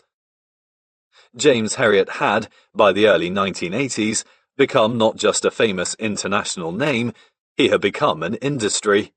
He had sold millions of books in hardback and many millions more in paperback. The television series had made his name a household word and was transmitted to countries all over the world, right through the 1980s, with repeats into the following decade. The area of North Yorkshire that he had made famous had assumed a new name. It had become known as Herriot Country, with tourists visiting Thirsk and the Yorkshire Dales in their thousands. With his books having been translated into so many languages, fans came from all corners of the world. Alf, while having to admit that he greatly enjoyed meeting so many people from overseas, preferred to spend most of his time away from the spotlight. Not only had he bought in 1977 his house in Thirlby, where he and Joan were secreted away from the thousands of prying eyes, but in 1978 he acquired a cottage in the village of West Scrafton, a cluster of grey stone houses and farms lying on the southern side of Coverdale and surrounded by wild fells and moorland. It was here, where he could merge into obscurity among his beloved Yorkshire Dales, that he found total peace, where in the morning he would awake to a silence broken only by the sound of the bleating of sheep or the cry of the curlew. He and Joan stayed in the West Scrafton cottage regularly, in all weathers and at all times of the year. Here, he would walk his dogs endless miles over the green tracks while drinking in the sweet, clear air of the high dales. There was nowhere he would have rather been. It was an idyllic spot in the summer, but in the darker months of the year, West Scrafton could show a different side to its nature. One late October afternoon, he was walking his dogs along the road towards the neighbouring hamlet of Swineside. His head was lowered to protect himself from the driving rain, screaming in from the surrounding moors. On the road, he met one of the local farmers, surrounded by cows and elegantly attired in a torn mackintosh, around which was an ancient Hessian sack held in place with a piece of string. The road was running with water and mud. The farmer paused in the lee of one of the stone buildings before raising his weather-beaten face to Alf. He shouted above the noise of the wind, "Afternoon, Mr. White." "It's not much of a day," yelled Alf in response. "Nay, you're right," continued the farmer, looking around him at the desolate scene. "You're having a bit of holiday up here, eh?" "Yes, just having a nice break from the practice." The farmer scrutinized the damp figure before him. Everyone in the village knew who he was. They all knew he had the means to spend his holidays on sun-drenched beaches in exotic locations. The farmer had spent almost his entire life working in the village. And a hard life it had been. Many people are entranced by the beautiful scenery of the Yorkshire Dales, but those who try to make a living out of the place can sometimes take a different view. The farmer looked again at the rippling puddles in the road, the rapidly darkening sky, and the filthy wet dog standing expectantly at Alf's feet. He looked at him steadily in the face before turning to set off after the mass of cows. A puzzled look passed over his features as he paused for a final word. "Why do you come here?" Whilst not really enjoying the massive publicity that surrounded him, Alf was, in fact, making matters worse for himself. He was still seated in front of the television with his typewriter. He did it for neither fame nor fortune. He simply loved writing. With lists of headings secreted away in the drawers of his desk, there was still plenty of material. Between the years of 1978 and 1981, 2 more books appeared. One of these was to sell more copies in hardback than any of his previous 6, and was largely responsible for the never-ending coachloads of tourists pouring into his part of England. This book, one that he almost never wrote, was destined to become his greatest bestseller. It was called James Herriot's Yorkshire. Chapter 26. One day in 1978, my father called me to his house in Thirlby. "Jim," he said, "I want to ask you something." I always knew when he was going to mention something important. He spoke slowly and quietly, with a slight trace of uncertainty. "Michael Joseph would like to produce a picture book of those parts of Yorkshire I have made famous through my writing. It would be accompanied by a text written by me. They want to call it James Herriot's Yorkshire." His eyes were now focused directly on mine as he continued. "What do you think of the idea? Do you think that my words alongside photographs would interest people?" I felt somewhat flattered that this established best-selling author valued my opinion, but I was not really surprised. Although not without confidence in his own ability, he continually sought suggestions from others, maintaining until the end of his life that he was simply an amateur at the writing game. I thought for a few moments. "No, Dad, I don't think it's a good idea at all." "Why not?" "Why should someone from, say, California want to look at some poky little corner of Swaledale?" I replied confidently. "These places bring back great memories for us, but I can't see the fascination in them for anyone else. Forget it. It won't sell." "You don't think so?" "No." "Perhaps you're right." He lapsed into thought and dropped the subject. He must have listened to me because he told his publishers that he had serious misgivings about the project. However, their persuasive arguments finally won the day, and Alf agreed to go ahead. This beautifully illustrated book, the inspired idea of Alan Brooke, then editorial director at Michael Joseph, and whose concept received wholehearted support from Alf's editor Anthea Joseph, went on to become a mega bestseller, far exceeding all his previous books. It became the essential companion for the thousands of fans from all over the world who flocked to see those poky little corners of Yorkshire that I had confidently predicted would hold no interest for them. The dubious quality of my advice was emphatically illustrated some 16 years later. In 1995, 4 months after my father's death, Rosie and I took part in a BBC television programme about outdoor activities called Tracks. Part of this weekly programme described those walks that were particular favourites of selected celebrities, and for James Herriot's favourite, we had chosen to film the programme in the upper reaches of Swaledale. This wild and unspoilt area figures largely in the Yorkshire book. He loved it for its beauty and loneliness, but we were not alone for long on that occasion. I was astonished to see a coach disgorge a throng of American tourists who strode purposefully past us, many of them clutching their copy of James Herriot's Yorkshire. 16 years after publication, it still held its fascination for so many of his fans. This book was published in 1979 and is totally factual. Such was its success that it became the trailblazer for many look-alike publications, including Winford Vaughan Thomas's Wales, Poldark's Cornwall, Catherine Cookson's Northumberland, and the highly popular series of books by the enigmatic fellwalker, Alfred Wainwright. My father loved reading Wainwright's books. He wrote simply, but with great feeling for the high country of the British Isles, especially the Lake District and Scotland, and I feel sure that had he and my father met, they would have had much in common. The superb photographs in James Herriot's Yorkshire were taken by the freelance photographer, Derry Brabs. It was his first book, and its tremendous success was to make his name. He was to go on and illustrate many more of the books that would follow in its wake, including the Wainwright series. Derry was chosen in a somewhat bizarre fashion. Nowadays, photographic agencies would be asked to submit the portfolios of their major clients, but not so in 1978. Michael Joseph decided that a Yorkshire-based photographer would be best, for obvious reasons. Not only would he or she be close at hand, but would already understand the vagaries of the Yorkshire weather.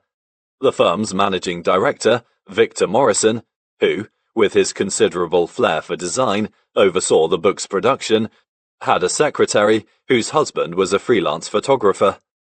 He was consulted and suggested that a simple way to start would be to check the Yellow Pages directories for Yorkshire under the heading Photographers, and see what emerged.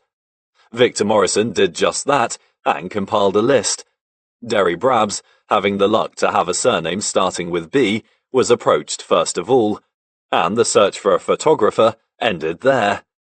James Herriot's Yorkshire is lavishly illustrated with photographs of places that evoked many happy memories for Alf. The pictures of Wensleydale brought back images of the hard early years helping his old friend Frank Bingham, at a time when he had first set eyes upon the magic of the Yorkshire Dales. There is an account of a youth hosteling holiday when I and a school friend, Ian Brown, walked with my father through Wensleydale and Swaledale. Such was the popularity of the book that this walk has been traced by many people and has become known as the Herriot Way. The vivid photographs of the Thirsk area, the place where the vast majority of the stories had their origins, and where my father brought us up along an uncertain but happy road, had a special meaning for him. The North York moors and the Yorkshire coast are not forgotten. Derry Brab's pictures of the old Grand Hotel in Scarborough made Alf shiver as he recalled his days in the RAF, drilling on the beach and sleeping in the cold, windswept dormitories. On a softer note, he fondly remembers the town of Harrogate, his haven of escape every Thursday afternoon, at a time when he was working day and night to establish himself as a veterinary surgeon. Every section of the book stirred memories, some of them hard, but all of them happy. But what I see most clearly on my map, Alf wrote in the book's introduction, is the little stretch of velvet grass by the river's edge where I camped or picnicked with my family. I can see the golden beach where my children built their castles in the sand. These are the parts, when my children were very young, which stand out most vividly from the coloured paper. These, indeed, as I look down on my Yorkshire, are the sweet places of memory. James Herriot's Yorkshire is about the recollections of a best-selling author. To his family, it meant a little more. It invoked memories of a father who ensured that we were able to share his happiness in those days when we were young. By 1979, over 12 million books by James Herriot had been sold, and Alf had little more to prove to his publishers. But writing had become a way of life, and in 1981, his seventh book of stories was published. This book, entitled The Lord God Made Them All, took him over 4 years to complete, but there were reasons for this. Not only had he written the text for James Herriot's Yorkshire since the last volume of stories, Vet in a Spin, published in 1977, but the new book was much longer. This was primarily for the American market, with its insatiable demand for big books, and enabled St. Martin's Press to publish The Lord God Made Them All at the same time as the British edition. They had, of course, had to wait to publish Vets Might Fly until Vet in a Spin was published, so they could produce one big volume. All things wise and wonderful. The new book became an instant bestseller on both sides of the Atlantic, And such was James Herriot's popularity in the United States that over 500,000 copies were sold there in hardback alone. Although I and many of my father's close friends have always regarded his earliest books as our favourites, this one contains some wonderful material, and, like the others, brings to life a whole host of new and fascinating characters. In Chapter 15, he describes his treatment of a dog with demodectic mange belonging to Sister Rose. This character was based upon a woman called Sister Anne Lilly from the Friarage Hospital in nearby Northallerton. She was closely involved with my father's favourite animal charity, the Jerry Green Foundation Trust, and she ran several small dog sanctuaries of her own. She is someone for whom Alf had great respect. It is a sad story ending in the death of Amber, a beautiful golden retriever, to whom in real life my father had become very attached. The Lord God Made Them All is another book that illustrates not only the triumphs, but also the heartbreaks that punctuate the life of every veterinary surgeon. The period in which the book was set had moved on, and now included stories about Rosie and me, who were both given our real names.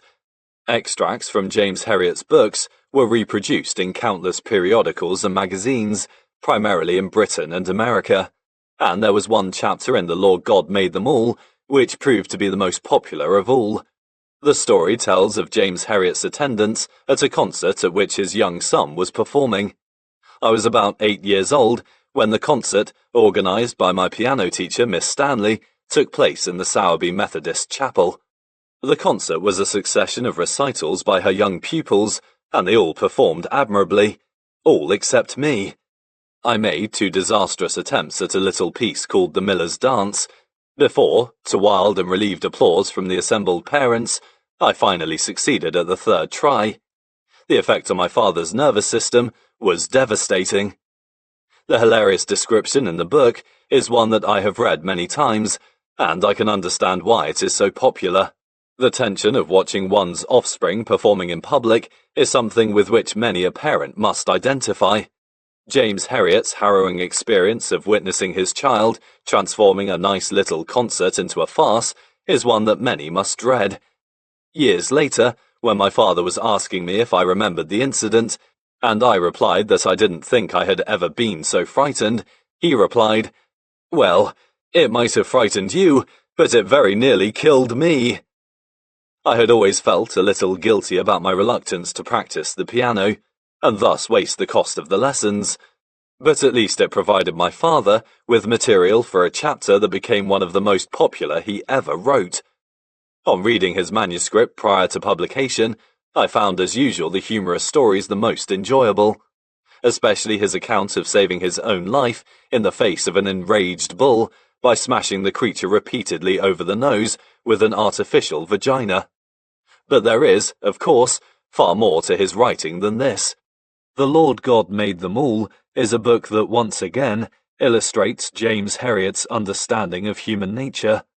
It is a book not just about animals and veterinary surgeons, but about the everyday emotions that everyone experiences. The spectacular triumph of James Herriot's Yorkshire had not gone unnoticed by the Reader's Digest Association. Having published much of James Herriot's work in their condensed books on both sides of the Atlantic, and sold millions of copies, they approached Michael Joseph with the idea of producing an illustrated volume of selected stories from the James Herriot books.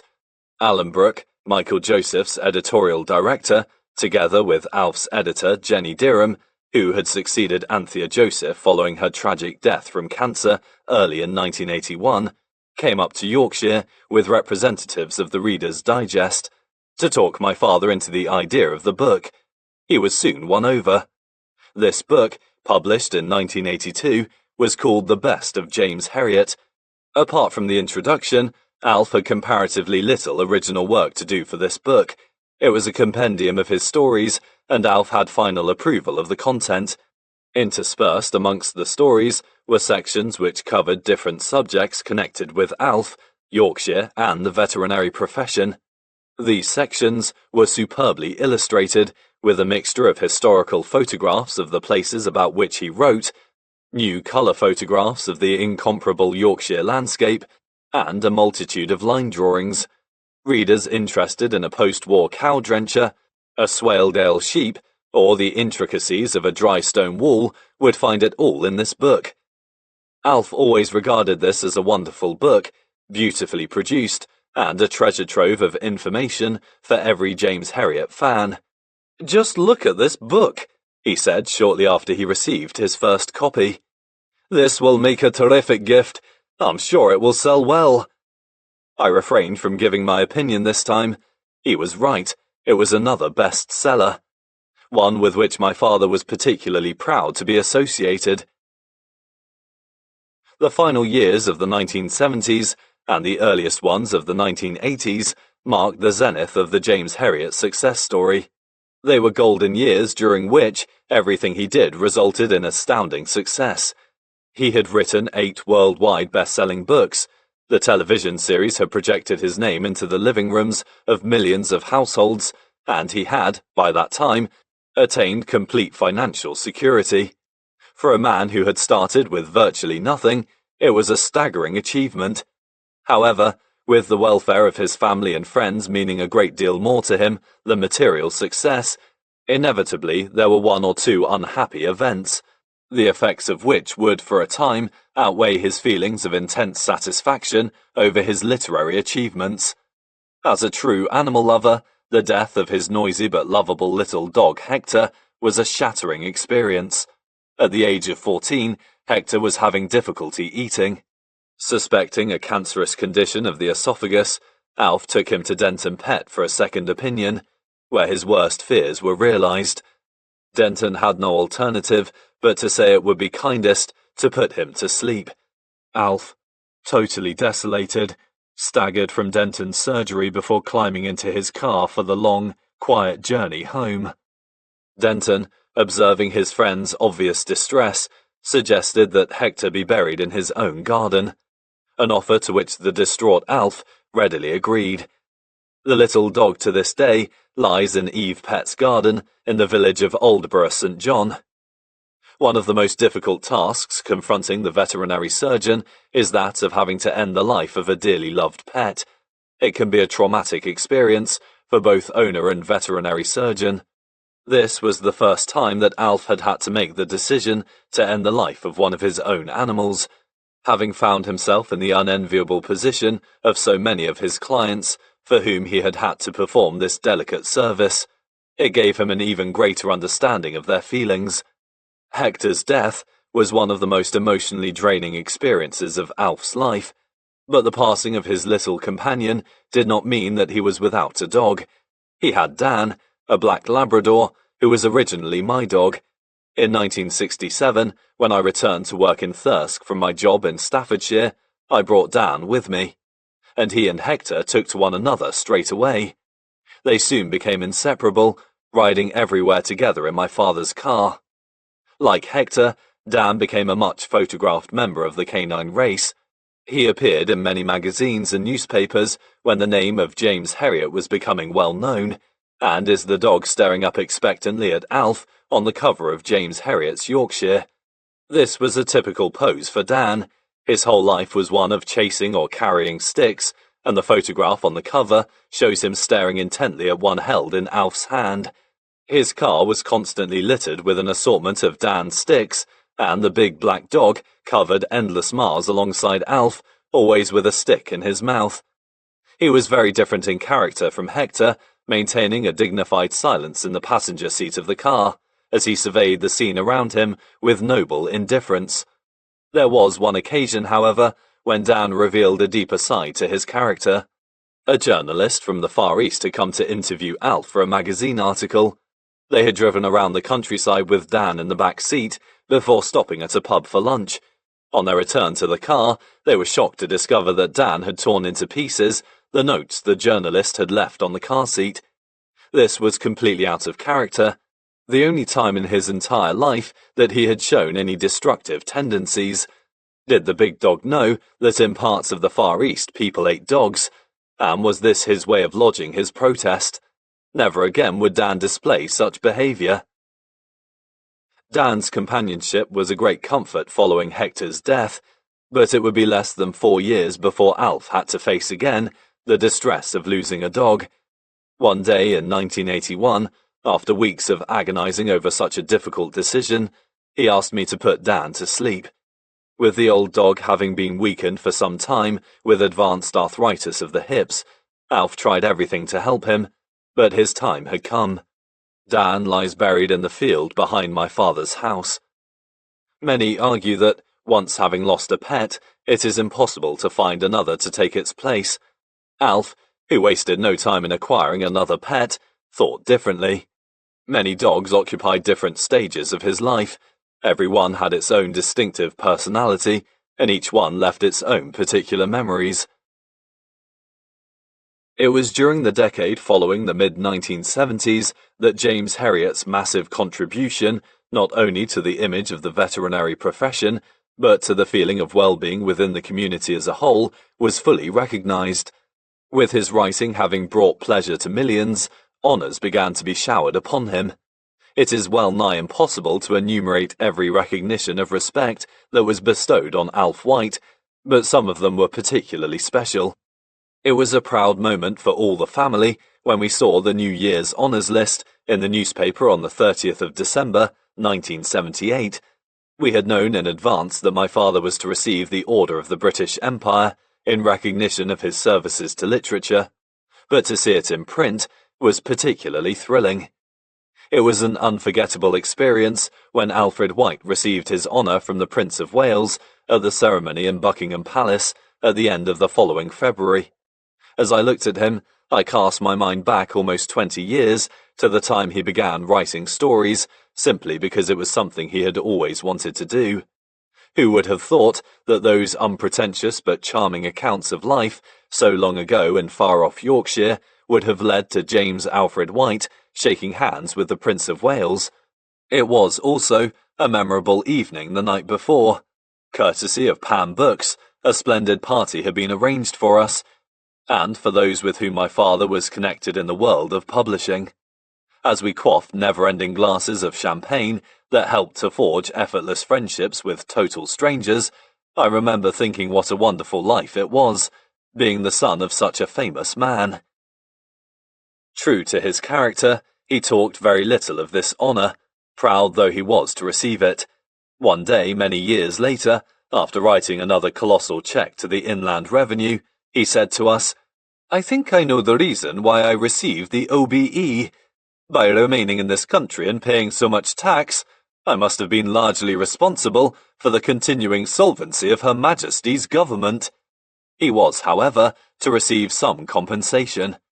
An elegant envelope arrived one morning in October 1979.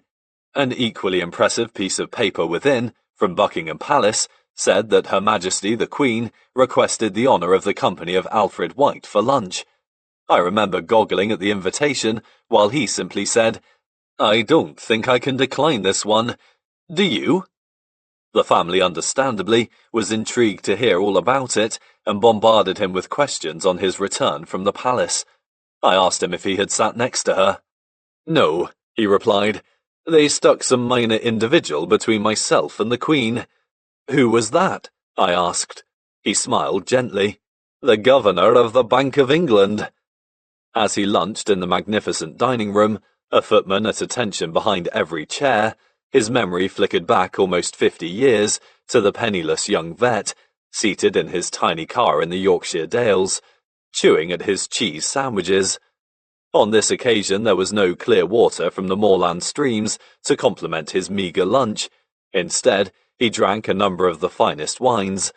He made sure that he did not consume too much, which was a wise decision, since, eventually, he was summoned to a private audience with the Queen. He found her to be a most approachable and delightful person, with a sharp sense of humour and an infectious laugh. My father told us that she had said that his books were some of the few that had made her laugh out loud. It is understandable that she would have enjoyed the books of James Herriot. Not only would the humour have appealed to her, but she is, of course, such a genuine animal lover. On his departure from the palace, he observed the other guests stepping into a succession of chauffeur-driven limousines. He was about to hail a taxi when one of these prestigious vehicles glided up to offer him a lift. It was none other than that minor individual who was in fact Sir Robert Clark, chairman of Hill Samuel and Co. He was a most likeable man who provided my father with the perfect conclusion to a memorable day. The following evening, I was having a drink with my father and two of his farming friends, Billy Bell and Gordon Bainbridge, in the 3 Tons Hotel in Thirsk. Many subjects were discussed, but not once did he mention his day out at Buckingham Palace. James Herriot, the author, was, once again, Alf White, the vet. On another occasion, in June 1983, he was again in the company of royalty. He and Joan were invited to a private dinner given by Dick and Mary Francis in honour of the Queen Mother. Dick Francis, author of many best-selling books about the world of horse racing, was one of the famous people Alf got to know well, and he was probably one of his favourites. A modest and charming man with whom he kept in touch throughout their almost parallel climb up the ladder of fame. Both men were published by Michael Joseph and Pan. Both had Anthea Joseph and then Jenny Deerham as editor. In July 1979, he received an honorary doctorate of literature from Heriot-Watt University in Edinburgh. On his return from the ceremony, he seemed almost stunned to have received it. "I felt a little out of place," he told us, "among so many intellectual giants. Me, the simple little country vet." A photograph of the ceremony shows that characteristically vague and bemused expression on his face. Almost 5 years later, in March 1984, he received a special British Tourist Authority award for helping to create a greater awareness throughout the world of Britain's attractions. At a ceremony in London, Sir Henry Marking, the BTA chairman, said, "The name of James Herriot seems to leap out from every bookstall and every TV screen in the world. I'm sure James Herriot never thought of himself as a travel promoter, but Herriot Country is now well and truly established on the international tourist map, ranking in appeal alongside Shakespeare Country and Burns Country." Through his work, James Herriot has helped to bring new prosperity and employment to a great county already so rich in literary heritage, history and beauty. Alfred White had certainly boosted the economy of North Yorkshire. Such was his fame by now that small businesses began using his name. Herriot cafes, guest houses and hotels sprang up to make good profits out of the tourists who continued to pour into the area. An advertisement for one hotel particularly amused him. A part of its brochure read, "Welcome to Herriot Country, the home of the world's most famous vet. No pets." Alf derived great satisfaction out of this boom in the tourist trade, although some of the local people were not too pleased that their part of the world had become such a focus of attention, and turned an unfriendly eye towards so many strangers invading their patch. Alf often said, "I have put money into a lot of pockets around here, and that has to be a good thing." Others agreed with him. In April 1984, he was the first winner of the Yorkshire Salver, awarded in recognition of services to Yorkshire and its people. He received his award at a ceremony in Leeds and was nominated for putting Yorkshire on the international map and bringing tourists, trade and employment as a result. Alf White was proud to receive such awards, but some that gave him the greatest thrill were those bestowed on him by his own profession. As early as 1975, he had been made an honorary member of the British Veterinary Association, and 7 years later, on the 8th of June 1982, he received his fellowship of the Royal College of Veterinary Surgeons. This recognition, from the profession of which he was always particularly proud to be a member, meant a great deal to him. The words delivered that day by the college's president, Peter Hignett, were very perceptive. The veterinary profession owed Alf White a considerable debt of gratitude, not only because he had presented the profession to members of the public as a concerned and caring body of men and women, but because he had never at any time sacrificed the respect of his colleagues for the popularity of public acclaim. The profession is proud of him and the way he has conducted himself in a situation which would have turned many a lesser man's head. In 1984, he received an honorary degree of Doctor of Veterinary Science from the University of Liverpool, with, again, the emphasis being on his contribution to the image of his profession. This tremendous enhancement of the popularity of his profession had been recognized very quickly by veterinarians in the USA. The American Veterinary Medical Association had honored him as early as 1975, and he was particularly pleased to read a review of his work in that same year by Professor Eric Williams of the Oklahoma State University College of Veterinary Medicine. Professor Williams, who was a veterinary practitioner in his native Wales before emigrating in 1961, highlighted one aspect of James Herriot's writing: the authenticity of his accounts of veterinary life. This was something with which veterinarians all over the world could identify. In his review of All Things Bright and Beautiful, Professor Williams wrote, "Here is a brilliant, honest, lucid, day-by-day and night exposition of the triumphs and despairing moments of veterinary practice. James Herriot's honest revelations come as a much-needed tonic and reassurance to a world which appears to be going mad when daily we are faced with crime, scandal, and vanishing moral standards. I am overjoyed that my colleague portrays so well the bonds of trust and friendship with his clients, which are the basis for a successful professional life.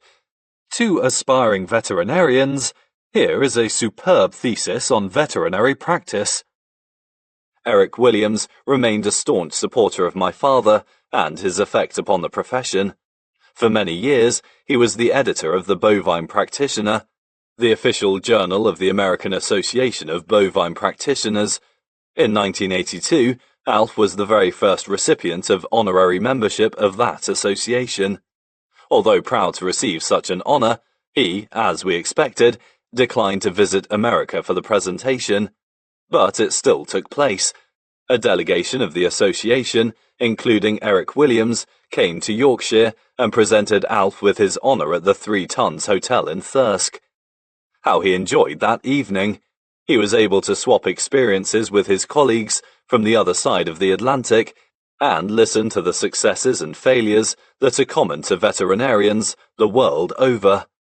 Alf received countless offers to travel around the world and receive the many honors that kept coming his way, but by the beginning of the 1980s, he began to feel overwhelmed by his ever-increasing fame, and politely either refused them or received them in absentia. He even declined to appear on the front page of the enormously influential Time magazine, something that could have propelled his fame to even dizzier heights. He stuck to his regular excuse that he was 1% author and 99% veterinary surgeon. From 1980, Sinclair & White was a 5-person practice. With Alf's workload being lighter than it had been, he had plenty of time, had he so wished, to run around the world furthering his image. The real reason for his reluctance was that he had had enough. He was determined to prevent the relentless publicity taking him over, and he wanted, quite simply, to be left alone. Nothing was going to change his way of life, and it was his success in maintaining this ideal that was largely responsible for his continuing happiness in the face of an avalanche of publicity that could so easily have overwhelmed him. Now Alf White, the retiring family man, was coming to a decision that would disappoint millions of his fans. He declared in 1981 that he would write no more books. It was becoming impossible to completely dodge the spotlight. Everyone knew who he was. Tourists poured into the surgery while ever bigger waves of fan mail were stuffed through his letterbox. One envelope was addressed to James Herriot, Darrowby, Scotland. It homed in on the unwilling celebrity, like all the others. In a newspaper article in July 1981, following an exhausting promotional tour of Britain, after the publication of The Lord God Made Them All, Alf made the following statement: "I feel I just have to escape. I'm nearly 65, and all I want is a bit of a rest. I've never been one for the limelight, and now all I want is to get back to normal. I want to spend more time with my grandchildren. I want to start enjoying again the things I used to enjoy, gardening and walking. I want to get involved again in the thing I do best, my work as a vet. At this very moment, the very mention of writing makes me want to scream. His massive literary success had brought him a sense of deep satisfaction, but for someone who did not enjoy the attendant publicity, it was becoming a burden. Life at home among his family and friends, and around the farms of North Yorkshire, was closer to his heart. Alfred White fully appreciated the tremendous benefits writing had bestowed upon him, but he was acutely aware of something else. He had been a happy man long before James Herriot walked into his life. He was, indeed, grateful for all James Herriot had done for him, but the time had now come to show him the door. Chapter 27. One of the greatest benefits bestowed upon Alf White by his friend James Herriot, financial security, was enhanced by the election to power of a Conservative government in 1979. Its lower levels of personal taxation meant that Alf could retain a higher proportion of his earnings, so by 1981 he could consider himself a millionaire. He was not an inspired businessman, but more importantly, he had common sense. He had no desire to stretch his financial horizons to the limit, while words like offshore investments and split capital trusts meant little to him. A distrust of the stock market, coupled with a cautious approach to investing money, led to his missing out on the great share bull market of the 1980s. But he lost little sleep over this. He retained his distrust of smart deals and unbeatable offers until the end, and a favourite expression was, "Beware glossy brochures." He certainly derived a great deal of pleasure out of his money, and was very generous with it. From as early as 1977, he worked in the practice for only £2,000 per year. A change that benefited not only myself, but Donald Sinclair too. In 1 year, after deducting car expenses from his practice profits, he was left with little over £1,000 to show for a year's veterinary work. Bob Rickaby, his accountant, was aghast. "Alf, you have worked for a whole year for the practice and you have earned no more than you did in 1946. His response was to simply shrug his shoulders. "Don't worry about it, Bob. I couldn't care less." Never a greedy man, he was throughout his life amazed at the lack of generosity he sometimes observed in others. Although unable to identify with it, he could see the funny side. I remember him telling me many years ago of a visit he made to a shop in Thirsk to buy some fireworks. He asked for some rockets. Another customer overheard his request and leaned towards him. "Don't buy rockets, Mr. White," he whispered.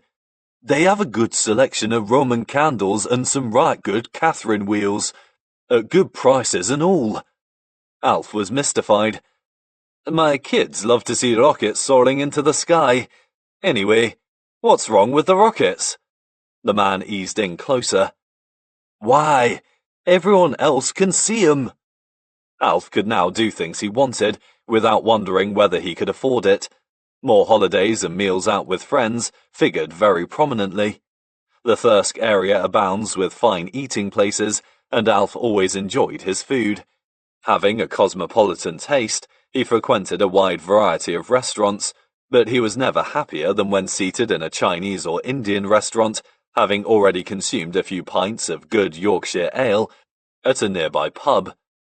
Two of Alf's greatest friends, Alex Taylor and Brian Sinclair, brightened his life during the 1980s. In 1981, Alex retired from his job in the north of Scotland, and 3 years later, he and Lynn decided to spend their retirement near Thirsk. Alf was delighted. To have his oldest friend living so close was a wonderful bonus. Alex's company was a constant source of enjoyment. From their very first days together in Glasgow, he had always had the capacity to make Alf laugh, and with Joan and Lynn being such good friends, this they all continued to do for 10 more years.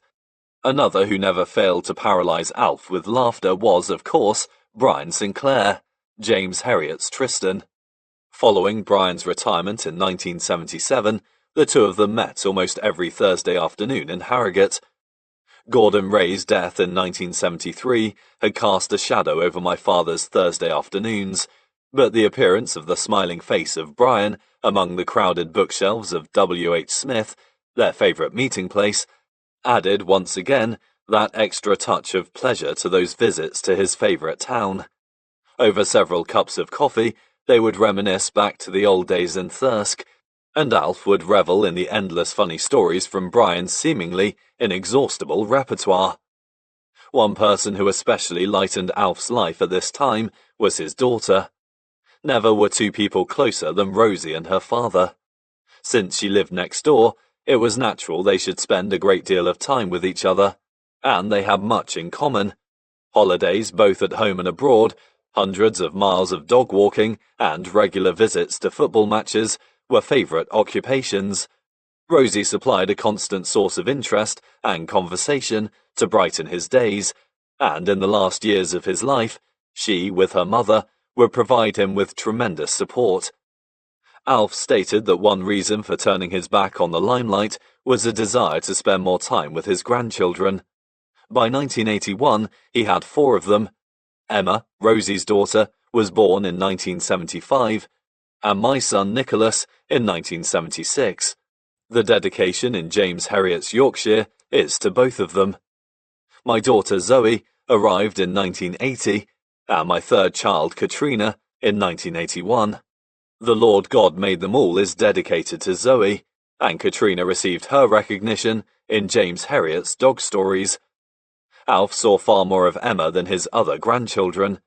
Rosie, as a single parent, received tremendous assistance from her parents in raising Emma, who grew to regard her grandfather more as a father. He was a truly dedicated grandfather and had great patience with her as a small child, walking for miles to pick wild flowers or reading to her from countless storybooks. He derived, as many grandfathers do, great pleasure from his grandchildren. All my children are very musical, and I am sorry that my father, who had such an appreciation of music, could not have lived a little longer to hear their performances on the piano, cello, and trumpet. He did, however, have the satisfaction of hearing Nicholas play the piano shortly before winning the St. Peter's School Music Prize, and he heard Zoe playing the trumpet in a school orchestral performance of the Grand March from Ida.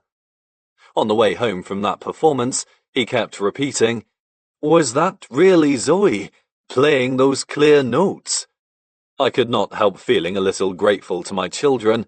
Through their playing, the pleasure they gave to their grandfather compensated somewhat for the agony he had had to endure listening to the comical attempts from his own son all those years ago. In 1981, another character bounced into Alf White's life, a self-willed, whiskery-faced border terrier called Bodie. After the death of his black Labrador Dan, no time was wasted in finding another 4-legged companion, and Bodie, Alf's last dog, was one with a personality all his own. Alf, who had always admired the border terrier as a breed, was a happy man on the day he finally owned one. Bodie, always regarded as a bit of a show-off, was a very photogenic dog who posed rather like a ham actor in the many photographs taken of him with Alf. The tendency to display a haughty superiority over others of his kind was illustrated many times, especially on meeting other male dogs, when he would sail into the attack without a second thought. For the first time in his life, the world's most famous vet needed a lead before he dared to venture forth with his dog. Another reason for the lead was that this unpredictable little creature could take off into the distance with alarming suddenness. I remember one late October afternoon walking with my father, Bodie and my own little Gila bitch, over the wild moorland at the head of Coverdale. Suddenly Bodie, without any warning, took off like a rocket and disappeared. After a full half hour, we were still desperately shouting his name. Strangled cries of, "Bodie! Bodie!" issuing from our cupped hands. Darkness was almost upon us as I scanned the bleak horizon, hearing only the sound of my father's voice, which, by then, was no more than a hoarse croak. We had just about given up hope when I finally spotted a small brown form zooming around the opposite hillside in the gathering gloom. I ran over and was able to catch him as he was demolishing a decomposing rabbit. Bodhi's greatest pal was Rosie's dog, Polly, a sweet-tempered yellow Labrador who has, like her effervescent little friend, appeared on many photographs with James Herriot. Bodhi was the perfect gentleman towards Polly, always allowing her first grab at the biscuits that my father carried in his pocket during his many walks with the two dogs. Looking at Bodhi standing patiently beside Polly, it was hard to believe that this was the hooligan who tore into every male dog unfortunate enough to cross his path. In his later years, Bodhi's energy consumption dipped dramatically, and he became bone idle, refusing to go on his daily walks. He was not, however, allowed to become a total degenerate. Alf carried him under his arm on the outward half of his walk, leaving Bodhi little choice but to return home under his own steam. Despite these antisocial traits, he was a most appealing dog, and his whiskery little face accompanied Alf everywhere. He would sit patiently with him for hours, under his chair while he wrote in his study, or by his side as he watched television. Although frequently referring to his little friend as a bit of a screwball, Alf loved him dearly. Bodhi, who outlived his master by 18 months, was a much-appreciated companion for Joan in the period following Alf's death. In 1996, he developed kidney failure, and I had the sad task of putting him to sleep. As I did so, I could not help casting my mind back to my father's very first dog, Don, who also succumbed to kidney failure 53 years previously. Alfred White's first and last dogs, two different characters in their own way, both of them difficult at times, but each one a loyal and wonderful companion. Alf stated on a television program in 1990, "Vets can be just as silly about their own dogs as the fussiest of our clients." This statement certainly describes Alf White himself. A large proportion of his life was dedicated to the well-being of his own dogs. Whenever outings or holidays were planned, their welfare always received first consideration. Only under the most extreme circumstances would he board any of them in kennels, and the only hotels in Great Britain that Alf and Joan would stay at were ones that catered for dogs. Almost everywhere they went, a hairy face or two was invariably in attendance. Throughout his years in practice, he was told many times by his clients, "You'd better get this dog better, Mr. White. My missus thinks a lot more about him than she does of me." Being a dog lover himself, he could see the grain of truth in the statement. James Herriot writes movingly about the unique bond between people and their pets. The real man Alf White could have stepped out of any one of those stories. By the mid-1980s, the practice of Sinclair and White was undergoing massive change, with the small animal work becoming increasingly important. By this time, Alf, who was almost 70 years old, was, not unnaturally, finding it difficult to keep up with modern techniques, and left the more complicated treatments to his younger colleagues. He was still extremely interested, however, and would watch operations he had no intention of attempting himself. Despite the realization that he was beginning to lose touch with the rapid advances within his profession, he still had his following among the practice clients. His thoughtful and caring approach to every case, the timeless attribute of the popular veterinary surgeon, was appreciated as much as ever. Something else in the practice was timeless: Donald Sinclair. Now that Alf was no longer dependent upon veterinary work for a living, he could take a more relaxed view of his partner's eccentricities at 23 Kirkgate. One afternoon, during an unusually quiet day, Donald said to him, "Alfred, I don't know why we pay all these young assistants. Life is not so hard as it used to be, and I could run this place single-handed." Alf raised his eyebrows. He knew his partner well, but this sounded something special. "Single-handed? Are you quite sure about that, Donald?" he replied, well aware that veterinary practice was one of the most unpredictable of professions. "Absolutely, Alfred. There is certainly no need for you to come in tomorrow. Take a day off." "Are you really sure?" "Yes, Alfred. Go home." The following morning, the practice of Sinclair and White was desperately short of staff. Early morning emergencies had meant that the other two assistants and I were out on call, and to complete the picture, our secretary was off with flu. At 10 minutes to 9, Donald Sinclair calmly walked into a quiet, empty veterinary surgery. The single-handed vet was soon to have some company.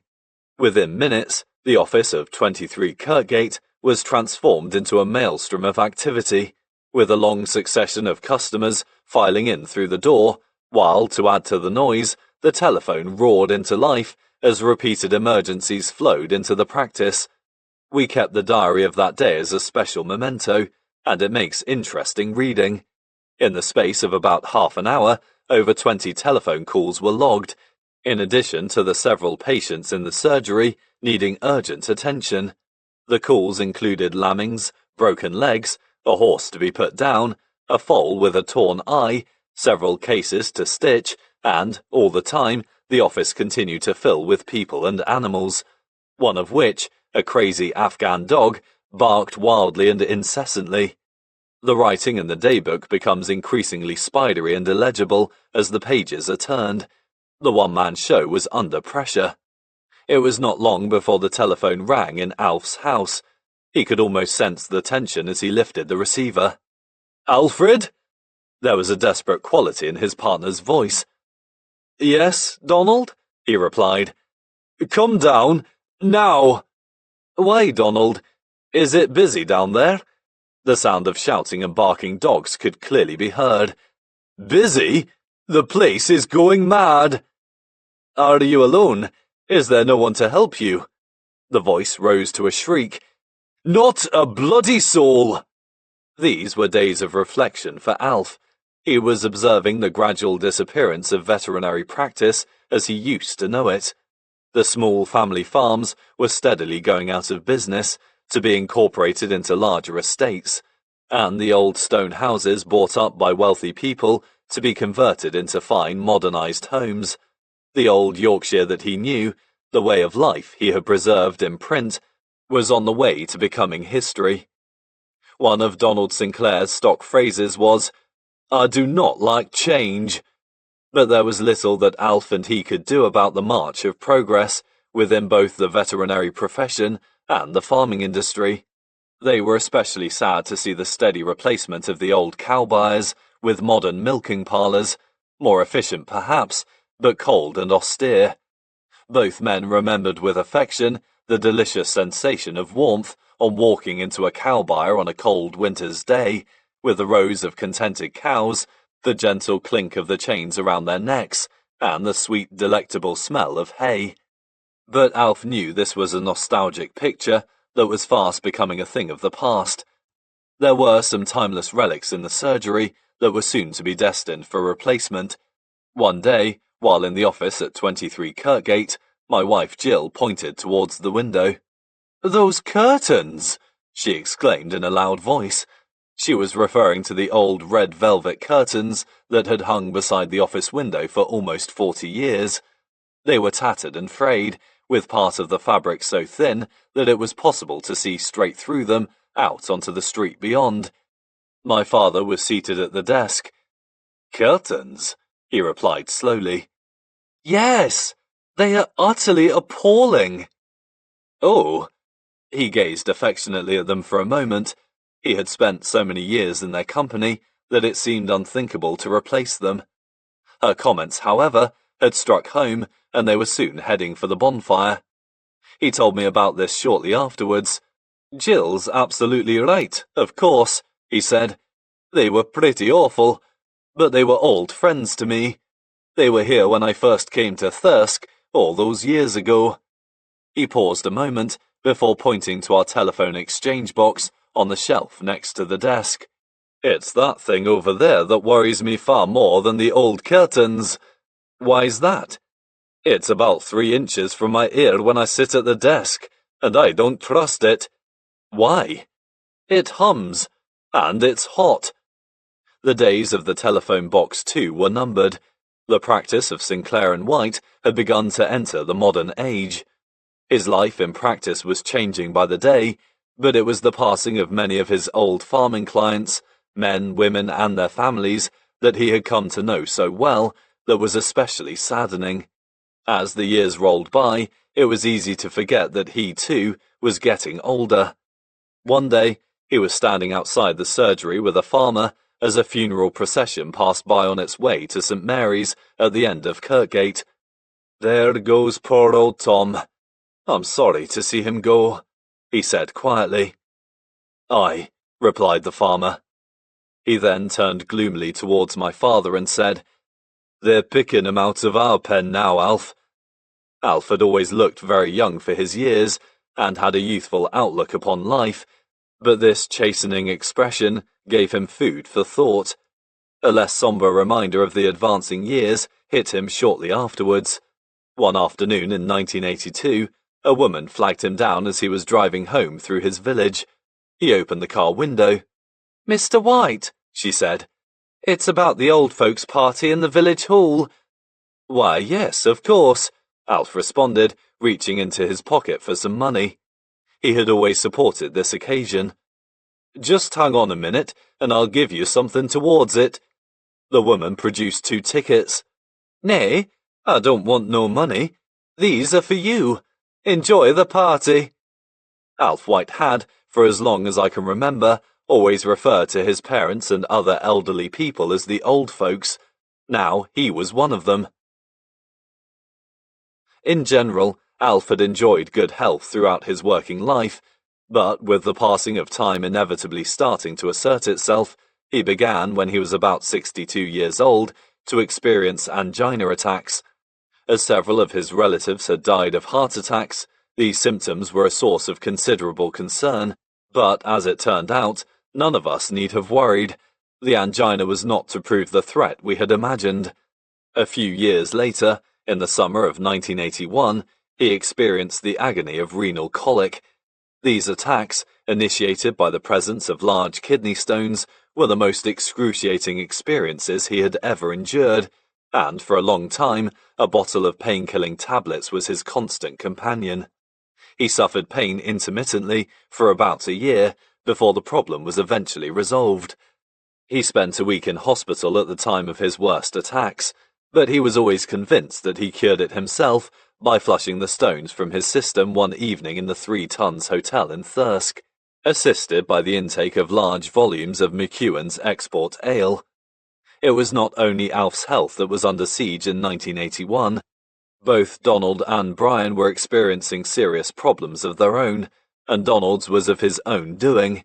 He stepped in front of a speeding motorcycle in Thirsk marketplace and suffered a severe fracture of the lower leg.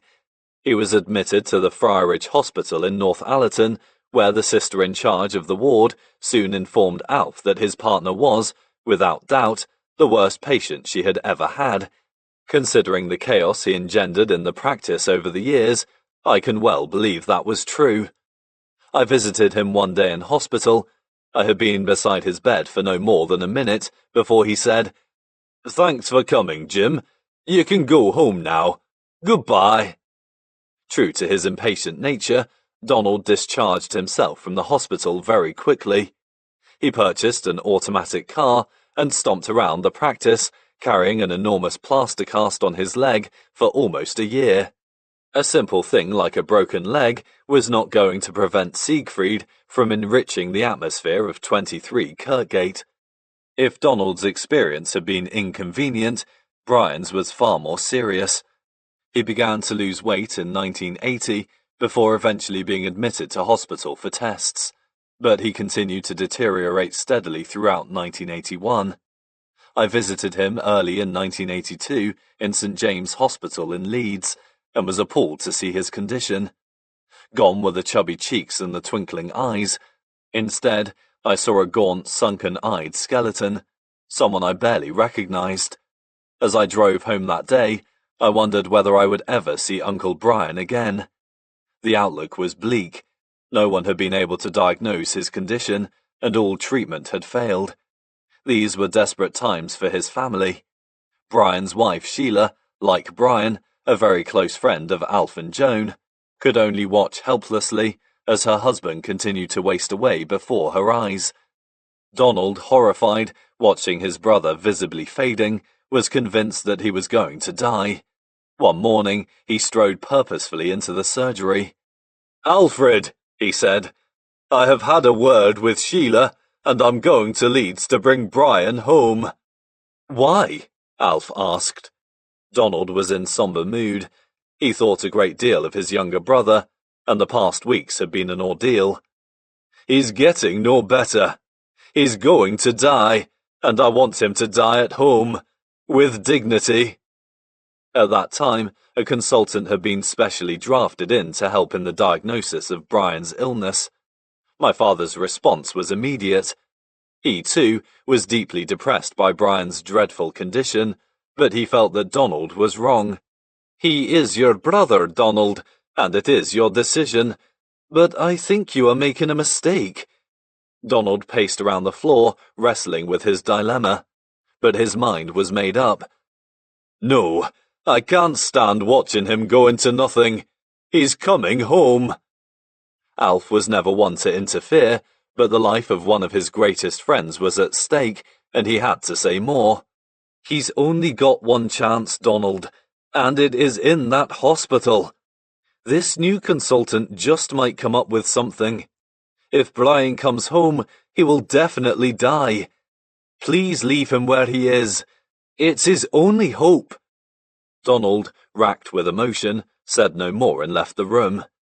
Donald Sinclair was a man with strong convictions, and was never one to listen readily to others. There was just one man, however, to whom he would sometimes listen, and that man was Alfred White. Having, from their very earliest days together, had a high regard for his partner's opinions, he once again took his advice. Brian stayed where he was.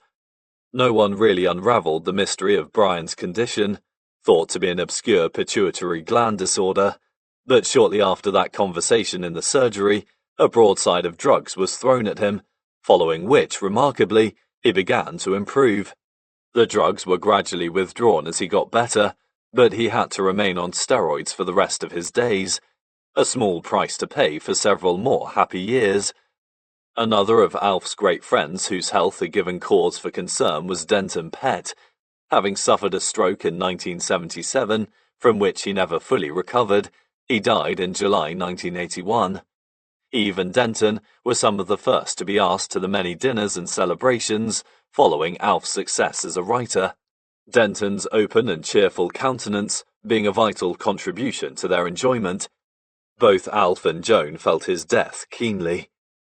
Shortly before Denton was taken ill, he and Alf watched a fiercely contested football match between Sunderland and Middlesbrough. Being a fanatical supporter of Middlesbrough, and an equally dedicated hater of Alf's club Sunderland, we often wondered whether the excitement of that occasion had contributed towards his stroke. Denton was another of those great characters who crossed Alf's life, and, as Granville Bennett, will be remembered with great affection by many Herriot fans. Alf wrote of his great friend in the Veterinary record, "He was a true friend to a host of people who will remember him with gratitude for the happiness he brought into their lives." He did, indeed, bring happiness and laughter into many people's lives. In 1981, Alf's regular visits to Glasgow drew to a close. For over 10 years, he had spent either Christmas or New Year with his mother, and he and other members of the family visited her often at other times of the year. In the summer of that year, however, she was moved down to a nursing home in Harrogate and was there until her peaceful death the following December. As Alf stood at her funeral, his mind swept back to myriad memories of his mother, who had sacrificed so much to ensure that her son realized his ambition to become a veterinary surgeon. She had been a force to be reckoned with in her time, but she left us all with memories of gratitude and respect. Her pride in the achievements of her son had led to many embarrassing moments. "Now you know who I am," she would say to total strangers. "I am James Herriot's mother. Let me introduce you to him. Alf! Alf!" Like his father before him, Alf would have quietly disappeared from the scene. It is beyond the scope of this book to describe the many hilarious episodes concerning my grandmother. But the old lady who looked after me so well during my university years is remembered by the whole family with great affection. Alf White may have been at the very height of his success in the early 1980s, but the loss of those close to him at that time, together with his own bout of ill health and Brian's serious illness, were a constant reminder that time was passing by. As he looked back over the previous 10 years of achievement, he had reason to feel proud of what he had done, and as such a careful and compassionate man, he had, apart from the brief upset with Donald over the characterization of Siegfried, managed to achieve his success without hurting the feelings of others in any way.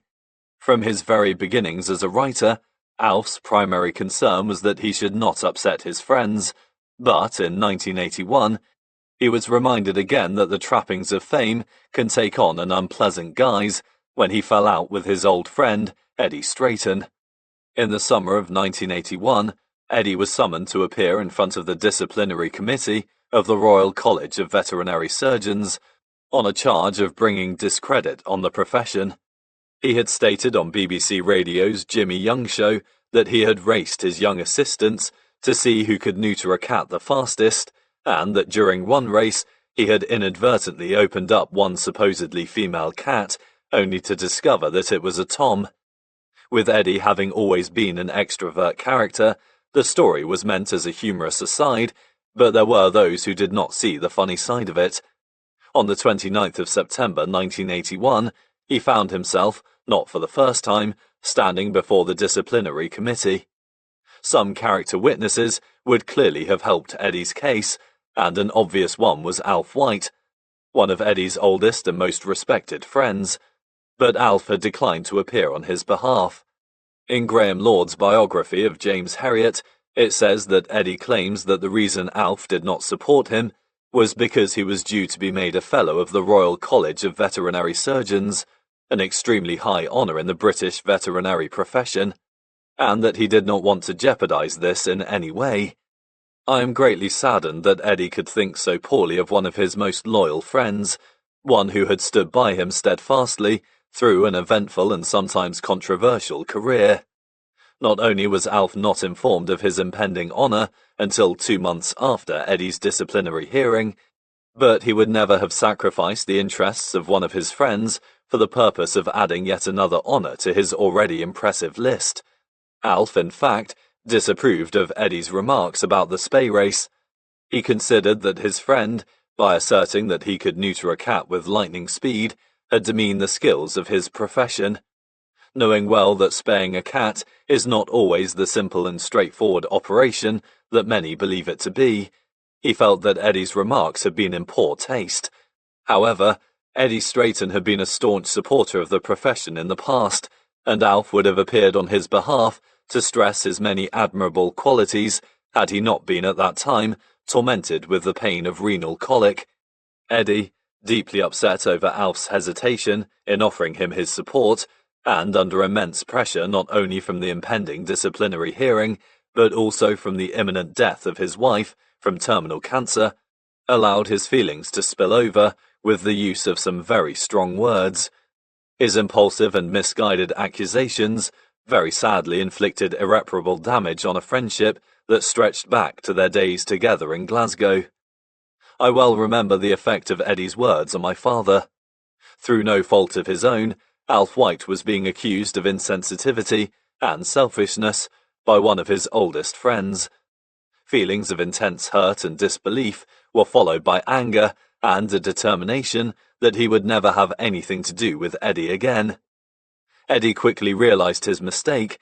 More than one letter of apology arrived on Alf's doorstep, but my father was unrepentant.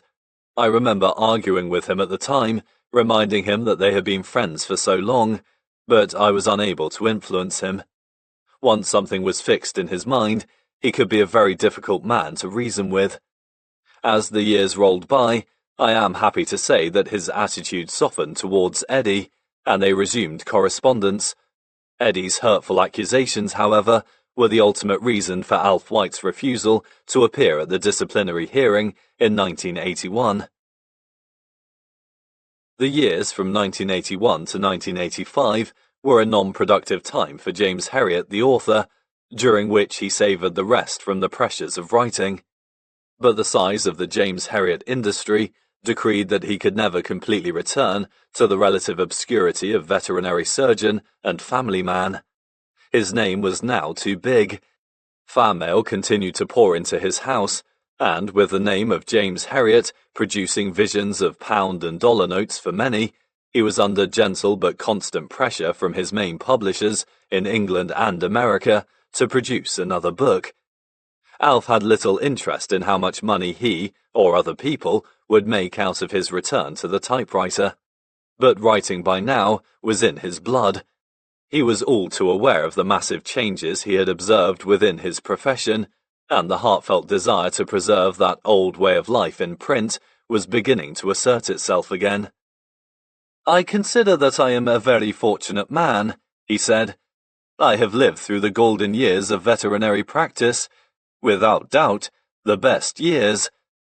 The new age of rules, regulations, and paperwork did not appeal to him, and a deepening nostalgia for his rapidly disappearing world was to result in his sitting, once again, in his study, tapping out more stories. I remember this as a time of concern for my mother, realizing that her husband was not getting any younger, but also aware that she could not stop him pursuing the interest that now became ingrained in his soul. She urged him to refrain from the deadlines of delivery dates and to take things a little more slowly. During the glitzy years of the 1970s, at which time she often accompanied him on his public engagements, many people believed that she was the dominant force of the pair, displaying an apparently unenthusiastic attitude to his success. Knowing him better than anyone, and fully acquainted with his sensitive nature, Joan was simply trying to protect him from the avalanche of publicity that she feared would have a detrimental effect on him. In doing so, she conveyed a false impression of the relationship between her and her husband. Throughout their long marriage, it was he who made all the major decisions in the family. Realizing that Alf could never fully turn his back on writing, she was not really surprised when, in 1986, he allowed himself to be persuaded to write some material for a new television series of all creatures great and small. He had, in fact, written a few stories already. The list of headings forever at his side, and this latest approach was enough to rekindle his eagerness to begin writing again in earnest. The result of this was, eventually, the publication in 1992 of his final book, Every Living Thing. James Herriot was, once again, standing by the side of Alfred White. Chapter 28.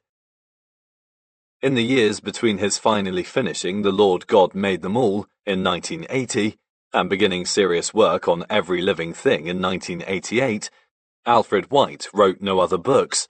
Despite this, several new ones were to appear under his name during that period, as well as The Best of James Herriot, which was published in 1982. James Herriot's Dog Stories was published in 1986, together with a succession of children's books that came out throughout the 1980s, the last one being produced in 1991. The Book of Dog Stories was a compilation taken from the previously published books. The introduction is of particular interest, as it is the only time that James Herriot gave his many fans an insight into his life as a young man at Glasgow Veterinary College, where the dog was regarded in those days as a species of minor importance, and the cat was hardly ever mentioned. How different it is for the veterinary student of today. For the children's books, as with Dog Stories, Alf had little to write. Each one was a story taken from the earlier Herriot works, brightly illustrated to appeal to the younger generation. In consultation with his editor, Jenny Deerham, some of these stories were quite heavily rewritten, with the more explicit veterinary descriptions considerably toned down and the stories trimmed or stretched out to the appropriate length. They were an inspired idea. Each one was based on a specific character, Blossom the cow, Oscar the cat, and Bonnie the cart horse amongst them. One of the books, The Christmas Day Kitten, was an international bestseller. James Herriot's gift of bestowing endearing qualities on these engaging creatures, together with the colourful illustrations by the talented artists Peter Barrett and Ruth Brown, guaranteed their success. As the children's books began to appear, Alf received countless letters from his many young fans, as well as drawings of their favourite animal characters. James Herriot's easy style appealed to all readers, from the discerning professional reviewer down to the young child in primary school. His fan club truly encompassed all readers, great and small. Two of those stories have special significance for me, as it was I who was responsible, many years previously, for providing the material within them. Moses the Kitten was the first in the series for children and was published in 1984. It originated from a visit I paid to Terry Potter's farm at Bouldersby near Thirsk. I had just completed my work on the farm when Ted the Pigman said to me, "Come over here, I've summit to show there." He took me over to a pen in which there was a huge sow suckling an enormous litter of shiny pink piglets. It was not this scene of utter contentment that impressed me the most, however. I was astonished to see that one of the piglets in the row was black. "I bet you've never seen a pig like yon little youth," said Ted. "Have a closer look." The piglet was, to my amazement, a cat, and a fairly well-grown one too. "I found him wandering about at buildings half dead with cold, and I thought I'd give him a chance, and I put him into this old sow," said Ted. "Look at him now. By, he has done well."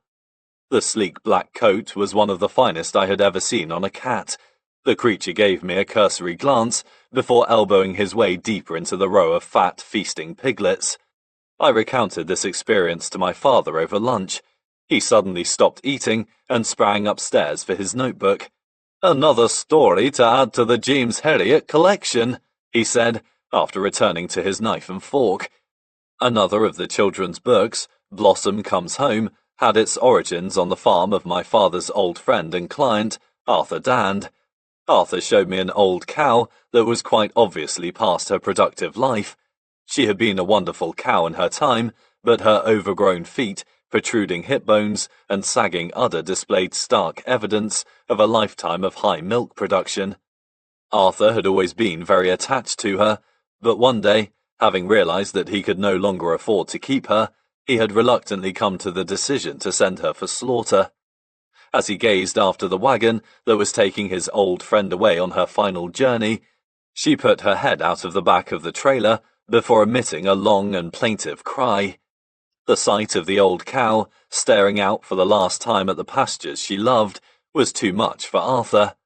He leapt into his car, raced after the slaughterman's wagon, flagged it down, and within minutes, Blossom was back home. "She may be no use to me any more," he said to me, "but she's going to spend the rest of her days right here." After I told this story to my father, the notebook was once again produced. "Keep finding me the information," he said, "and I'll do the rest." A farming friend of mine told me, a year or two ago, "It's a numbers game now." He was absolutely right. Gone are the days of calling cows Buttercup and Bluebell. They are simply part of an enterprise driven on, as with most things, by money. In today's commercially dominated world, there is less room for sentiment, although that is not to say that the modern farmer is without feeling for his stock. I was to observe an example of the close bond between the farmer and his animals on a recent visit to a hill farm. The visit, to a farm in the Hambleton Hills to put down an old cow, was an unusual one. As the farmer took me over to her, he requested that I perform the job as painlessly as possible. She was lying on a bed of straw, unable to rise, and she presented a pitiful picture. Her taut, wrinkled skin, gentle grey face and pure white eyelashes, all hallmarks of a very old animal, caught my attention immediately. As she turned her head slowly towards me, she seemed to be appealing for help, but I knew that I could do little for her. "This old girl is 22-year-old," said the farmer unsteadily. "She's been a grand cow in her time, and I want her to go quietly." He paused a moment as he composed himself. "Can you inject her to put her away? I don't want her to be shot." Shooting is a swift and humane way to destroy an animal, but he was adamant that she received an injection, despite the fact that this would render her carcass unsuitable for dog meat, let alone human consumption. It was a most unusual request. "Of course, George," I replied, "but you do realize that this means you will receive absolutely nothing for her?" "No matter," he replied, walking over to the old animal and stroking her head gently. His voice trembled with emotion. "She owes me nowt. You don't mind if I don't watch, do you?" His eyes filled with tears as he turned away to walk into the house. As the old cow collapsed back onto the straw after the injection, I felt that I had suddenly stepped back into James Herriot's world, and visions of Blossom the cow swam before my eyes. The numbers game had not completely taken over. Not quite. Although not actually writing more books at this time, Alf was never allowed to forget that he was a famous author, and he still spent a large part of his time in the Kirkgate surgery signing books for his many fans. Years of this activity eventually resulted in his developing arthritis in his hand, and in the last few years of his life, he spent time at home signing, at his own pace, countless self-adhesive labels that his admirers could stick into their books. Occasionally, during long signing sessions in the surgery waiting room, he had to politely decline requests for wordy dedications. One day, following yet another such session, he returned to the office smiling. "Most people are quite satisfied with 'Best wishes, James Herriot,'" he said. "But one guy has just asked for 'To Ray, Elsie, Kevin, Holly and Louise on your first ever visit to Yorkshire. With very best wishes, James Herriot, Helen, Siegfried, and all the rest at Skeldale House.' I made the excuse that the old hand would probably seize up halfway through." The new television series of All Creatures Great and Small, for which he began to write new material in 1986, proved to be every bit as popular as the previous one. It ran on into 1990 and finally ended with a Christmas special in December of that year. The only change in the cast was the introduction of Linda Bellingham, who played the part of Helen in place of Carol Drinkwater. She, like the previous two actresses who had portrayed Joan, stepped into the role perfectly. This series did not ring with quite the same authenticity as the earlier ones. Having virtually exhausted James Herriot's original material, extra writers were needed, with some of the later episodes only loosely based upon his stories. Nevertheless, they were, as with the previous series, a great success, and were watched and enjoyed by millions. New characters appeared for this series, many of whom were to reappear in Alf's final book, Every Living Thing, a title suggested by his American publisher, Tom McCormack. This book, published in 1992, was one my father thoroughly enjoyed writing. Not only did he now have a word processor to assist him, to quote his favorite expression at the time, "How did I ever manage without one?" but he told very few people that he had intentions of writing another book. This meant he could proceed in his own time without the pressure of any deadlines. "I don't want anyone looking over my shoulder, holding a contract," he told me. "I can write this book in my own time, so please don't tell anyone what I am doing." It took him, in fact, over 4 years to complete the book, finally unleashing the news to his publishers in 1991. This was received with delight as well as surprise, and the book, like its predecessors, soon shot into the UK bestseller lists. He had some arguments with Tom McCormack about several of the chapters, which Tom wished to change, but he was by now such a confident author that he allowed very little tampering with his original manuscript. Despite these minor disagreements, the result was a book that sold 650,000 copies in hardback in America in the first 6 weeks, and remained on the New York Times bestseller lists for almost 8 months. Every Living Thing introduces the reader to Callum Buchanan, the vet with Toot Badger, and based on the real-life character Brian Nettleton. Alf's memorable assistant. Brian was such a fascinating personality that Callum figures in 11 of the 52 chapters, and his vibrant character strides through the pages of the book, bringing back many happy memories for all of us who knew him. Sadly, Brian was never to read about himself in every living thing. More than 20 years after leaving the practice, he came back to see us in Thirsk, where we were delighted to be reacquainted with the piercing dark eyes, the flamboyant moustache, and the ageless enthusiasm of a man who had changed little over the years. We were so pleased to have had the opportunity to have spoken to him. Less than 1 month later, Brian was tragically killed in a car accident in Canada. It is good to know that, in Callum Buchanan, he will live forever. Another assistant who appears in every living thing was my father's very first one, John Crooks. In this single case, he used John's real name, an indication of the lasting respect and friendship the two men enjoyed for so many years. I too come into the book, and it was a revealing experience for me as I read it, wide-eyed for the first time. In Chapter 7, he writes about Rosie and me accompanying our father on his rounds when we were small. She always ran to get things for me, while Jimmy invariably walked. Often, in the middle of a case, I'd say, "Fetch me another syringe, Jimmy," and my son would stroll out to the car, often whistling, perfectly relaxed. And I have often noticed that now, when he is a highly experienced veterinary surgeon, he still doesn't hurry. After reading this, I began to analyze myself, and quickly realized that my father was quite right. Excepting occasions when a sudden burst of activity is desperately needed, I have never been one to hurry along life's road, but it was not until I read this chapter that I was aware of this aspect of my character. Donald Sinclair must have had a similar experience many years before, when the character of Siegfried Farnan first sprang out at him from the pages of If Only They Could Talk, and I was reminded of the old quotation from the Scottish poet Robert Burns, one of my father's favourites. "Oh, what some power the gift he gie us, to see ourselves as others see us."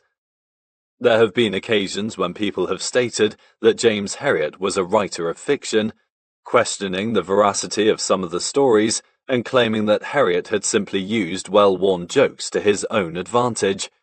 In Chapter 26, there is a story about a character called Arnold Braithwaite.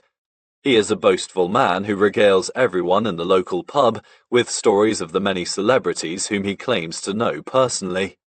No one, of course, believes him, but Arnold has the last laugh when, at the end of a hockey match in Darrowby, several of the players, many of them internationals, walk over to shake Arnold by the hand. This story is based on a memorable individual by the name of Harry Bulmer. Harry was often to be found propping up the bars of Thirsk, where he always had a good audience for his seemingly exaggerated anecdotes. He was regarded by most of the locals as a right romancer, with very few believing his pretensions to be on first-name terms with countless celebrities. There was one story he often told about the time he lent his bat to Len Hutton, whose own had broken during an innings of a test match at Headingley. Harry gleefully reported that, when the great batsman returned the bat, after successfully scoring over 100 runs, he had done so with the words, "Thanks, Harry. That's a lovely bit of wood you have there." There was, however, a surprise in store for the locals, who continually poked fun at him. A major hockey match was due to be played at the Thirsk Athletic Ground, and Harry assured everyone that he knew many of the players, some of them internationals from other parts of the country. Everyone thought that Harry would be exposed for the storyteller they believed him to be, but on the day of the match, there was more than one open mouth, as several of the players approached him after the game with cries of, "Look, it's Harry! How are you, Harry?" No one laughed quite so hard at Harry's stories following that day at the Thirsk Athletic Ground. Alf, in fact, enjoyed Harry's company. He was a man with a great knowledge of cricket and football, subjects that Alf never tired of discussing. There is a photograph taken in the Three Tons Hotel of Harry, his head back and mouth open, regaling everyone with yet another fantastic tale. Standing by his side is Alf, eyes wide with delight. One can almost see him making a mental heading for his notebook. The story of Arnold Braithwaite in Every Living Thing, one that has been described as simply being based on a hoary old joke, is just another example of the factual basis behind James Herriot's stories. Not only would Alf have been the first to acknowledge that many of his stories were embellished, and that he changed the dates of a number of the incidents within them, but he accepted with equanimity the fact that there was a significant number of people who were unimpressed with his writing.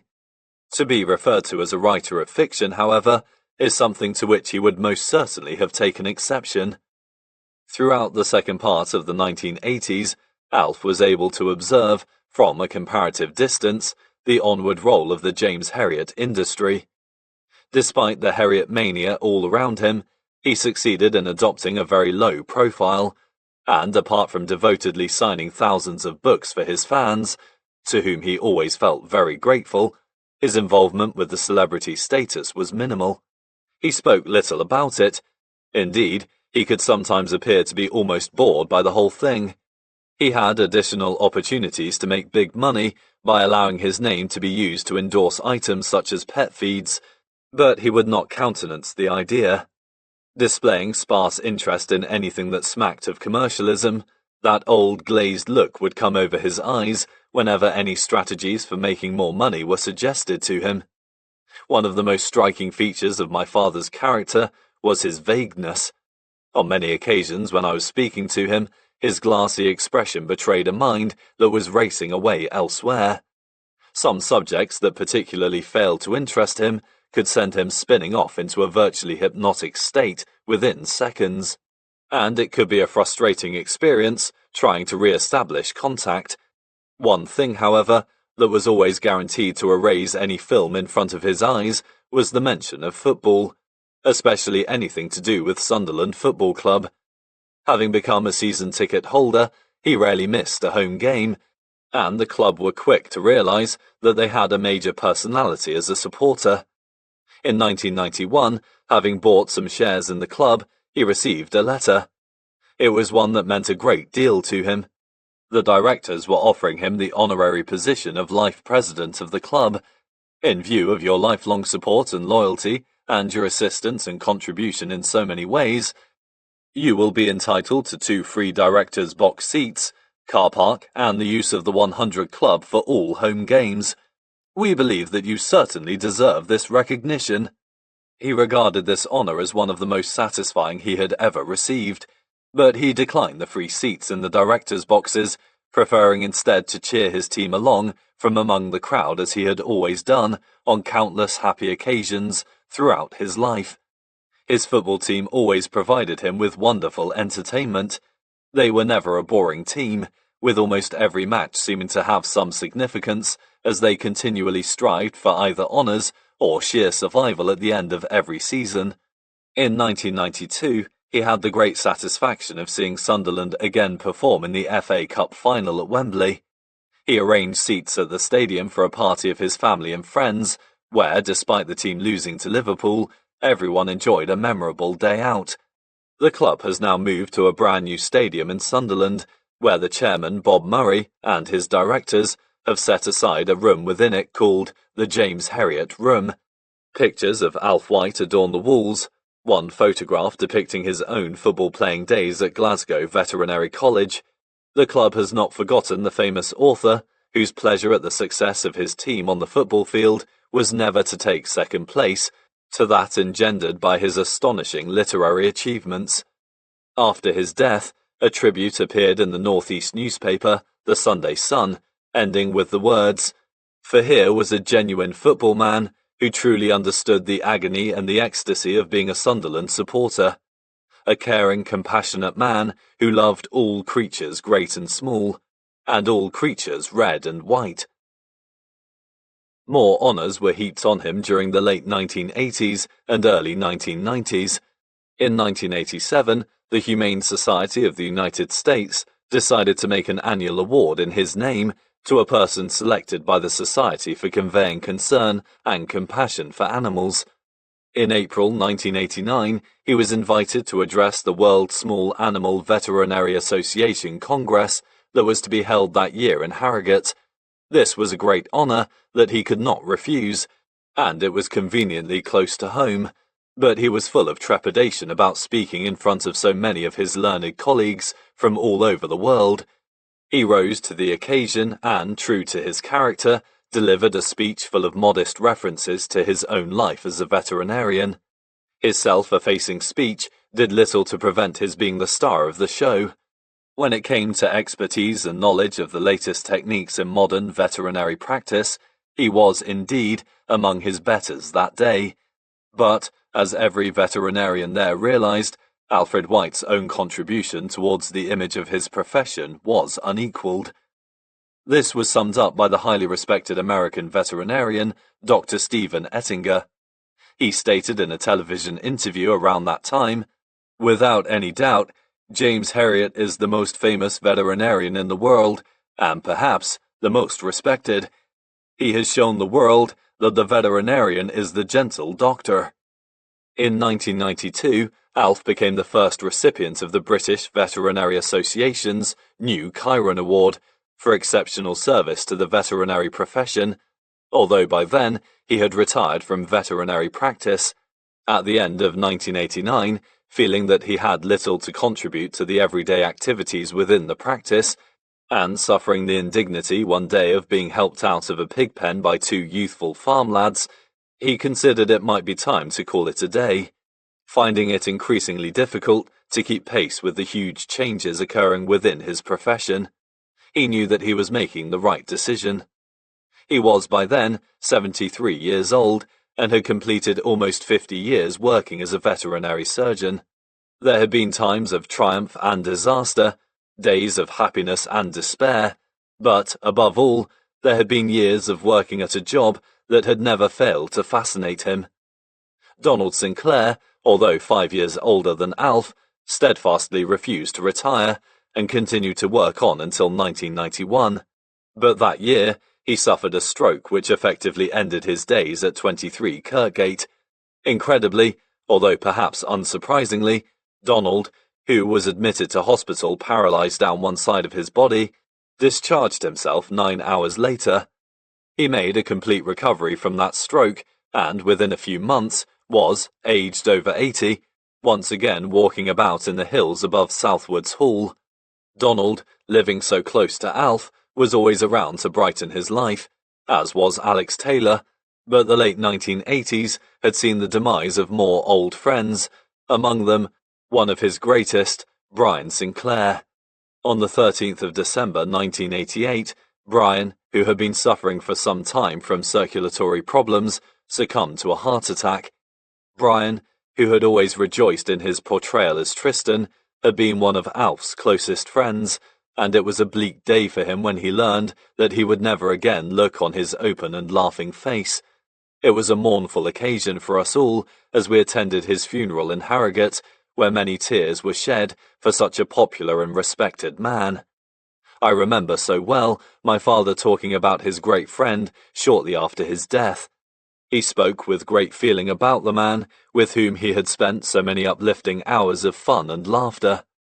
"Brian may have been a practical joker for most of his life," he said, "but beneath that hilarious veneer was a sound and dependable man, a true friend in every sense of the word." Brian's death was a blow to so many people. A day or two after he died, I went to see Donald at his house and expressed my sorrow at his brother's death. He looked away from me before gazing out at the rolling hills around Southwoods Hall. "Thank you, Jim," he replied. "It's a bugger, isn't it?" He lowered his head and wept quietly. As I consoled him, I realized that those frightful shouting sessions of the 1940s, described so vividly in the books of James Herriot, had surely hidden Donald's true feelings for his wayward but so engaging younger brother. They were sad times for me too, to see my father's friends fade away, but December 1991 would be a month his family would never forget. It was when we learned that the days of Alfred White were numbered. For this man, with whom over a period of more than 50 years as a father, friend and professional colleague, I had never had a cross word, the end was in sight.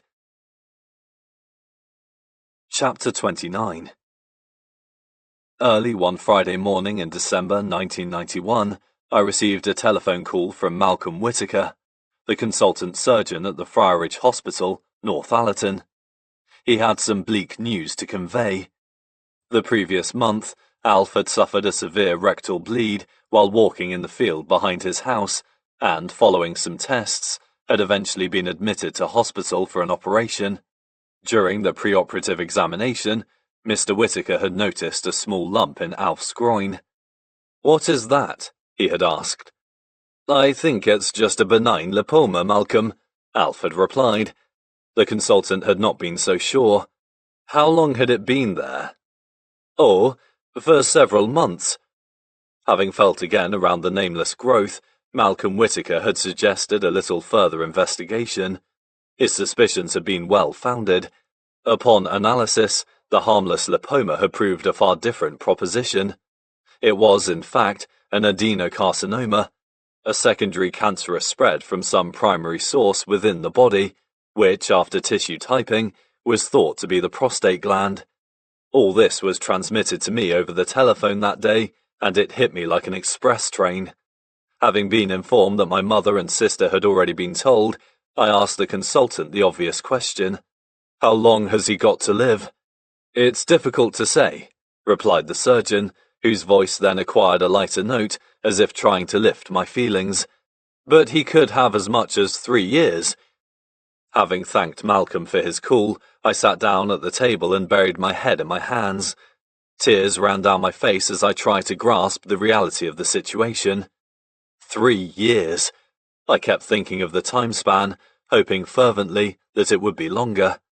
In retrospect, we should have suspected something like this, as Alf had shown symptoms of prostatic problems for some time. He had begun to have difficulty passing urine some 5 years previously, and around 1988 had started passing blood. His prostate gland had been investigated, found to be enlarged, and attempts made to remove it. Biopsies taken at the time, however, showed no sign of malignancy, and we had assumed it was just a benign enlargement. Our optimism, however, was now dashed. I visited him at his home, Meyerbeck, shortly after I had received the dread news. He seemed to have taken it very calmly and was hopeful that the treatment he was about to undergo would stave off the cancer for a considerable period of time. "It's wonderful what can be done nowadays," he said. "I'm just going to carry on enjoying myself and looking forward." We were delighted with his optimistic approach, but Rosie, being a doctor, knew the harsh facts. 3 years was the most that we could hope for. Before leaving Meyerbeck that day, I glanced back into the sitting room. As I looked at him, seated in front of his word processor whilst putting the final touches to every living thing, I wondered whether I would have the courage to launch straight back into work should I have just received such fearful news. He had begun his long battle against cancer in the only way he knew. He was going to keep busy and continue being active for as long as he possibly could. He was put onto a series of monthly Zoladex injections, and both chemotherapy and radiotherapy started. Throughout 1992, he did not appear to deteriorate much, although the radiotherapy and the Zoladex made him feel sick for a while. This stoical acceptance of his condition, together with the apparent stabilization of the symptoms, gave us hope that, perhaps, the cancer could indeed be beaten. He gave Joan a terrible fright early in 1993, when, having suffered a sudden cardiac arrhythmia, followed by a cerebral anoxia, he lost consciousness and collapsed on the floor of the kitchen. Having immediately rung Rosie, she was then at a loss as to how to help him. She cradled his head in her arms, which, in fact, could have resulted in his death by further restricting the blood flow to his head. The prompt arrival of Rosie, who laid him out flat on the floor, saved the day, after which, following a short stay in hospital, he made a complete recovery. In fact, 1993 was quite a good year for Alf, with the satisfaction of seeing every little thing continuing to prove just as successful as his previous books. Later that year, however, having begun to experience symptoms of the carcinoma spreading, he found himself in hospital again, where he underwent yet another operation. This was the beginning of grimmer times ahead, a time when we realized that the cancer, having kept a misleadingly low profile for almost 2 years, was beginning to show its true colors. The brave veneer that he put on his condition cracked only once, in the autumn of 1993, when my mother rang me to say, "Please come up to see your father. I am at a loss to know what to do with him." This was an unusual call. My mother had, very admirably, borne the burden of watching her husband slowly deteriorate, rarely asking for any assistance, but he had become so severely depressed that she now felt powerless to help him. As I sat with him that day, I was reminded of the bad times over 30 years before, when he had suffered his Great Depression. He now looked at me once again with eyes that were a million miles away. The position was very difficult for Rosie and me. We tried to cheer him up by talking about his hugely successful life and the joy that he had given so many people, but we were looking into the eyes of a sensitive and private man, a sincere and deeply caring person with a complex personality, which, despite our close relationship with him for so many years, we had never managed to fully comprehend. There had always been a part of my father that I had never really reached, and as I looked at him that day, I knew that I had little chance of unlocking the secret emotions that were troubling him. He had kept his innermost feelings to himself for so many years. Why should he release them now? He assured us that the cause of his despondency was not the fact that his days were coming to an end. I could well believe this.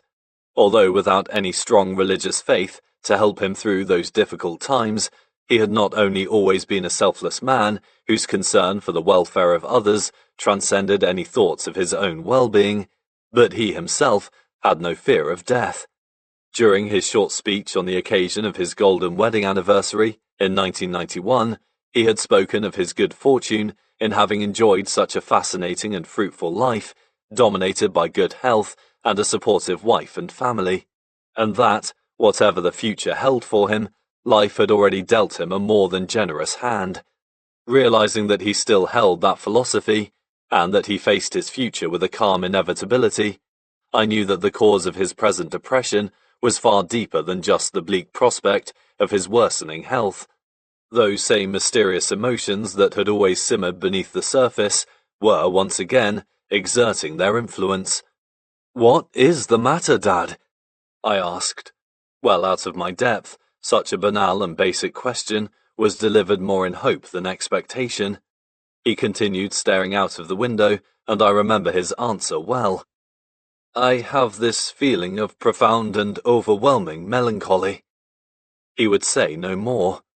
As an illustration of his deeply sensitive nature, I remember his giving an interview to Linda Lee Potter of the Daily Mail. Having had a few drinks beforehand, he gave her an unusually frank interview in which he poured out his feelings, expressing especially his intense and lasting love for Rosie and Emma. On reading this in the paper, he was deeply upset. He said that he could not remember releasing his feelings so effusively. It was certainly not in his nature to do so.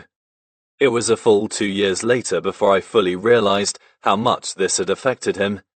I had driven him, my mother and Jill up into the Dales for the day, and he and I were walking along a green track high above Summer Lodge in Swaledale. In those final years of his life, there was nothing he liked better than being driven across to the Yorkshire Dales. He would sit quietly, looking at the places that must have rekindled so many happy memories, and despite his advanced condition, he would always insist on getting out of the car for a moment or two to take in the wild scenery and drink in the fresh, clean air. On this particular day, it was a short walk, with the cancer by then having a firm hold upon his body. He could move only with difficulty. Suddenly, he stopped and put his finger to his lips. "Jim, I want to ask you a question," he said, looking down at the winding valley of the River Swale far below. I said nothing, but allowed him to continue. He did not look directly at me as he spoke. "Tell me, Have you ever felt that I thought more about Rosie than you? I hesitated, as the question had taken me completely by surprise. There followed a silence, broken only by the sound of the wind coursing across the high moorland. I looked straight at him, but he continued to stare into the distance, waiting quietly for my response. Such a thought has never even crossed my mind, Dad, I replied. He nodded his head, but no words escaped his lips. The subject was never to be raised again. As we climbed back into the car, I thought to myself, for how long has he been tormented with this?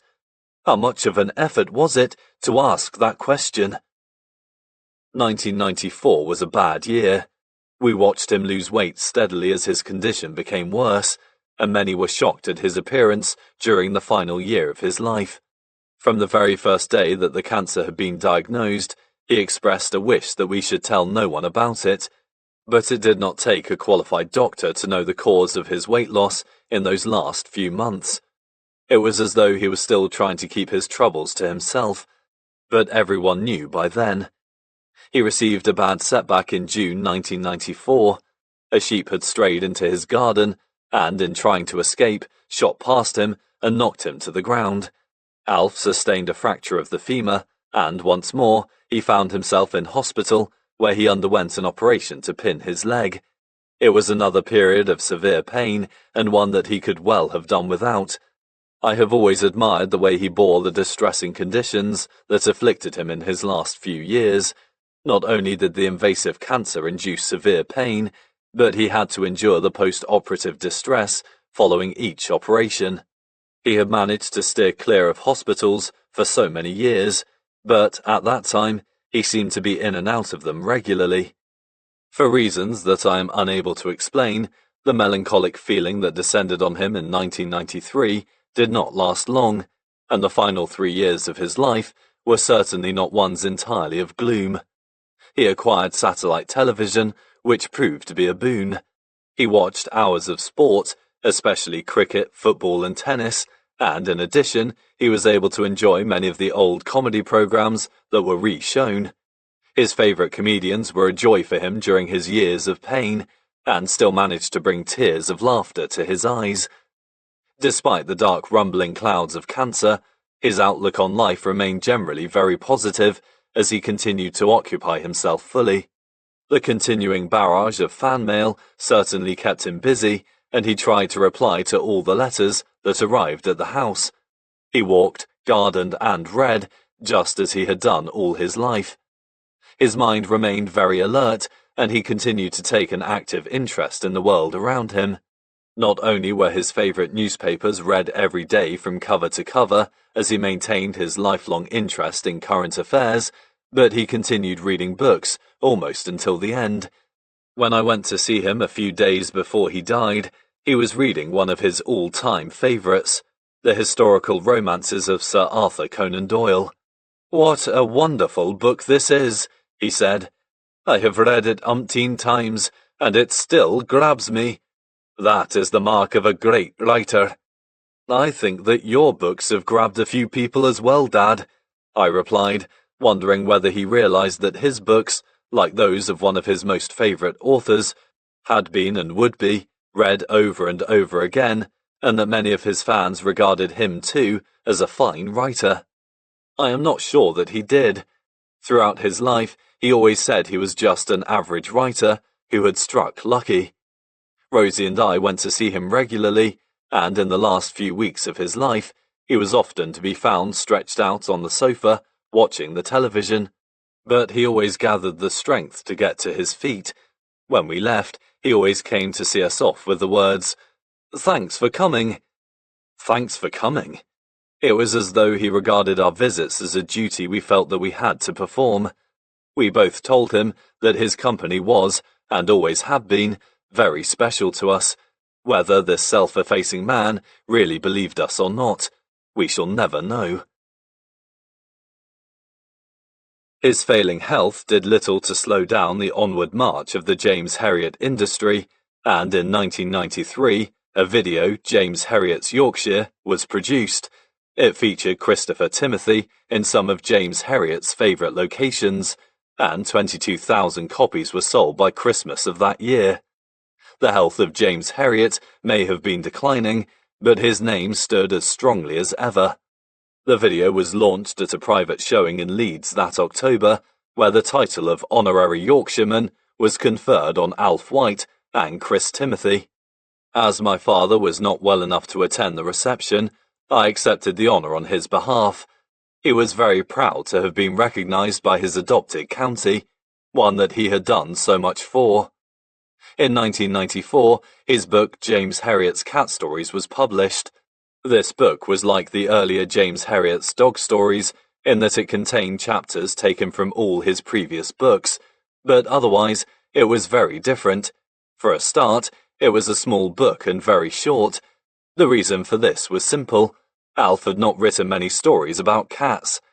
Jenny Deerham at Michael Joseph read through the first 7 books and found only 5 or 6 stories which would be suitable.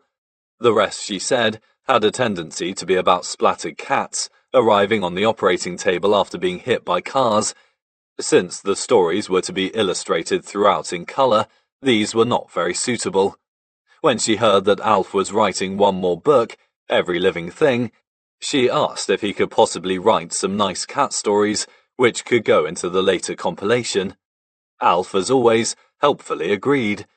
Although a great lover of cats, Alf only ever owned a few, and then for short periods. This meant that he referred less to them in his writings than to his dogs.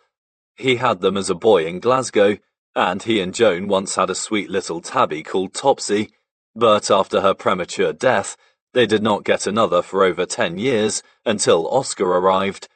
Oscar was a stray who turned up on the doorstep of Roadennan, but he was with us for only a few weeks before he simply disappeared one night, never to be seen again. Alf endured the agony, like so many of his clients when their own cats disappeared, of being left with the heart-rending uncertainty of their final demise. He later wrote a story about a cat called Oscar, which was also turned into one of the children's books, and he gave the story a happier ending. No more cats were to share Alf's life until, in his final few years, 2 little wild strays took up residence in the log shed behind their house in Thirlby. After months of patient coaxing, he finally managed to get close enough to stroke them, but they never became house cats as Bodie pursued them relentlessly. These 2, named Ollie and Ginny, made star appearances in both Every Living Thing and James Herriot's Cat Stories. Cat Stories had exquisite watercolour illustrations by Leslie Holmes. It was a runaway bestseller, especially in the USA, where it sold more copies than any other previous James Herriot book, staying on the New York Times bestseller list for almost 6 months. After Alf's death, 2 companion volumes were published, James Herriot's Favourite Dog Stories and James Herriot's Yorkshire Stories. Both were again illustrated by Leslie Holmes, who not only portrayed the animals so well, but captured the magic of the Yorkshire landscape.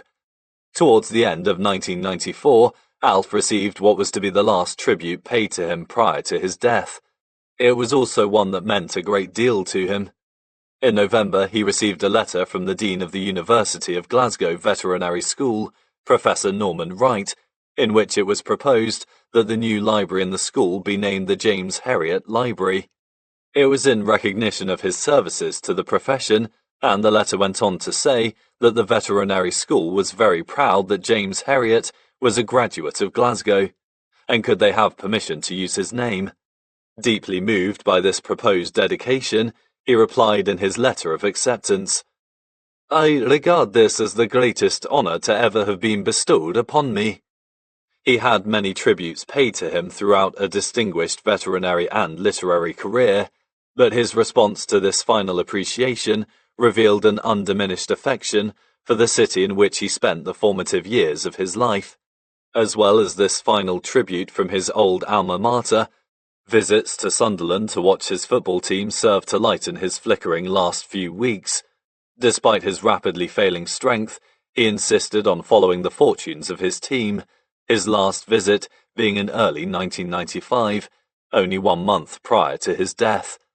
He needed constant support when making his way painfully to his seat in the stand, and Joan expressed great concern that he might suffer a final collapse, but Rosie was very positive about it. "It is a great thing that he still wants to go," she told her. "At a time like this, we should give him as much pleasure as possible, and anyway, should he die at Roker Park, what better place to end his life?" We knew that he had not long to go, and I have often thought since his death that had he not died at home, he would have approved of ending his days in the company of the red and white stripes, and less than a mile away from Brandling Street, where he first looked upon the world all those years ago, in 1916. Right up until a few days before his death, he refused to give in, remaining determinedly mobile by walking around the house and garden every day. I have strong feelings of consolation that, remarkably, he was a bedridden invalid for no more than 2 days. If ever a man fought cancer with fortitude, it was my father. Many people helped him through his illness. He was so grateful to the doctors and nursing staff at the Friarage Hospital that he gave a very substantial sum of money towards the acquisition of a scanner for the hospital, in appreciation of the wonderful treatment he had received. Joan, of course, was the person who helped him more than any other. She bore the distress of watching him slowly but surely deteriorate, managing the vast majority of the work, intending to his needs. From their first days together, she had supported him through good times and bad, most of them good, but never would her devotion to her husband shine more brightly than during those final, dark months of his life. Alex and Lynn Taylor, too, played their part in brightening his days, while Donald Sinclair still managed to make him smile as he had done, unconsciously, since they first met all those years before. The last thing he ever wrote was the foreword to a small booklet about the White Horse Association. It was at the request of one of his friends, a farming client called Fred Banks, who was president of the association. The famous White Horse, which had been cut into the hillside above the village of Kilburn in 1857, is a vivid landmark, which, together with the Whitestone Cliffs, formed a majestic background to Alf's work in veterinary practice for almost 50 years. He wrote the foreword only 3 days before he died, saying in it, "I had spent only a few days in Thirsk when I had one of my most delightful surprises. My first sight of the White Horse of Kilburn. I find it difficult to describe the thrill I felt at the time, and it is something which has remained with me over the years. As a young man, it was one of my favourite outings to take my young children to sit up there on the moorland grass and savour what must be one of the finest panoramic views in England. 50 miles of checkered fields stretching away to the long bulk of the Pennines." Alf's love of writing, and his willingness to cooperate with so many requests, had lasted up until his final days. In late January 1995, on one of my visits to his house, I was alarmed at his appearance. He was always a man who hid his pain from others, but he could not conceal it this time. He told me that he had an excruciatingly sore point in his back. There was little to see, but to touch the area provoked an agonized response. The last time that I had seen something similar was many years before, when I had visited my old chemistry master, John Ward, who was suffering from lung cancer that had finally spread to his spine. He was in tremendous pain and died only a day or 2 after my visit. As I spoke to my father that day, I could not help but notice the similarity, and I knew that the end was near. I left his house with one thought on my mind, a fervent hope that he would not have to suffer for much longer. He had been through some bad days, and it could only get worse. I did not have to wait long. On the evening of Tuesday, the 21st of February, unable to remain on his feet, he was confined to his bed. A syringe pump, delivering morphine into his system, helped to ease the pain. I visited him that evening, but his usually lively conversation was absent. Heavily drugged, he could only talk slowly and unsteadily, but still managed a smile or two as Alex Taylor reminded him of some of the countless funny times they had shared in their youth. He deteriorated steadily throughout the following day, and soon could no longer speak coherently. I remember having at one point sat gently on the side of his bed, being startled to see him gasp and grimace with pain. Knowing how stoically he had borne his disease for so long, I wondered what sort of horrendous assault his body had endured to generate such a reaction. I saw him alive for the last time on the evening of the 22nd of February, and I knew the end was very close. I shot out to a farm visit the following morning before visiting him again, but he was dead before I arrived at the house. My mother, Rosie, and Emma were by his side when he died. As I looked at him that morning, I felt utterly alone. The shock of his death was not as severe as the one I had received over 3 years earlier when I first knew he had cancer. Instead, I felt nothing but an overwhelming sorrow, and I knew that my life would never be quite the same again. On that morning of the 23rd of February 1995, the world lost its best-loved veterinary surgeon. His family, and those close to him, lost a great deal more. Chapter 30. Within 24 hours of my father's death, letters of condolence began to arrive on his family's doorsteps. My mother received literally thousands, while Rosie and I had hundreds to read. They came not only from close friends, but from clients of the practice, local people who had felt privileged to know him personally, former assistants who had worked at 23 Kirkgate, many members of the veterinary profession, and, of course, admirers of his work from all over the world. With so many, including those who knew him only through his writing, feeling that they, too, had lost a great friend, we were not alone with our thoughts at that time. As he would have wished, the funeral, conducted 1 week later by the Reverend Toddy Hoare in the nearby village of Felixkirk, was a quiet family affair. As well as the immediate family, only Donald Sinclair, his daughter Janet, Alex and Lynn Taylor, their daughter Lynn too, and Eve Pett, Denton's widow, were present. A small service was conducted afterwards at the crematorium in Darlington. On the day after he died, the James Herriot Library was due to be opened at the Veterinary School in Glasgow. I had agreed, at the time that it was proposed to him 3 months before, to accept the honour on his behalf. When they heard the sad news, the veterinary school suggested that the ceremony be postponed, but I felt that it was something that I had to do. This was the last honour he had received, and one that had meant so much to him. It presented me with an emotionally challenging task, but I had a feeling of great pride when I saw my father's portrait looking almost poignantly across the library and out of the window to the Campsie Fells, where he had spent so many happy hours in his youth. On either side of the plaque in the James Herriot Library, there are 2 photographs, one of Alfred White and the other of Sir William Wipers, 2 very famous graduates who made enormous contributions to their profession. I have often wondered what my father would have thought all those years ago as an insignificant student at Glasgow Veterinary College, had he known that one day he would be pictured alongside the man he had so admired. I feel sure that he would have been a very proud man had he lived just those few more days to have seen it. My low spirits following my father's last days were not improved by the death, shortly afterwards, of Donald Sinclair. Donald had had an emotionally turbulent few months. The death of my father had hit him so hard that he could not summon up the courage to speak to me until a full week later. When he did, it was in typical fashion. The telephone rang in my house, and when I lifted the receiver, a voice said simply, "Jim?" "Yes, Donald?" I replied. There was a long pause, which was unusual for such an impatient man. When he spoke, his voice was unsteady. "I'm fed up about your dad." I had no chance to respond. The telephone went dead. It had been the briefest of conversations, but I knew how he felt, and what he had tried to say. Worse was to come Donald's way.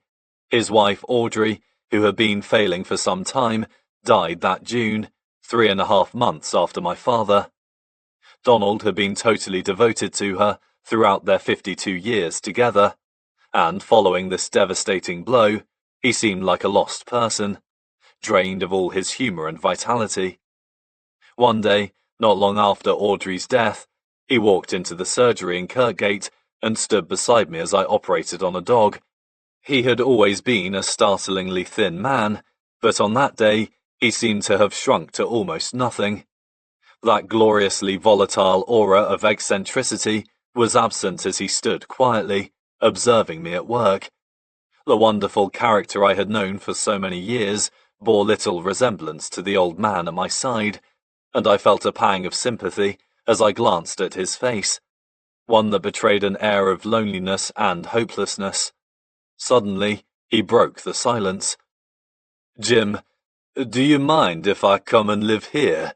he asked quietly. "These premises belong to you," I said, "so you can do what you like." "I have always wanted to live in that top flat, looking over Thirsk to the hills, the one where your mother and father had their first home," he continued. "Yes, there is something very nice about the flat," I replied. Although I knew that Donald had become depressed living alone in Southwoods Hall, I hardly expected him to move house at such an advanced age. "I'll move in tomorrow," he said, and disappeared as suddenly as he had arrived. It was the last time that I saw Donald Sinclair alive. The following morning he was found, at Southwoods Hall, in a coma. He had taken an overdose of barbiturate, leaving a scribbly note indicating his desire not to be resuscitated. His children, Alan and Janet, were soon by his side, and after 5 days of heartache and uncertainty, he finally passed peacefully away. Surprisingly, for such a mercurial man as Donald, his death was, in some ways, predictable. Many years ago, when I first joined the practice, Donald had once talked to me about his enthusiasm for voluntary euthanasia, with the conversation eventually becoming focused upon death and final resting places. For a young man of 24, it was a rather disconcerting subject. One of Donald's acquaintances had recently suddenly died at a Rotary Club luncheon, and I had said to him, "It's not a bad way to go, really." He was a good age and he died at his favourite pastime, eating. "I know a better way," Donald had said. "Oh, and what is that?" "Shot in the back of the head, at 90, by a jealous husband." He had continued our slightly morbid discussion with, "When I die, Jim, I would like to be buried at Southwoods, in that field below the pinewood near the 3rd gate, the one that looks up to the hill." "I think that would be a splendid place," I have replied. "Do you really think so?" "Yes, I do." I have never forgotten his spontaneous reply, "I'll save you a place next to me." Donald did not die at the hand of a jealous husband. His own hands were to finally end his life, as he remained true to his lifelong dedication to voluntary euthanasia. In July, a memorial service for Donald and Audrey was held in Thirsk Church, followed by refreshments at Southwoods Hall. I felt heavy-hearted as I gazed around the grounds of the fine old house where I had spent such good times, but as my eyes rested upon that grass field below the pinewood at the foot of the hill, I could not help smiling as memories of Donald flooded back. He had been one of the most engaging as well as impossible men I had known. The traumas that we experienced while trying to persuade him to retire when well over 80 are still fresh in my mind, and many people have said that no one but Alf could have worked with him for so long, but he did have many special qualities. Only weeks before my father died, I had been listening to him reminiscing about his life with Donald. I asked him how he had coped with Donald's eccentricities over all their years together, and he paused before replying. "I don't really know," he said, "but I can tell you this. We had a hell of a lot of laughs together, and from the first day I met him, I knew that he would never stab me in the back." He became immersed in thought again, before continuing with his appraisal of his unforgettable partner. His face broke into a smile. "Where else would I have found such a wonderful character to weave into my stories?" My own overriding memories of Donald are of a man who would never do anyone a wrong turn, a loyal colleague who did not speak a single disparaging word of his fellow professionals, and one with that endearing quality of total humility. He would regale us all, not with his successes, but his failures, and I remember his words: "If there are mistakes to be made, I have made them. Listen to me and you will learn a lot." Above all, I remember a man forever surrounded with an aura of humour and laughter, and whenever I think of him, I am smiling. Just as my father did throughout his many years spent enriched by the company of one of the most colourful and entertaining men he had ever known. Although my father's quiet and unassuming funeral was something that he himself would have wished for, we realised that many others, besides his own family, would want the opportunity to pay their final respects. With these thoughts foremost in our minds, the memorial service for James Alfred White was planned during the summer of 1995, and, on the 20th of October, 8 months after his death, the service was held in the magnificent setting of York Minster. This occasion was a memorable one, not only for the moving service and the glorious music, but for the humour rather than the sadness that pervaded the Minster that day.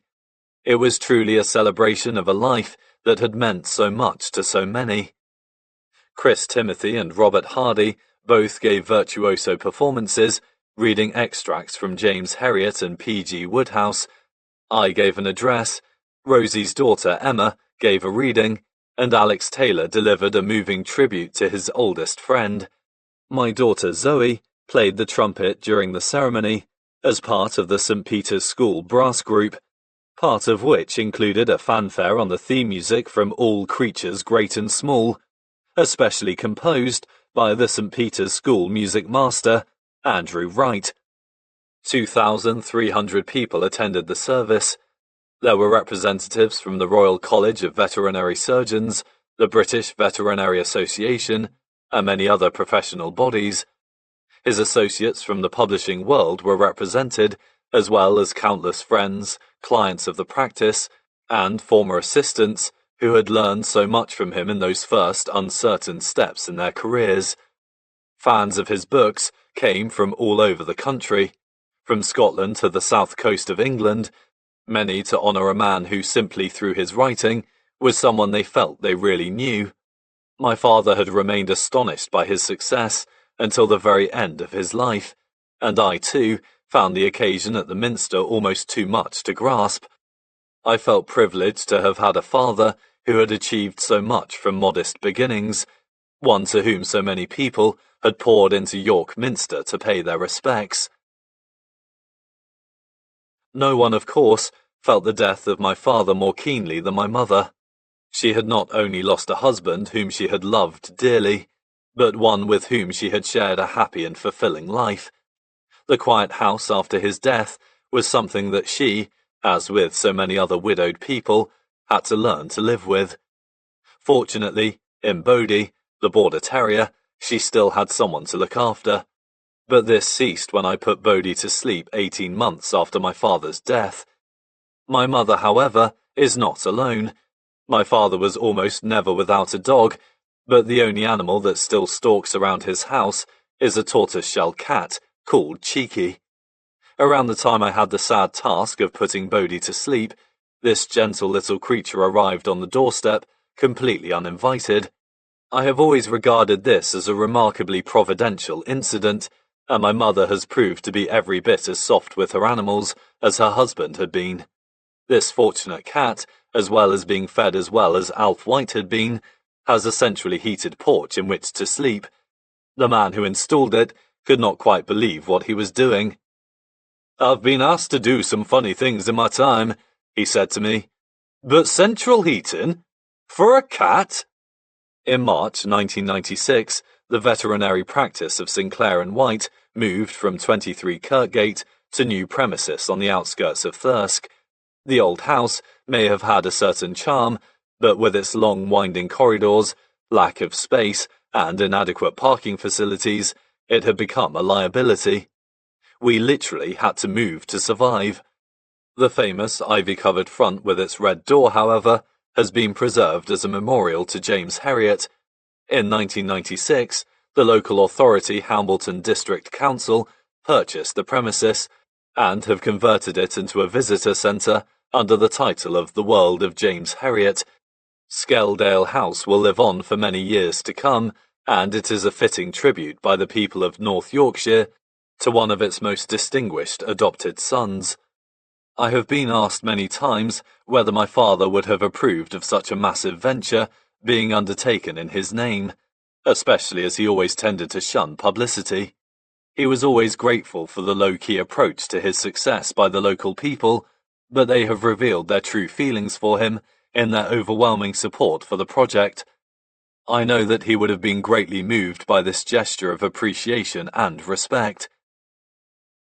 The innumerable tributes paid to Alfred White since his death reveal that respect and affection in which he was held by so many throughout the world. One, from the Chicago Tribune, the newspaper that was so influential in igniting the name of James Herriot across the United States of America in 1973, echoed the feelings of so many people. Mary Ann Grossman wrote, "People often ask me about my favorite author, probably expecting me to wax eloquent about Proust or Shakespeare, so I used to be a little embarrassed to honestly reply James Herriot, but not anymore.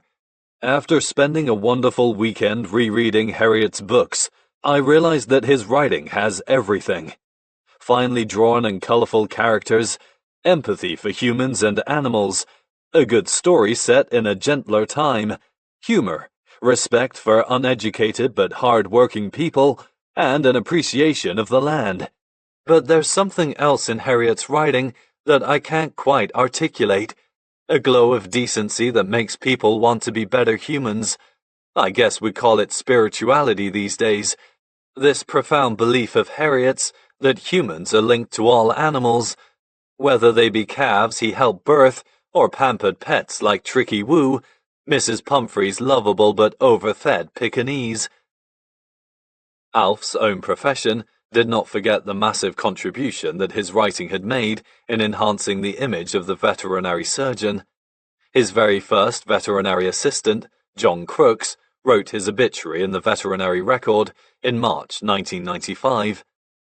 James Alfred White, under his pen name James Herriot, was without doubt the world's best-known and best-loved veterinary surgeon. Others better qualified than I will no doubt write of his literary prowess and of his immense contribution to the veterinary profession, as shown by the honours showered on him throughout the world. These accolades he accepted with great pleasure, yet total humility. The last time we met, only a few months before his death, he expressed genuine, slightly bemused astonishment at his phenomenal literary success. I treasure our last conversation, which was all of veterinary matters, of difficult cases and hilarious situations. Although he qualified in the pre-antibiotic era, Alf quickly adapted to new medicines, new anesthetics, new surgical techniques, and laboratory procedures. When I joined the practice in 1951, I found it totally up to date. He had small, sensitive hands and was especially skilled in obstetrical work. Although not long in the arm, it was amazing with what facility he dealt with difficult carvings in the large shorthorn cows common in the 1950s. One farmer said to me, "Aye, he got us a grand live calf, but he near had to climb in to get it out." He handled animals with gentleness and firmness. He loved his work. The world will remember a brilliant and modest writer who made his profession famous. Those of us who had the privilege of working with him, and those who had the privilege of having their animals cared for by him, will remember him for what he most aspired to be, a highly competent and caring veterinary surgeon. I know that my father would have approved of these words. Throughout his years of literary fame, he persistently regarded himself as primarily a veterinary surgeon, but the praise heaped upon him was always in reference to his achievements as a writer. John's appreciation of his friend as a vet, a view shared by many others, would have meant a great deal to him. Alf White and his alter ego James Herriot was indeed loved by many, but it is important to remember that he was only one of countless veterinarians the world over who were every bit as caring and compassionate as he was. He had, however, that extra quality, the gift of the born raconteur, which resulted in his becoming the best ambassador the veterinary profession could have ever hoped for. It was through his writing that he displayed to the world the veterinary surgeon's dedication and concern for their patients, in effect, humanizing his profession in a world becoming increasingly motivated purely by profit and efficiency. As a veterinary surgeon, he was just one of many others who shared his fine qualities. As a writer, however, he stood alone. The warmth and affection that he felt for others, animal and human, flowed from his pen as though writing were an outlet for the emotions that he felt deeply but could never fully unleash. It is within the pages of James Herriot's books that the real character of Alfred White is to be found. It could be argued that being the son of such a man could have posed serious problems in trying to live up to his example. But it has not. Alfred White never cast a shadow over his family. Far from being in awe of his massive success, his modest approach to it ensured that I have felt nothing but pride in the achievements of a man whom I considered simply as a great friend and father, rather than a world-famous personality. If my father had a gravestone, I would inscribe upon it the advice that we, as his younger colleagues, heard from him time and again. It's not what you do, it's the way that you do it. I am unable to inscribe this lasting tribute to him, as he has no headstone. Instead, his ashes are scattered among the moorland grass at the top of the Whitestone Cliffs, from where a huge area of his beloved North Yorkshire can be seen. Rosie suggested this spot, and it is entirely fitting for his final resting place. I have stood there for many an hour, looking at the places where my father played out a great slice of his life. His practice, where he toiled manfully among all creatures great and small, is stretched out below, as far as the distant Pennines, which first captivated him in those far-off days in 1940. Thirsk, where he brought up his family, and Thirlby, his home for the last 18 years of his life, are clearly visible, but above all, it is a fresh and clean part of Yorkshire, with a breath of the wilderness and freedom that was so close to his heart. My father described this stretch of Yorkshire as having the finest view in England. For a man with such feeling for the beauty of the country around him, there could be no better place to lie. I returned to the spot many times when walking my dog, and only last week I sat there with her, just as my father had done countless times with his dogs. As I gazed out at the patchwork of fields stretched below, I had feelings of sadness and nostalgia. The world that James Herriot wrote about has all but disappeared, and the countless family farms which James, Siegfried and Tristan visited in their rattly little cars are now few in number. Almost all of the fascinating old Yorkshire farmers that James Herriot immortalized are now dead and gone, together with the hard-working bands of farm men with whom he spent many happy hours. Large cultivated fields, splashed with the colour of modern buildings, have partly taken the place of the greens and browns of hedges and old farmsteads, but, apart from this, the picture of Herriot country laid out before me was not so very different from the one I knew as a boy. As well as sadness, however, I had feelings of gratitude. How many men can claim to have had a father who left such great memories that could be shared with so many? My memories that day, however, were not of James Herriot the author, but of Alfred White the father. Following his death, one of his fans sent me the famous prayer by Henry Scott Holland, Canon of St. Paul's Cathedral, 1847 to 1918. The words are moving ones and bring great comfort to those who grieve at the loss of a loved one.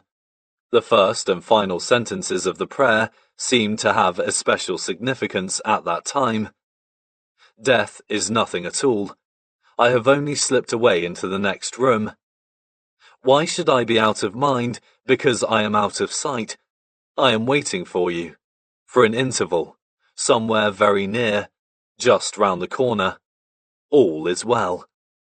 As I sat that day with the finest view in England stretched before me, I did wonder whether I would ever see my father again. I would give a great deal to be able to do so. I have so much to say to him, and countless questions to ask. I do not know, and I can only hope. There is, however, one thing of which I am certain. James Herriot, the unassuming veterinary surgeon who enthralled millions, was no fictional character. There was a man I knew who possessed all the virtues of the famous veterinarian, and more. A totally honest man whose fine sense of humour and air of goodwill towards others ensured that he was respected by all who knew him. A man of whom, after his death, a Yorkshire farmer delivered his final verdict. Aye, he were a right decent fella. That man was James Alfred White. This concludes The Real James Herriot by Jim White. Narrated by Liam Price. Copyright 1999 by Jim White. This unabridged audiobook is published by arrangement with James White, care of David Hyam Associates Limited, and was produced in the year 2024 by Tantor Media Incorporated, a division of Recorded Books, which holds the copyright thereto. Please visit tantor.com for more information on our growing library of unabridged audiobooks.